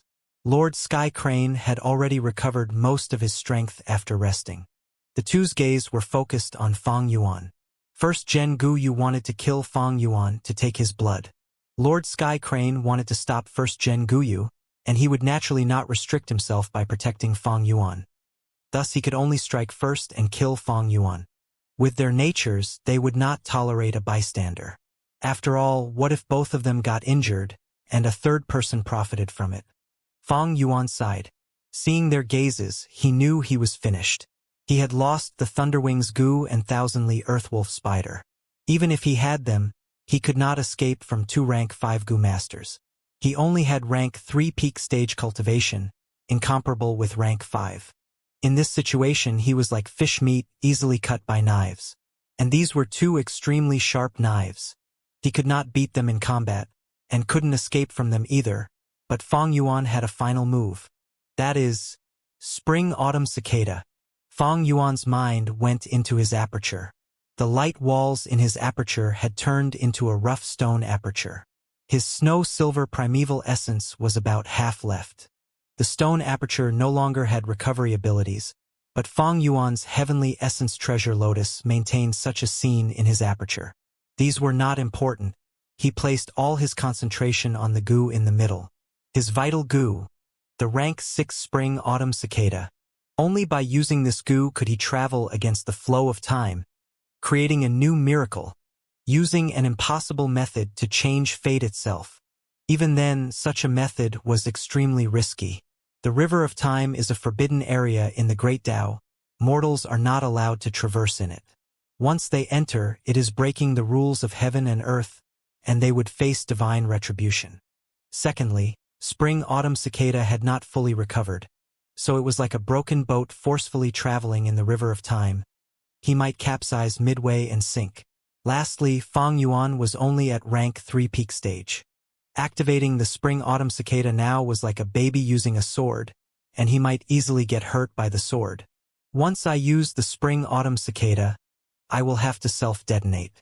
Using all my cultivation and the flesh and blood of my body, as well as all my other Gu worms, as a driving force to move the Spring-Autumn Cicada forward. Compared to my previous life, even if I self-detonate, this force is too small, and there is a high chance it would kill me directly. But at this point, I have no other ways left. I am forced to use this Gu. Fang Yuan was helpless too. Earlier, he would rather use the stone aperture Gu than the Spring-Autumn Cicada, because of the great risk involved. Given 100%, there was less than even 10% chance of succeeding. Many times, when Gu masters use high-ranking Gu, they would face a strong backlash. Like Guyu Qing Shu. Right now Fang Yuan could only bet on the fact that Spring-Autumn Cicada is his vital Gu. Little rascal. Hand over your life and contribute your blood to your ancestor. Lad, you are unlucky. You can only blame this despicable ancestor of yours. I will set you free from your misery. First Gen Guyu and Lord Skycrane both attacked at once. Fang Yuan was forced to the cliff's end. He could only jump. Spring Autumn Cicada. Do it. His eyes glowed with wondrous light, as two green and yellow lights burst forth from his body. This aura. How can this be? A rank 6 Gu. At once, the two rank 5 Gu masters were shocked. But soon, greed emerged on their faces. Kill him and take the rank 6 Gu. This is an opportunity from heaven. Good lad. Hand it over and I may spare your life. Their speed was even faster than before. But at this time, a loud boom occurred. Fang Yuan's self detonated. What? Before his death, he heard the two rank 5 Gu masters' cries of shock. Legend says the world has one long river known as time. Humans were like fish in the river, and under the currents, the fish could only flow downwards. Sometimes one or two fish would jump above the surface of the river and see the events below. This was predicting the future. Without the river of time, the world would be still, becoming a drawing. Only with this river can change occur, and the world can move either prospering or withering. The river of time with roaring currents. Every ripple was a story, an event that occurred in the past. Under the turbulent river water, a tiny Gu worm was flowing upstream. It spread its wings, moving with difficulty. With the waves crashing against it, every impact could nearly cause its demise. It carried Fang Yuan's consciousness and memories, while a yellow-green light was protecting its body. It moved up the river shakingly, like a candle blown by the wind. Eventually, it could only move up a little, before the yellow-green light dispersed. The spring-autumn cicada had reached its limit, and with a swoosh, it turned into a flash and burrowed into one of the ripples. Fang Yuan's body shook, his eyes having a tint of yellow-green light deep within. This light flashed by quickly, and Fang Yuan shuddered. Consciousness and memories assaulted his brain, merging instantly. He succeeded. He was extremely happy. He had rebirthed once more. After sensing this, he immediately looked around, observing his surroundings. He found that his primeval essence was being expended as his arms and body were coiled by white eyebrows. Seeing once again, oh, so it was this moment. Tai Shuiling's backup plan activated already. First Gen Guyu was trapped by iron chains, not being able to move. His forehead also had a yellow talisman, the demon suppression iron chain Gu and the problem nipped in the bud Gu. That Lord Sky Crane also landed on the ground, his body covered in a white barrier. He activated the raise eyebrows Va exhale Gu, trying to exhaust all of first Gen Guyu's primeval essence. Fang Yuan squinted. He was coiled by the white eyebrows, not able to move. Thus he could only use up primeval essence and wait for a good chance. Under the effect of the problem nipped in the bud Gu, a yellow light flew out of first Gen Guyu's body. This yellow light was about fist size, smaller than a person's face. It casually landed on the ground, showing the blood skull Gu inside. Blood skull Gu. After hundreds of years, I finally see you again. Lord Sky Crane, on seeing this, was exhilarated and his expression extremely excited. Guyu first head clenched his bloody fangs so hard that it made cracking sounds. But he couldn't even budge, much less struggle. Suddenly, another ball of light was captured by the yellow talisman and fell to the ground, turning into the alternating black and white Taiji light sphere. Two peculiar Gu worms were circling and chasing each other within this light sphere. It was the yin-yang rotation Gu. According to Fang Yuan's memories, Lord Sky Crane shouted again, Yin-yang rotation Gu, my good senior brother. I truly have to thank you for finding such a good Gu. Ha ha ha. You actually wanted to turn back to a human. But what a pity your plan was destroyed by me. Fang Yuan looked at first Gen Guyu. Indeed, he was anxiously moved his legs and snarled. He had completely lost his manners. Wait a bit longer. My opportunity is coming. Fang Yuan's eyes shone with brilliance, choosing to wait a bit longer. The third yellow light that was captured fell to the ground. It was a scarlet-colored goo and looked like a translucent water sphere. Fang Yuan's heart jumped. Blood Curtain Skyflower. It was this goo that changed the situation and allowed first-gen Guyu to overturn the crisis. Blood Curtain Skyflower was created by first-gen Guyu. Fang Yuan didn't know it earlier, but now he was clear of its effects. Indeed. Afterwards, first-gen Guyu shouted, "Quick someone! Destroy this goo worm!" Several goo masters immediately moved forward upon hearing this and immediately used their attacks. Swoosh! A soft cry resounded. Blood Curtain Skyflower appeared again. The blood color sphere shield isolating the two areas. Some people were outside while some were inside. The blood shield broke the white eyebrows completely, and Fang Yuan and the others no longer had to compete with the Lord Sky Crane in primeval essence, thus regaining freedom. Lord Sky Crane was blocked by this goo, hurriedly getting up and snickering continuously. After some conversation, he could not break the blood shield, and had to stop, asking, "What goo is this?" Guyu laughed smugly. "Let me teach you. This is my personally fused goo, Blood Curtain Skyflower. Water Curtain Skyflower, a rank 4 goo, can block rank 5 goo attacks. This goo is at rank 5 and has even more powerful defense. Water Curtain Skyflower prevents even its owner from going in and out. But this Blood Curtain Skyflower can let me leave. Junior brother, don't be impatient. You can attack slowly. Use all your strength. Just wait till I recover. I will then come out and cut away your dog head. Ahahaha. Lord Sky Crane was furious, attacking again but failed. After he calmed down, he chose to replenish his primeval essence, waiting for the blood shield to lose effect. The Goo Masters, seeing the blood shield being impenetrable, were overjoyed, thinking their lives were saved, quickly flattering first-gen Guyu. But only by Ning Bing snorted. First-gen Guyu thus asked for more primeval stones, and everyone quickly contributed what they had. Although first-gen Guyu was chained up and could not move, his mouth continued to crush primeval stones as he recovered quickly. Sky Crane Lord, seeing this, started shouting, "You morons! Once he recovers his movement, he will kill you all and use your blood to upgrade his aptitude. You are causing your own doom." No one believed him. Hee. Using such a low-level tactic to sow distrust. We'll laugh till our teeth drops. Quick, this old thief is telling us not to give. So we need to give even more primeval stones. Everything is depending on Lord Ancestor.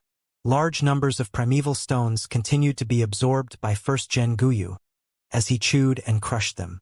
Bai Ning Bing watched coldly. But Fang Yuan moved. He did not observe but had a different choice than before. First-gen Ancestor. The situation is dire. I have the Heavenly Essence Treasure Lotus to offer. He was filled with sincerity as he walked up quickly, a look of helplessness but determination. Guyu laughed heartily. Very good, as expected of my descendant. Such filial piety, as your ancestor. I am very happy. He had long wanted the Heavenly Essence Treasure Lotus, and once sent 2 Bladewing Bloodbat groups to chase after Fang Yuan, but Fang Yuan escaped quickly and didn't give him the chance. However, right now he had no suspicions. Firstly, he did not fall out with Fang Yuan yet, and earlier he had lied that he was protecting Fang Yuan when he dispatched the Bladewing Bloodbat group. Secondly, Fang Yuan had taken the initiative to grab onto the white eyebrows and help the first-gen Guyu in the primeval essence expenditure, causing the wavering people to make up their minds. Such a loyal performance. First-gen Guyu still remembered it vividly. Lastly, under such circumstances, Fang Yuan could only place his hopes on first-gen Guyu. Only then could he defeat Lord Sky Crane and protect his life. First-gen Guyu did not believe that Fang Yuan would ruin his own survival chances and attack him. Thus, when Fang Yuan got closer, first-gen Guyu laughed continuously. With the Heavenly Essence Treasure Lotus, my chances of victory is higher by 20%. All of you move away and let him in. Heavenly Essence Treasure Lotus? Outside the blood barrier, Lord Sky Crane was stunned and quickly shouted, "You mustn't do it!" Under everyone's gazes, Fang Yuan got to first-gen Guyu's side. First-gen Ancestor. I have thought it through. It was you who created the village, It was because of you that all of us descendants exist. Back in the day, you made such a great contribution to the village. Today, you even led our clan towards brilliance. The heavenly essence treasure lotus should be used by you, great ancestor. He was full of admiration, his tone excited and nervous. First Gen Guyu nodded continuously, thinking, this lad is good with words. Too bad I still have to kill him later and retrieve his blood. But at this time, Fang Yuan lowered his back, striking. He grabbed First Gen Guyu, using the strength in his waist to turn his body and moved both arms. He opened his mouth and growled, using the strength of 2 boars, expending all his energy to throw. Swish! First Gen Guyu was thrown out of the blood barrier by him. Dead silence. At this time it was as if time stopped. The outside winds blew relentlessly. First Gen Guyu was smashed onto the ground, his red hair flying around in the winds as he stared blankly, having unable to react to what had just happened. In front of him, less than 10 steps away, was Lord Skycrane. This old man was still furious and anxious over Fang Yuan contributing the heavenly essence treasure lotus. He did not expect in the least that in the very next moment, such a drastic change would occur. He was stunned too, staring blankly at First Gen Guyu. First Gen Guyu was his mortal enemy, but at this point Lord Skycrane was stunned, like he was still dreaming, not moving at all. In the blood barrier, everyone stood like a statue, silent and unmoving. Some people opened their mouths so large that a fist could fit in it. Some stared with wide-opened eyes, almost bulging out. Even Bai Ningbing lost his composure, staring at Fang Yuan in astonishment.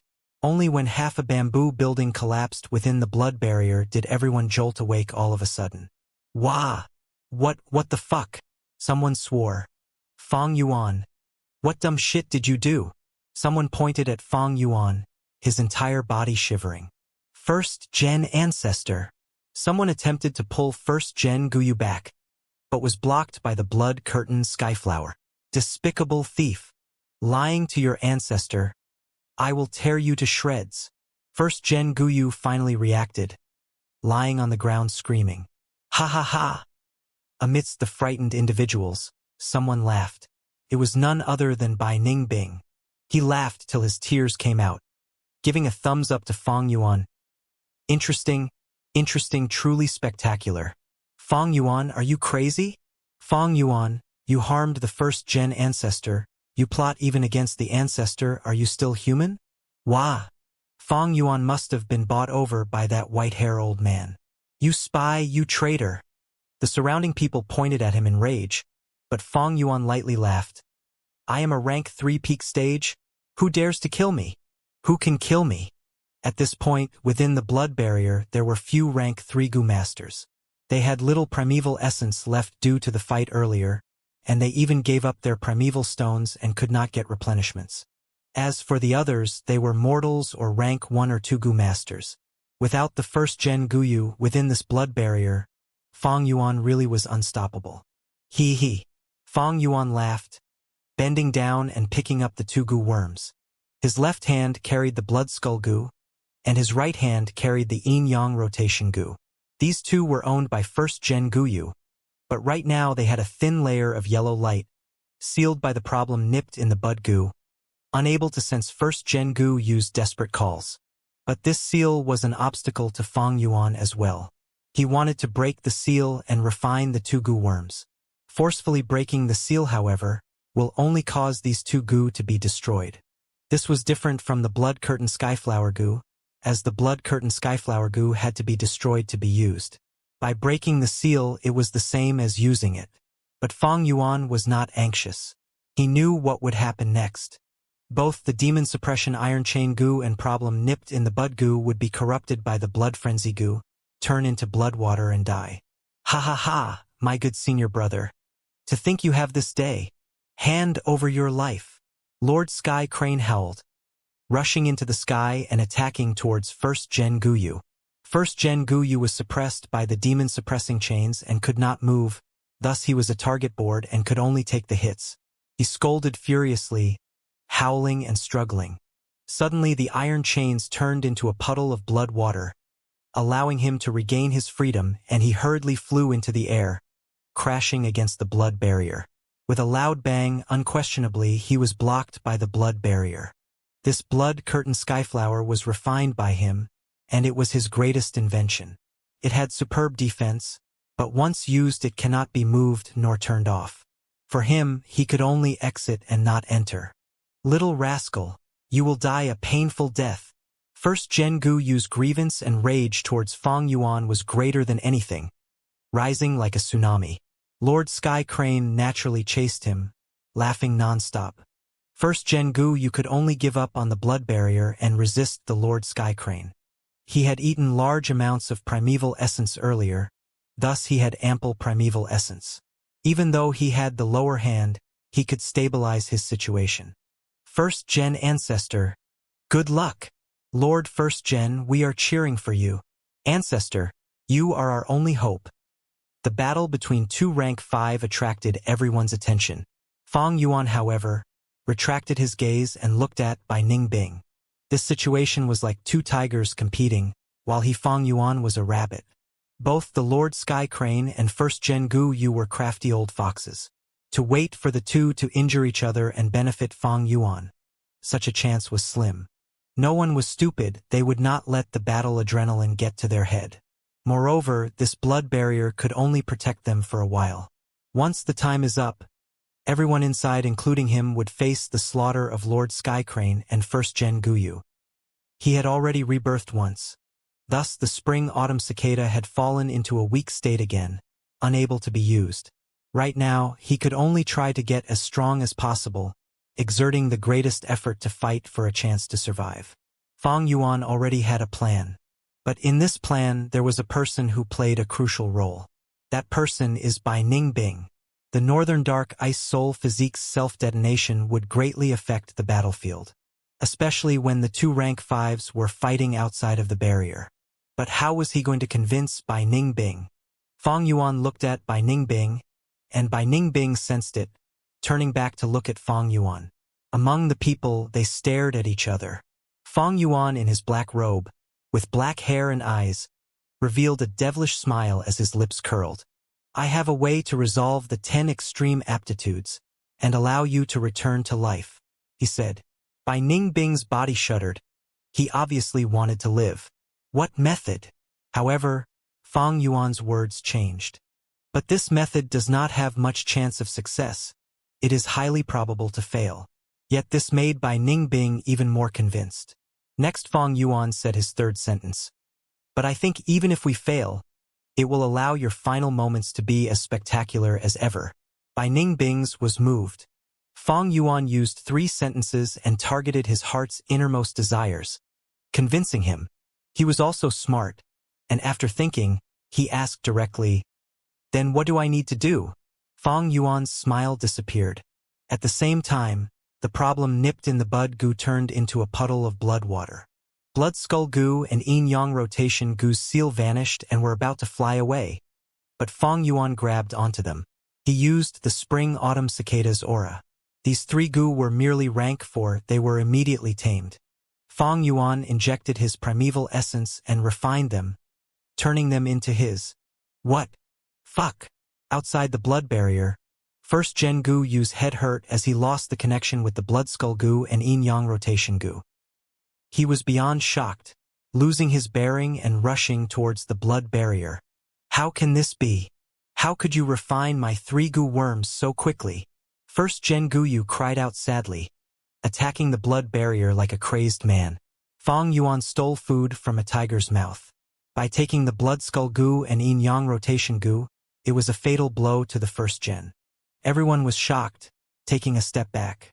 First Gen Gu Yu was like a fierce beast trapped in despair, his eyes starting to burn with fire. But quickly, Lord Sky Crane's attack came. I want you to die. I want you to die. First Gen Gu Yu went frantic, attacking without defending, exerting all his anger on Lord Sky Crane. Lord Sky Crane was taken aback as he received some damaging blows. The two fought it out again, as the battle slowly reached its climax. Fang Yuan laughed loudly, saying to Bai Ning Bing, "Come, kill them all with me." Before he finished, he acted. As the razors on the chainsaw golden centipede moved, he slashed a goo master nearby into half. Blood skull goo. Soon after, Fang Yuan activated the blood skull goo, absorbing the blood. Fang Yuan, what are you doing? Quickly stop. The enemy is before us. How can we fight among ourselves? Stop now, otherwise, ugh. Everyone was shocked. Fang Yuan was ruthless, killing another clansman. I am only killing Guyu clan people, outsiders fuck off. Otherwise I'll kill you as well. Fang Yuan screamed. Everyone was stunned, retreating steps away, not expecting Fang Yuan to be so insane. Fang Yuan has lost it. He's lost his logic. Attack together. Indeed, if this goes on, even before the first ancestor defeats the enemy, we'd have been slaughtered by Fang Yuan already. It was like Fang Yuan stabbed a beehive, causing everyone to stir, but no one dared to attack. Most could only shout and encourage others to fight. Ha ha ha! Interesting. Bai Ningbing laughed loudly, suddenly attacking and killing someone beside him. Lord Bai Ningbing, you? The dying person was a Bai clansman. Oh no! Lord Bai Ningbing lost it too. Everyone shouted. Fang Yuan's gaze concentrated, looking at Bai Ningbing, not expecting him to change so drastically. Bai Ningbing laughed maniacally. Since you can kill your own clansmen, I can't lose to you. Since too many deaths have occurred, Bai clan's future is ruined already. We can no longer be a village. The clan leader I'm indebted to is dead too. I might as well kill them now and enjoy the fun. Hee hee, that's great. Fang Yuan laughed heartily, his body moving quickly, starting his slaughter. Since these clansmen were going to die anyway, they might as well die at Fang Yuan's hands, contributing to his aptitude growth instead of first-gen Guyu. These people in the blood barrier, how could they be a match for Fang Yuan and Bai Ningbing together? Especially when Bai Ningbing, who was nearing death, was much stronger and killed even more people than Fang Yuan. Fang Yuan took the last hit and extracted their blood. After killing 100 people, the blood skull goo reached its limit, and the crystal skull started to turn blood red. Fang Yuan laughed heartily, activating the blood skull goo, raising it over his head. The teeth opened, shooting out a fragrant bloodstream, drenching Fang Yuan from head to toe. Fang Yuan enjoyed the discomfort and breathed in deeply, living in the moment. His black robe and hair together with his bloodbath body made him look like a demon straight out of hell. The surrounding people, upon seeing him, were all scared and cried out in fear. My aptitude really increased. Fang Yuan's aptitude was only 44% C grade originally, but after the man-beast life burial goo, it dropped to 43%. Right now, standing under the bloodstream as it gushed into his aperture, his aptitude rose by 10%, going to 53%. Indeed a great treasure. No wonder first-gen Guyu treated it like his life. Fang Yuan opened his eyes, nodding in satisfaction, starting another round of slaughter. The two caused much bloodshed within the blood barrier. This was a large slaughterhouse. Fang Yuan, you mad and crazy monster. Guyu Mo Yen rushed up. Fang Yuan dodged her attack and raised his chainsaw golden centipede before throwing it down. The young girl was split in half. Fang Yuan, let us go please. We're your uncle and aunt. Guyu Dong too and his wife kneeled down and begged. Fang Yuan laughed coldly, his left hand waving, and a blood-colored moonblade shot out, beheading the two. Blood Skull Goo absorbed the Guyu clansman blood, turning into a thick bloodstream, pouring into Fang Yuan. What a pleasure! Fang Yuan closed his eyes, breathing in deeply, only to feel a warm feeling traveling through his body and causing his mind to become sharper, like he had been reborn. Aptitude rose again, becoming 63%. A Goo Master's aptitude, 40 to 59% was C grade, 60 to 79% was B grade, and 80% and above was a grade. Fang Yuan had officially left C grade and become AB grade talent. But my cultivation dropped. Fang Yuan opened his eyes, staring intently. Fang Yuan's aptitude rose to B grade, but his cultivation dropped from rank 3 to rank 2. Strange. First Gen Guyu evidently retained his cultivation level as his aptitude rose. So why was it that when it came to Fang Yuan such a thing happened? This problem should be due to the stone aperture Gu. Fang Yuan sighed in his heart. Fang Yuan had used the stone aperture Gu to squeeze out all his potential, causing his cultivation to rise to rank 3 peak stage. But this blood skull Gu injected the quality bloodstream into him, raising the aperture's potential and raising his aptitude. Undeniably, these two Gu clashed in nature. But blood skull Gu was rank 4, while stone aperture Gu was rank 3. The blood skull Gu ruled over the stone aperture Gu, causing Fang Yuan's aperture to turn from stone back to light. However, the cultivation increase that the stone aperture brought was also disappearing, and even reducing his cultivation in the process. This change was something Fang Yuan did not expect in such a short time. But Bai Ningbing was getting stronger, he killed everywhere he went. Thus, Fang Yuan was able to keep his strength and stop attacking, only collecting the bloodline. First Gen Guyu, who was outside the blood barrier, saw the people getting slaughtered and flew into a rage, screaming but to no avail. He spread his bloodline, waiting for hundreds of years. It was all for this moment, killing his descendants to raise his aptitude. After planning for so long, in the end, someone else benefited from it. This lad, so young yet so ruthless, even more demonic than his ancestor. Lord Sky Crane, seeing this, was slightly shocked too. The slaughter continued until 6 hours later.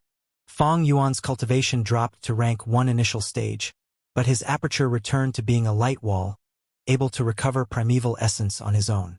He was bathed in blood over 10 times, and towards the last few times the effect weakened. The first few raised his aptitude by 10%, but the percentage continued to drop with each try. But his aptitude had increased from the C grade 43% to over 90%. 90%, a grade aptitude. A grade aptitude. 500 years of my previous life, I only managed to raise my aptitude from C to B about 200 years later through pure luck. To think that this time, I can benefit from a disaster and rise to a grade.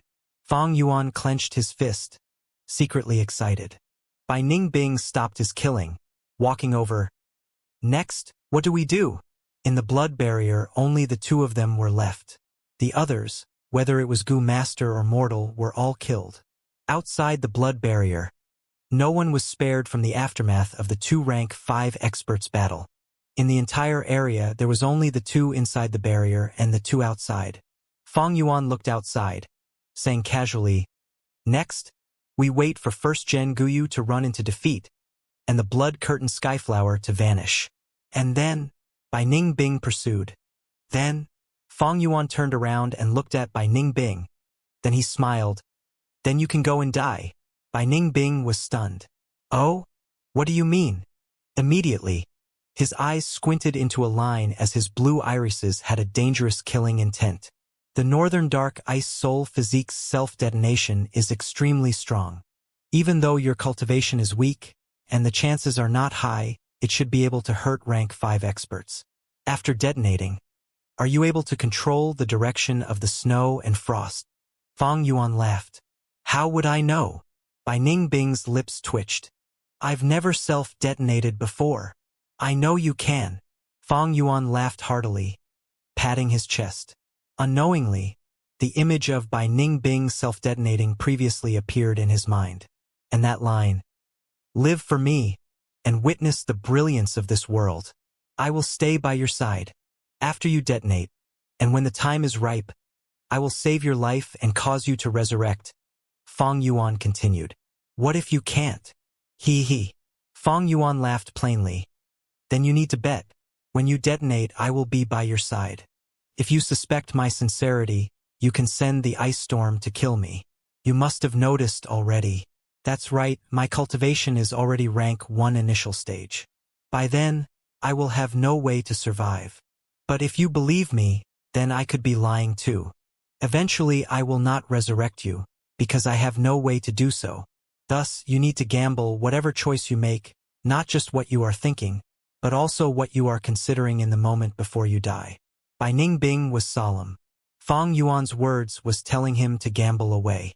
But actually, wasn't Fang Yuan betting too? He was using his own life as the wager, fully dependent on by Ningbing's thoughts. Hee. So exciting. So very exciting. Then I shall bet on it, haha. A moment later, Bai Ningbing raised his head, laughing loudly. Fang Yuan did not care about him, but concentrated on the battle outside the blood barrier. As expected, first Gen Gu Yu had the lower hand, suppressed by Lord Skycrane. Although he replenished his primeval essence, he could not replenish it, so under a sustained battle, how could he compete with Lord Skycrane? Moreover, Lord Skycrane was clear of his methods, and he would not allow first Gen Gu Yu to take back any advantage. I am so fucking furious. A moment later, first Gen Gu Yu cried out, "Little thief, you destroyed my 1,000-year plan. I will spare you today. Someday, I will kill the hell out of you to appease my anger." Throwing this angry statement, first Gen Gu Yu flapped his wings and escaped the battlefield, flying towards the skies. Don't think of leaving. Lord Sky Crane quickly turned into a flash of light, chasing relentlessly. Without their intense battle, this battlefield became quiet instantly. This was originally the best time to leave, but the Bloodveil Aurora became a huge obstacle. For hours later, the blood barrier was thinning and was about to vanish. But at this time, a white light flew over, turning into the Lord Sky Crane. His body was full of injuries. A wound stretched from his left shoulder to his waist, so deep that his bones could be seen, overflowing with purple poisonous red blood. But his face was extremely uplifted, showing the happiness of getting his long-awaited revenge. His right hand held a skull, a blood-covered face. It was first Gen Gu Yu. He actually managed to kill first Gen Gu Yu? Bai Ningbing showed astonishment. Fang Yuan laughed instead. It seems this old fellow hates first Gen Gu Yu to the core. To kill the first gen, he definitely paid a huge price. While they were speaking, the blood barrier vanished, and there were no longer any obstacles between the two. Little thief quickly hand over the two goo worms. I am still in a good mood now, I might spare your lives. Otherwise, when the blood barrier vanishes, you will all die without a resting place. Lord Sky Crane flew into the sky, looking down and laughing loudly. Fang Yuan and Bai Ningbing looked at each other before laughing lightly, not speaking. Lord Sky Crane flew into a rage. Good lad. Refusing a toast only to drink a forfeit. You deserve to get killed. Before he finished his words, he turned into a white light and assaulted. Bai Ningbing laughed grandly, taking a huge step in front. I was waiting for you. Saying so, his body lost all color, turning into an ice statue. Cold winds blew, and as winds turned into a hurricane, frost and ice covered the sky and the infinite ice river appeared. This is. Lord Sky Crane did not expect it in the least that such a development would occur, causing him to be unprepared against Bai Ningbing's attack, and was sealed into the ice. Boom! Boom! The ice glacier shook intensely as Lord Sky Crane carried out his attacks. He was about to break out of the ice layer in just a few seconds. We can't let this old geezer break free, Fang Yuan shouted. Bai Ningbing couldn't speak anymore. After Fang Yuan's shout, he resolutely self-exploded one of his arm, turning it into vast amounts of frost wind. The wind swept through everything.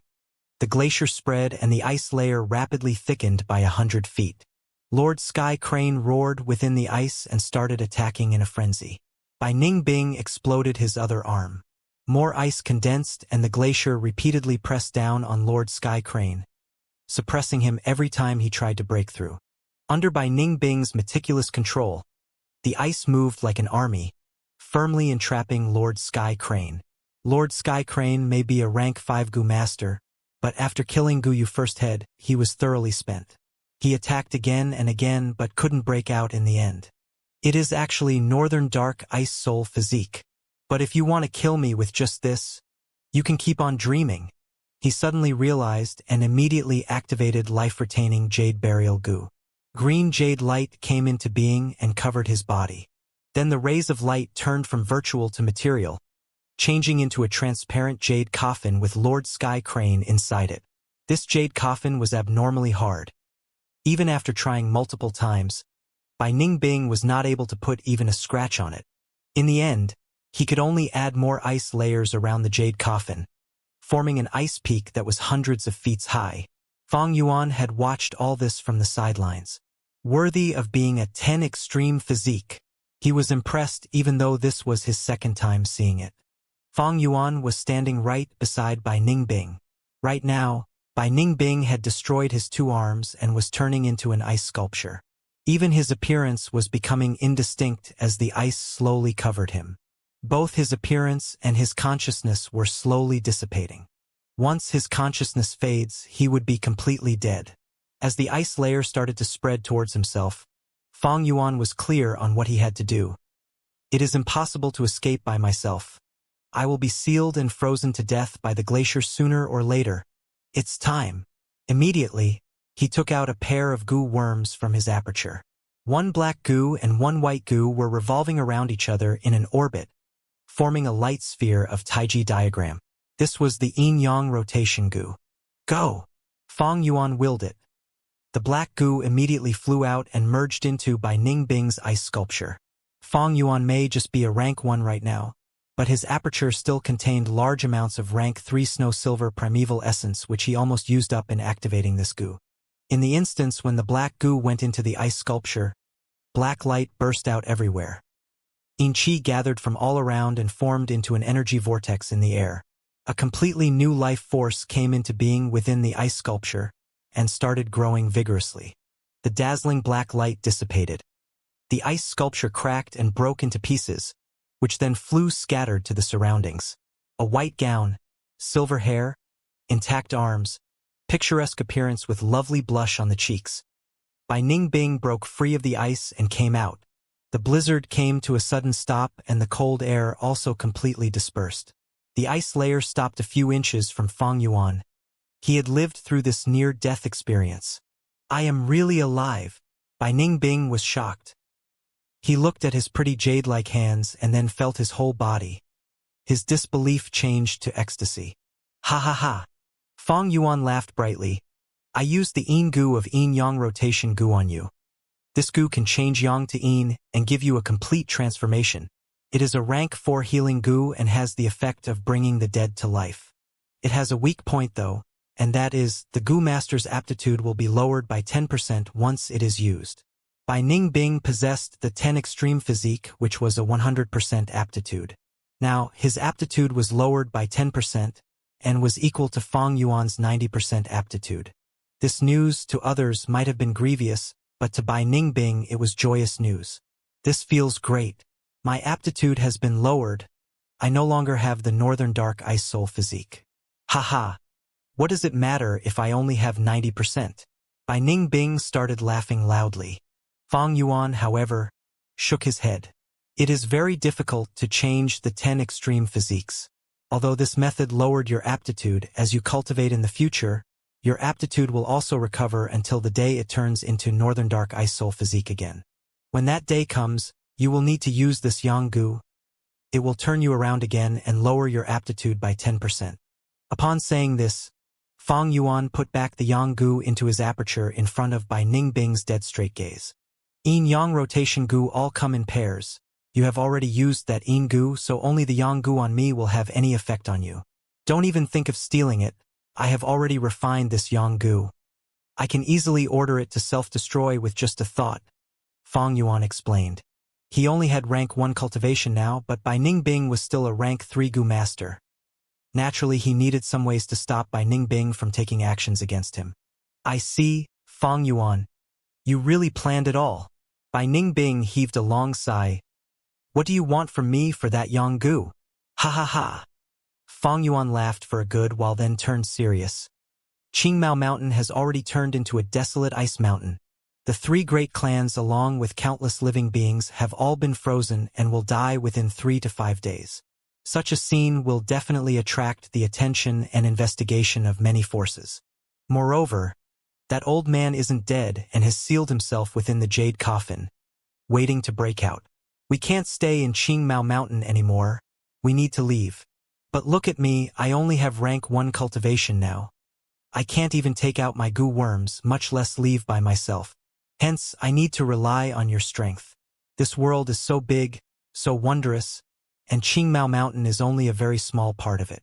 Follow me as I roam this land, and witness the wonders of the world. It was like this. You really planned out everything. Humph. Bai Ningbing grinded his teeth. He was really happy, but there was also some resignation now. However, as it turns out, Fang Yuan's proposal moved him. I can agree to you, but I need to make one thing clear. What? Fang Yuan asked. It is not me who is following you, but you who is following me as I roam the lands. Bai Ningbing's red lips slightly raised with an arrogant smile. Ha ha ha ha. Fang Yuan laughed heartily. Then, where are we going next? What do you have in mind? Bai Ningbing asked. Baigu Mountain. Fang Yuan answered in between his laughters. What's so funny? Bai Ningbing was truly puzzled. Fang Yuan laughed until his tears flowed. You still haven't discovered anything wrong? What is there that's wrong? Bai Ningbing raised his dark eyebrows. Suddenly, his face turned extremely wonderful. Surprise, fear, puzzled, panic, shock, anger. All these expressions intertwined in her face. She looked at her round and full chest and cried out with a loud voice, how did I become a woman? The voice resounded throughout the Qingmao Mountain, shaking the snow. Of course it would be like that. Yin-yang rotation gu yin gu is used in male body to turn yang into yin and become a woman. Likewise, yang gu is used in female body to turn yin to yang and become a man. Yin-yang rotation, rotating yin and yang. What do you think it means? Fang Yuan spoke like it was what it should be. What the fuck? Bai Ningbing looked at Fang Yuan with a furious gaze and cursed. With this, she must now get hold of that soul yang gu. Brother Bai, calm yourself. Being able to live is the greatest fortune. Fang Yuan consoled her. Fortune my ass. How about you try being a woman? Bai Ningbing's furious growl resounded within the snow-covered mountain and glaciers. 2 days later, the sun hung high in the sky. The ice was melting down and a stream of clear water flowed through the ice mountain. Crackle. The silence of the surroundings was broken by the cracking of ice. A jade light burst out from within the ice and hovered in the air, turning into a jade coffin. The jade coffin exploded, and Lord Sky Crane gave a long cry upon regaining his freedom and seeing the daylight again. This life-retaining jade burial goo was a rank 5 goo and was very mysterious. As long as the goo master had one breath of life in him, it could suspend his life and delay the injuries. Not only this, but the jade coffin it formed was extremely strong and could even be considered a defensive weapon. Goddamn thief! He cursed with a pained voice. Right now, he was both furious and impatient. Even after killing his lifetime enemy, the first Gen Guyu, he couldn't get the True Blood Sea inheritance. How was he going to answer his teacher when he returned? According to his memories, the ice layer where Fang Yuan was supposed to be was already cut open. If only he didn't get far. He patrolled the surroundings hoping for a lucky break. He used his recon goo and discovered many life forces hanging on to their lives in the depths of the ice layers. Living beings were tenacious, and this tenacity could often bring about miracles. It had only been 2 days since this glacier covered these life forms, which was not enough to lead to their complete deaths. Found him. To think he was actually hiding here, humph, the most dangerous area is the safest place, right? This guy is really crafty. Lord Sky Crane's whole body jolted and became indescribably happy upon this discovery. He rushed into the ice layer and soon fished out an ice chunk. Within the ice chunk, Fang Zheng's whole body was covered with a layer of moonlight from the moon raiment goo. He was already at the edge of death's door. Lord Sky Crane could swear he would never forget Fang Yuan's appearance in this life. However, he was a rank 5 expert, and after closely looking at Fang Zheng, he was immediately disappointed. This person isn't him, only their appearances are similar. Sigh. He heaved a deep sigh before suddenly becoming stupefied. Wait a second. Their appearances are so similar, which means they are extremely likely to be twins. If so, then he is closely related to that little thief. Lord Sky Crane's dim old eyes suddenly burst out with a sharp gaze. With a close relative on him, he could refine the kinship bloodworm. It was because of this rank 5 kinship bloodworm that he was able to locate the first-gen Guyu among this vast world and its diverse life forms. I haven't completely failed teacher's assignment. There is still some hope. This kid is my only hope. I must save him. Fang Zheng slowly opened his exhausted and heavy eyes. Where is this? His eyes were still hazy and he could only see a blurry figure before him. At the same time, his whole body felt weak, along with an intense headache. The last thing he recalled was the 3 clans competition, where iron-beak flying cranes covered the sky and everyone around him had fled. He had activated the Moon Raiment Gu and resisted against the flying crane's attacks. As the battle continued, a flying crane broke through his barrier and pecked fiercely at his forehead. He had immediately lost consciousness, tumbling down the cliff. You are the elder standing on the crane? As he became clear on the identity of the person before him, Fang Zheng struggled to get up in shock, but fell down again before he could completely stand up. Kid, you are still thinking of escaping in front of me? Lord Sky Crane? Lord Sky Crane sneered. He sized up Fang Zheng once and said, You could say that I am even your lifesaver. If not for me, you would have already frozen to death. I advise you to not move around randomly. Don't blame me if you fall down. Fang Zheng looked beside him and immediately got a great shock. There were clouds moving all around him, and he was standing on the back of an enormous crane as it flew in the sky. You? Who the hell are you? Where are you taking me to? Fang Zheng cried out in alarm. I am Lord Sky Crane, and we are heading to the Middle Continent. Middle Continent? Fang Zheng shouted in shock. The Yellow Dragon River is the 3rd river in the southern border. It is over 8,000 kilometers. It starts from Mount Huanggua and passes through mountains and hills like Mount Xianming, Mount Guibei, Mount Qingmao, Mount Baigu, and Mount Lei Ci before finally flowing into the ocean. If the whole southern border was seen through a bird's-eye view, one could see the Yellow Dragon River forming a zigzag shape as it ran through over half of the southern border. Several waves roared as they turned over, the violent waves rolling in an imposing manner along the river.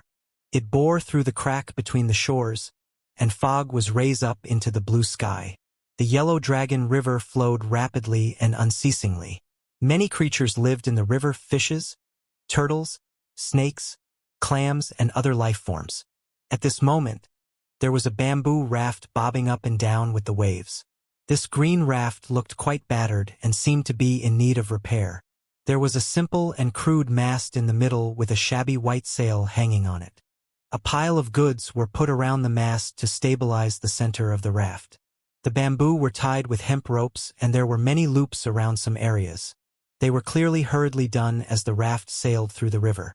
The bamboo raft flowed with the currents of the river, and every time the waves crashed onto it, the raft gave out a creaking noise which was far from reassuring. This bamboo raft, which looked like it could break apart at any moment, was carrying 2 youngsters. One had an ordinary face with black pupils and black hair, wearing a black gown. Another was a woman with the looks of an immortal fairy, blue pupils and silver hair, wearing a white gown. They were Fang Yuan and Bai Ningbing.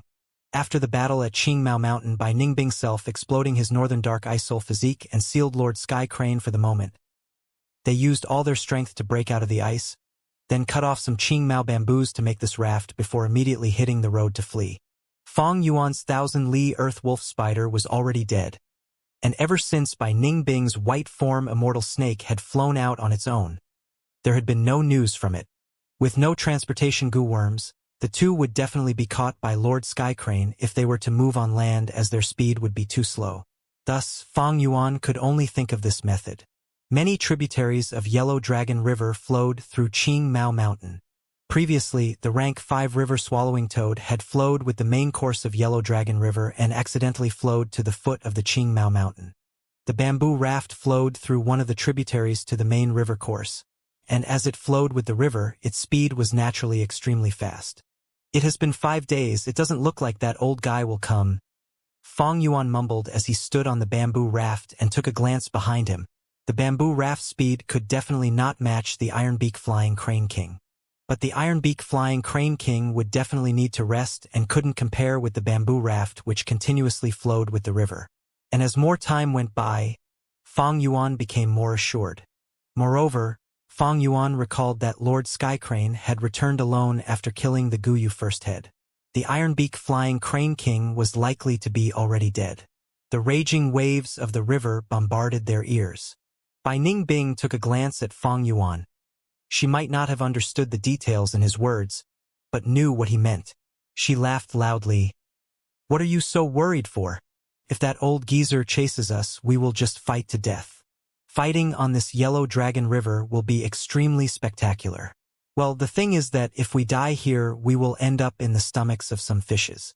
Haha, that sounds interesting too. Fang Yuan ignored her, instead gazing towards the distance. With 5 days of sailing, they were almost at the Baigu Mountain. According to his memories, there was a secret inheritance hidden in Baigu Mountain.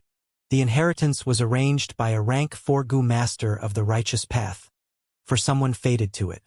I haven't personally seen this inheritance in the Baigu Mountain, and have only heard about it. But it was rumored that this inheritance had some obstacles which required 2 people to coordinate to pass through.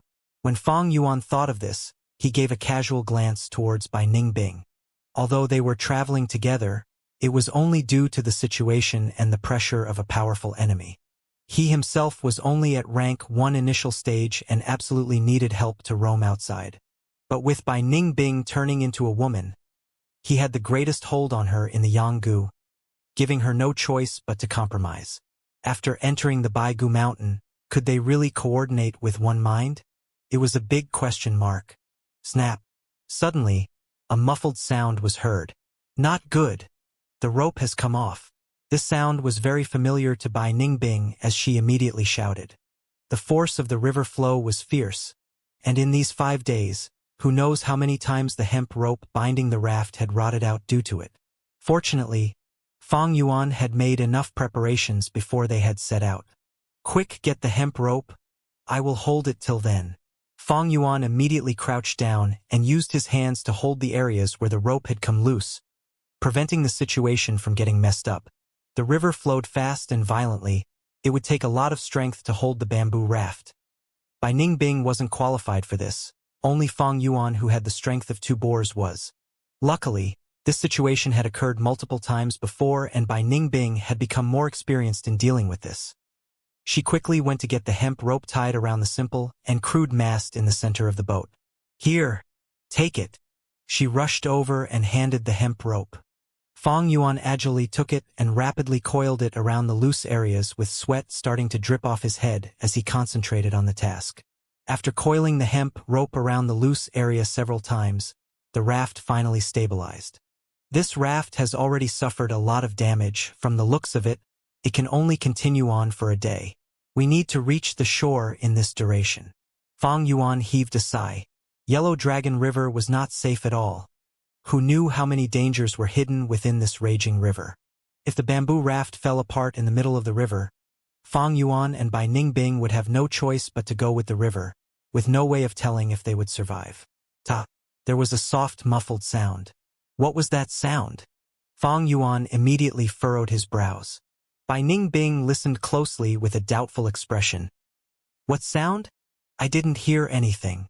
Roots grew out from Fang Yuan's ears, and almost immediately, he heard the continuous tat-ata sounds. Along with the sounds, the bamboo raft also started shaking. "What is that thing attacking the bamboo raft from the river?" Bai Ningbing cried out in surprise. A black ray flew out from beside the bamboo raft and brushed past Bai Ningbing.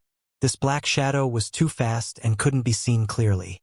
Bai Ningbing only felt her ear go cold, with some liquid flowing down her cheeks. She subconsciously wiped it. It was blood. What the hell is this thing? She cursed as she looked up, only seeing a spindle-shaped black fish falling into the river from mid-air. It is the shuttle swordfish. Damn it. We need to pull towards the shore immediately. Fang Yuan shouted before pulling the sail. The shuttle swordfish had a sharp head and tail, whereas its stomach was big, just like a textile shuttle. They only appeared in big rivers or oceans, roaming and hunting in groups of hundreds or thousands. They were carnivorous and would often hunt prey 10 times or even hundreds of times their size. Whoosh! The shuttle swordfishes shot out of the river like black arrows. The bamboo raft shook violently as many of the shuttle swordfishes struck it.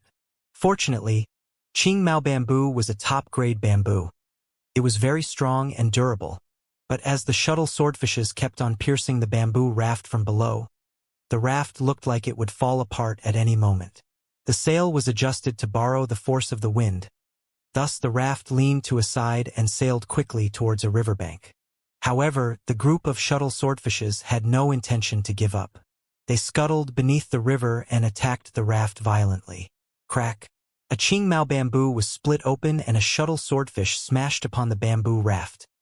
Its momentum was already exhausted as it landed beside Bai Ningbing. Its head was like an auger and scales tightly covered its whole body, shining with grim light. Bai Ningbing watched it struggling helplessly. After she had self-exploded, all the goo worms she possessed had been frozen to death, while the yin-yang rotation goo saved her, but it didn't have the ability to resurrect her goo worms. Crack, crack, crack. Following closely, other bamboos on the raft started snapping apart. It was outstanding enough that the bamboo raft could even endure the first wave of attacks. But it couldn't endure the second wave. The bamboo raft was damaged and was starting to sink under the river. Quick, quick, quick! Fang Yuan cursed as he protected the sail. If the sail was lost, the raft would lose the propulsive force. Fang Yuan and Bai Ningbing would fall into the river, their deaths being a sure thing. The shuttle swordfishes prepared to charge in for a third wave of attacks. Large numbers of the shuttle swordfishes shot out like arrows, breaking the bamboos and snapping the hemp ropes. The bamboo raft was breaking apart. Sky Canopy Goo. Fang Yuan forcefully activated the rank 3 goo, immediately causing the primeval essence in his aperture to decrease in a terrifying rate. This was still under the conditions of him having 90% a grade aptitude along with Heavenly Essence Treasure Lotus. A rank 1 initial stage's green-bronze primeval essence could hardly meet the requirements for the Sky Canopy Goo. Even if a white light armor took shape, it looked extremely weak and didn't exude the aura of a rank 3 goo. Bang, bang, bang. A series of dull thuds issued as the shuttle swordfishes struck against the white armor. They were unable to harm Fang Yuan. Bai Ningbing, however, was already injured, and was frantically avoiding the shuttle swordfishes that shot towards the bamboo raft. At the same time, she stood behind Fang Yuan, relying on him to block off majority of the attacks. The situation was very critical. The sail was already covered with holes, and the speed of the bamboo raft continued to decrease. There was less than 1/3 of the bamboo raft left, and it was already sinking down with the water surface reaching the ankles of Fang Yuan and Bai Ningbing. Damn it! A rank 5 goo master couldn't kill me, but I am going to die by this group of measly shuttle swordfishes instead? Bai Ningbing let out a deep sigh. With another wave of attacks, the bamboo raft would definitely sink, and they would surely die after falling into the river. However, the shuttle swordfishes were delaying their attacks, causing Bai Ningbing to hold her breath and watch tightly, seemingly on edge. We have reached the shore. The shuttle swordfishes won't swim in shallow water. Huff! We are safe for the time being. Fang Yuan let out a breath of turbid air. His whole body ached and was on the verge of giving out. He had almost no rest in the past few days, what with needing to control the sail and adjusting the direction of the raft from time to time. It had already taxed his body to the limits. Bai Ningbing also gasped in the cold air. Her white gown dyed with blood. There were many injuries on her body, but fortunately she had combat talent, and with full efforts on dodging along with the bamboo raft lowering the charging momentum of the shuttle swordfishes, she suffered only light injuries. Fang Yuan glanced at Bai Ningbing, and shortly after, intense pain traveled through his body. He was also injured, with the bleeding continuing even now. The primeval essence in his aperture had completely dried out within few minutes of using the Sky Canopy Goo. Without its protection, his flesh body naturally couldn't resist the shuttle swordfishes. His original plan had been to sail for a day more. However, unexpected events can happen at any moment. Planning could never overtake the changes, and there was still some distance from Baigu Mountain. But Fong Yuan knew they had to pull toward the shore now. The sail was already useless. Fong Yuan had given all his efforts to steer the raft clear from the reefs, stranding towards a beach. The two splashed their way through the water and stepped on the soft beach. They had reached the shore. Bai Ningbing covered her wounds and sat down on her butt. Her face was pale. If this continues, I might die from excessive blood loss. Quick! Bring out your healing goo. Fong Yuan gave a bitter smile. How could he pull a healing goo out of thin air?